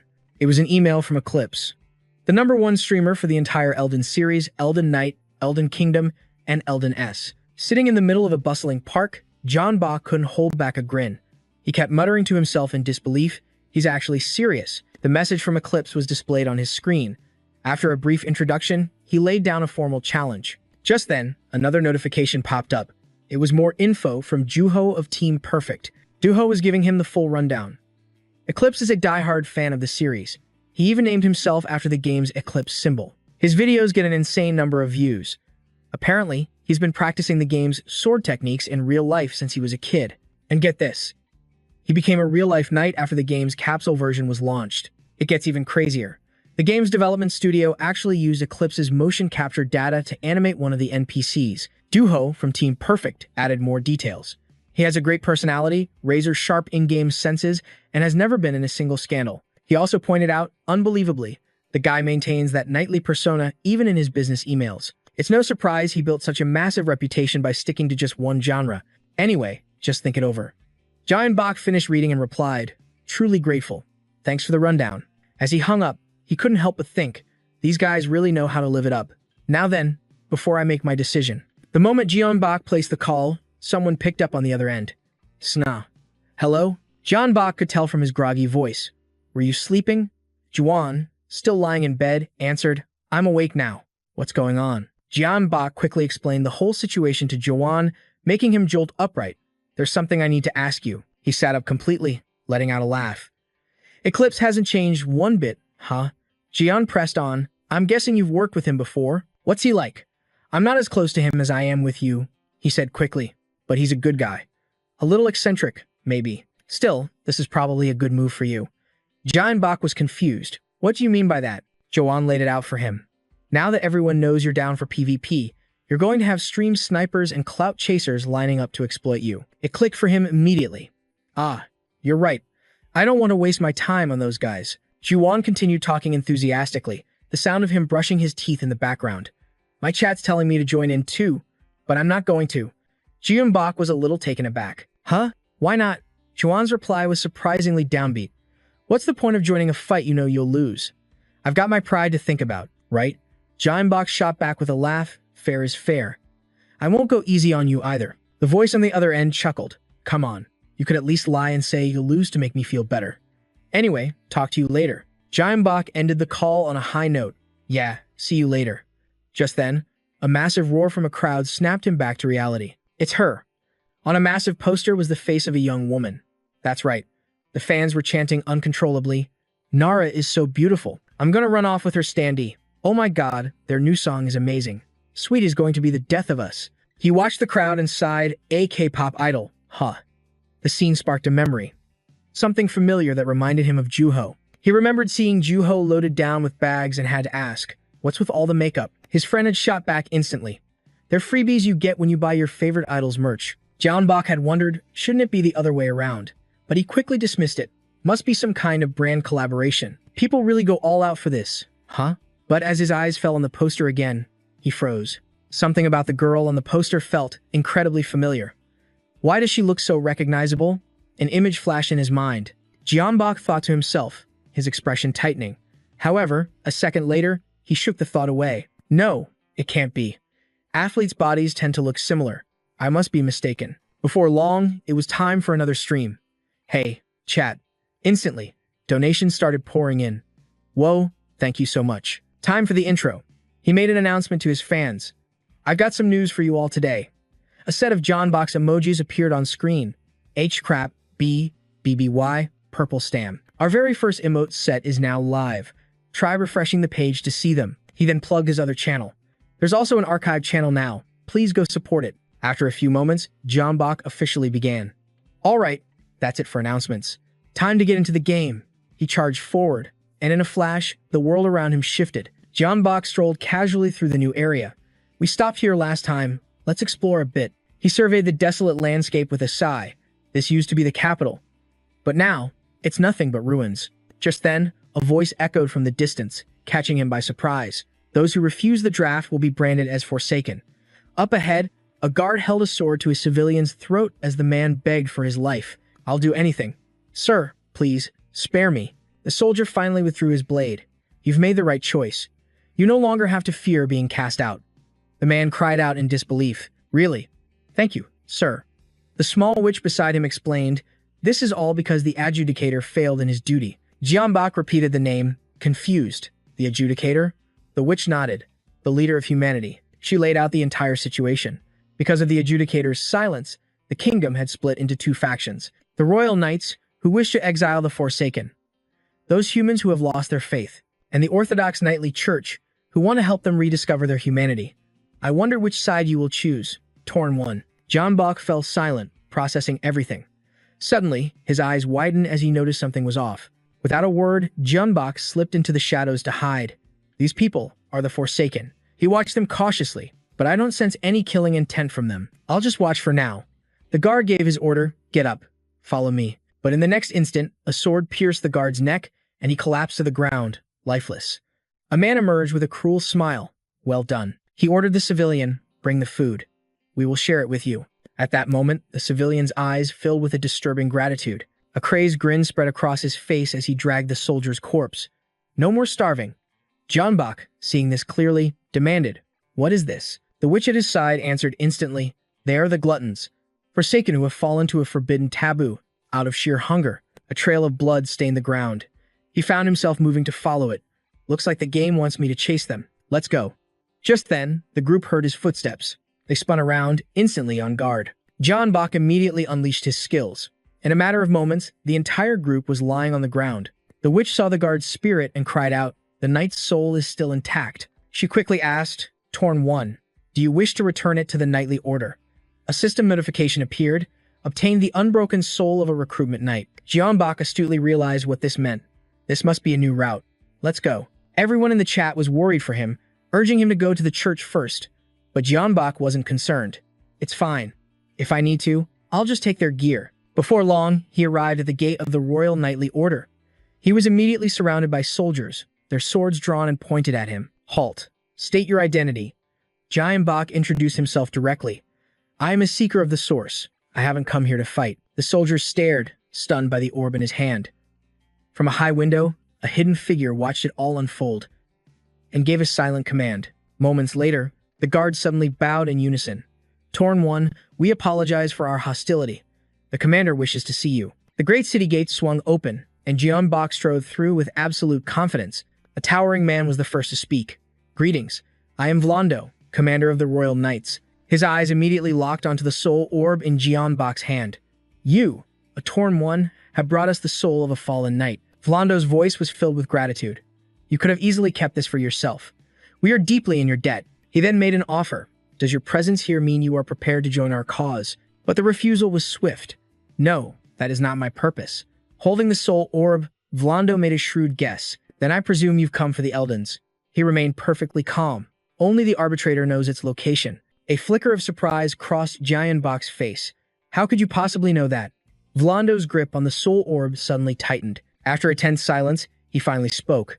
Because I, too, was once a Torn 1. Jeonbok stared, his mind racing with uncertainty. Then why are you here? Jeonbok pressed, his suspicion growing. Is it because the false arbitrator rejected you? Vlando clarified. I was deemed unworthy. Instead, I was granted a new name and a new purpose. A hint of self-doubt crept into his voice. In the name of protecting this kingdom, I was ordered to stop other Torn 1s, but it seems I lack the strength to stop you. Jeonbok understood instantly. So that was the mission of the Gravediggers. He challenged his opponent again. So you intend to stop me right here? Vlando shook his head. The situation has changed. He revealed the reason. The false arbitrator has been silent for far too long, and we've begun to doubt they even exist anymore. The sorceress immediately voiced her thoughts. Without faith, you will become the Forsaken. Vlando didn't hesitate to admit it. The sacred mission entrusted to us by the false arbitrator became the very ideal of our knightly order. His fist clenched at his side. But as they faded into silence, so too did our mission. Vlando's voice was heavy with concern. We fear that our order itself will become forsaken. So now, we can only act to protect our people, without pursuing the truth. He added with conviction, our mission remains, but it cannot last forever. Though he was a commander, Vlando did not hesitate to bow his head and plead with Jeonbok. Since you can unveil the truth, I beg you. Find the false arbitrator in our stead. Without a moment's hesitation, he agreed. Very well. I see no reason to refuse. Vlando seemed taken aback by his direct acceptance. Thank you. He then removed a chain from his neck. Vlando explained carefully. To reach the false arbitrator, you will need 2 keys. The first is the medallion of our knightly order. The second is the holy stone held by the saintess of the true knights. He held the medallion out for Jeonbok to inspect. Bring me the holy stone, and this medallion will be yours. He questioned the condition. Why the exchange? Vlando let out a heavy sigh. It shames me to admit this, but I am a coward. If this medallion, which is said to restore humanity to the Forsaken, falls into the hands of the true knights, my knights would no longer protect the kingdom, but only the Forsaken. After hearing the explanation, Jeonbok nodded in understanding. I see. It would betray your sworn mission. A wave of relief washed over Vlando. I am grateful for your understanding. I will order my knights to grant you free passage throughout our headquarters. As he was leaving, Jeonbok noticed the comments flooding his screen and suddenly blurted out. Oh, for real? Someone in the chat suggested he visit the sword grave. After a moment, he made his decision. With a clap of his hands, Giant Bach made a signal. He then addressed his audience. "All right, everyone, we're gonna have to end the stream early today." His announcement immediately sent his fans into an uproar. Suddenly, a question popped up in the chat. "Let me ask you this. Who is the real face of Elden's son?" Giant Bach answered coolly. "That's right. I've already scheduled a duel with Eclipse. He said he'd make time for me once I unlock PvP." A grin spread across his face. "And of course, we should fight when we're both at our absolute peak, right?" With that, he happily signed off from the stream. "See you all the day after tomorrow, after my scheduled break. Later, chat." Meanwhile, the forums were already exploding with discussion about the battle. A hot post titled "Elden's Son Meta" was blowing up. "This is going to be the greatest match of all time. Just take the day off from work. You can thank me later." A betting poll was already underway among the fans, like if Purple will win. 999 plus, like if Eclipse will win. 999 plus, like if you can't even watch the stream. Just then, a new notification appeared. A message from Eclipse. "It's official. Eclipse has just dropped a video. Greetings. I come bearing great news. I express my deepest gratitude to Sir Purple for accepting my duel, and I will honor every condition he has set forth." He then added, "Furthermore, I have one more request." He formally issued his next challenge. "Wandering Knight, Newton. I have longed to test my skills against yours, yet you remain in the shadows. I hope you will join us. I eagerly await your reply." The moment he saw the comments, Brian screamed. "He's even provoking Newton now." He couldn't help but laugh out loud. "I knew this would happen the day he approached us, but the Elden's meta community is losing its mind." Zion just went along with it. "I have no reason to refuse, since I already said I was open to PvP." Zion spoke calmly. "I suppose this was inevitable." Brian asked, bewildered, "What is it?" Zion calmly closed his laptop. "Meta just contacted us. They want to buy the broadcasting rights to the match." Meanwhile, at Metagame headquarters, a man was losing his nerve, constantly asking, "Did they reply yet?" The woman beside him was much calmer. "That was an email about something else. Please, maintain your composure and wait with dignity, boss." He gripped the glass in his hand tightly. "Our team of influencers is stretched thin, completely out of fresh content." Then, the woman did a complete 180. "Calm, calm, calm. I just hope we haven't been too reckless. Calm, calm, calm. The streaming world has been so stagnant lately, with hardly any new faces. Are we being too ambitious, trying to buy the broadcasting rights from the single biggest rising star, Purple?" The man beside her tried to console her. "Calm down, Jin. You're scaring me. Let's just pray." And so, he began to pray with all his might. "Oh, heavens, please let Sir Purple accept our offer." Zion's gameplay videos were exploding in popularity online. Soon enough, it was time for the next live stream. This time, two figures appeared on screen together. "Hello, perfections. It's wonderful to see you all." Seeing an unfamiliar face, the chat was filled with confusion. She quickly introduced herself. "That's right, I'm Sienna, a reporter from Metagamer, and joining me is a fantastic commentator." The figure behind her removed his mask, revealing a handsome face. "Hello, chat. The god-gifted gamer, Janam, at your service." Everyone in the room immediately understood why he was there. Sienna was the first to ask, "Janam, I believe you're acquainted with both Purple and Eclipse, correct?" Janam confidently affirmed it. "Indeed, both have been guests on my Genus Autopsy series, and I've grinded my fair share of Elden's son." Seizing the opportunity, he began promoting his own channel. "That's precisely why I couldn't miss this match. Remember to stop by my channel after the stream ends." Janam then turned to his co-host. "By the way, Sienna, are you familiar with the duel mode?" Sienna cheerfully replied, "Isn't it just two players fighting, as the name suggests?" He explained further. "That's right, but the PvP mode also ensures fairness." On screen was a balancing scale, showing two combatants with vastly different playtimes. 900 hours versus only 6 hours. He continued, "Both players will have their stats equalized to the same level, and their magic and equipment will also be restricted." Sienna, at his side, excitedly chimed in.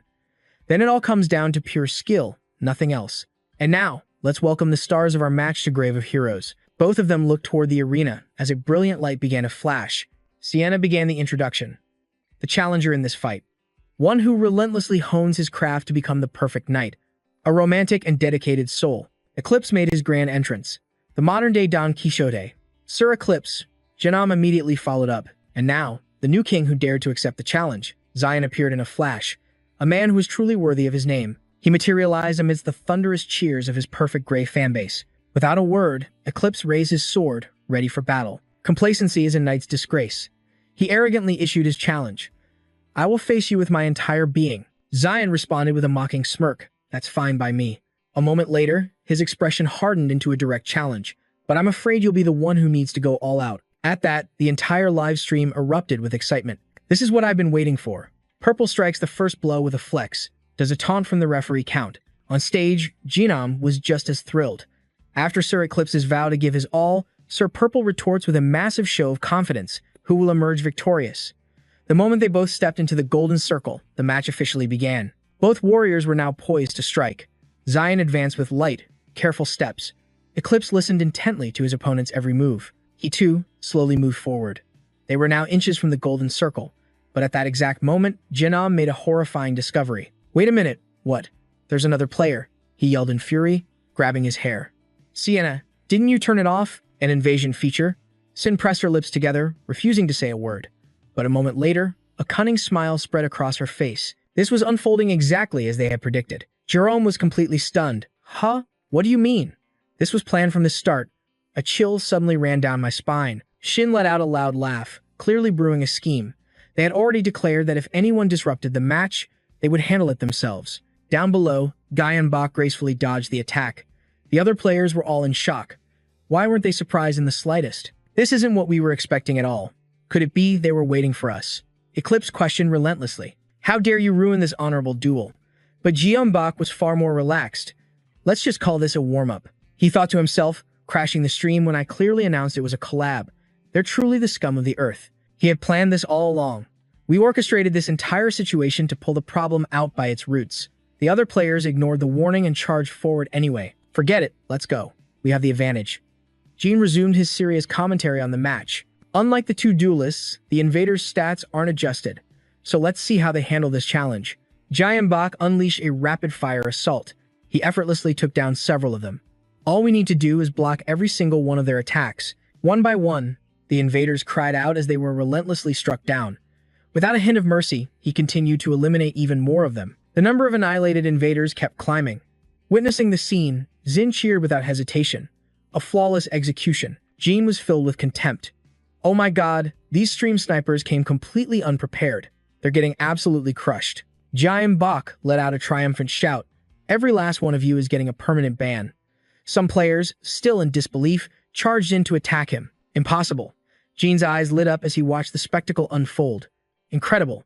That looks just like a Dragonado. The invaders were closing in on BB. Unflinching, he tightened his grip on his sword, then let out a calm, gentle smile. He threw his sword, plunging it straight into the chest of a nearby player. Jean was ecstatic. He's taking them down like it's nothing. Standing beside them, Sin was just as thrilled. While Purple was putting on a brilliant performance, Eclipse had also taken down a huge number of enemies. Eclipse was not to be outdone.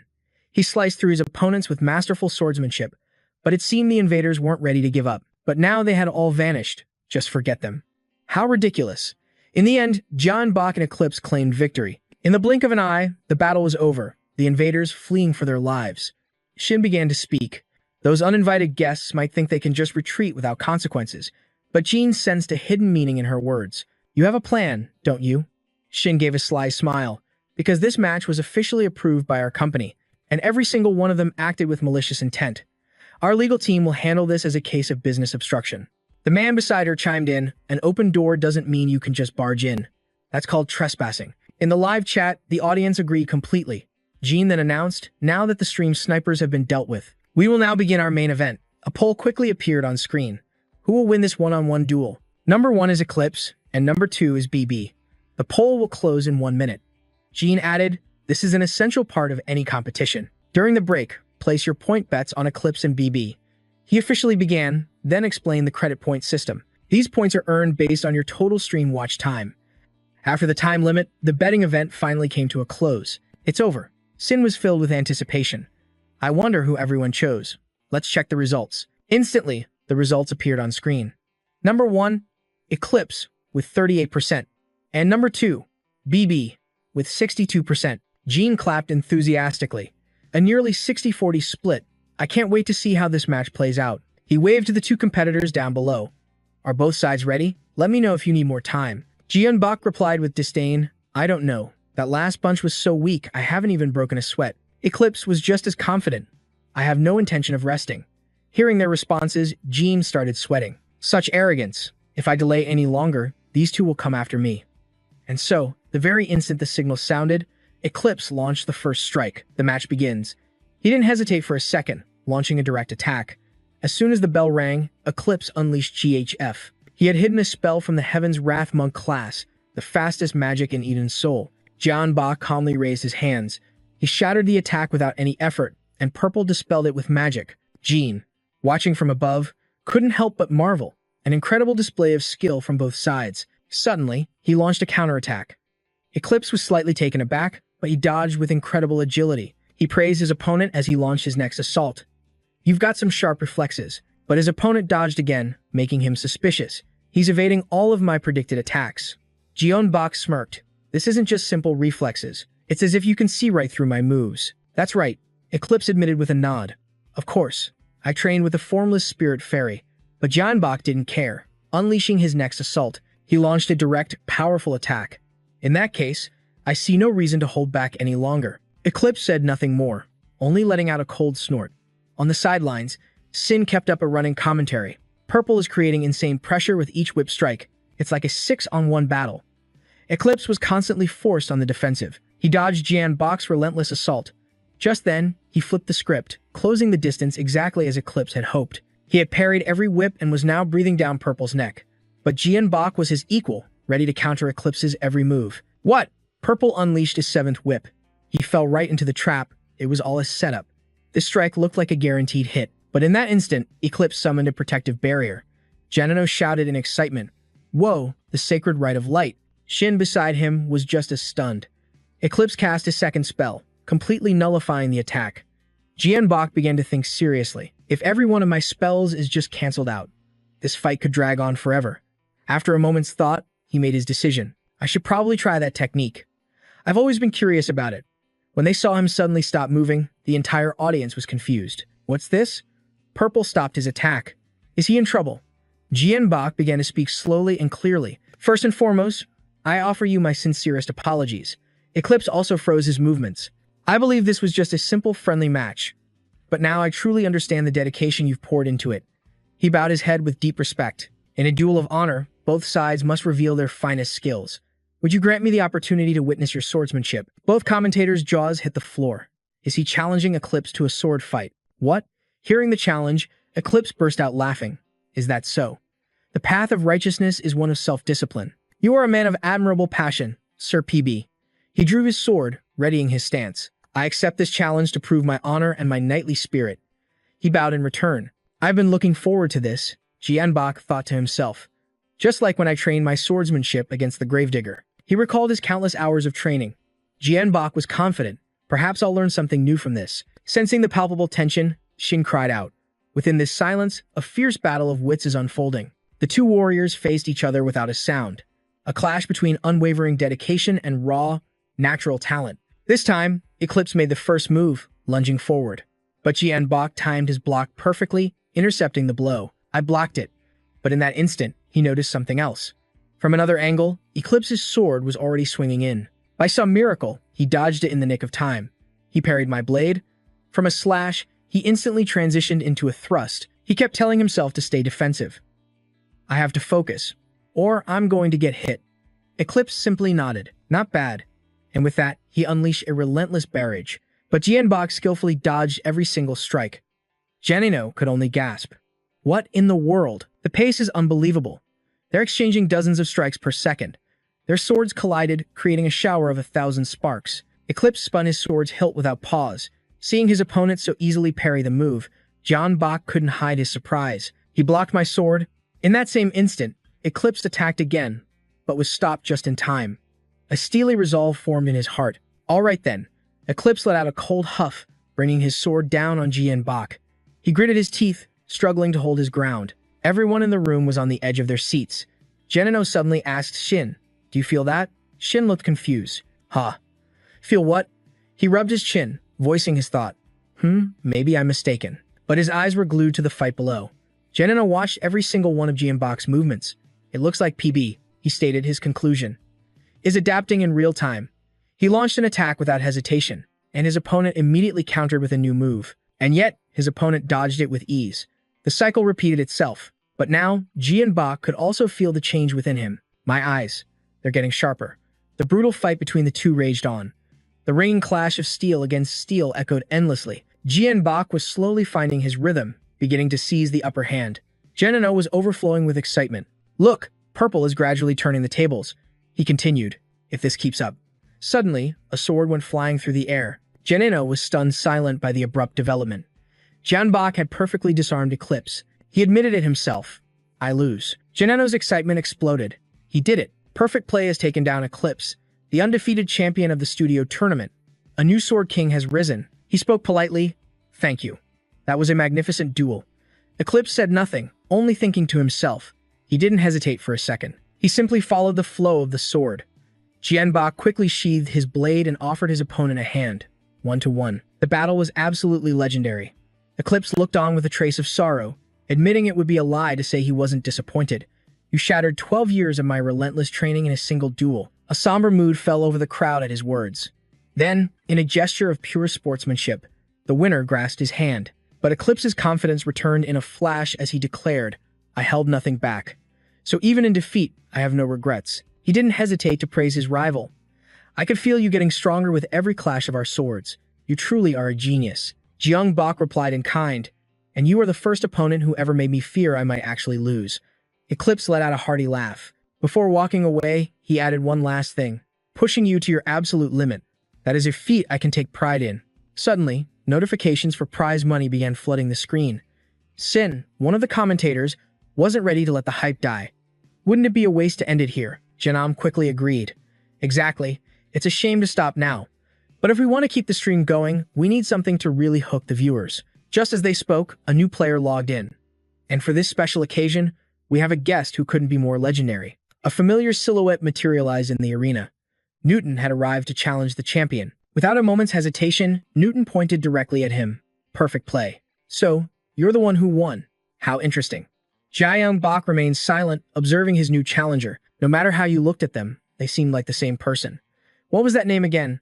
Outside the game, Jianbok whispered, Juho, do you know that group? Sweeters or something. What are they up to now? Juho quickly searched for information.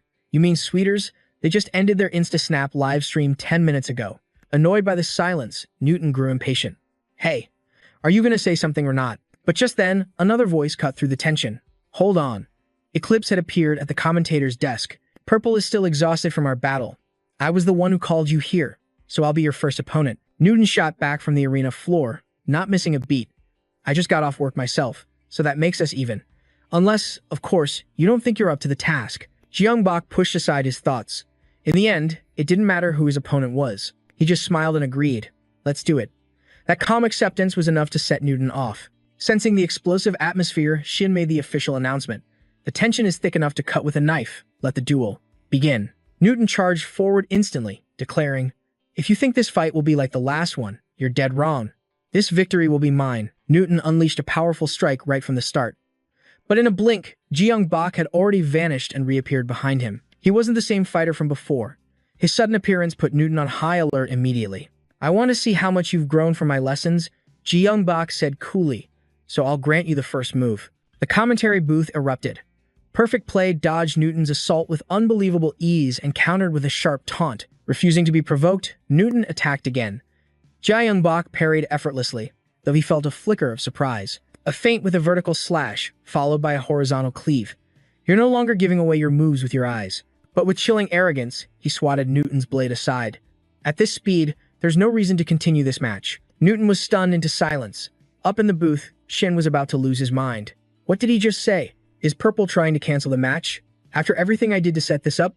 Fine, I'll handle him. Jinum was just as shocked. Is he saying Newton isn't even worthy of a fight? Humiliation burned through Newton. Don't mock me. That was just the first exchange. Jianbok finally explained his reasoning. Your heavy armor is killing your speed. When his opponent didn't react, he pressed on. You must realize that more than anyone, a lighter blade would suit your fighting style far better. He kept pushing. Didn't you say you would fight without holding anything back? Newton's mind raced with anxiety. He saw right through it, but I need this armor to hide my identity. Jianbok then whispered, so only his opponent could hear. A light armor set that still offers full concealment is all you need. I'll make sure you won't be recognized. Go ahead and change your gear. A chance like this must be rare for someone with your busy schedule, right? Newton glared at him with suspicion. Jeongbok simply stared back, waiting. For a long moment, Newton remained frozen, weighing the decision. But then, the crowd watched in astonishment. Newton's heavy plate mail began to dissolve, replaced by a much lighter set of gear. The change revealed a shocking truth that sent murmurs through the audience. Newton was a woman. She quickly admitted it. That's right. A match is only fun when my opponent gives it their all. Newton readied her sword, her eyes sharp.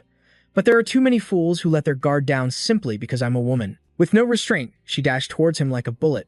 Until now, I've only faced enemies I could beat even while weighed down by heavy armor. But against you, I will fight with everything I have. Jeongbok easily blocked the lightning-fast attack. All right then, let's play for real. Sparks flew as their two swords clashed in a symphony of steel. Newton then leaped high into the air, preparing to strike from above, a move that caught Jeongbok by surprise.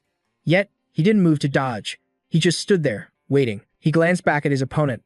Up in the stands, Eclipse was on the edge of her seat. This was no time to just stand there frozen. She used Purple's own sword as a pivot to spin her body. It was a technique completely beyond my wildest dreams. Beside him, Jenna marveled at the display. Newton's speed and agility had improved at a terrifying rate, but the attack posed little threat to him. Purple deflected the blow with ease, completely unfazed by her insane velocity. He was adapting even to the fastest of strikes. After throwing a punch, Newton immediately fled, forcing Jeongbok to give chase. The battle between them was fierce, a breathtaking spectacle that looked almost like a deadly dance. Newton aimed a precise thrust straight for him, but luckily, he dodged just in time. Jian then brought his weapon down hard against his opponent's. Oh no. It seems Newton's new sword was far too light. Newton's blade went flying. Showing no mercy, Jeongbok pressed his brutal assault, pinning her sword to the graveyard of blades below. She was being cornered. Just then, Newton grabbed a new sword from the ground and launched a counterattack that shocked everyone. Wait, what? That pile of swords isn't just for decoration? They're all real weapons? Newton adapted to the situation in a heartbeat, but it seemed Jeongbok's raw power was still a cut above. Yet once again, Purple dodged the decisive blow and instantly countered.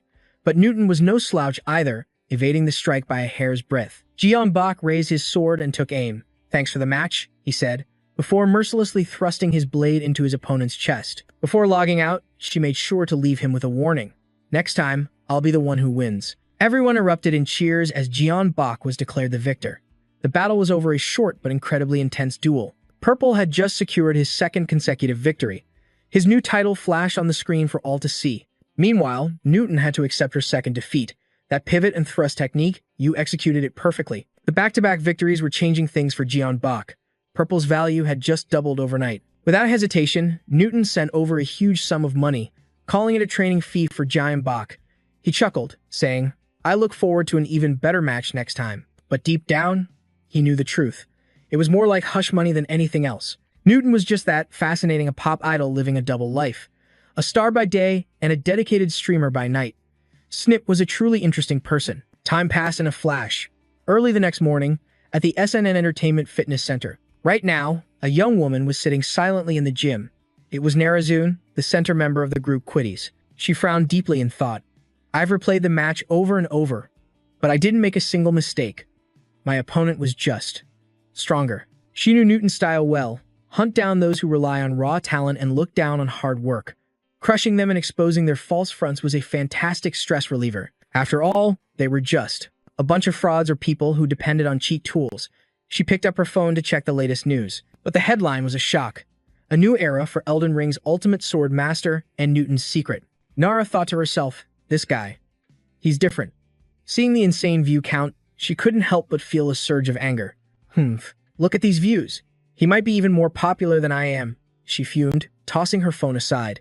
Just you wait. Perfect play. Nara stood up to leave. Talent may be unpredictable, but hard work will never betray you. The true winner is the one who laughs last. Shin walked over and handed a sword to Jeongbok.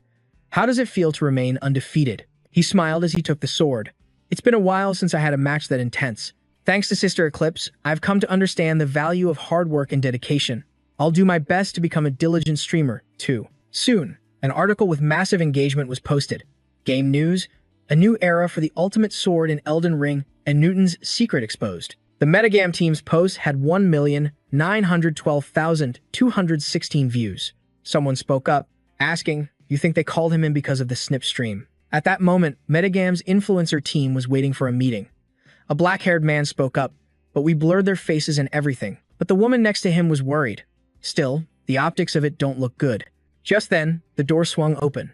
The employees trembled when they saw their boss's dark expression. "Hey," he said coldly. "I was late because I had to report to the CEO." The brown-haired woman looked panicked. The CEO already read the article. A smile crept across the boss's face. He couldn't contain his happiness any longer. He absolutely loved it. "I even got an extra day of paid vacation." The woman immediately questioned him. "Then why did you look so grim?" He answered instantly, "I have a lot on my mind. The Vesta project still isn't finalized, right?" A man with gray hair chimed in cheerfully. "Oh, right. It's the biggest game show in Korea. It's going to be massive." Then, the woman with brown hair had a realization. "And we're the ones in charge of monitoring the streamers." "Wait a minute. Don't tell me the boss actually approved it."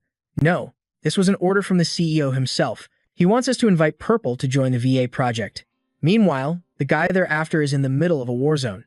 Jinbok is tearing his way through one battle after another. The clips from his last stream are still racking up insane engagement. All the best highlights have been edited and shared. Because of this, people have started calling him the Supreme Sword of Elden.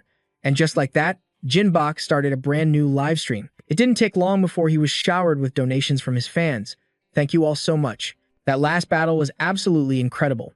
Now then, let's get back to the main storyline." Jinbok said with a smile, watching the chat debate furiously. "I'm only going to explain this once, so listen closely." He began to break down the steps for his audience.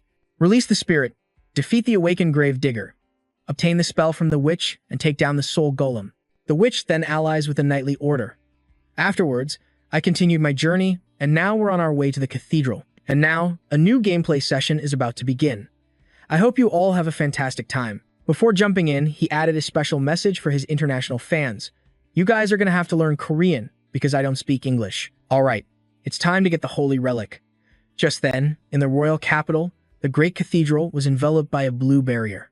As Jinbok watched from a distance, the witch explained to him that inside the azure shield lies the holy land of the Orthodox Knightly Order. He was a little taken aback. Huh, that's on the complete opposite side from the Knightly Order's headquarters. Suddenly, he witnessed a knight who, without a second's hesitation, sliced off someone's head. Jinbok was completely stunned by the scene. The knights were like frenzied beasts, cutting down everyone in their path. Execute the traitors and clear the path to the Holy Land. Soul orbs began to appear one after another. We must become stronger. One of them laughed wildly, raising an orb high to protect the kingdom. The witch at his side explained, the pain of loss, the fear of the future. They cling to their duty just to keep their minds from shattering. But that very obsession is what's leading them to their doom. Just then, the crazed mob finally noticed him. A knight charged at Jinbok without a word, roaring, "Traitor." But he immediately parried the blow. He then drove his own sword straight through his attacker's chest. But the blade suddenly stopped in midair, leaving everyone completely baffled. He quickly used magic to regain control of it. That's when Jinbok realized his blunder. "Oh, crap. I forgot to sever the connection halfway. Man, severing with magic is tough." At that moment, he looked at the knight and had a realization. Is he controlling the sword with his will? I'll try that again when my stats are higher. The sword flew back into his hand in an instant. The knight's body crumpled to the ground. Suddenly, from behind the barrier, a group of people emerged. Before long, the shield was opened. The people inside were overjoyed to see him. "Quick, let him in. The hero has arrived." The moment Jinbok stepped inside, a man bowed respectfully. "Hero, we are eternally grateful for your help. The saintess also wishes to give her thanks. Please follow me to the Grand Cathedral. There you will find rest for your weary soul and body." A little while later, the man led him to a place called the Grand Cathedral. But when the witch tried to follow, she was blocked by the barrier. Jinbok was confused by the situation. The man beside him quickly explained, "Ah, about that, hero. The exiled are not permitted to set foot in the Grand Cathedral." Hearing this, the witch froze in place. Jinbok stroked his chin, thinking, "I don't sense any ill will from her, so she probably isn't a villain." She slowly began to speak. "The mark of exile. It was carved into my soul so long ago that I had forgotten." Her voice was tinged with disappointment. "Please, go on ahead. I will wait here." Jinbok complied and went inside with the man. This place holds the history of the Orthodox Knightly Order, and with it, the story of all humanity. Jinbok began looking at the church's decor. He briefly took in his surroundings. The first warrior, the Elden Knight, fought against monsters to pave the way for humanity's rise. Soul stones were also created by sacrificing souls that held immortal power. They created the saviors of mankind, those who endured countless deaths to purge the monsters. Through those victories, the age of humanity was born. They laid the foundation for the kingdom of Elden. Jinbok observed this and said, "This must be the plot for the sequel." Huh. The man invited Jinbok to enter. The Sanctus is waiting inside the chapel. He followed the man's direction and went inside. The beautiful scenery left the audience watching through the screen completely mesmerized. Jinbok saw the person and stopped in his tracks. "Forgive my late introduction. I was busy memorializing those who have fallen." The girl turned around and introduced herself gently. "My name is Sophia, and though I am unworthy, I am fulfilling my duty as the Sanctus of the Orthodox Knightly Order." Jinbok's brow furrowed tightly. "I can't see anything." He found the person before him incredibly hard to read. "Normally, I can sense something from a character or item by now." Strange. Sophia didn't seem to notice his unease. She continued, her voice filled with gratitude. "We know what happened in the battle. Because of you, a greater disaster was stopped. I don't know how I can ever repay such a kindness." Jinbok stepped forward, getting straight to the point.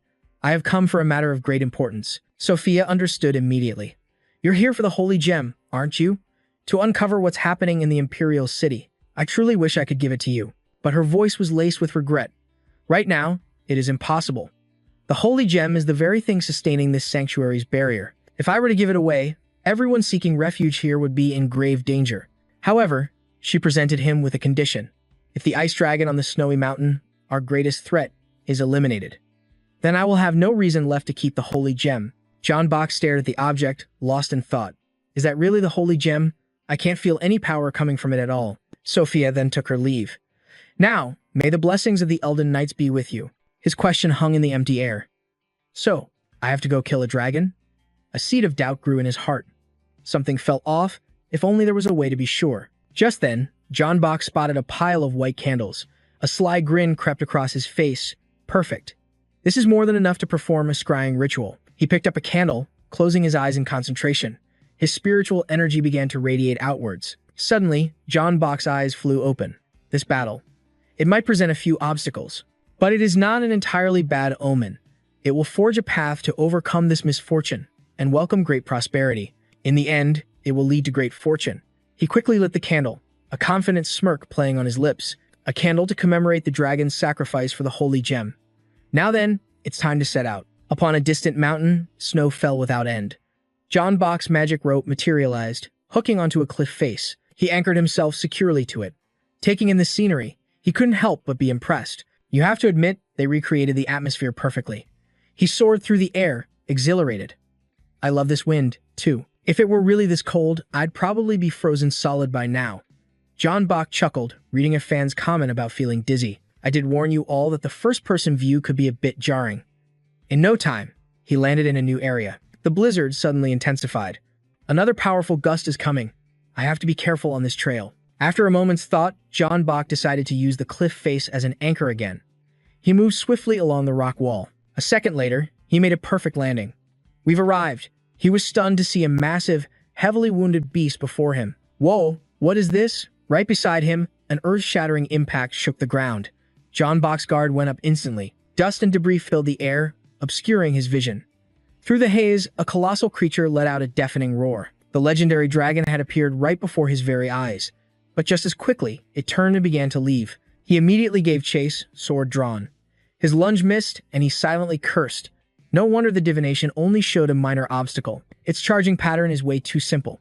He looked down at his cracked sword with regret. Oh no.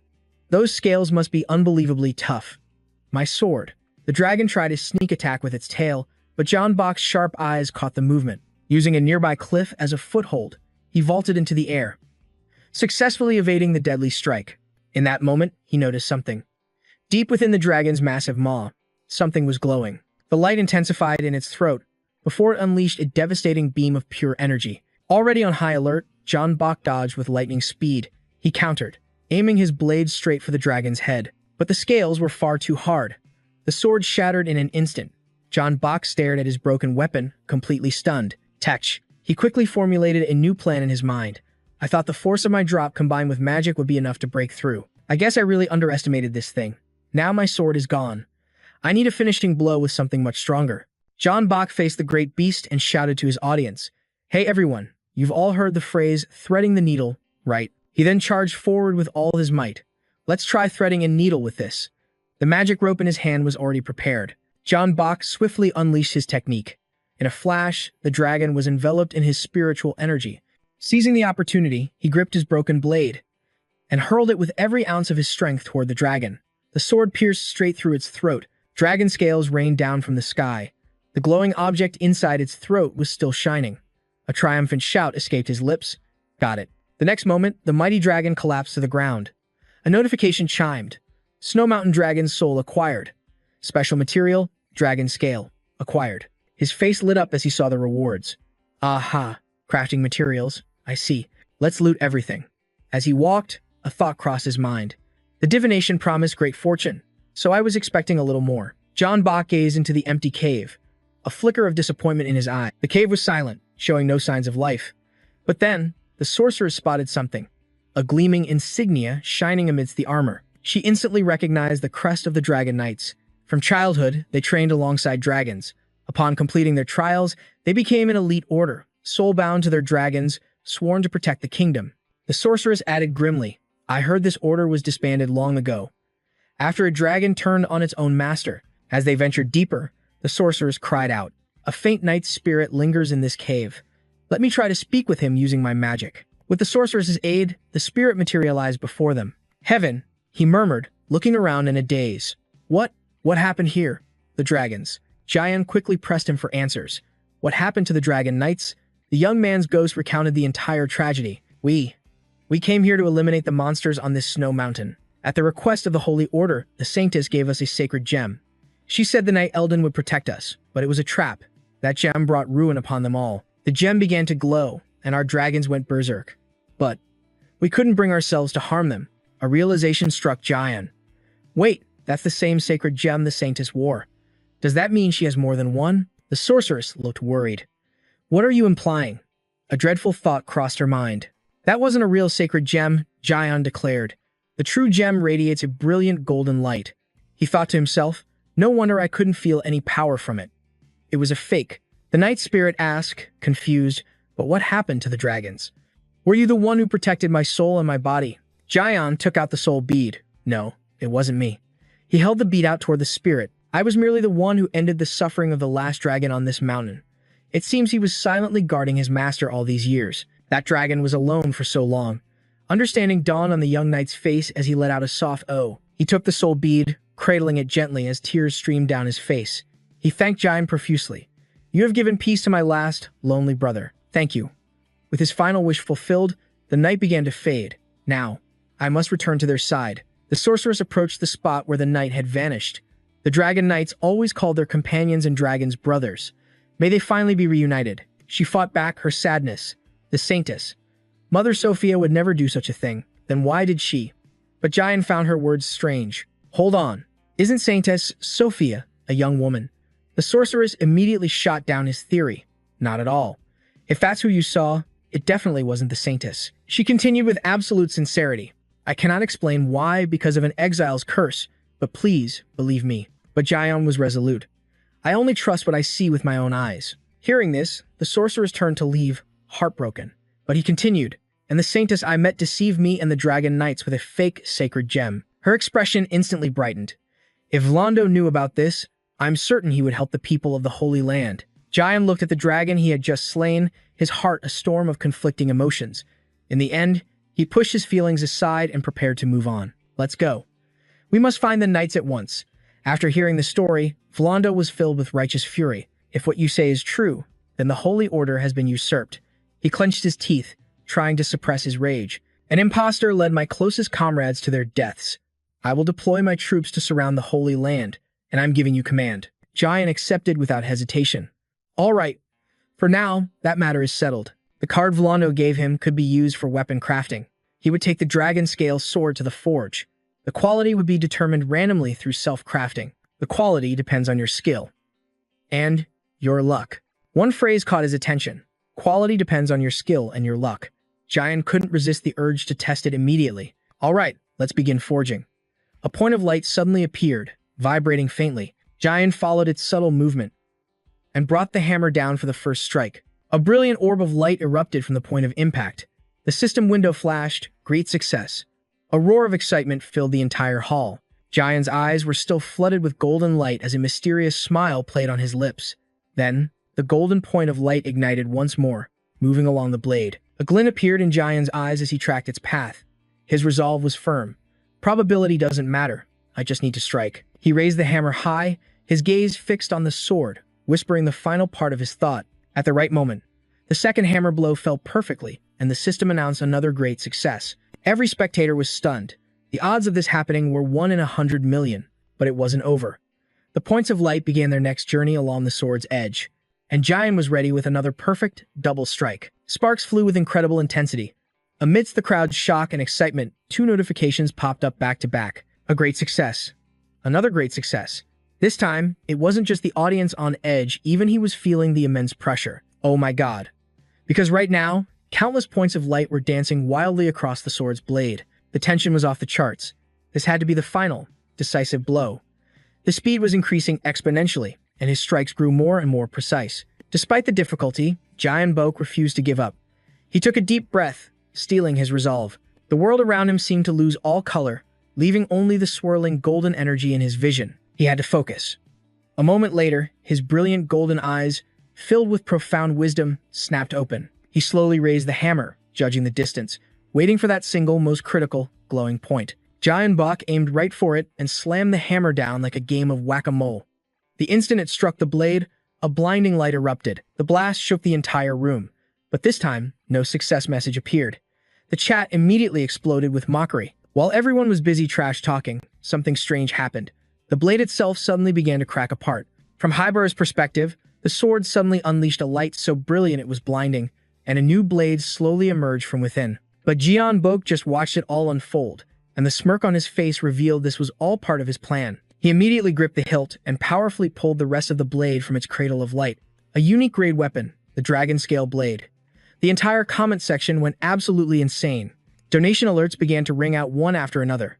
Jian Bok truly had a sixth sense for making money. Jian Bok loved the sound of it, saying, "Thank you all for the congratulations and support." Suddenly, one viewer sent a massive donation of 1 million won with a message asking for his weapon forging secret. He stared at the impressive number and replied, "Lord Eclipse, thank you for your generosity."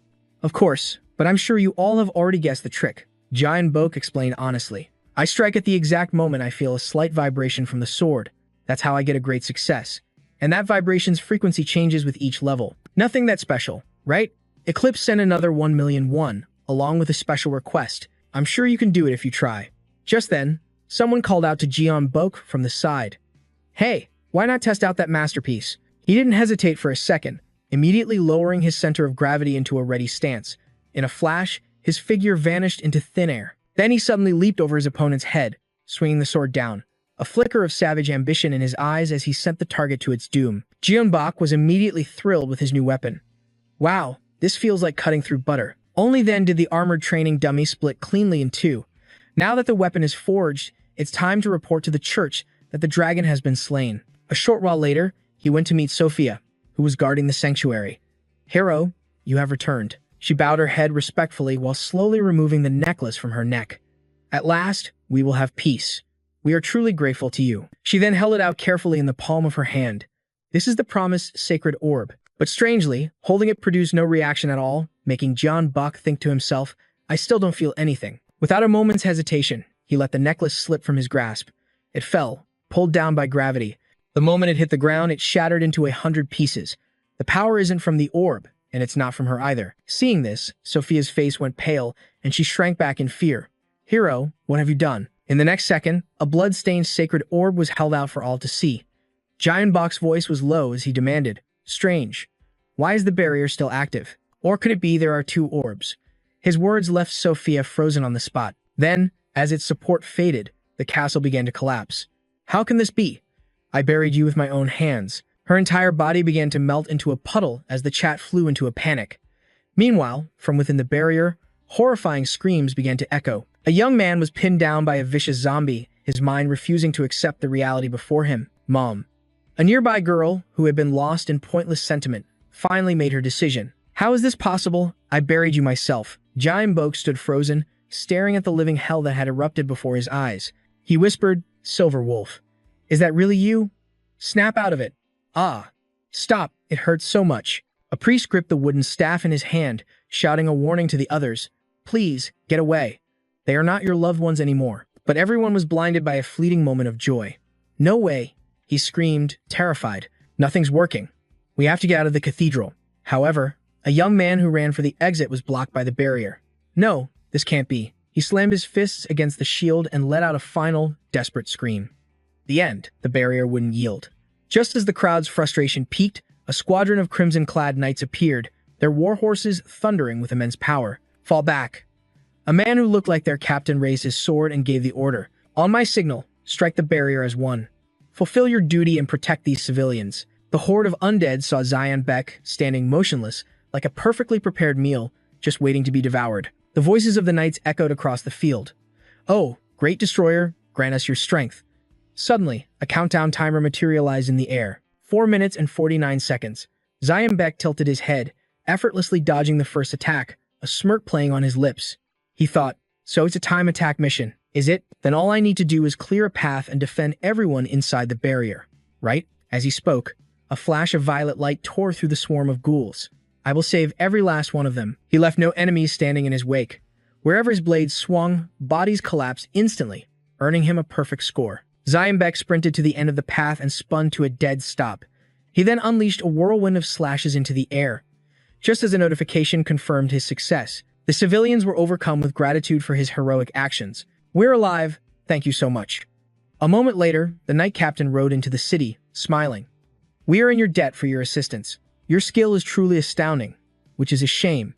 Not even our entire order of knights could scratch that barrier. Zion Beck, walking beside him, was completely baffled. Impossible. The Forsaken Knights broke through it once before. The Phantom Sorceress suddenly whispered in his ear. I believe they intentionally weakened the barrier back then. She offered her bold speculation. They used the corpses of the cathedral's residents to create these monsters. We may be able to find a way to dispel the barrier in the incinerator, deep in the Grand Cathedral's basement. Soon after, they stood in the cathedral's underground incinerator. Zion Beck had no more doubts as he made his own assessment. A secret passage. This must be where the monsters are emerging from. He slowly approached the most peculiar object in the room, his curiosity growing. Is that an egg? From the altar, a figure suddenly darted out from another tunnel. A familiar voice rang out, causing the Phantom Sorceress to whirl around. Your Highness, it's been too long. She instantly recognized the old woman, embracing her and crying out the name, Sophia. Hearing this strange title, Zion Beck froze. Your Highness? At that moment, the sorceress remembered something crucial. Oh, now that my identity is revealed, all the restrictions have been lifted. I can finally speak the truth. With that, she bowed her head in a formal greeting. Allow me to reintroduce myself. I am the daughter and heir of Aiden, the Arbiter. My name is Elisa. Sophia's cold voice cut through the air. News of your exile caused me great worry. It seems the Arbiter has no intention of giving up his throne. She hastily pulled her cloak over her face and asked a puzzling question. Did you leave of your own free will? Elisa was quick to deny it. I knew nothing about it. That is why I must reclaim my body and return to the royal palace. I can hide the seal with a new soul. For some reason, Sophia seemed to fixate on that phrase. Reclaim your body, you say. Then her gaze fell upon the holy stone hanging from Zion Beck's belt. Ah, so you have found it. Elisa frowned, trying to voice her own question. Yes, I wanted to ask you about the fake holy gem. But before she could finish, the old woman interrupted her. The original Elden Knights bestowed upon us immortal souls. Sophia spoke with a rising, disturbing passion, but those immortals were forsaken for their greed. Elisa could only whisper her name in concern, Sophia. Suddenly, the old woman's expression twisted horribly, like an addict in withdrawal, as tears and drool streamed down her face. And now, the revelation of the Elden Knight descends upon us once more. She raised her hands high to embrace the power. The greed born of the flesh and the holy gem that will become a vessel for tormented souls is the key to salvation. Both Zion Beck and Elisa felt an overwhelming pressure radiating from the egg. Sophia began to chant as the egg floated above her head. Elisa's desperate scream echoed through the chamber. Grant me a new body, to cleanse the greed of the Forsaken. Sophia. In an instant, the massive egg slammed down, crushing her completely. Seeing the horror, Zion Beck shouted a warning. Elisa, hide yourself. Blood poured from Sophia's flattened corpse. But shockingly, The egg began to greedily absorb every last drop. The innocent voices of countless children whispered from within the egg. I was Sophia. I was Emily. I was Selden. I was Robert. Deep inside the grotesque shell, a fetus was sleeping soundly. A crest suddenly flashed with brilliant light, bound within a gem. The symbol of the noble humanity she once swore to protect. Salvation is at hand. From inside the egg, dozens of thick, slimy globs suddenly shot out. But don't bother reaching for a tissue, because these globs of phlegm were far from ordinary. But these were no ordinary creatures. One by one, they shifted from flesh to bone. Then back again, a grotesque army swarming towards Bak. He couldn't help but let out a sarcastic quip.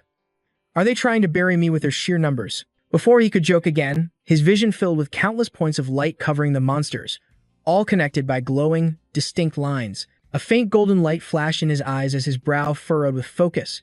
I'll follow the guidance of my spiritual power. Without a second thought, Bak instantly swung his sword, perfectly tracing each guiding line and creating a flurry of slashes in midair. The viewers watching could finally breathe a sigh of relief, thinking for a moment that he had lagged out. In the next instant, he spun in a whirlwind of steel, swinging his sword with such force that the monsters were all sliced to ribbons. Now they were nothing but disgusting yellow puddles on the ground. Yet a few seconds later, they began to rise up as if they hadn't just been annihilated. They all gathered in one spot, gradually merging to form a completely new body. Faced with this sight, Bak remained unnervingly calm, remarking, "It seems to have infinite transformation and regeneration." Without a hint of fear, a mysterious smile played on his lips. His confidence came from the unique grade dragon-scale sword in his hand. Eerie blue flames erupted from the blade. I guess it's time to get serious. The evolved creature began a new wave of attacks, summoning countless sharp spikes from thin air. But Bak wasn't about to stand still and take a beating. He moved like the wind, leaving behind trails of burning sword strikes. In the middle of a fierce combo, he suddenly paused to whisper to his audience, "I know everyone's been waiting for this, so let's teach this monster a lesson." The creature continued its assault, firing bolts of lightning aimed directly at Bak. But this was no challenge for him. He simply ran in a straight line, easily dodging every single one. Better yet, while avoiding the lightning, he effortlessly sliced through all the spikes, his blue flames dancing beautifully through the air. After the relentless attacks, the boss seemed to have shrunk slightly. Bak seized the opportunity and raised his sword high. He commanded the blue flames to envelop the creature. For just a moment, this move exposed the monster's core. A smug grin spread across his face. Just as the shape of a child appeared in the monster's center, a single point of light flashed. Bak thought to himself, "It's smaller now. I can see it. The weak point, right in the center." Instantly, without a moment's hesitation, he gripped his sword and charged straight for the beast. However, a black orb materialized, blocking his blade. Bak ignored it, his eyes remaining locked on the monster's weak point. Only one thought echoed in his mind. One strike, straight through. True to his will, the tip of his sword perfectly fulfilled its mission. He landed swiftly on the ground as the monster, its control lost, crashed down as well. But Bak showed no signs of joy. Instead, he frowned, deep in thought. "I'm sure I hit its weak spot." Suddenly, the thing that should have shattered began to regenerate, revealing a small hole where his sword had pierced it. The hole began to expand unnaturally, its entire body oozing a thick, waxy substance that was utterly grotesque. A brilliant light flashed from within the hole. Bak could only watch as it hovered in the air. After the light subsided, a figure in golden armor appeared. Its very first words were, "I will bring you salvation." The comment section was now thrown into complete and utter chaos as the audience witnessed this scene. Looking at the boss floating above, Bak had already spotted a prize. That holy jewel in its chest must be the key. The boss landed, clearly ready for a fight to the death, but in just 2 steps, its figure suddenly vanished. In the very next second, it reappeared behind Bak, a blazing red flame sword gripped tightly in its hand. Fortunately, thanks to his incredible reflexes, Bak managed to turn and parry the deadly attack just in time. The 2 swords clashed with a deafening screech. Seeing the blue flame on his blade weaken, Bak was a little surprised, but the boss gave him no time to think. It quickly unleashed another vicious strike, and once again, he dodged it. However, the spiritual power from his blue flame was being completely absorbed by the holy jewel on its chest. He took a defensive stance while chatting with his viewers, waiting for the enemy's next move. "I don't see any weak points besides that holy jewel. Try attacking that spot then." With the chat flooding with comments, Bak had to helplessly remind them, "Hold on, guys, I need to focus." As soon as his eyes flashed, the entire space turned a monotonous gray. Only the monster's figure and its near-future actions remained, glowing in a brilliant gold. Thanks to this, he could now see its every move, and a confident smirk appeared on his face. Based on what he saw, the boss's next move was to charge forward and slash down from above. Giant Bach decided to move one step ahead, instantly leaping out of the way. And just like that, he neutralized its attack, vanishing from his spot only to reappear instantly behind the boss. Now it was his turn to strike back. Giant Bach soared into the air for a downward thrust, but massive spikes suddenly erupted from the monster's back, aimed right at him. His reflexes were nothing short of superhuman. In a split second, he halted his momentum, stopping dead in midair. He then immediately retreated a few steps, dodging the deadly barrage of spikes. The spectators watched, jaws agape, at this god-tier maneuver. But for Giant Bach, it was just another day at the office.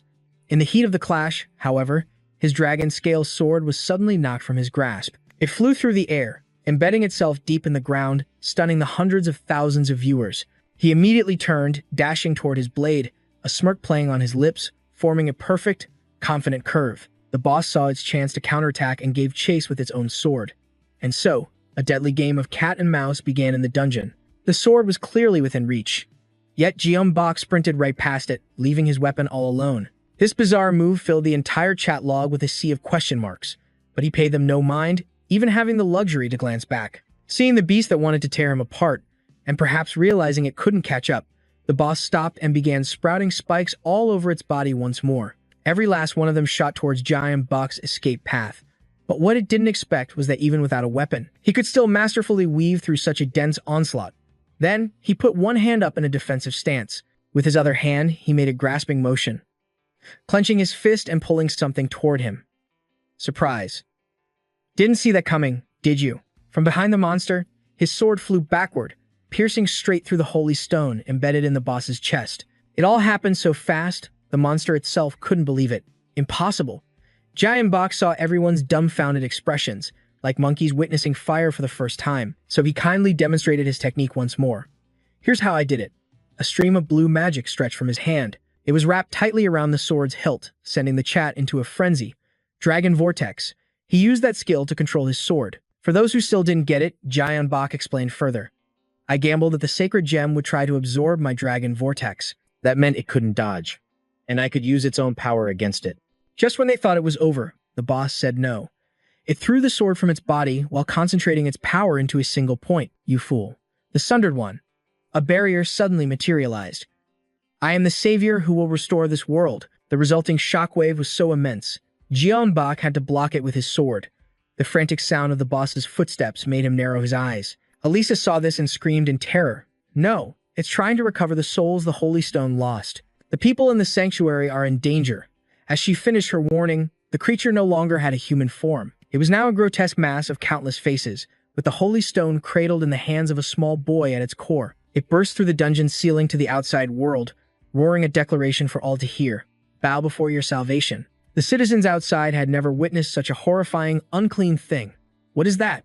Watching the colossal monster rampage, Vondo's face darkened, a feeling of utter helplessness washing over him. No, but in this dire moment, Giant Bach appeared. He shouted for aid. Vondo. The barrier will weaken if the Holy Stone is damaged. The man froze for a second when he heard this, his eyes wide with shock, but in the next instant, he drew his sword without hesitation. He moved even before Giant Bach finished shouting attack. At almost the same moment, Giant Bach unleashed a devastating slash of his own. Two sword paths struck the monster simultaneously from the front and back. One was a clean, decisive cut. The other was gentle, yet unyielding. Giant Bach's blue flames just barely reached the body of the boy holding the sacred gem. And just like that, it was shattered into a million tiny pieces as the monster's voice echoed in disbelief. Impossible. I am the savior of this world. It was finally completely destroyed. A rain of slime fell from the sky as he calmly caught a speck of glowing dust in his hand. Even though they saw it with their own eyes, the people found it hard to believe. The monster is dead. Looking up at the sky, they finally accepted reality. The barrier is gone too. We survived. We're alive. The audience watching the live stream was also incredibly satisfied with this outcome. Suddenly, a hand reached out, offering Giant Bach an item. This is for you, the medal I promised.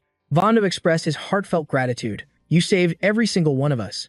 Thank you, from the bottom of my heart.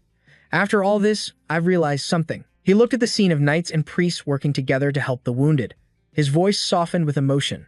Knights don't protect people out of duty. We are knights because we choose to stand up and protect. He smiled, remembering a legendary figure. the great knight Eldon of old. A long time after, Vondo's words still echoed in Jeonbok's mind right up until the moment he said his goodbyes. You can keep both the sacred gem and the medal. Our faith isn't tied to factions or duties. Good luck. It took him forever, but he finally reached the palace gates. The towering, solid doors before him gave him pause. It looks like these pieces fit into the slots here, but I'm not sure it'll work, since the sacred jewel is shattered. But to his absolute astonishment, the sacred jewel had somehow returned to its original, perfect state. Whoa, the jewel healed itself. Seeing Zion's shock, Elisa simply smiled and began to explain. The sacred jewel contains the soul of immortality. It can regenerate its own restorative power. And just like that, he understood. Aha. So the first weak point I hit was the sacred jewel itself. No wonder it looked undamaged at the time. Standing before the gate, however, a look of sorrow crossed her face. The chat immediately exploded with theories. Was it because of what happened to Sophia? Or was she about to meet the father she'd been separated from for years? No one knew for sure. But the gate swung open, welcoming their new guest. The sight that greeted them left Zion utterly speechless. However, just as everyone got hyped for the new journey, he cruelly shattered the mood with an unexpected announcement. It's way past midnight, everyone. Time really flies when you're having fun. As expected, the comments section flooded with both regret and outrage. Zion simply ignored it all and waved at the camera. Take care of yourselves, everyone. See you all tomorrow. Have a good night, chat. Bye. The moment the live stream ended, the video was uploaded, followed by a storm of comments below. Finally, the night was over. Byung-hun, completely exhausted, leaned back in his chair to stretch out his muscles. Hey, Zion is a true genius. As he scrolled through the comments, one particular line caught his eye. What is this? The three of them dug into some ginseng chicken soup, excitedly discussing the stream. The final boss? What about it? Byung-hun warned him between bites. I don't want to spoil it for you. But it looks like soloing, it guarantees a bad ending. That witch. I mean, the princess, dies while helping you. Zion could only sigh. Oh man, that's a total catastrophe. With that, he made a suggestion. If we open the stream for viewers to join, we'll probably get stream sniped. So it's probably better to use Eclipse or Genome. I think they'll be fine, even on short notice. This time, Juho joined Byung-hun in the discussion. The only one not participating was Zion, who just kept eating calmly. But what about their support teams? They won't be happy about a sudden schedule change. Yeah, that's true. I've been there. He chewed his food thoroughly like a Japanese connoisseur before swallowing, then slowly offered his final opinion. I have an idea. Even stream snipers need time to prepare, don't they?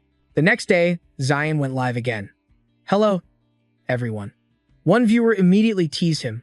The real pro move is to turn on the stream and then immediately turn it off. As was tradition, the donations started pouring in, including one from Anatomy R. Now with an explanation. He's been grinding and crafting for 17 hours straight, ever since commenting on Purple's channel. Zion noticed and replied, yeah, he helps me out sometimes. 17 hours? Is he trying to craft every single item in the game? After getting sidetracked for a moment, he finally returned to the main event. Alright, that's enough chatting. My editor hates it when I drag things out, but some people kept pushing it. He had to play the victim to get them to stop. Come on, give me a break. I already treated him to fried chicken. Then, Zion officially gave the signal to start. Let's try to clear this and see the ending today. The audience was buzzing with anticipation from last time. The location he spawned in was the entrance to the royal palace. The chat even provided a homemade drumroll sound effect to welcome him. The moment he looked up, a gasp escaped his lips. Before Zion was a deep, empty corridor that stretched into the darkness. So many mirrors. Elisa's voice suddenly cut in to explain. All who enter the royal palace must first gaze upon themselves. This is the magistrate's judgment. He couldn't help but agree. It's true. How could anyone possibly look away? Just then, he spotted something in the reflection. A mysterious, shadowy figure lurking behind him. Zion immediately snapped into a combat stance, ready for a fight. There's someone here. In contrast, Elisa remained perfectly calm. Instead, she gently touched her head to the mirror. Though it is faint, I can feel a spirit. It seems to be trapped within the glass. So she made a proposal. We can guide them, and they will surely repay the favor. Oh, fragmented one, what is it that you desire? At that same moment, a system window appeared. Would you like to invite a holy spirit, another player? A maximum of 10 people may join. Zion was intrigued by this new development. Oh, so this is a co-op section. Once again, he expertly played on his audience's emotions. Got it. I'll invite 10 people within 1 minute. Get ready, everyone. A countdown timer immediately appeared on screen. The entire stream descended into a frenzy of panic and fierce internal debate. In a flash, the timer hit 0. The brief window of opportunity had slammed shut. His invite code flashed on the screen, and the fastest players appeared moments later. This left the viewers who missed out feeling both envious and impressed. Next, the system displayed a reminder that players must clear the game at least once to join as a guest. Holy spirits, 10 of them had been invited. Gu Youngbok's mind raced with possibilities. Those numbers over their heads is that their total game clears. He remembered the comments section buzzing about someone hitting 30 clears. Even he had been cautiously watching that mysterious player. But why would someone that skilled show up to stream snipe? An entire army of max-level players followed, making Gu Yongbok sigh internally. They didn't seem malicious, but they were definitely here for him. I thought organizing this so quickly would help me avoid this. Suddenly, his eyes caught something up ahead. That is. Alisa quickly finished his thought. The audience chamber is directly in front of us. This was the first true obstacle they had to face. But it seems the royal guards, their souls now lost, are blocking our path. Thankfully, Alisa found a solution instantly. This actually works in our favor. The Holy Spirits need vessels to inhabit. Holy Spirits, follow my lead. In the next moment, beams of light rained down, striking each soldier one by one. Inside every soldier's body, a shimmering stone began to glow. Mine's emotionless expression suddenly became unreadable. Without warning, he leveled his sword straight at Gu Yongbok with raw hostility. Do you even know what power leveling is? One of the viewers quickly explained the term, comparing it to a bus that helps new players level up fast. But Gu Yongbok was still processing this sudden turn of events. Ah, my apologies, the player said, not caring in the slightest as he continued. A veteran player's greatest joy is helping out the newcomers. Mine's voice drifted as he got lost in his own past. At first, we were thrilled you brought in so many new players. But they weren't normal newbies. Not those kinds of newbies. The topic opened a floodgate of emotion for him. They used your gameplay as the standard. I was treated like trash. All because I couldn't shoot sword aura like you. He pointed to a mage who'd been online for 3 straight weeks. Tears of pure frustration streamed down his face. We grind ourselves to the bone to boost them. But they all quit because they can't be you. We veterans. We've lost our only source of joy. Mine pushed his emotions aside, readying for battle. Because of what's been happening, we veterans have made a decision. We're going to take you down, beat the final boss ourselves, and shatter the illusions of every last newbie. Even Gu Yongbok was moved by his story. After hearing your side, I can almost sympathize, he admitted. The enemy player began to cry again. Thank you for understanding. But in that tragic moment, Gu Yongbok saw his opening. He exploded forward, weaving through their ranks and shattering their formation. All I have to do is something so insane that none of them would dare copy me, right? The soldiers panicked, scrambling to chase after him. What? He's charging in. Stop him. But amid the chaos, Gu Yongbok calmly made his intentions clear. No, I'm not running. I'm going to take on the final boss and the stream snipers. A confident smirk spread across his face as he made his declaration. At the same time, a system message appeared. You have entered the audience chamber. Notifications began to flood the screen. The stream title has been changed. There's no way I can fight the final boss and the snipers at once. Unless. This very space was the Arbiter's audience chamber. Gu Yongbok casually looked around. Whoa, looks like we made it inside. Alisa suddenly flew off to the side. Arbiter, it is I, Alisa, your daughter. Before them, a colossal figure, Aiden, sat on a throne, radiating an overwhelming and majestic aura, even with his eyes closed. But she continued her monologue. The royal shield doesn't react to my mark of exile. Father, what in the world has happened here? In the next second, Aiden awoke, reaching out a hand to her. His gentle expression was a complete contrast to his mysterious presence moments before. Alisa, my daughter. She clasped her hands respectfully, pleading with him.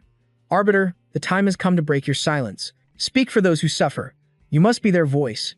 But before she could finish, Aiden erupted into deafening laughter, as if her plea was the greatest comedy ever told. Even Gu Yongbok, standing far away, felt the shockwave, forced to cover his ears to protect them from the sonic boom. A mystical circle of light suddenly materialized, trapping Alisa within.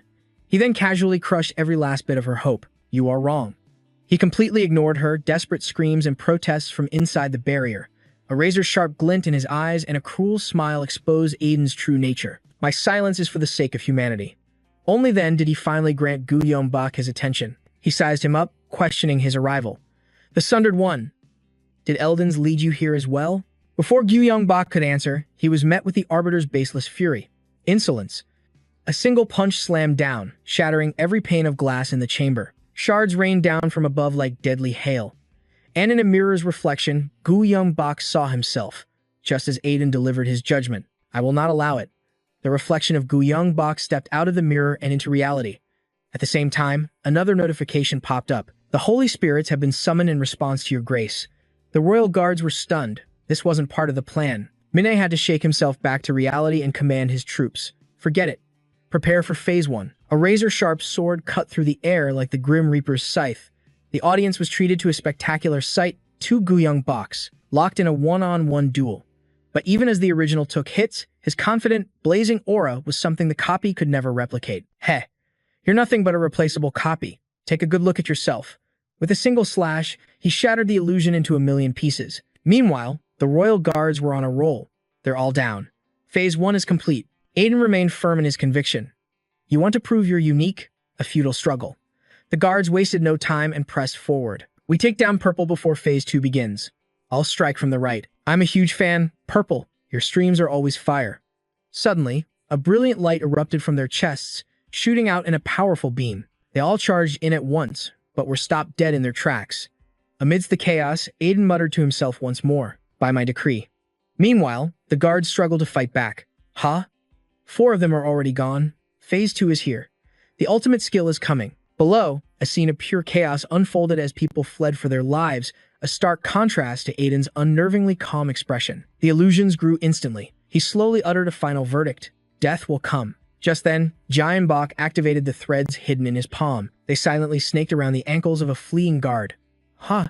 With a sharp tug, he yanked his opponent back, ready to deliver a lesson that sent shivers down his spine. You're going to get us both killed. A sword and an axe clashed, sending a powerful shockwave through the air. A shower of sparks exploded from the impact.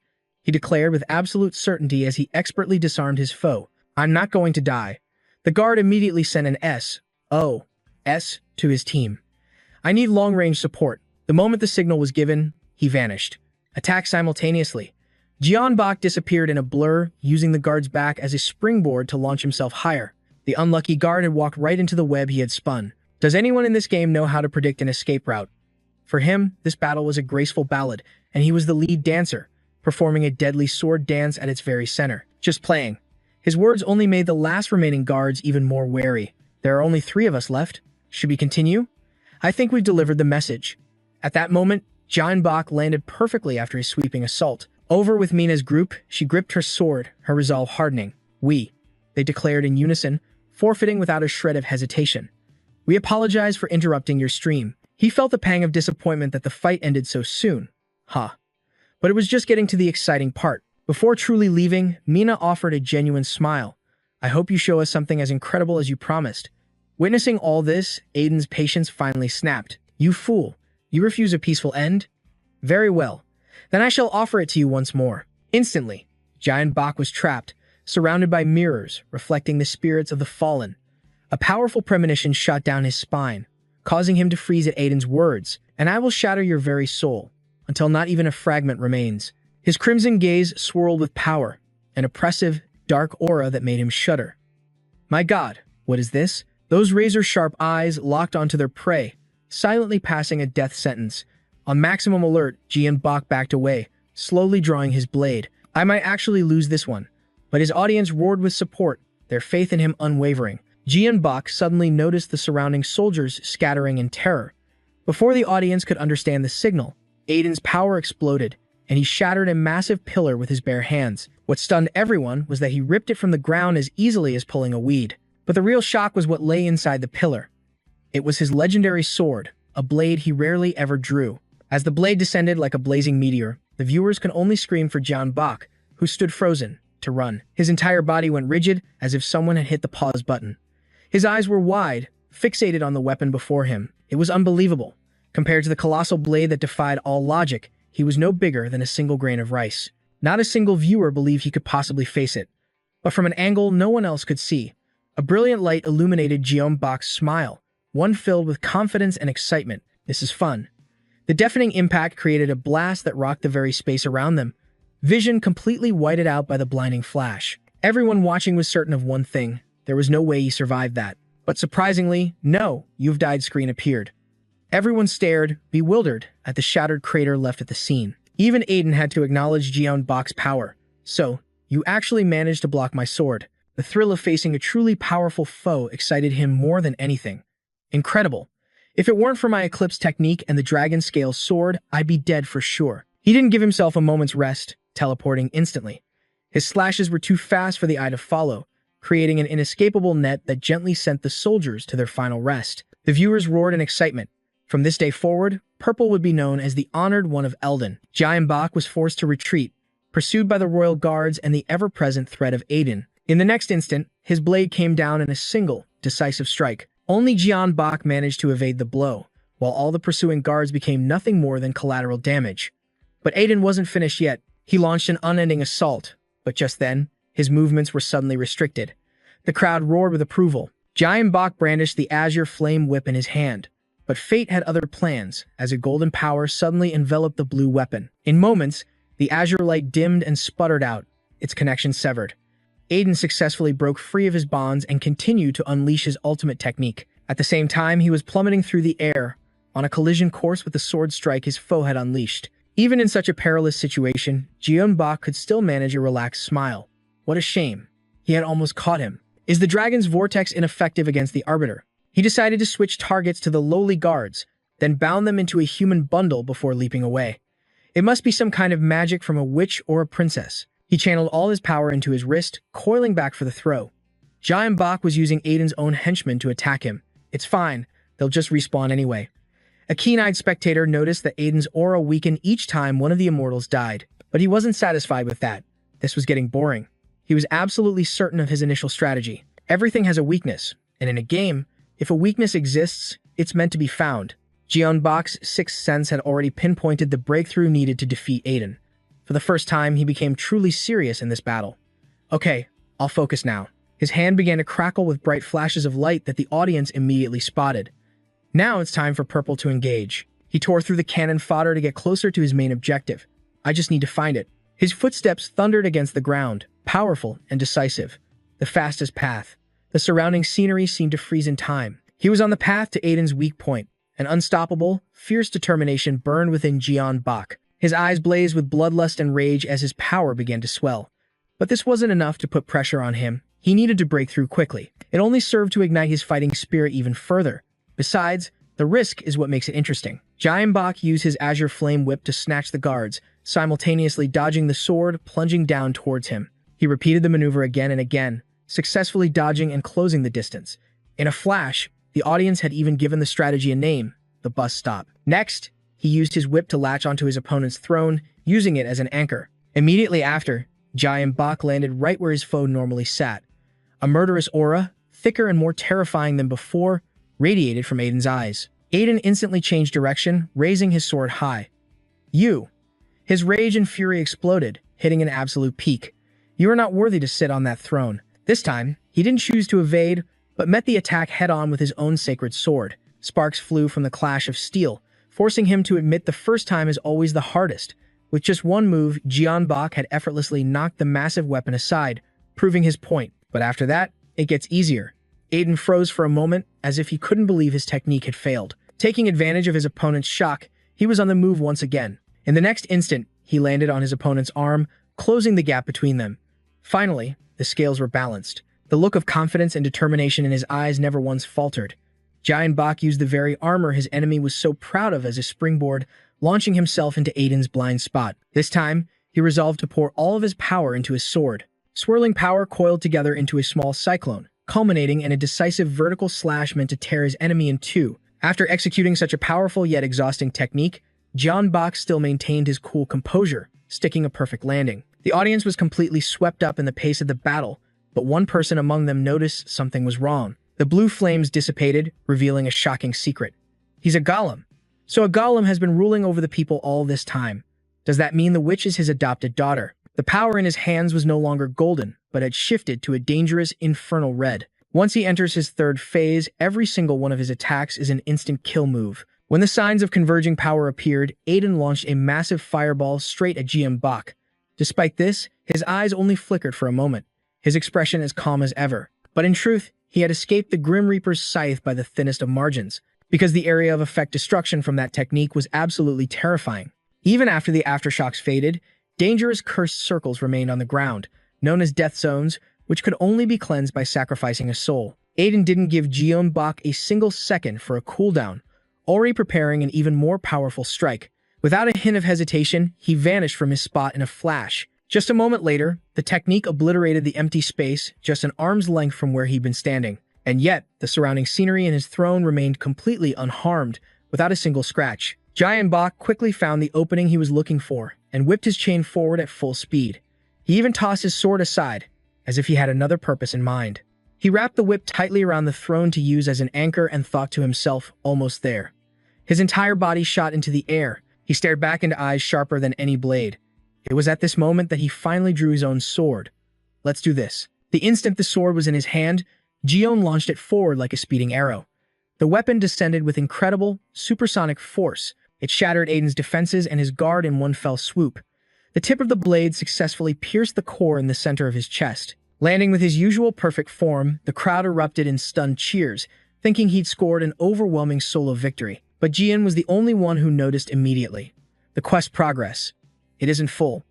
The core was only cracked, not completely shattered. His hand still gripped the hilt of the sword, but the blade was stuck in place like a nail, unable to inflict any more damage. The old man delivered his final judgment, a destiny that Jeon could not escape. Then, he swung his colossal sword at a dizzying speed, while Jeon was left completely unarmed. A thunderous explosion echoed through the space.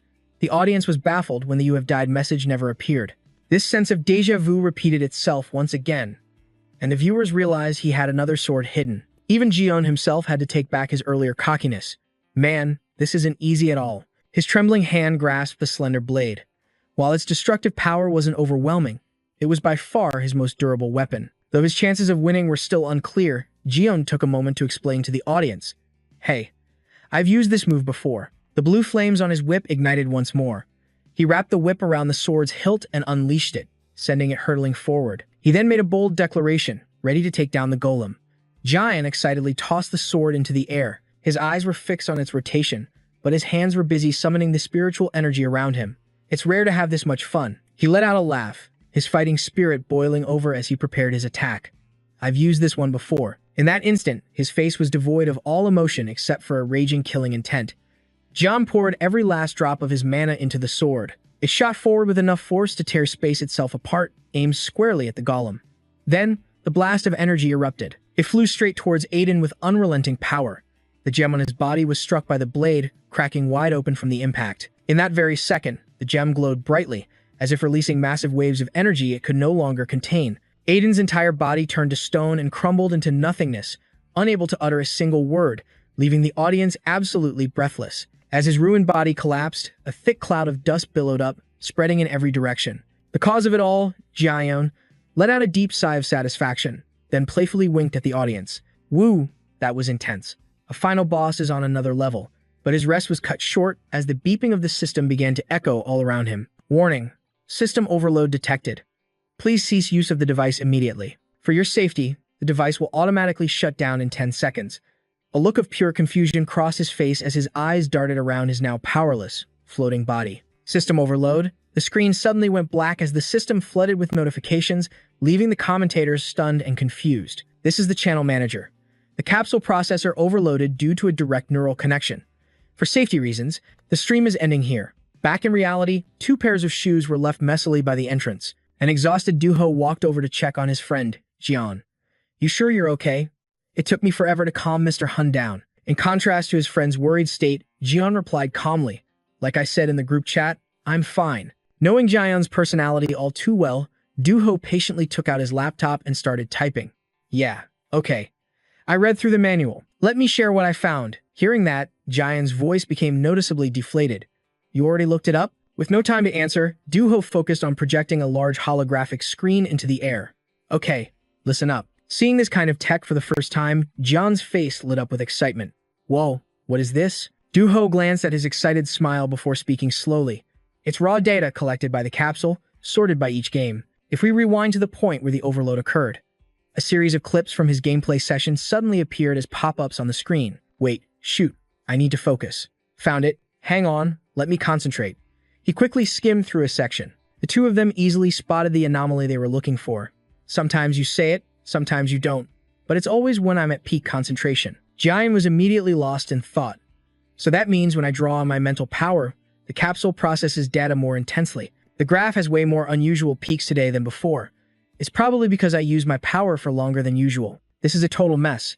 He scratched his head frantically, his face twisting as if he'd just been exposed. I hope there's a way to fix this. As soon as he heard that, Duho closed the laptop and went into full, unfiltered info dump mode. I'm not so sure. I've never seen a notification like this before, and it's happening across all capsule brands. Jian was stunned, blurting out the question on his mind. With everything finally settled, he warily pushed himself to his feet. First things first, we'll send the gear for repairs. I'll use the time to dig into some related research. Seeing his friend pushing himself to the brink, he quickly spoke up. You don't have to burn yourself out like this. Are you leaving already? Duho had just started to walk away, but stopped in his tracks. I just came to check on you and to talk about what happened. That's it. I'm announcing a break from the stream. You need to get some real rest. Do you hear me? Rest. If you end up like Bung Hun, I swear I'll kill you myself. And I won't forget the sound of his agonizing screams. Overload. Jeonbok could do nothing but kneel in submission. His friend's ironclad words echoed from above. All right, I'm going. He let out a quiet sigh of relief. It seems they were genuinely worried about me. Lying in bed, Jeonbok drifted into a sea of thought before he even realized it. At first, being able to freely use that power felt strange. It was almost like it had a mind of its own. The thought escaped his lips. But just as I was getting used to it, this happens. There weren't any bad omens, so it should be fine after the repairs. Still, maybe I should start thinking about holding back. Despite his words, Jeonbok stared at the ceiling for a long moment, lost in thought. Then he couldn't help but let out a chuckle and speak to himself again. I guess I've really become a streamer. All I can think about is my next broadcast. I sent the capsule for repairs without a second thought. But that lingering unease drifted away with sleep, giving way to the morning light that bathed the entire city. Meanwhile, at the headquarters of the capsule manufacturer, Reality JHAE, an emergency meeting had already been called to discuss the recent events. The capsules are designed with incredibly high technical standards to protect the user's brain. Because of that, we never imagined a processing overload warning would actually be triggered. But to reinforce his point, he projected a holographic display with the specific data for the other two to see. This client consistently exceeds the average processing level by 5 times. While these numbers are shocking, they were still within a controllable range. However, this time he surpassed the average by more than 10 times, blowing past the system's absolute limit and activating the failsafe. Tang and Zara stared at the usage time, unable to hide their astonishment. Whoa, is this for real? Recalling the moment of the incident, JHAE was so exhausted he buried his face in his hands. At first, I thought it was an equipment malfunction, but after a full diagnostic, everything is perfectly normal. Suddenly, she shot up from her seat, her face pale with alarm. Wait a minute, this chart shows this isn't the first time this has happened. Then why was the warning only triggered this time? He had anticipated this very question. He calmly zoomed in on a single data point, then explained, his voice as hollow as if all his energy had been drained. In the previous instances, the processing level spiked and then dropped immediately, so the system logged them as temporary errors. But this time, the system overload was sustained. It wasn't an error, but the user intentionally processing that much data. The equipment isn't faulty, so there's nothing to fix. Not even our high-end models can withstand this kind of load. Clips from Jeonbok's last livestream appeared on the screen. He's a rising streamer who's already making a name for himself. He's even collaborated with Metagamer in the past. As the information sunk in, the other two looked visibly distressed. With this product, we can't afford an influencer scandal. A refund won't be enough. We need to act fast. So what now? The meeting room quickly fell into a dark, suffocating silence with no easy way out. After a moment, an idea sparked in Zara's eyes, her face lighting up. Wait, what if we develop a custom capsule model with a much higher processing limit? Hearing that, Taekang was pulled from his spiral of thoughts, the tension on his face visibly easing. Now that you mention it, we have a production line that's currently empty since the Dadian series was discontinued, right? It wasn't just them. Even the most worried one, JHAE, cracked a brilliant smile. A custom-made, premium capsule. I like this idea. Taekang took the lead, his encouraging words reigniting the team's fighting spirit. Here at Reality, we value every single customer. This special service will be exclusively for Purple. This is our chance to show our commitment. Let's lock in a sponsorship deal with him and include the special edition capsule in a live unboxing stream. In a single moment, the company swiftly turned a potential disaster into a golden opportunity. And so, what began as a simple warranty claim had evolved into an official sponsorship contract. Someone's voice suddenly cut through the air. I'm sure you've all read the details. As the head of marketing, Tang, representing the company, met with Jeonbok's team of 3 to confirm the payment, calculated based on their current popularity. A 15 million won contract fee and a custom, high-end capsule, free of charge. Though he didn't say a word, Jeonbok was utterly stunned. Meanwhile, of his 2 best friends, one was ecstatic while the other remained completely unfazed. The capsule I'm using now costs 8 million. I heard a channel with 600,000 subs is valued at around 13 million. He recalled a statistic he'd read online. An 8 million won advanced capsule is about $5,500 US.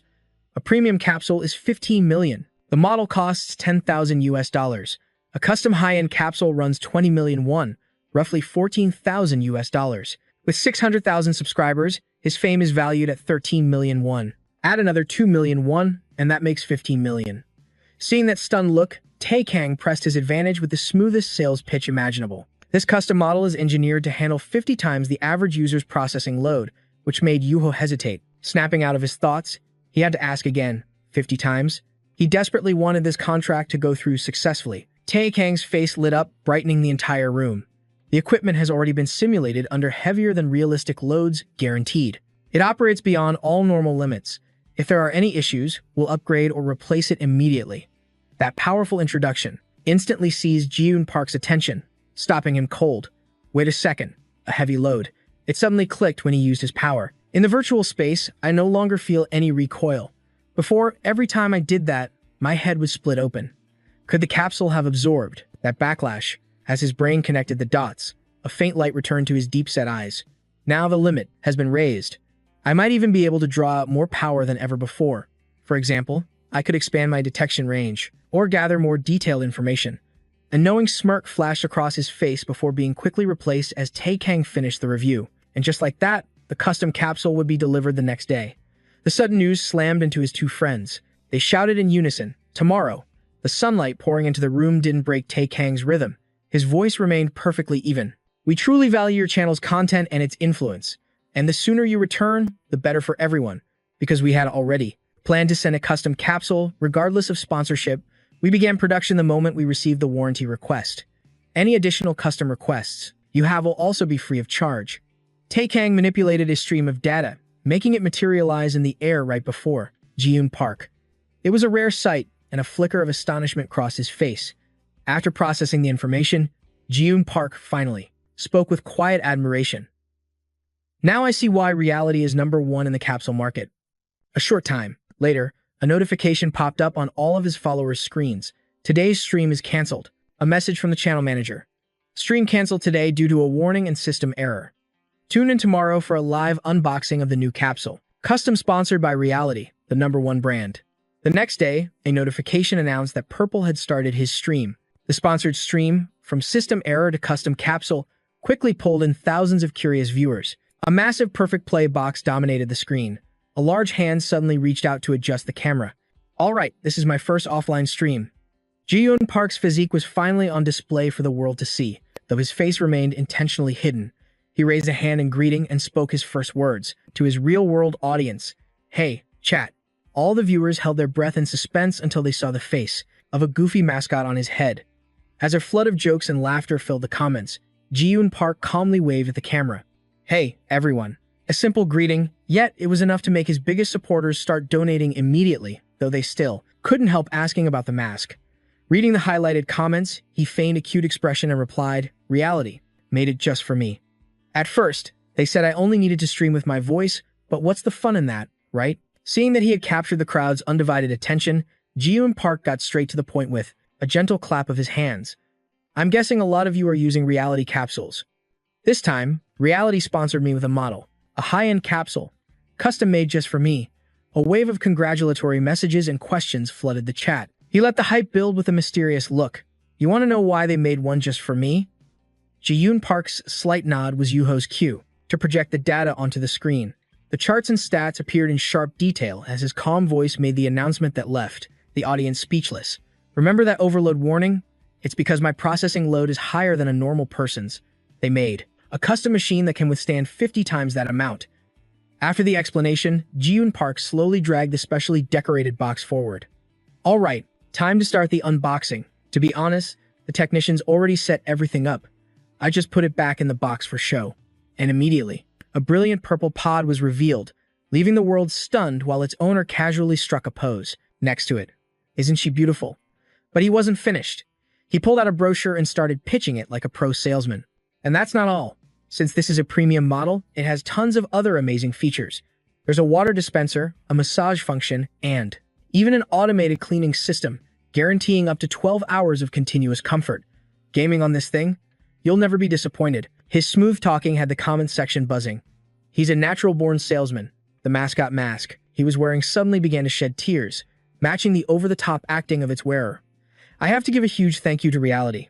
I was honestly worried I wouldn't be able to see you all again because my processing load was just too much to handle. He read all the playful comments from everyone. Watching from behind the camera, the editor couldn't help but be impressed. The kid just kept getting cooler. Behind Giant Bach, the screen switched scenes with cutting-edge technology. Reality truly delivered the best service for its clients. This was a sponsored broadcast.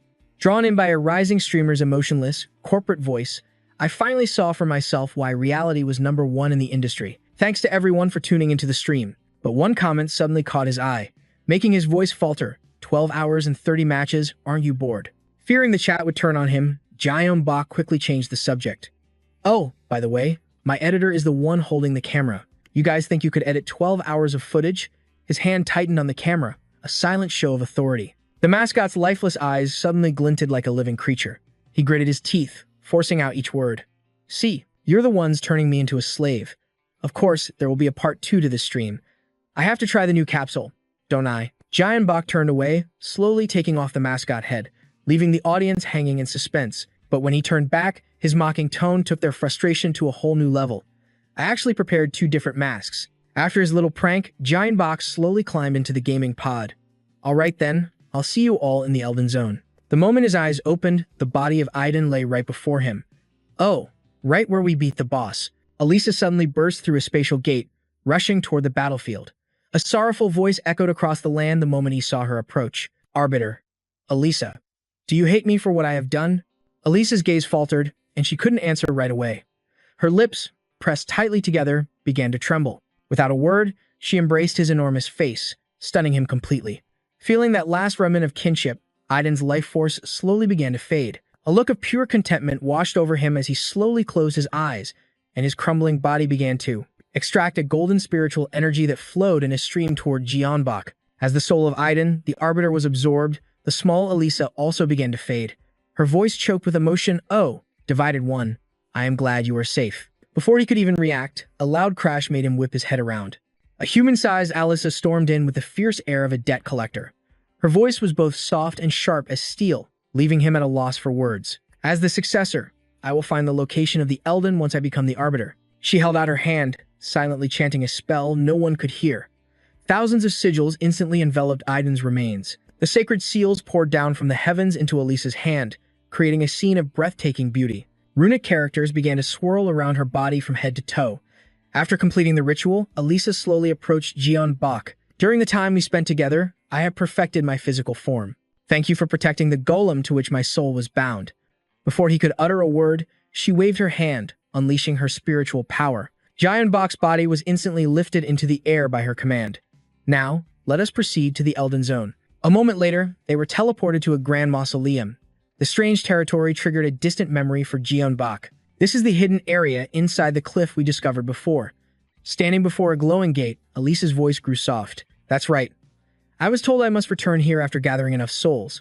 Following her lead, he nervously reached his hand toward the gate. The soul of Aiden the Arbiter resonates with the nameless soul. 2 crystals immediately flew out, weaving and dancing in the air together. Suddenly, a brilliant light erupted, forcing Jian Bach to shield his eyes. After a moment, a strange sound echoed all around them, his brow furrowed with immense tension. Jian Bach slowly cracked his eyes open to assess the situation. The space around him had transformed into a 3D cosmic void, leaving him utterly stunned. There was nothing. He was completely bewildered. Then, a single star of light appeared out of nowhere, shocking both him and the viewers watching his stream. From within that light, the Elden Knight appeared like a legend returning after a decade. His feet touched the ground with an ethereal grace. Elden slowly advanced on him with an aura of absolute authority. He gently raised his hand and lightly touched Jian Bach's heart. Then, Elden spoke for the first time. Bathed in the righteous light of a higher being, his words were a mystery to all who heard them. It is you, my soul. Those blessed with power from the Elden are called saviors. The soul fragments they leave behind upon death become the divided ones. His deep voice and radiant halo only amplified his majestic presence. Your presence here can only mean one thing. Aiden has failed. Hearing those words, Giant Bach was immediately confused. Failed? He didn't answer directly, but unveiled a cryptic truth. Recall your memories. Face it all from the start.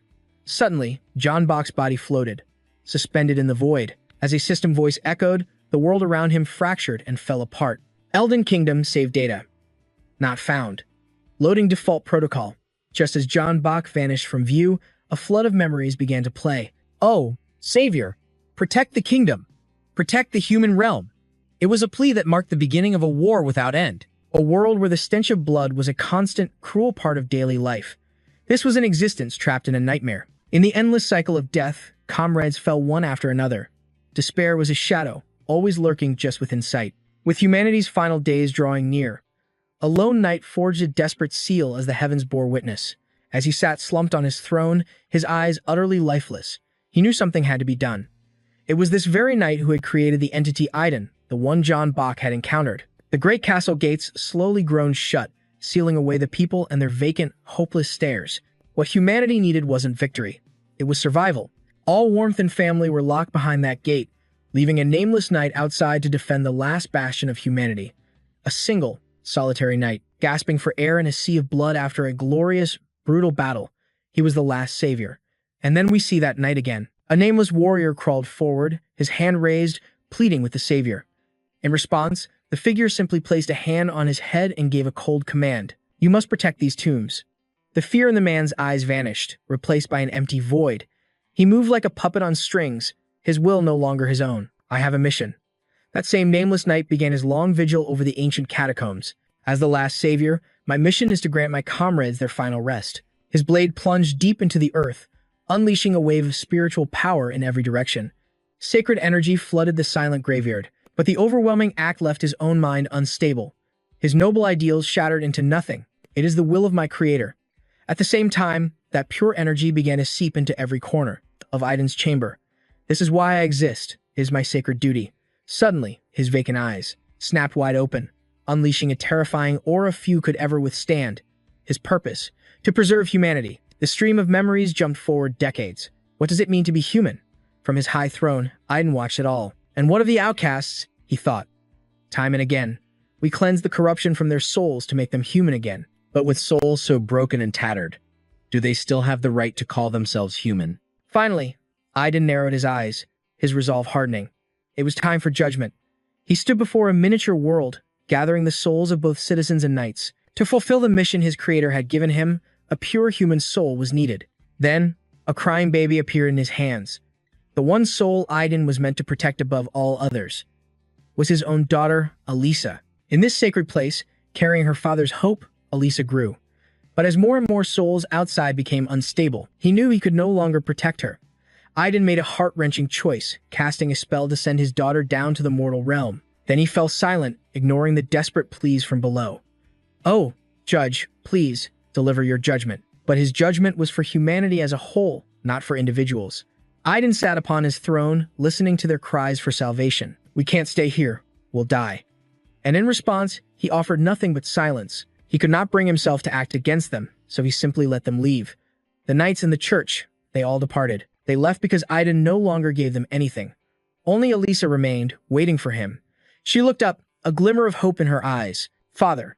Autumn turned to winter. Elisa kept her vigil. But now, only as a lingering soul, time itself seemed to freeze. Knight Aiden appeared, admitting his failure to protect humanity. The Eldenson, the primordial soul, the source of everything. Knight Aiden pointed directly at John Bach. Because of you, a crack in destiny has bound itself to this world. My descendant, my fragment, my very self. All the necessary pieces have finally gathered here. If you truly wish it, the world can be reborn. And just like that, a new era for humanity was within reach. Knight Aiden offered the primordial soul to John Bach, hoping he would save this world. John stood there, staring at him for a long, silent moment. After what felt like an eternity, John Bach finally spoke. Someone once told me that a name is just a fragment of existence, no matter what they are called or what they call themselves. As long as they still hold the breath of humanity and wish to be human, even those souls trapped inside ravenous monsters. According to John Bach, they are still human. His gaze was more determined than ever. His resolute voice echoed through the void. The age of humanity never ended. Knight Aiden was stunned by John Bach's powerful declaration. It was all the proof he needed. He had not chosen the wrong person. If you truly wish to preserve this world, then I, along with the Elden, will stand with you. Suddenly, his movements froze. But what if this power was used for another purpose? What if it could detect the very signs of corruption? Knight Aiden's voice echoed. I understand what you imply. Then, he raised it high. Drun soared into the heavens. The entire chat erupted into a frenzy at the sight. Dark Run. This was the true origin story of Dark Run. Jaeyoung Baek stared at the comments, completely stunned. Dark Run. Wasn't that the obscure game Eclipse used to play? Knight Aiden began to fade away, shattering and shattering again. Then, each shard of light ascended into the sky with Drun, but his spirit would not be broken. The scenery on the livestream suddenly changed, shifting to a place filled with pure, fresh air. A message from Elisa materialized. To the one who was severed, it is I, Elisa. A very long time has passed since the day you vanished. Humanity still faces a grave danger, but we are doing everything in our power. Drun is the new beacon for the Forsaken. I have no doubt that it is connected to you. It has done so much to preserve our humanity. My father once said that silence was for the sake of mankind, but you taught me that only through our voices, our actions, and even our failures can humanity truly advance. And so, I will fail and fail again to bring forth a new era. You will always be welcome here, whenever you decide to return. And when you do, we will show you an age of humanity built by our own hands. Then, the Elden Zone logo appeared, and a tidal wave of emotion swept through the chat. What a perfect ending.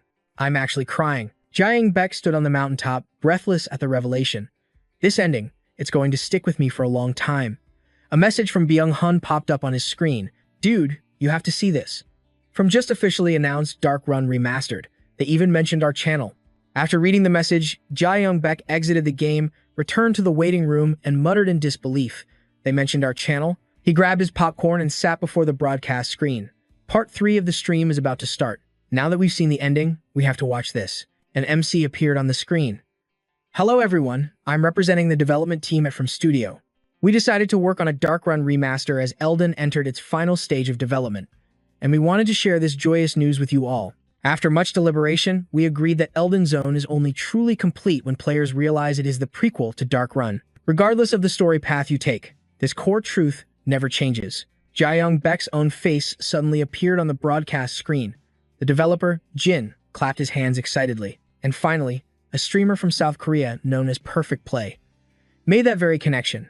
The funny part is, he was the first to discover it, even after choosing the hardest route. We knew it was you, and we immediately started recording this announcement. Jaeyoung Baek was overjoyed, scratching his face with a goofy grin. Oh man, I'm actually getting embarrassed now. Jin just smiled mysteriously. As a thank you for letting us share this moment, we have prepared a special gift. Just like Eclipse in the Elden Kingdom, a new NPC, the Eclipse Knight, will be added to Elden Zone. An image of the knight appeared, and the chat went absolutely wild. As Jin spoke, he announced its name, the Perfect Knight, inspired by Perfect Play. If you talk to him, he even has some interesting dialogue. He cheekily recited the lines, "No, I've never been caught in a trap before. Did you know that dragons have a weak spot? The easiest way out of a maze is to make your own exit." Nobody saw that coming. Jaeyoung Baek was so stunned that his popcorn fell from his hands. He quickly read a message from his friend. Remember what I messaged in the group chat? Yeah. We made the decision while you were on break. We thought it would be great for the channel and a small way to thank you. Jin concluded the presentation with a deep bow. Once again, we send our sincere thanks to the two individuals who allowed us to add them into the game as NPCs. Coincidentally, they both come from a country famous for its gaming culture. And with that, we will be back soon with more exciting news. Even after the broadcast ended, Jaeyoung Baek was in a state of shock, completely floored. He never thought his achievement would be recognized on this massive scale. His screen was overflowing with notifications. Overwhelmed, he stammered, "Thank you. Oh my gosh, there's not enough room to display all the donations. Thank you to the 500 guild members for the donations." Jaeyoung Baek walked down the stairs, still talking to his fans. "I'm still in a bit of a shock. I think I need some water from my new capsule dispenser." He finally waved to the chat. But that's all for today's stream. Thank you to the Elden team for this unforgettable memory. I will continue to do my best to bring you all even better streams from now on. Game News had already posted an article about the event with the headline, "Dark Run Remastered Confirmed," featuring the Perfect Knight. Gyeong Beck sat down, scrolling on his phone in awe.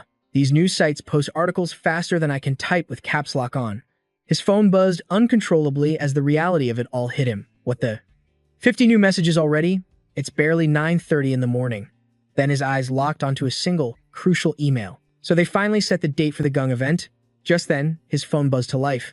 The caller ID flashed. Juan. He swiped to answer. Hey, Juan, before he could even finish, an ecstatic voice erupted from the other end. Dude, you're blowing up everywhere. I was floored when I heard the news last night. Seriously. Congratulations. Giant Bach asked, a little sheepishly. You think so?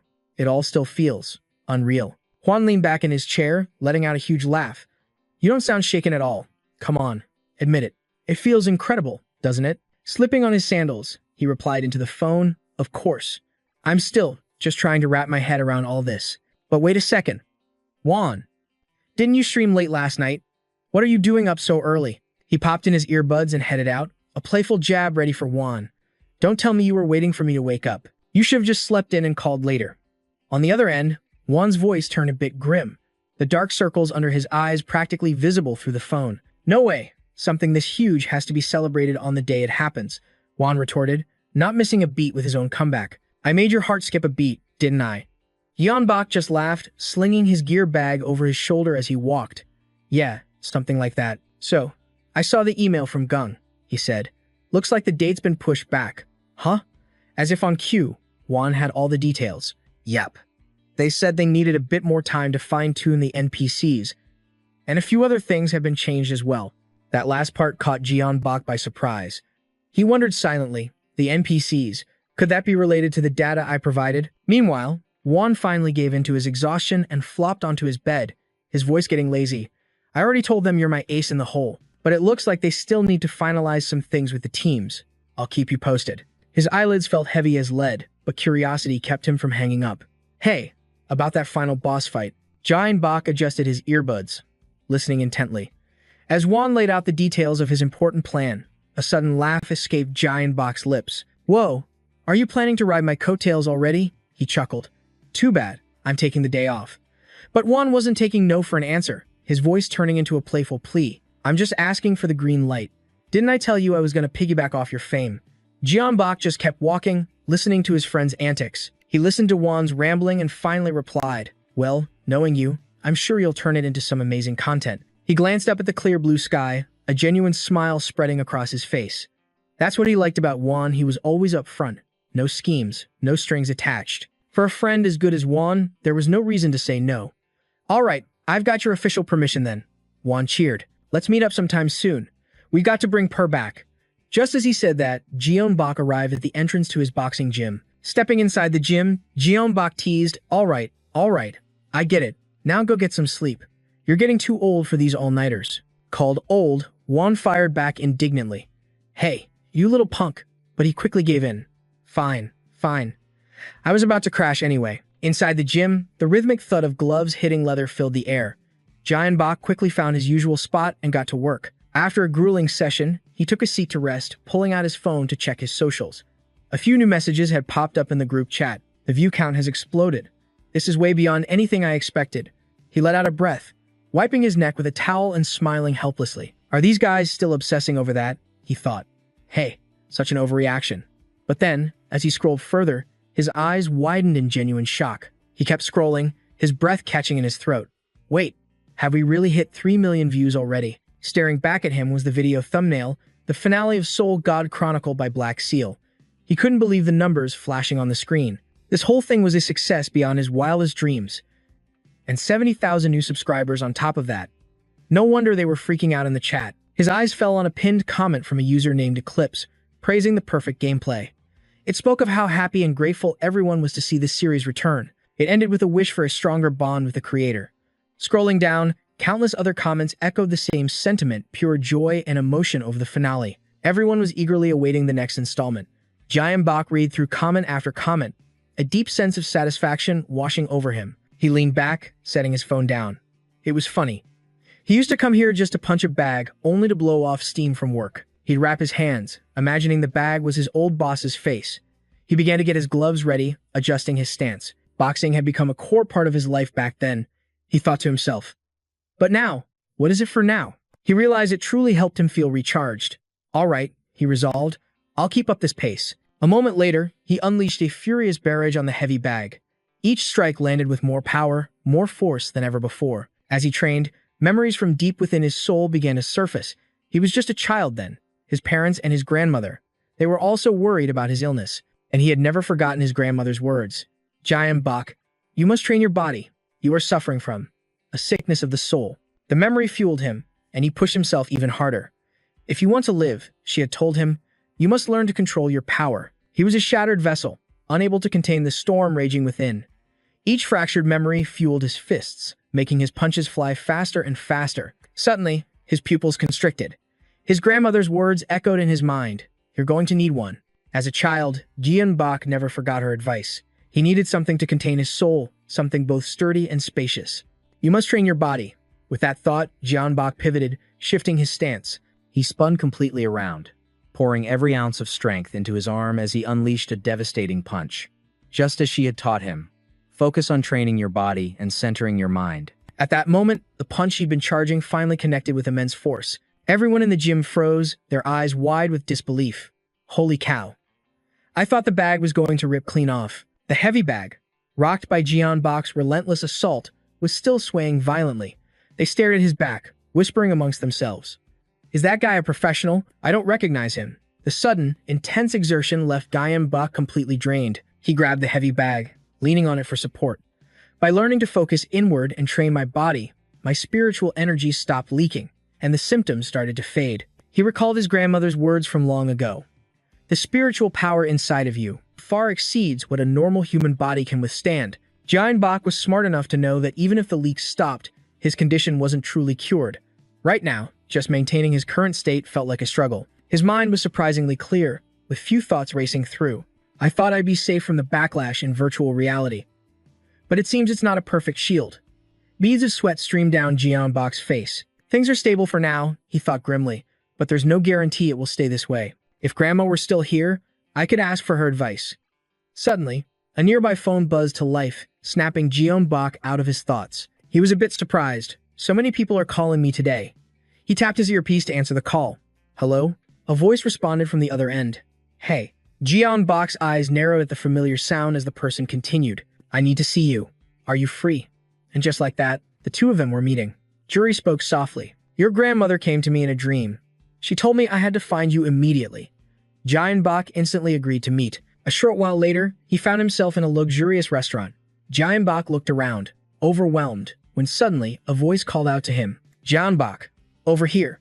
Seeing the woman sitting before him, he offered a polite, warm smile. It was Aunt Juri, with her striking magenta hair and an aura of pure, unapologetic luxury.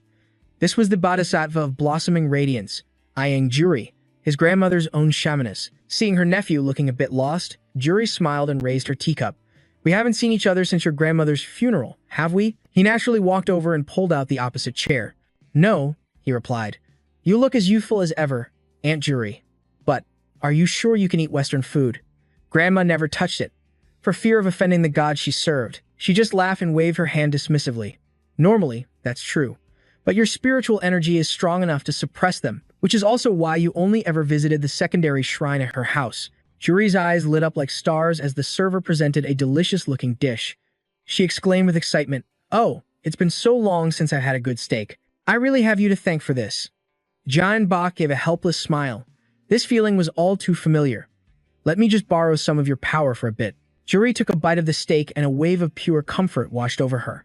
So, she asked, what have you been up to lately? He nodded with a small smile. I've been trying out game streaming, and it's actually going pretty well. She nodded in approval, seemingly satisfied with his answer. Keep at it. Your grandmother told me you've been deeply troubled. Hearing this, he was taken aback, not wanting her to worry. He quickly explained, actually, just the other day, I had to end my stream early because... He then told her everything that had been happening. Juri just nodded thoughtfully as she ate. Suddenly, her expression turned serious as she warned him, Jian Bok, when it comes to seeking fortune and blessings, the first thing you must learn is how to recognize and avoid danger. I'm worried because you don't know how. He felt a pang of embarrassment and set his fork down. Yes. That's why I was thinking I should probably stop streaming. Seeing his reaction, she paused to think for a moment. Let's see. Jian Bok, You know that your grandmother saved my life, don't you?" As she spoke, Juri was pulled back into a terrifying memory. When she was just a novice, still fumbling with her powers, an evil spirit took advantage of her. Back then, I was what you call a fake shaman. A low-level spirit had latched onto me, pretending to be a guardian deity, using me to satisfy its own sick desires. Things got so bad. I honestly considered ending it all. She slowly cut another piece of her steak as she continued speaking. But after I met your grandmother and began serving a true god, I finally understood. The gods don't bring us suffering. She speared the piece of meat with her fork and stood up. They simply help you see your own limits. Juri could never forget that flesh and blood. The very thing that evil spirit tried to seize with her own hands.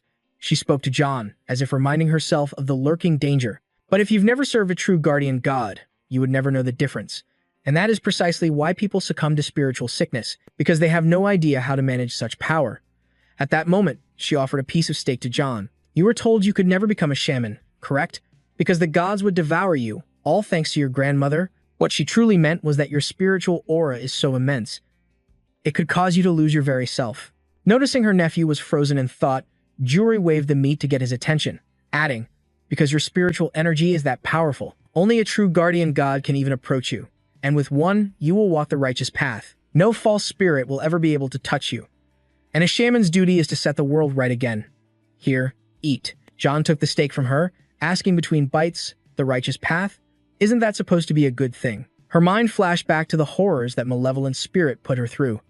As his aunt and a survivor, Juri couldn't let him misunderstand a single thing. A false spirit seizes you by force, while a guardian god demands your absolute submission. Suddenly, a violet aura flared to life around Juri, while countless ghostly hands began to envelop John. She shared her insight. But in the end, whether you follow desire or righteousness, you're still surrendering your free will, aren't you? Hearing those words, his brows furrowed as realization dawned. Free will. That must be it. John's mind raced back to the spirit that created an illusion of his parents, trying to lure him through the gates of hell. It had whispered to him, I will grant you anything you desire. Your time has not yet come, but with my power, you can see them again. The entity had given him a seductive smile, painting a future built on chains and bondage. Just know that a return to normal life will be impossible. Being completely bound is the only right path. The moment his resolve wavered, its voice grew more desperate. Hurry. Hurry. Hurry. By sacred order, you must obey the divine will. As John connected all the pieces, his pupils shrank in absolute terror. He wondered, if he had crossed the Sanzu River back then to be with his parents, what would have become of him?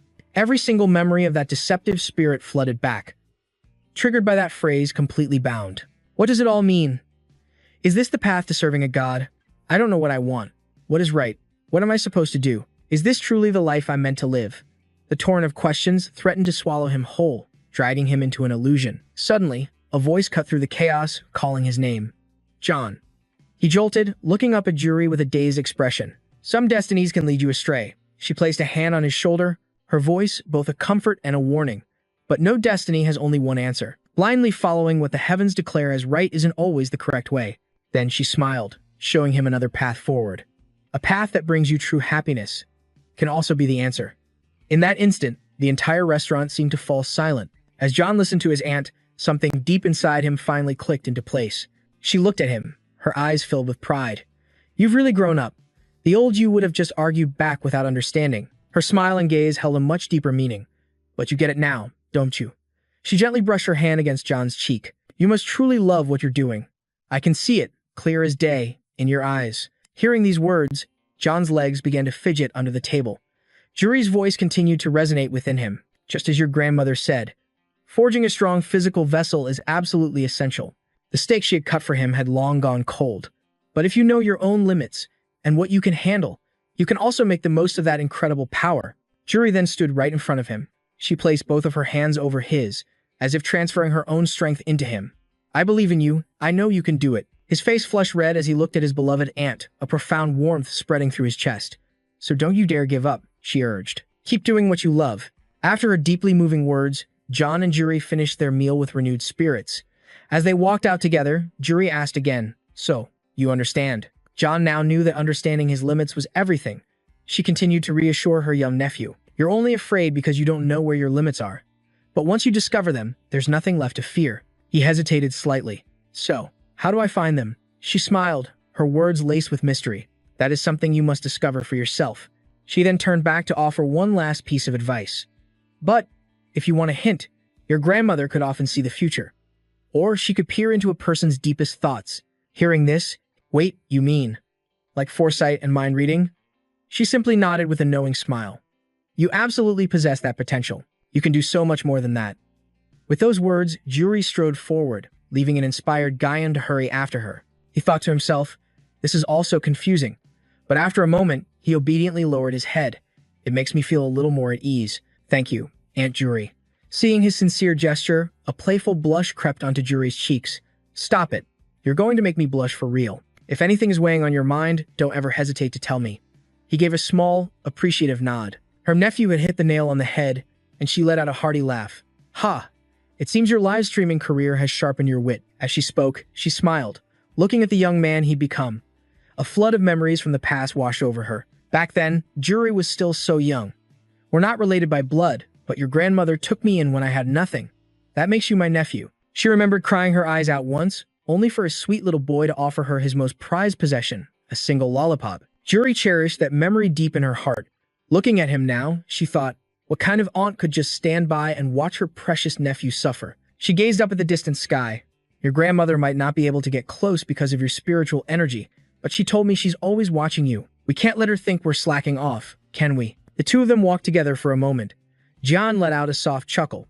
Thank you, Auntie. Hearing that, Juri's playful side emerged again. Oh my gosh, my heart can't take this. He shot back a playful jab of his own. Well, I guess this means I won't just drop dead out of nowhere. She burst out laughing at his comment. That only happens when lesser spirits abandon a vessel that's been drained of all its worth. You have nothing to worry about.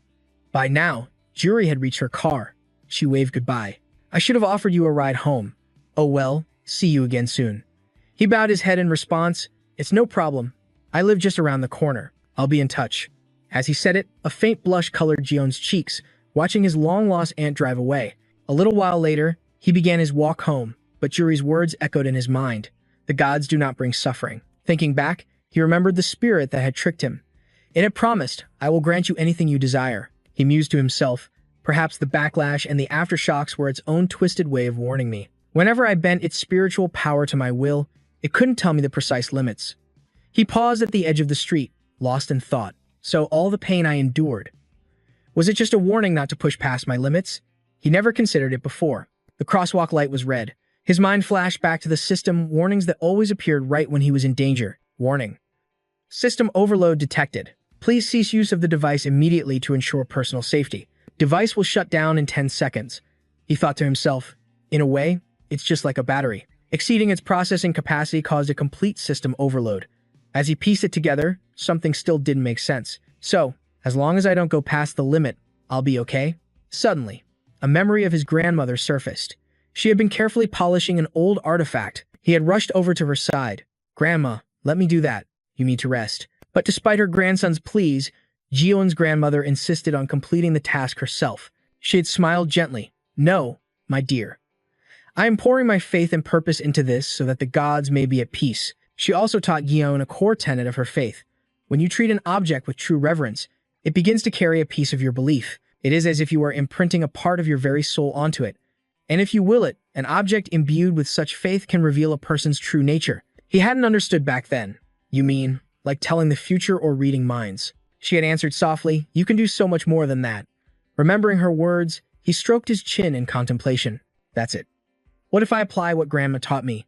His mind drifted to the life or death trials he'd faced in the game. Until now, I've only ever used my power defensively to escape danger or to crush my enemies. The light turned green, and another thought struck him. But with a shift in my intention, a different approach, could I actually begin to test the true limits of this power? With this new resolve, he stepped off the curb, melting into the bustling crowd and tilting his face toward the warm afternoon sun. A small smile played on his lips. Who knows, he thought, I might just discover a whole new way to use this ability. Meanwhile, on a live stream, the streamer Genom was hosting Genetic Knight's analysis of perfection, featuring the one and only night eclipse. Over 10,000 viewers were already tuned in. The chat was flying with comments about the early stream time, with some joking they were here for a special quest. Others were just there to enjoy the show. Genom put his hands on his hips and let out an exasperated sigh. Hey, come on. I'm still a top-tier player, you guys. That guy just pushed past his genetic limits, that's all. The comments below erupted, a chorus chanting Eclipse's name. Of course. Eclipse was the perfect fit. How in the world did he get someone like that on his broadcast? Suddenly, Gideon raised his sword high, declaring the live feed was about to be cut. For anyone just tuning in, Eclipse and I are breaking down Purple's final boss fight. And yes, I have his full permission. Don't worry. The chat immediately buzzed with comments. The officially certified parasite is at it again. He's latching onto Purple for dear life. You can't miss this. Purple just watched on. Reading these comments, Genanam swung his sword in mock frustration. Of course, I'm gonna ride his coattails. Don't you guys know I was his very first streamer friend? Meanwhile, Eclipse stood silently to the side.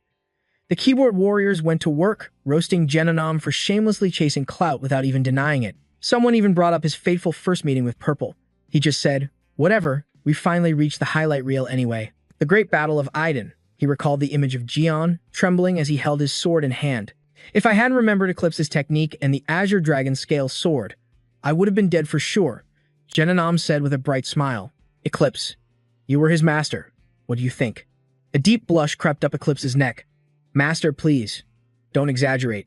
Overcome with shyness, Eclipse instinctively went through a few sword forms, parrying a blow that demanded perfect balance at the exact moment of contact. Genanam cheered him on from the sidelines. Eclipse, being the serious and somber type, just blushed even harder. To use that technique against such an overwhelmingly brutal sword, I never imagined it could be done, and the fact that he pulled it off twice. That says everything about his skill. Genanam leaped into the air, cheering wildly. See, I told you so during the Genius Tournament. A new wave of comments flooded the screen, teasing Eclipse for suddenly being so talkative. Genanam, far from embarrassed, grew even cockier. Well, not just anyone can analyze the ancient soul's revered one, you know. You guys just wouldn't get it. The viewers fired back with more sarcasm. At least his delusions of grandeur are impressive. I mean, this is the peak of mansplaining right here.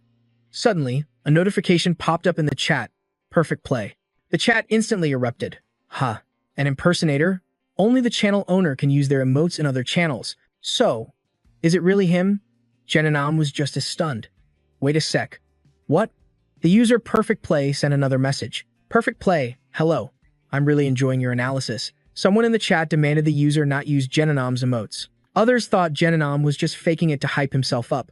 Eclipse could only scratch his head in awkwardness. How embarrassing. For my shallow knowledge to be exposed like this. But Genanam was screaming, tearing at his hair. Purple, it's your day off. Why are you resting? I specifically scheduled this today because you weren't streaming. Hearing his frantic complaints, the user quickly replied, Perfect Play. I am resting by watching your stream. It's an honor to have an expert analyze my gameplay. The comments section absolutely lost it with laughter. Watching a stream counts as resting? Perfect. This stream would be even better with 3 people. Over on his side, a wicked grin started to spread across Genanam's face, his tone and demeanor. Chat, but you know he's right. Suddenly, Genanam went silent. The chat started to feel a little guilty, thinking they teased him too much. But inside the game, a figure descended from the sky, a young man with white hair tied in a half ponytail. Genanam and Eclipse were speechless at the person before them. Giant waved and smiled. Hello, chat. My stream is off, so this still counts as my day off. The chat exploded for a second time. Everyone greeted him with a storm of welcomes. Some viewers even called the presence of all 3 a surprise gift for the fans. Back in the ancient Soul VOD, Genanam let out a huge laugh. Hello there, Purple. This is unexpected. But I'm not the type to lose my cool. Let's jump right into an improv session. He and Eclipse were even more fired up now that Jiwon was here. Please, tell us your real thoughts on the game. Eclipse, next to him, was buzzing with excitement. Yes, I would absolutely love to hear it. He hesitated for a moment. My thoughts? Instead of answering right away, Jiwon summoned his sword. He made a few light, basic swings with the blade, then answered. What really stayed with me was just how satisfying the combat felt. He also mentioned other game features. The monster designs and cutscenes were incredible, and the story was genuinely moving. It's definitely a title that makes you look forward to the next in the series. Everyone in chat wholeheartedly agreed with him. Hearing Jiwon's answer, Eclipse rushed right up to him and asked, Does that mean you're willing to play another game in this series? He gave a slightly forced smile. Ah, well, not right away. I'd like a change of pace and want to try something different first. The chat's heart went out to him. Poor Eclipse. He got his hopes up so high. Just then, Genanam spoke up from the side. Oh, by the way, have you decided what game you're playing next? Jiwon glanced at him and replied calmly, Not yet. I was planning to ask for suggestions during my next stream. Getting the perfect answer, Genonam's face twisted into a terrifyingly wicked grin. Genonam, what's with that face? The humanity was draining from his smile. Fans just love to see a streamer put in a difficult spot, you see. He suddenly slams a button and screams, "But you're way too perfect for that, so here's my suggestion. Trapped in a nightmarish room. Why not try a puzzle escape game?" The streamer Genom reveled in his own wicked idea. He let out a triumphant laugh as the chat exploded. Absolutely flaming Genom. Genom is the devil incarnate. Someone needs to exorcise him. Were there really people who didn't know the game Genom just suggested? Contrary to everyone's panic, Guillaume Bach just flashed a brilliant smile. That actually sounds amazing, a few people typed in chat. He's just having a good time, LOL. The sheer confidence of Purple. That fool Genom was so stunned by his reaction, he just stared blankly. Oh, right. I forgot exactly who I was dealing with, my friends. I'm finally ready to tell you all exactly how everything went down. I'm telling you, they're geniuses. The chat immediately flooded with comments, trying to shout him down. Genom suddenly put on an innocent act. It was just a small suggestion. Beside him, Eclipse's eyes lit up like stars. I totally vote for something dark. The chat flew by with comments. Everyone felt the situation spiraling into chaos, suspecting they'd been dragged into a real survival game. The game is absolutely mind-bending, but can Purple handle it? Or does anyone else have more games to suggest? Genom clapped his hands together. This might not be the end, but it's the ending I envisioned. In any case, we're heading out. The chat erupted in protest once more. As everyone blamed Genom, he snapped back irritably. I already told you all we were wrapping up. Then, Guillaume Bach faced the viewers with a wide grin. A huge thank you to Purple and Eclipse, and of course, my deepest thanks to everyone in chat for stopping by. Eclipse placed a hand over his heart. I wish you all the very best. Guillaume Bach smiled and waved back. See you all again tomorrow. Goodbye, everyone. The chat happily waved their goodbyes. The scene shifts to a cafe, filled with the sound of cheerful laughter. A toast to the fame of Guillaume Bach. He looked a bit shy as everyone congratulated him. Is that really the best reason to raise a glass? Juan replied playfully. It's just my way of celebrating. And tonight, it's on me. Hearing that, Guillaume Bach immediately shot him down. Huh? No way, I'm getting the bill this time. The man in glasses next to them chimed in. You paid for the last one. Remember? Holding his cola, Juan was practically buzzing with excitement. No, I'm just so grateful for what happened yesterday. I know those sudden changes were tough on the staff, and you even approved my live stream analysis segment. Suddenly, Juan put his drink down. He looked over at Guillaume Bach. Oh, that reminds me. I was honestly shocked you took my escaper game joke seriously. Do you have any idea how notorious that game is? Now I'm worried I'm going to ruin your perfect reputation. Guillaume Bach just stared back with a bewildered look. Oh, you were joking? I already played through the tutorial, and it wasn't that bad. Juan's face fell, unable to believe what he was hearing. What? You? You already tried it? He remembered the email he received from the developers of Escaper. Hello, Purple. My name is Impress Honor, lead game developer. I'm a massive fan of your live streams. We at Team Impression would be thrilled if you would try out our game. He added, the developers must have been watching the stream, because they gifted me the game right after. As he said this, he thought to himself, besides, I've been wanting to try other games to explore new ways to use my divine power. He then turned back to Juan with a huge smile. So, thanks for the great recommendation. Juan's face was a mask of pure, unfiltered horror. The man in glasses quickly changed the subject. I also read the email you sent us about the joint event. The young man next to Juan also spoke up. That's right, we should probably discuss that today. At the mention of the major event, Juan's expression grew dark and serious. Oh, right, about that collaboration. It turns out the NPC problem wasn't even the worst part. Guillaume Bach remained completely unfazed. Then what is? Seeing his calm reaction, Juan had no choice but to explain. The real problem has to do with the team composition. For our squad, there are 2 open slots. I'm the team leader, and our ace is, of course, Guillaume Bach. His expression suddenly hardened, his voice laced with a new layer of anger. The 2 members that Good Game was supposed to scout for us.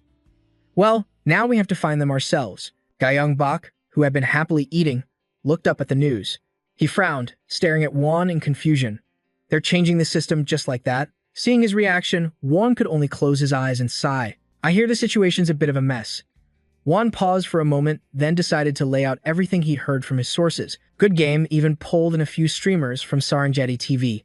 But those guys are a completely different breed from the Good Game streamers. A live streaming platform with a tiger for its logo called Serengeti TV. It was the first time Bach had ever heard the name, and he couldn't hide his surprise. Oh, Is that right? I had no idea. Juan had long heard the notorious rumors about that platform. Tales of hungry tigers constantly stalking their prey. Serengeti is a lot more wild. Let's just say, some of the streamers they brought in caused huge incidents, dragging a lot of people down with them. Duho, sitting across the table, seemed to understand why the organizers were suddenly in such a rush. A complete team swap. That's why everything was delayed. We had to pull everyone out. Jian groaned, slumping back in his chair, completely fed up with starting from scratch again. Exactly. Which means we have to choose the members ourselves this time. While he was complaining, Jin just casually stuffed a piece of meat into his mouth, his cheeks puffing out. With your connections, it shouldn't be a problem. Jian knew Jin was right. He had more than enough influence to pull some strings. Yeah, but I wanted to run it by you first. That's why I asked you to meet up. And to celebrate, of course. Jian Box set his chopsticks down, resting his chin on his hand, seriously pondering who could fill the empty spots. So we need two people with a great sense of humor. He took a long sip of his cola to clear his head, then tried to reassure himself. The deadline is the main thing, so they probably won't be too strict. He fell silent for a moment, then his lips moved as if he'd made a decision. In that case, his eyes filled with anticipation as he looked to Jin for one last confirmation. As long as they're fun to be around, nothing else really matters, right? The next morning, the two of them headed to the Dongmyo flea market. Jeonbok smiled, taking in the familiar, nostalgic atmosphere, and thought, this place hasn't changed a bit. Just as he was pulling out a map to check their location. Let's see now. Oh, we're almost there. But suddenly, his eyes were drawn to a small stall selling old trinkets. Among the items was an antique ceramic vase. It was covered in cracks, yet it pulsed with a strange energy. He suddenly remembered his grandmother. How she'd tenderly care for her statues, believing that if you treasure an object, it begins to carry your spirit within it. Jian Box smiled softly. The memory gave him a familiar warmth, as if he could hear his grandmother's voice again. After a short walk, they finally arrived. Jin stopped in his tracks, staring at the spot on the map. This has to be it. Before them stood a massive shop. He looked up doubtfully at the enormous sign above. This is a storefront, not a house. Well, they come all this way. He figured they might as well go in and ask. Let's just go inside. Jeonbok and Jin pushed the door open, and a small bell chimed, announcing their arrival. They waited for a while, but no one appeared to greet them. To break the heavy silence of the shop, Jian politely called out, "Excuse me, is anyone here?" Since they weren't in a hurry, he decided to look around the shop while they waited. Suddenly, he felt something permeating the air that made him freeze in disbelief. Whoa, this place is filled with items that have powerful spiritual energy. He'd never been around so many powerful auras at once. It was a sensation unlike any other. Jianba clutched his head in confusion. How could he not have noticed these potent energies? And why was there no spiritual backlash? All at once, a familiar voice echoed in his mind. Jianbok. Good and evil can take on infinite forms within a person. His grandmother appeared in his mind's eye, dressed in traditional robes and performing a ritual. One day, you too will understand. And with that, her voice faded into silence. She turned to face him, her golden eyes blazing like fire. The vision shattered, and Jianbok snapped back to reality. Is this what you saw, grandmother? He could now see the powerful auras swirling around him with his own eyes. My spiritual power feels honed, sharper. It's the same energy, but everything looks different. Is this why there's no backlash? An excited grin spread across his face as he thought, maybe. It's because my whole approach has changed. Jin couldn't take it anymore. Jianbok had been acting strangely for the past few minutes. Hey, are you okay? You were just standing there, smiling to yourself. Jian jumped, quickly schooling his expression. It's nothing. I'm fine. As they were talking, someone slowly approached, interrupting them. Hello there. They both turned toward the voice in surprise. An old man had come to assist them. Can I help you, gentlemen? Jin was relieved to finally have someone to talk to. He immediately rushed over to the old man. Excuse me, sir. We're looking for someone. Her name is Lyra Kim. The old man looked at him, completely baffled. Lyra who? Are you from a management agency or something? Do you know Na In-song? Jin sighed, frustrated that this was turning into a dead end and a waste of time. He was ready to leave. Ah, well, I guess we came to the wrong place then. You should try calling. John Bach stopped him, a confident look in his eyes as he waited. No, this is it. Just then, a large figure began to descend the stairs towards them. Thinking there were customers in the shop, the person reached forward to part the beaded curtain, blocking the way. Customers? As the beaded strings were pushed aside, they revealed a familiar face. It was Eclipse. He looked completely surprised to see the two of them in his family's shop. Jin stared back, absolutely stunned. This was the person Guyan wanted to recruit. Jeongbok grinned as he walked right up to him. It's a real honor to meet you in person, Eclipse. Eclipse eagerly invited them up to his apartment. As they followed, Jeongbok realized, oh, so you live in the unit upstairs. The moment they stepped inside, two sets of imposing armor caught Jin's eye. Eclipse seemed a bit apologetic. Sorry I didn't meet you downstairs. You must have had trouble finding the place. Jeongbok waved it off. Don't worry about it, we should have given you a heads up. Jin's eyes were glued to the iconic white armor Eclipse was famous for. I've always wondered where you get your gear. Turns out, he bought it in Dongyeo. Jeongbok nudged his friend. Dude, you're making him uncomfortable. Jin sheepishly rubbed the back of his head and quickly took a seat. Sorry, I just got a little too excited. Eclipse just smiled, grabbing some drinks for them. Don't worry about it. Make yourselves at home.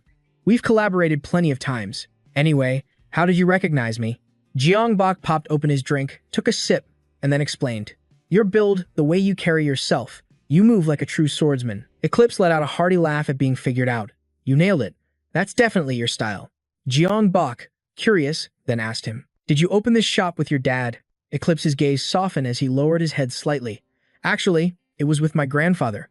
My parents live pretty far away. People usually get it wrong because I look older than 27. Eclipse's words left Jin reeling. Jeongbok was 28, and Jin himself was over 30. Best not to ask exactly how much over, Jin thought. Seeing their shocked faces, Eclipse rubbed his chin, accepting his fate. Well, I did start my YouTube channel and my sword training when I was 15. He was only 27. 12 years of relentless training must have left their mark. Jeongbok cheerfully added that his own workout routine keeps him looking young. Jin glared at him, thinking how unfair life was. Then, a realization dawned on him about Eclipse's long gaming history. Wait a second, you've been playing the studio's games for 15 years?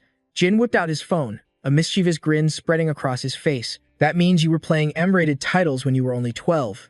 I'm reporting this. I'm calling 911 right now. A flustered Eclipse tried to stop him. Hey, I was just curious. And besides, bypassing age restrictions on consoles is easy, but I've since repented, I swear. They all burst out laughing at his nightly declaration. All right, I think we've given you a hard enough time. Let's cut the small talk here. Hearing that, Eclipse breathed a quiet sigh of relief. Now, it's time to discuss that gaming event we mentioned. Jin gestured openly, presenting their proposal. We know your content usually centers around one specific game, so this might be a difficult decision, but we promise, it will be absolutely worth it. We would be honored if you join us for this event. Eclipse listened intently, his gaze shifting between them as he fell into deep thought. After a long moment, he gave his serious answer, laying out his personal view. I'm not concerned about the money. To be honest, I've been wanting to broaden my horizons. His mind flashed back to his one great defeat, a time when he seemed invincible, right before Jeongbok took him down. After my loss to you, Jeongbok, I did some serious thinking. I was too focused on mastering a single field, on reaching the very top. But maybe, I was just trapping myself inside my own little bubble. His eyes, now filled with a new kind of hope, met Jin's and Jeongbok's. Besides, if I'm going to take on a new challenge, you two are the ones I want by my side. I'm in, regardless of the pay. Overjoyed, Jin and Jeongbok immediately bumped fists, celebrating his agreement to join them. But as the cheerful mood settled, Eclipse cut in. He slowly rose to his feet, his voice carrying a sudden, firm resolve. I have one condition. Eclipse suddenly extended a hand toward Jeongbok. I have something of a competitive streak. Jeongbok, I want to face you, one-on-one. Jeongbok's face was a mask of pure shock at the sudden challenge. Jin was just as stunned, unable to believe what he just heard. Jin's eyes nearly bulged out of his head. Huh, I really don't think that's a good idea. Without a moment's hesitation, Jeongbok grasped Eclipse's hand, accepting the duel. A wide, satisfied grin spread across his face. Excellent. I knew you had an eye for real fun. Wasting no time, Eclipse gestured for them to follow him. Then let's go, right now. Jin completely froze, his brain short-circuiting. Huh? Am I the only one who has no idea what's going on? Jeongbok took Eclipse's offered hand and pulled himself to his feet, seizing the chance to test his own limits. This is the perfect opportunity to see how strong I've become. A calculating look gleamed in Jeongbok's eyes. If my divine power has been honed this much, then I must have changed, too. Maybe I'll discover a new limit or a new way to unleash my potential. Filled with fighting spirit, the two bumped fists, ready for battle. This way, Eclipse led them into another room. Jeongbok looked up, puzzled by a white banner hanging on the wall. What is this place? This was a proper dojo, a true fighting floor. All around them, other students were sparring together. The sharp clang of metal on metal echoed through the air. Noticing their expressions, Eclipse explained, It's a training hall run by a hobbyist club. There are official organizations that study historical Western martial arts, but this place is more for free-form, recreational practice. Jeongbok stared blankly at the students for a moment. Then, his eyes widened in recognition as he suddenly pointed toward them. Wait a second. Now I remember. So this is the place from your stream. You lead the way, and they just trail behind you. He let out a soft laugh and replied calmly, That's right. Most of the members here don't know about streamers, so you have nothing to worry about. He wasn't really concerned about that anyway. It's fine. No one knows our faces here. Reaching the corner of the room, he prepared to head into the next hallway. When the other members saw him approaching, they greeted him politely. Master, you've arrived. Seo-jin was back to his old habit of teasing people. He repeated the title on purpose, adding with a smirk, Master, huh. A worthy title for the one who guided a celebrated champion. Eclipse's face turned beet red as he explained awkwardly. I only showed him a few moves, and now they call me that. Arriving at the room at the end of the hall, he placed his hand on the doorknob. It was time to prepare for the match. As the door creaked open, light flooded the room, revealing the collection stored inside. Jeon Byuk eagerly watched the door open, but then he froze, his eyes locked on a wooden plaque lying on the floor. That plaque. The moment he saw the nameplate on the ground, Won couldn't hide his shock as he gazed upon the armory. Displayed inside was a breathtaking array of exquisitely crafted swords and gleaming sets of armor. The moment he stepped in, his eyes lit up with excitement. This is amazing. Eclipse smiled, happy to introduce the place. Everyone here is serious about this hobby. I even used my streaming money to invest in it. We hired a professional company to keep the armor pristine, so don't worry. As he was excitedly admiring his sword, a thought struck Juan. He suddenly turned and asked doubtfully, Wait, are you seriously going to wear this? I thought this was all just for show on your stream. Unable to contain his own excitement, the other man quickly replied, If you want to perform at your best, you can't cut corners. A look of sheer helplessness crossed Jeonbok's face. Juan, obviously, we have to wear them for safety reasons. At this point, his obsession made him look as dazed as a junkie. Am I the only one who finds this strange? After a bit more talk, they changed into specialized footwear and entered the training hall together. Seeing the three of them enter, the other members began to whisper amongst themselves. The master is wearing heavy armor. Another person asked curiously, Did the guild send one of their experts? Someone else noticed the stranger and wondered, Who's that with them? Juan put on a warrior's helmet, blankly following the other two like a lost child on a field trip. Noticing that Jeon Byuk was a newcomer, one of the members approached him. Excuse me, are you planning on joining our club? Eclipse immediately answered for him. They're just acquaintances of mine. I was just giving them a quick tour and a friendly sparring match. We'll be careful not to cause any trouble. Juan waved his hands nervously, his eyes wide, afraid of being misunderstood. Trouble? Not at all. This is a fantastic learning opportunity for us, Hyun-woo said, ruffling his hair as he eavesdropped. The master is sparring with someone. Seo-jin held a cup of water, guessing with interest. That guy must be really good. Suddenly, someone posed a question to Jeon Byuk. If you don't mind me asking, how long have you been training? He hesitated, looking at the man with some apprehension, thinking to himself, I guess I could count my stream time playing Elden Ring. Without giving it much more thought, he answered honestly. About 5 days. His words left everyone in the room utterly stunned. What? Did anyone else catch that? Sensing the awkward atmosphere, Eclipse spoke up. Let's warm up a bit. Jeon Byuk and Eclipse stood facing each other on the dueling floor, both in a ready stance. Feeling the polished sword in his hands, he was a bit surprised by its feel. The weight distribution feels a little different from the game. Eclipse picked up on the uncertainty in his voice and offered an explanation. Oh, that's probably because this replica has a blunted edge. Hearing the explanation, Jeonbok understood.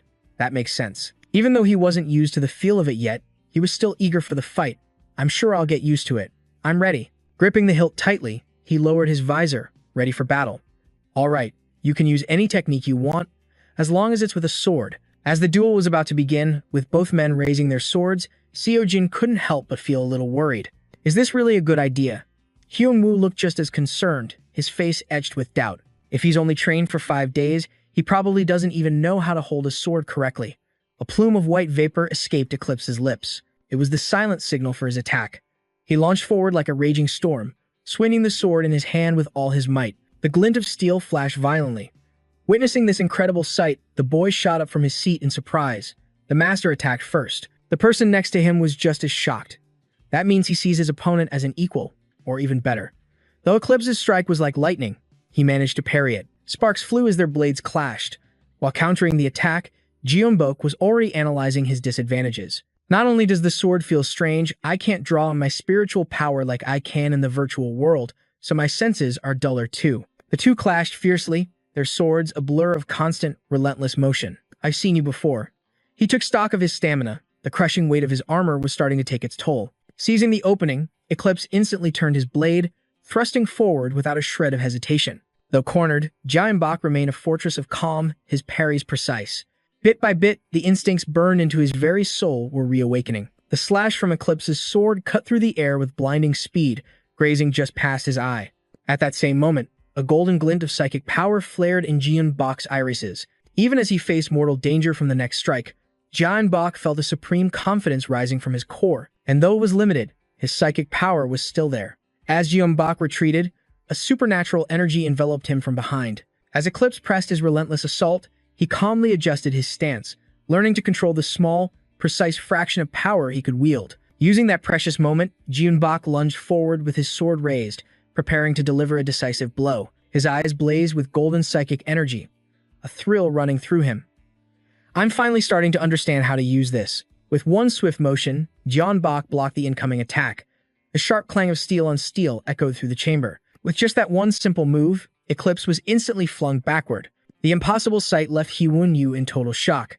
Did the master just get pushed back? Junxia was no better, his jaw nearly hitting the floor. There's no way he's only been training for 5 days. Though he was gasping for air, Eclipse kept a clear head, constantly analyzing the situation. Trying for a quick victory was a naive move. I tried to exploit the difference between reality and the virtual world. Seeing Bak's powerful form, he couldn't help but be impressed. But Purple's ability to adapt is far beyond my expectations. Inside the heavy armor, Eclipse was utterly exhausted. His breath came in heavy, ragged bursts, fogging his visor. The more I attack, the more this armor drains my strength. Though his body screamed, he refused to release his sword, forcing himself up bit by bit. Driven by sheer willpower, he couldn't stop. Eclipse refused to give up, rocketing towards Bak. I have to strike again before Purple can adapt any further. His blade, carrying immense power, was suddenly stopped cold. Thousands of sparks erupted from the point of impact. He launched himself into the air, swinging his sword back behind his head. He was about to bring down a final, decisive strike, but Bak caught the blade with an eerie calm, as if catching a single strand of floating silk. With razor-sharp eyes, he seized the opening, gripping the hilt with one hand while his other slid along the flat of the blade. When his hand reached the tip, his fingers closed into a vice-like grip. Bak, now holding the sword at both ends, swung it up with a stone-cold expression. It was a move Yu could never have seen coming. The entire room watched in absolute astonishment. The crossguard of the sword slammed into Eclipse's helmet with a fatal crack. The powerful blow sent him stumbling, completely defenseless and disoriented. Bak immediately swept the sword down, this time hooking the crossguard behind Eclipse's knee. Then, with a sudden, powerful jerk, he ripped Eclipse off balance, sending him crashing backward in complete surprise. Eclipse slammed onto the arena floor, powerless to resist. Instantly, Bak leveled the point of the sword at his throat. His gaze was cold and decisive as he looked down from above, his two-handed grip aimed squarely at Eclipse. The man stared desperately at his own fallen sword, lying a meter away, impossibly out of reach. He calmly closed his eyes, accepting his defeat with honor, and raised a white flag. I lose. Those words left Eclipse's students speechless, unable to believe what they were hearing. How could a newcomer beat our master with a move like that? As he calmly sheathed his sword, the entire training hall erupted in cheers. He actually won. It's unbelievable. Seeing his opponent struggle to stand, Bak quickly offered him a hand. He asked with curiosity, "Where did you learn a technique like that?" Caught off guard, he awkwardly scratched his face, not knowing what to say. Was that a real technique? I just did it because you said I could use the sword in any way. That answer was beyond anything Eclipse had imagined. His eyes widened in shock, so he just instinctively chose the most optimal move possible. A broad, refreshing smile spread across his face as he praised him. You truly are a genius. Juan stood up with his hands on his hips, sympathizing with Eclipse. Trust me, I've been there. It's so ridiculous, you can't even be mad. Eclipse calmly took off his helmet and asked casually, "Say, does Gunnerground have night outfits?" He coolly swept his hair back and answered with pride, "You bet it does. You have to stick with that night theme. I'll gift you a skin soon." His voice couldn't contain his joy, brimming with excitement. And just like that, the two rivals shook hands after the match, forging a new bond of brotherhood. Welcome to the Eclipse team. He couldn't hide his excitement. It's a true honor to finally meet your standards. He puffed out his chest with pride. I do have an eye for talent, after all. Meanwhile, Eclipse's students were completely lost, but they cheered along anyway, looking even more thrilled than their master, with no idea what was happening. But it felt awesome. As Ki Hongbok's crew was about to leave, they shouted their goodbyes like they were seeing off a lifelong friend. Everyone, stay safe. Remember to visit us. You won't have to pay any membership fees.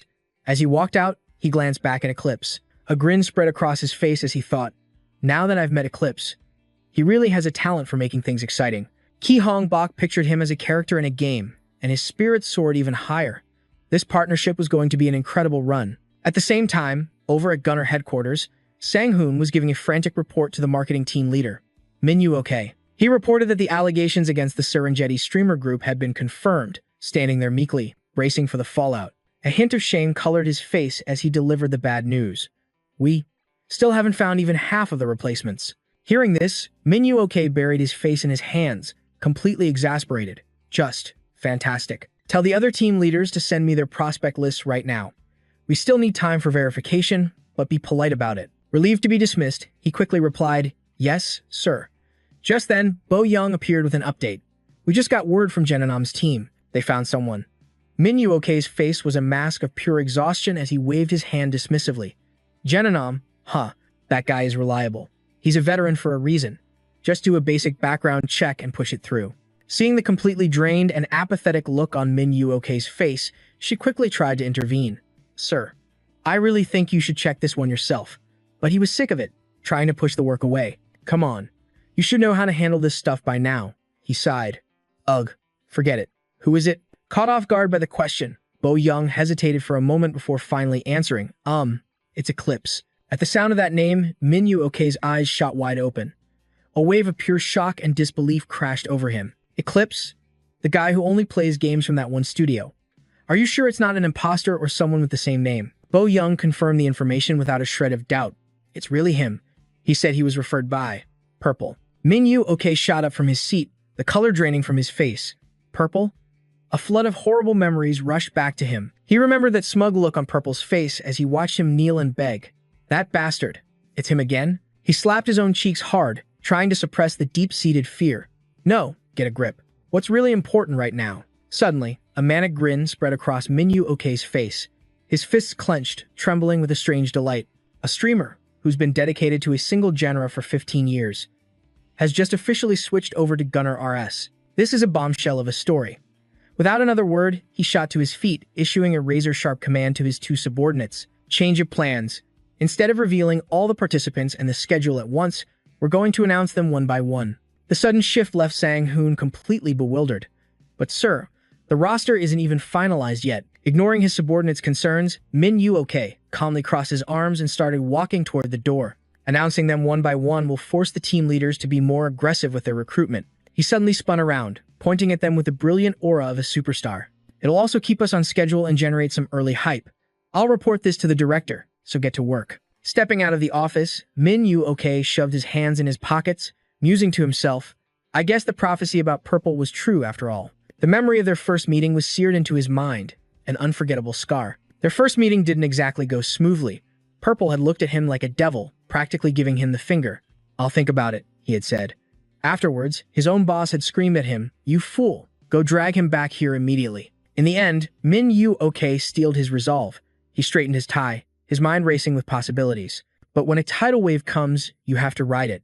I can't possibly miss out on this golden ticket. His clothes now neat, he practically skipped to the director's office like an excited child. Director, Purple, I'm here to sing both your praises. Back with Ki Hongbok, he decided to start his live stream. Time to put my perfect brain to the test with a little escaper. The moment he went live, the chat exploded and donations started pouring in. He waved to his audience as he booted up the game. Hey, everyone in the chat.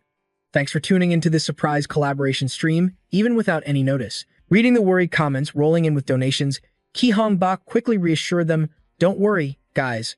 I'm totally fine. It would take a lifetime. John Bok barely entered the space colony when he eagerly showed his curiosity. A space theme, Sounds interesting.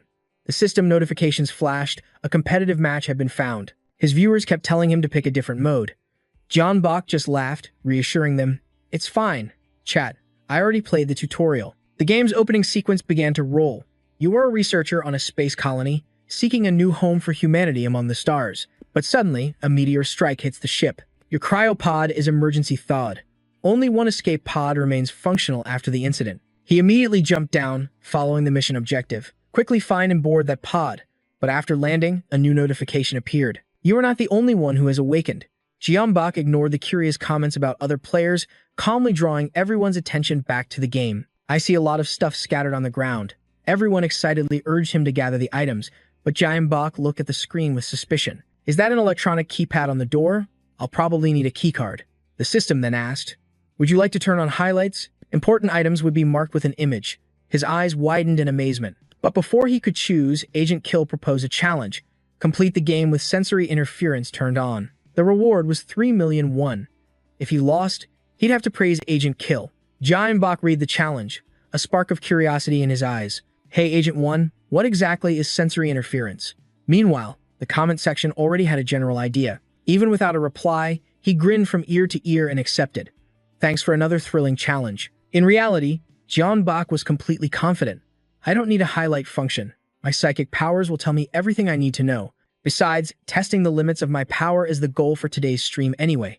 He muttered, this is competitive mode, so I won't waste any more time. The viewers were already in an uproar over the difficult challenge. Just then, a strange item caught Jeonbok's attention. This book looks really suspicious. He flipped through it at lightning speed, ignoring the flood of curious comments. He showed the contents on screen for everyone to read. It was a series of conversations between different nicknames. Viewers boldly guessed it was a logic puzzle. After reading it, Jeonbok coldly placed the book back down. He picked up a card and announced his answer, leaving the viewers baffled. I'm guessing I cut the wire connected to the air vent. While everyone was still arguing, Jeonbok had already snipped the yellow wire. He emerged triumphantly from the escape route. Greeting his fans, he said, looks like my guess was right. After so many comments asking for an explanation, Jeonbok shared his logic. Basically, B and K contradicted each other about the red wire, so one of them had to be right, and both D and J were lying. That means the yellow wire was actually safe.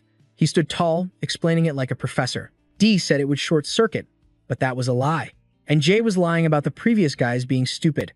The chat was now flooded with praise. Then, Jeonbok suddenly fell silent, clutching his head. When he opened his eyes, he uttered a strange sentence. Oh, so this is what it feels like. Right on cue, the system explained. Sensory interference effect activating for 1 minute. Your senses and balance will be disrupted.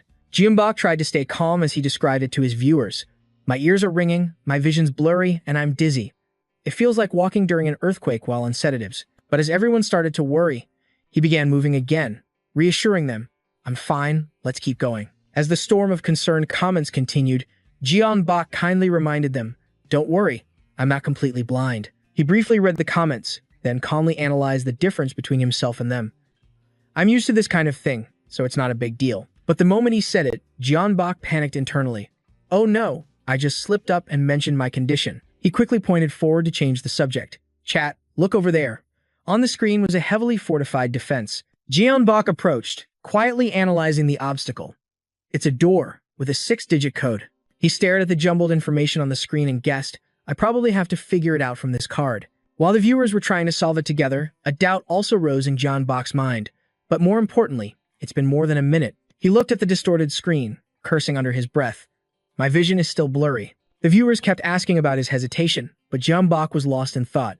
This feeling, it's like a backlash from my spiritual power. But suddenly his eyes shot open as a strange voice echoed in his ears. How should I set the code? The voices were both near and far, leaving Jeonbok a bit dazed. If it's too hard, it won't be fun. His mind wanted to scream, but he closed his eyes, letting his thoughts drift. My mind has never felt clearer. I feel passion and love. This sense of fulfillment is amazing. The strange voices continued. I guess a mix of letters and numbers makes the most sense. That's right. Jeonbok continued to dissect the information. If you treat something with respect, it will carry your will, reaching the same conclusion as them. I hope the viewers really enjoy this. He stared at the glowing light in his hand as a thought sparked within him. I get it now. This is the will the developers left behind. Information flooded into Jeonbok's mind, along with the solution to this stage. This is it. A new way to use my psychic powers. A confident smirk spread across his face, his heart filled with absolute certainty. He just mentioned letters and numbers, so it has to be this. The moment Jeonbok keyed in the password, a black card instantly popped out. Seeing the comment section exploding with curiosity, he playfully teased his audience. Want to know? But just watching is fun too. Despite his words, Bach quickly indulged his fans and explained the puzzle's rules. Andy always has the answer. I converted the letters into numbers based on their order in the alphabet. Someone in the chat quickly came up with the result. After following the instructions, he thought happily to himself. This feels weird since it's completely different from my usual spiritual power, but I'm sure I'll get used to it. Bach made a silent vow. I'm going to use this as much as I can. Then he quickly moved on to the third objective. In no time at all, he held the sixth card up to the screen. The viewers were left speechless by his speed. Bach just cleared one challenge after another. The comments were filled with nothing but endless praise. After a moment of intense focus, he fanned the cards out with both hands to show his fans. And that's the 10th key card. So fast. Bach didn't stop there, continuing straight into the escape pod area. The system immediately began a countdown. Secure the escape pod before time runs out. You may only scan the code once. Before he could even calculate his next move, Bach detected a second person's arrival. Hello there. Chihak ignored him completely and walked directly to the challenge area. Seeing the comments attacking his rival, he forced a smile to cool things down. He must be in a hurry. Meanwhile, Bach didn't forget to analyze the situation. It looks like a number-guessing game, like bulls and cows. A means right number and right spot. B means right number, wrong spot. He hesitantly shared his theory. I think we have to choose the one correct card out of the 10. While Chihak was still deep in thought, a soft chuckle escaped Bach's lips. But at the most critical moment, the system interfered. Multisensory effect activating for 1 minute. Your senses and balance are being distorted. Defying the disadvantage, he quickly snatched a card. Did I lose? Bach stared down at his hand, then concluded with absolute resolve. No way. I am escaping this place. He slotted card number 8 into place, his mind brimming with confidence. For a puzzle like this, I don't even need to use my psychic powers. Chihak's eyes widened in utter shock. He's already solved it? No, that has to be wrong. In response, he heard Bach's cheerful farewell. I'll be going now. Facing the viewer's own suspicions, he casually shared his secret. I noticed it when I was collecting the cards. This one is slightly heavier than the rest. I figured the correct card must have a chip inside. As the chat exploded in awe, the system chimed in to add to the fun. A new planet and a new life are waiting for you. You are the escaper. You have received a system message. Bach's eyes filled with intense curiosity. In front of him, a giant, static-filled object materialized a screen. From inside, a strange character quickly appeared. Greetings and congratulations. I am Impress Honor from Imprison. Congratulations to Purple for clearing the competitive mode for the very first time. The figure leaned out of the screen, a massive question mark appearing in his mind. I know you're a pro gamer, but how did you detect the difference in the card's weight? You would need a hyper-accurate scale to know that. Bach thought to himself, that's one of the voices I heard before. I finally get to meet him. But on the outside, his answer was completely honest. I was only able to do it because the game is so meticulously detailed, down to the tiniest difference in weight. Impressioner couldn't hide his surprise. It seems you've proven your skills yet again. Just to be clear, Purple's flawless method isn't the only way to solve it. There's still plenty of brain-twisting fun to be had by piecing together clues with other approaches. It didn't stop there.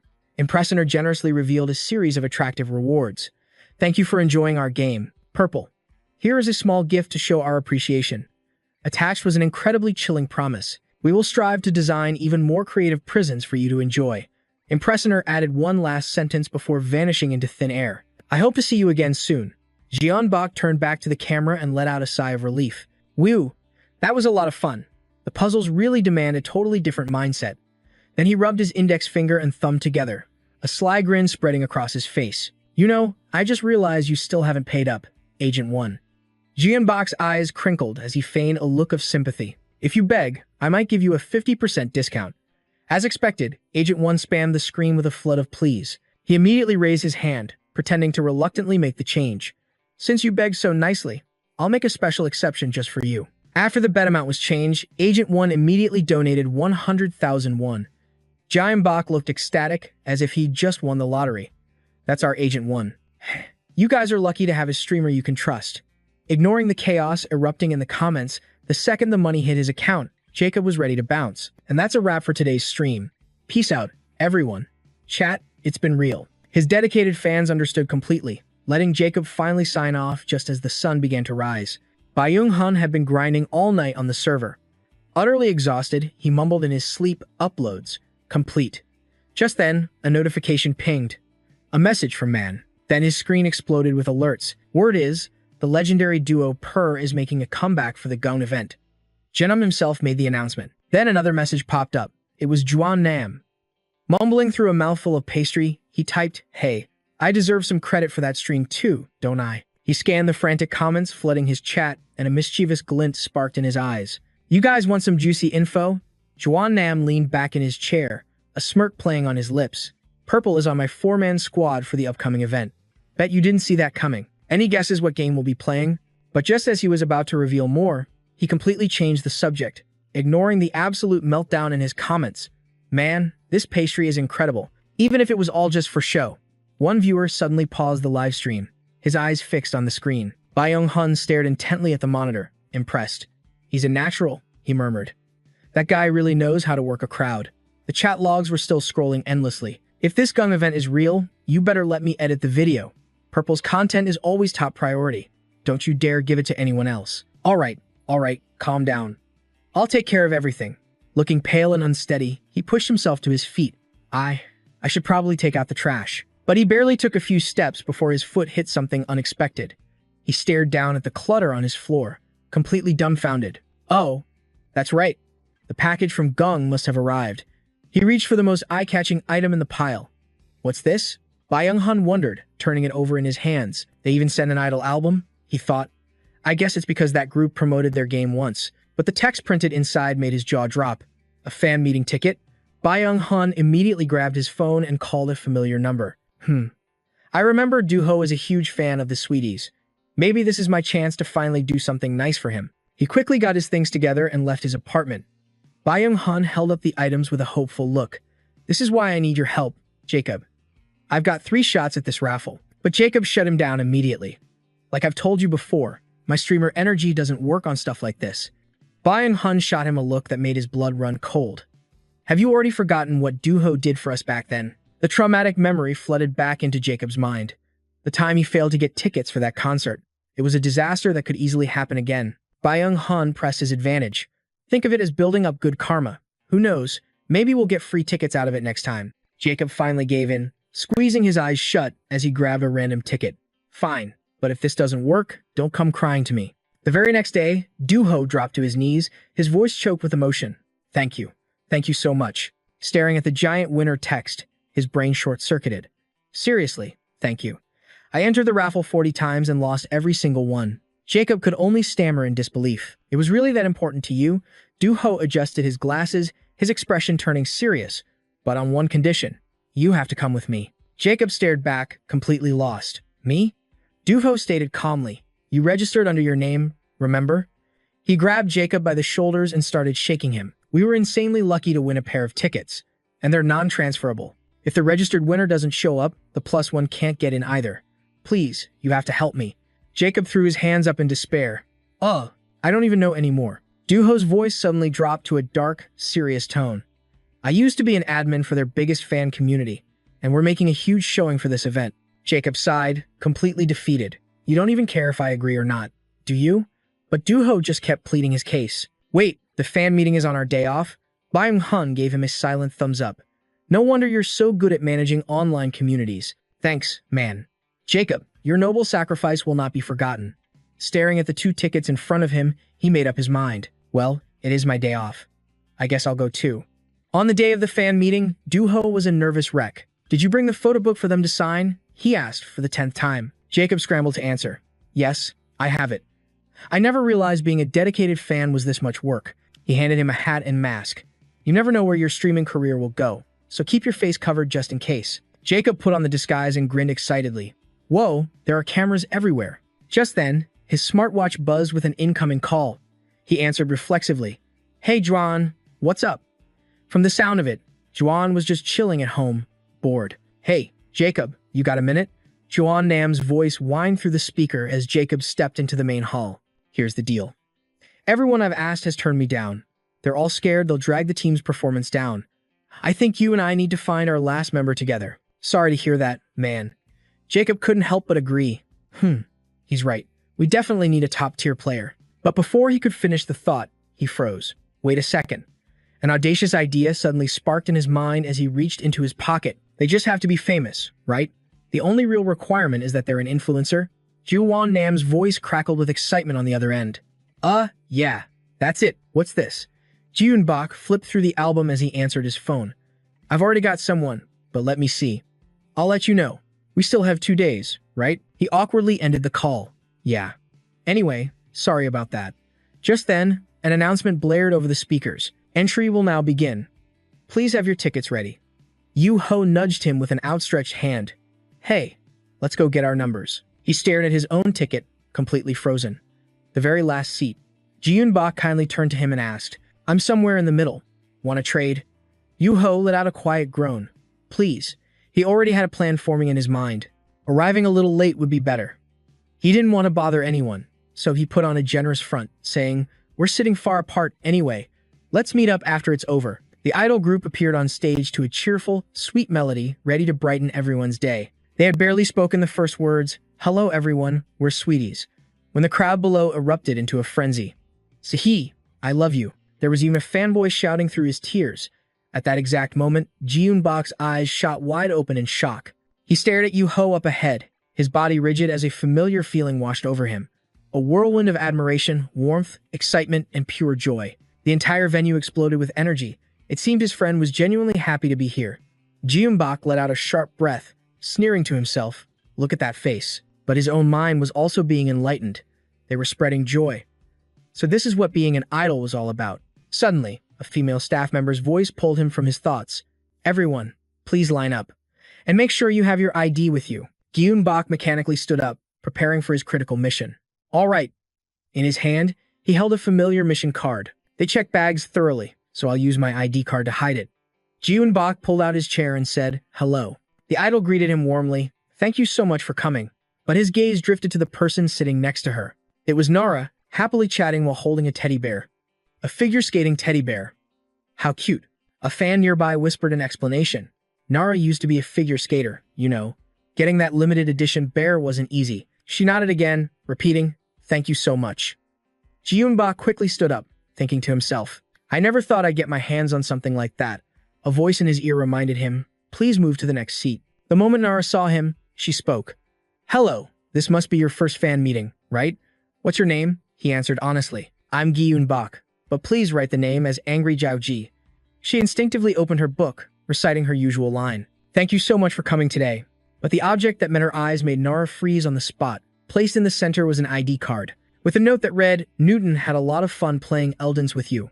Jiun Bak casually picked up the card and made his request. Could you sign the back for me?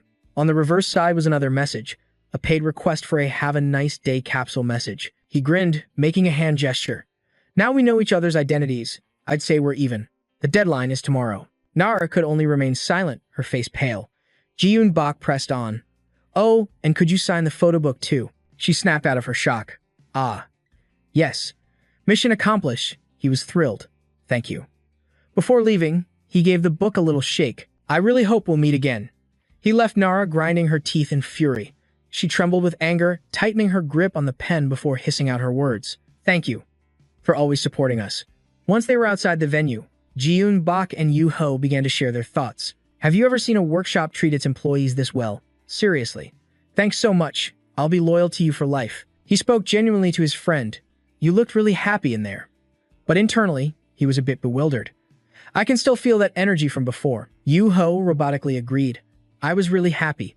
Jiun Bak glanced at Nara's banner, analyzing the situation. Such positive energy. Newton really surprised me. A comparison unconsciously formed in his mind. She's so different from her online image.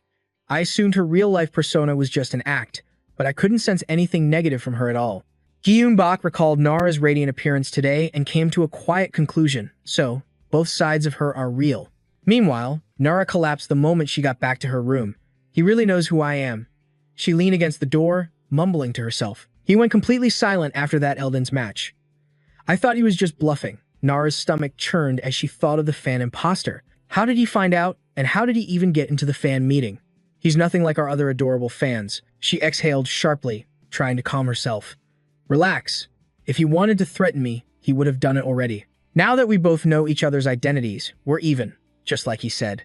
Besides, reporting him wouldn't accomplish anything. Nara suddenly recalled his request for a capsule message, and a new resolve formed within her. He wants me to message him through capsule. Fine. She clenched her fists, mustering her courage. He went to all the trouble of coming to the fan meeting. I'll at least hear him out. The second Gyun-bak got home, he received an instant notification. Purple has received a VIP message. He commented with a smirk. Ha! Oh, that was faster than I thought.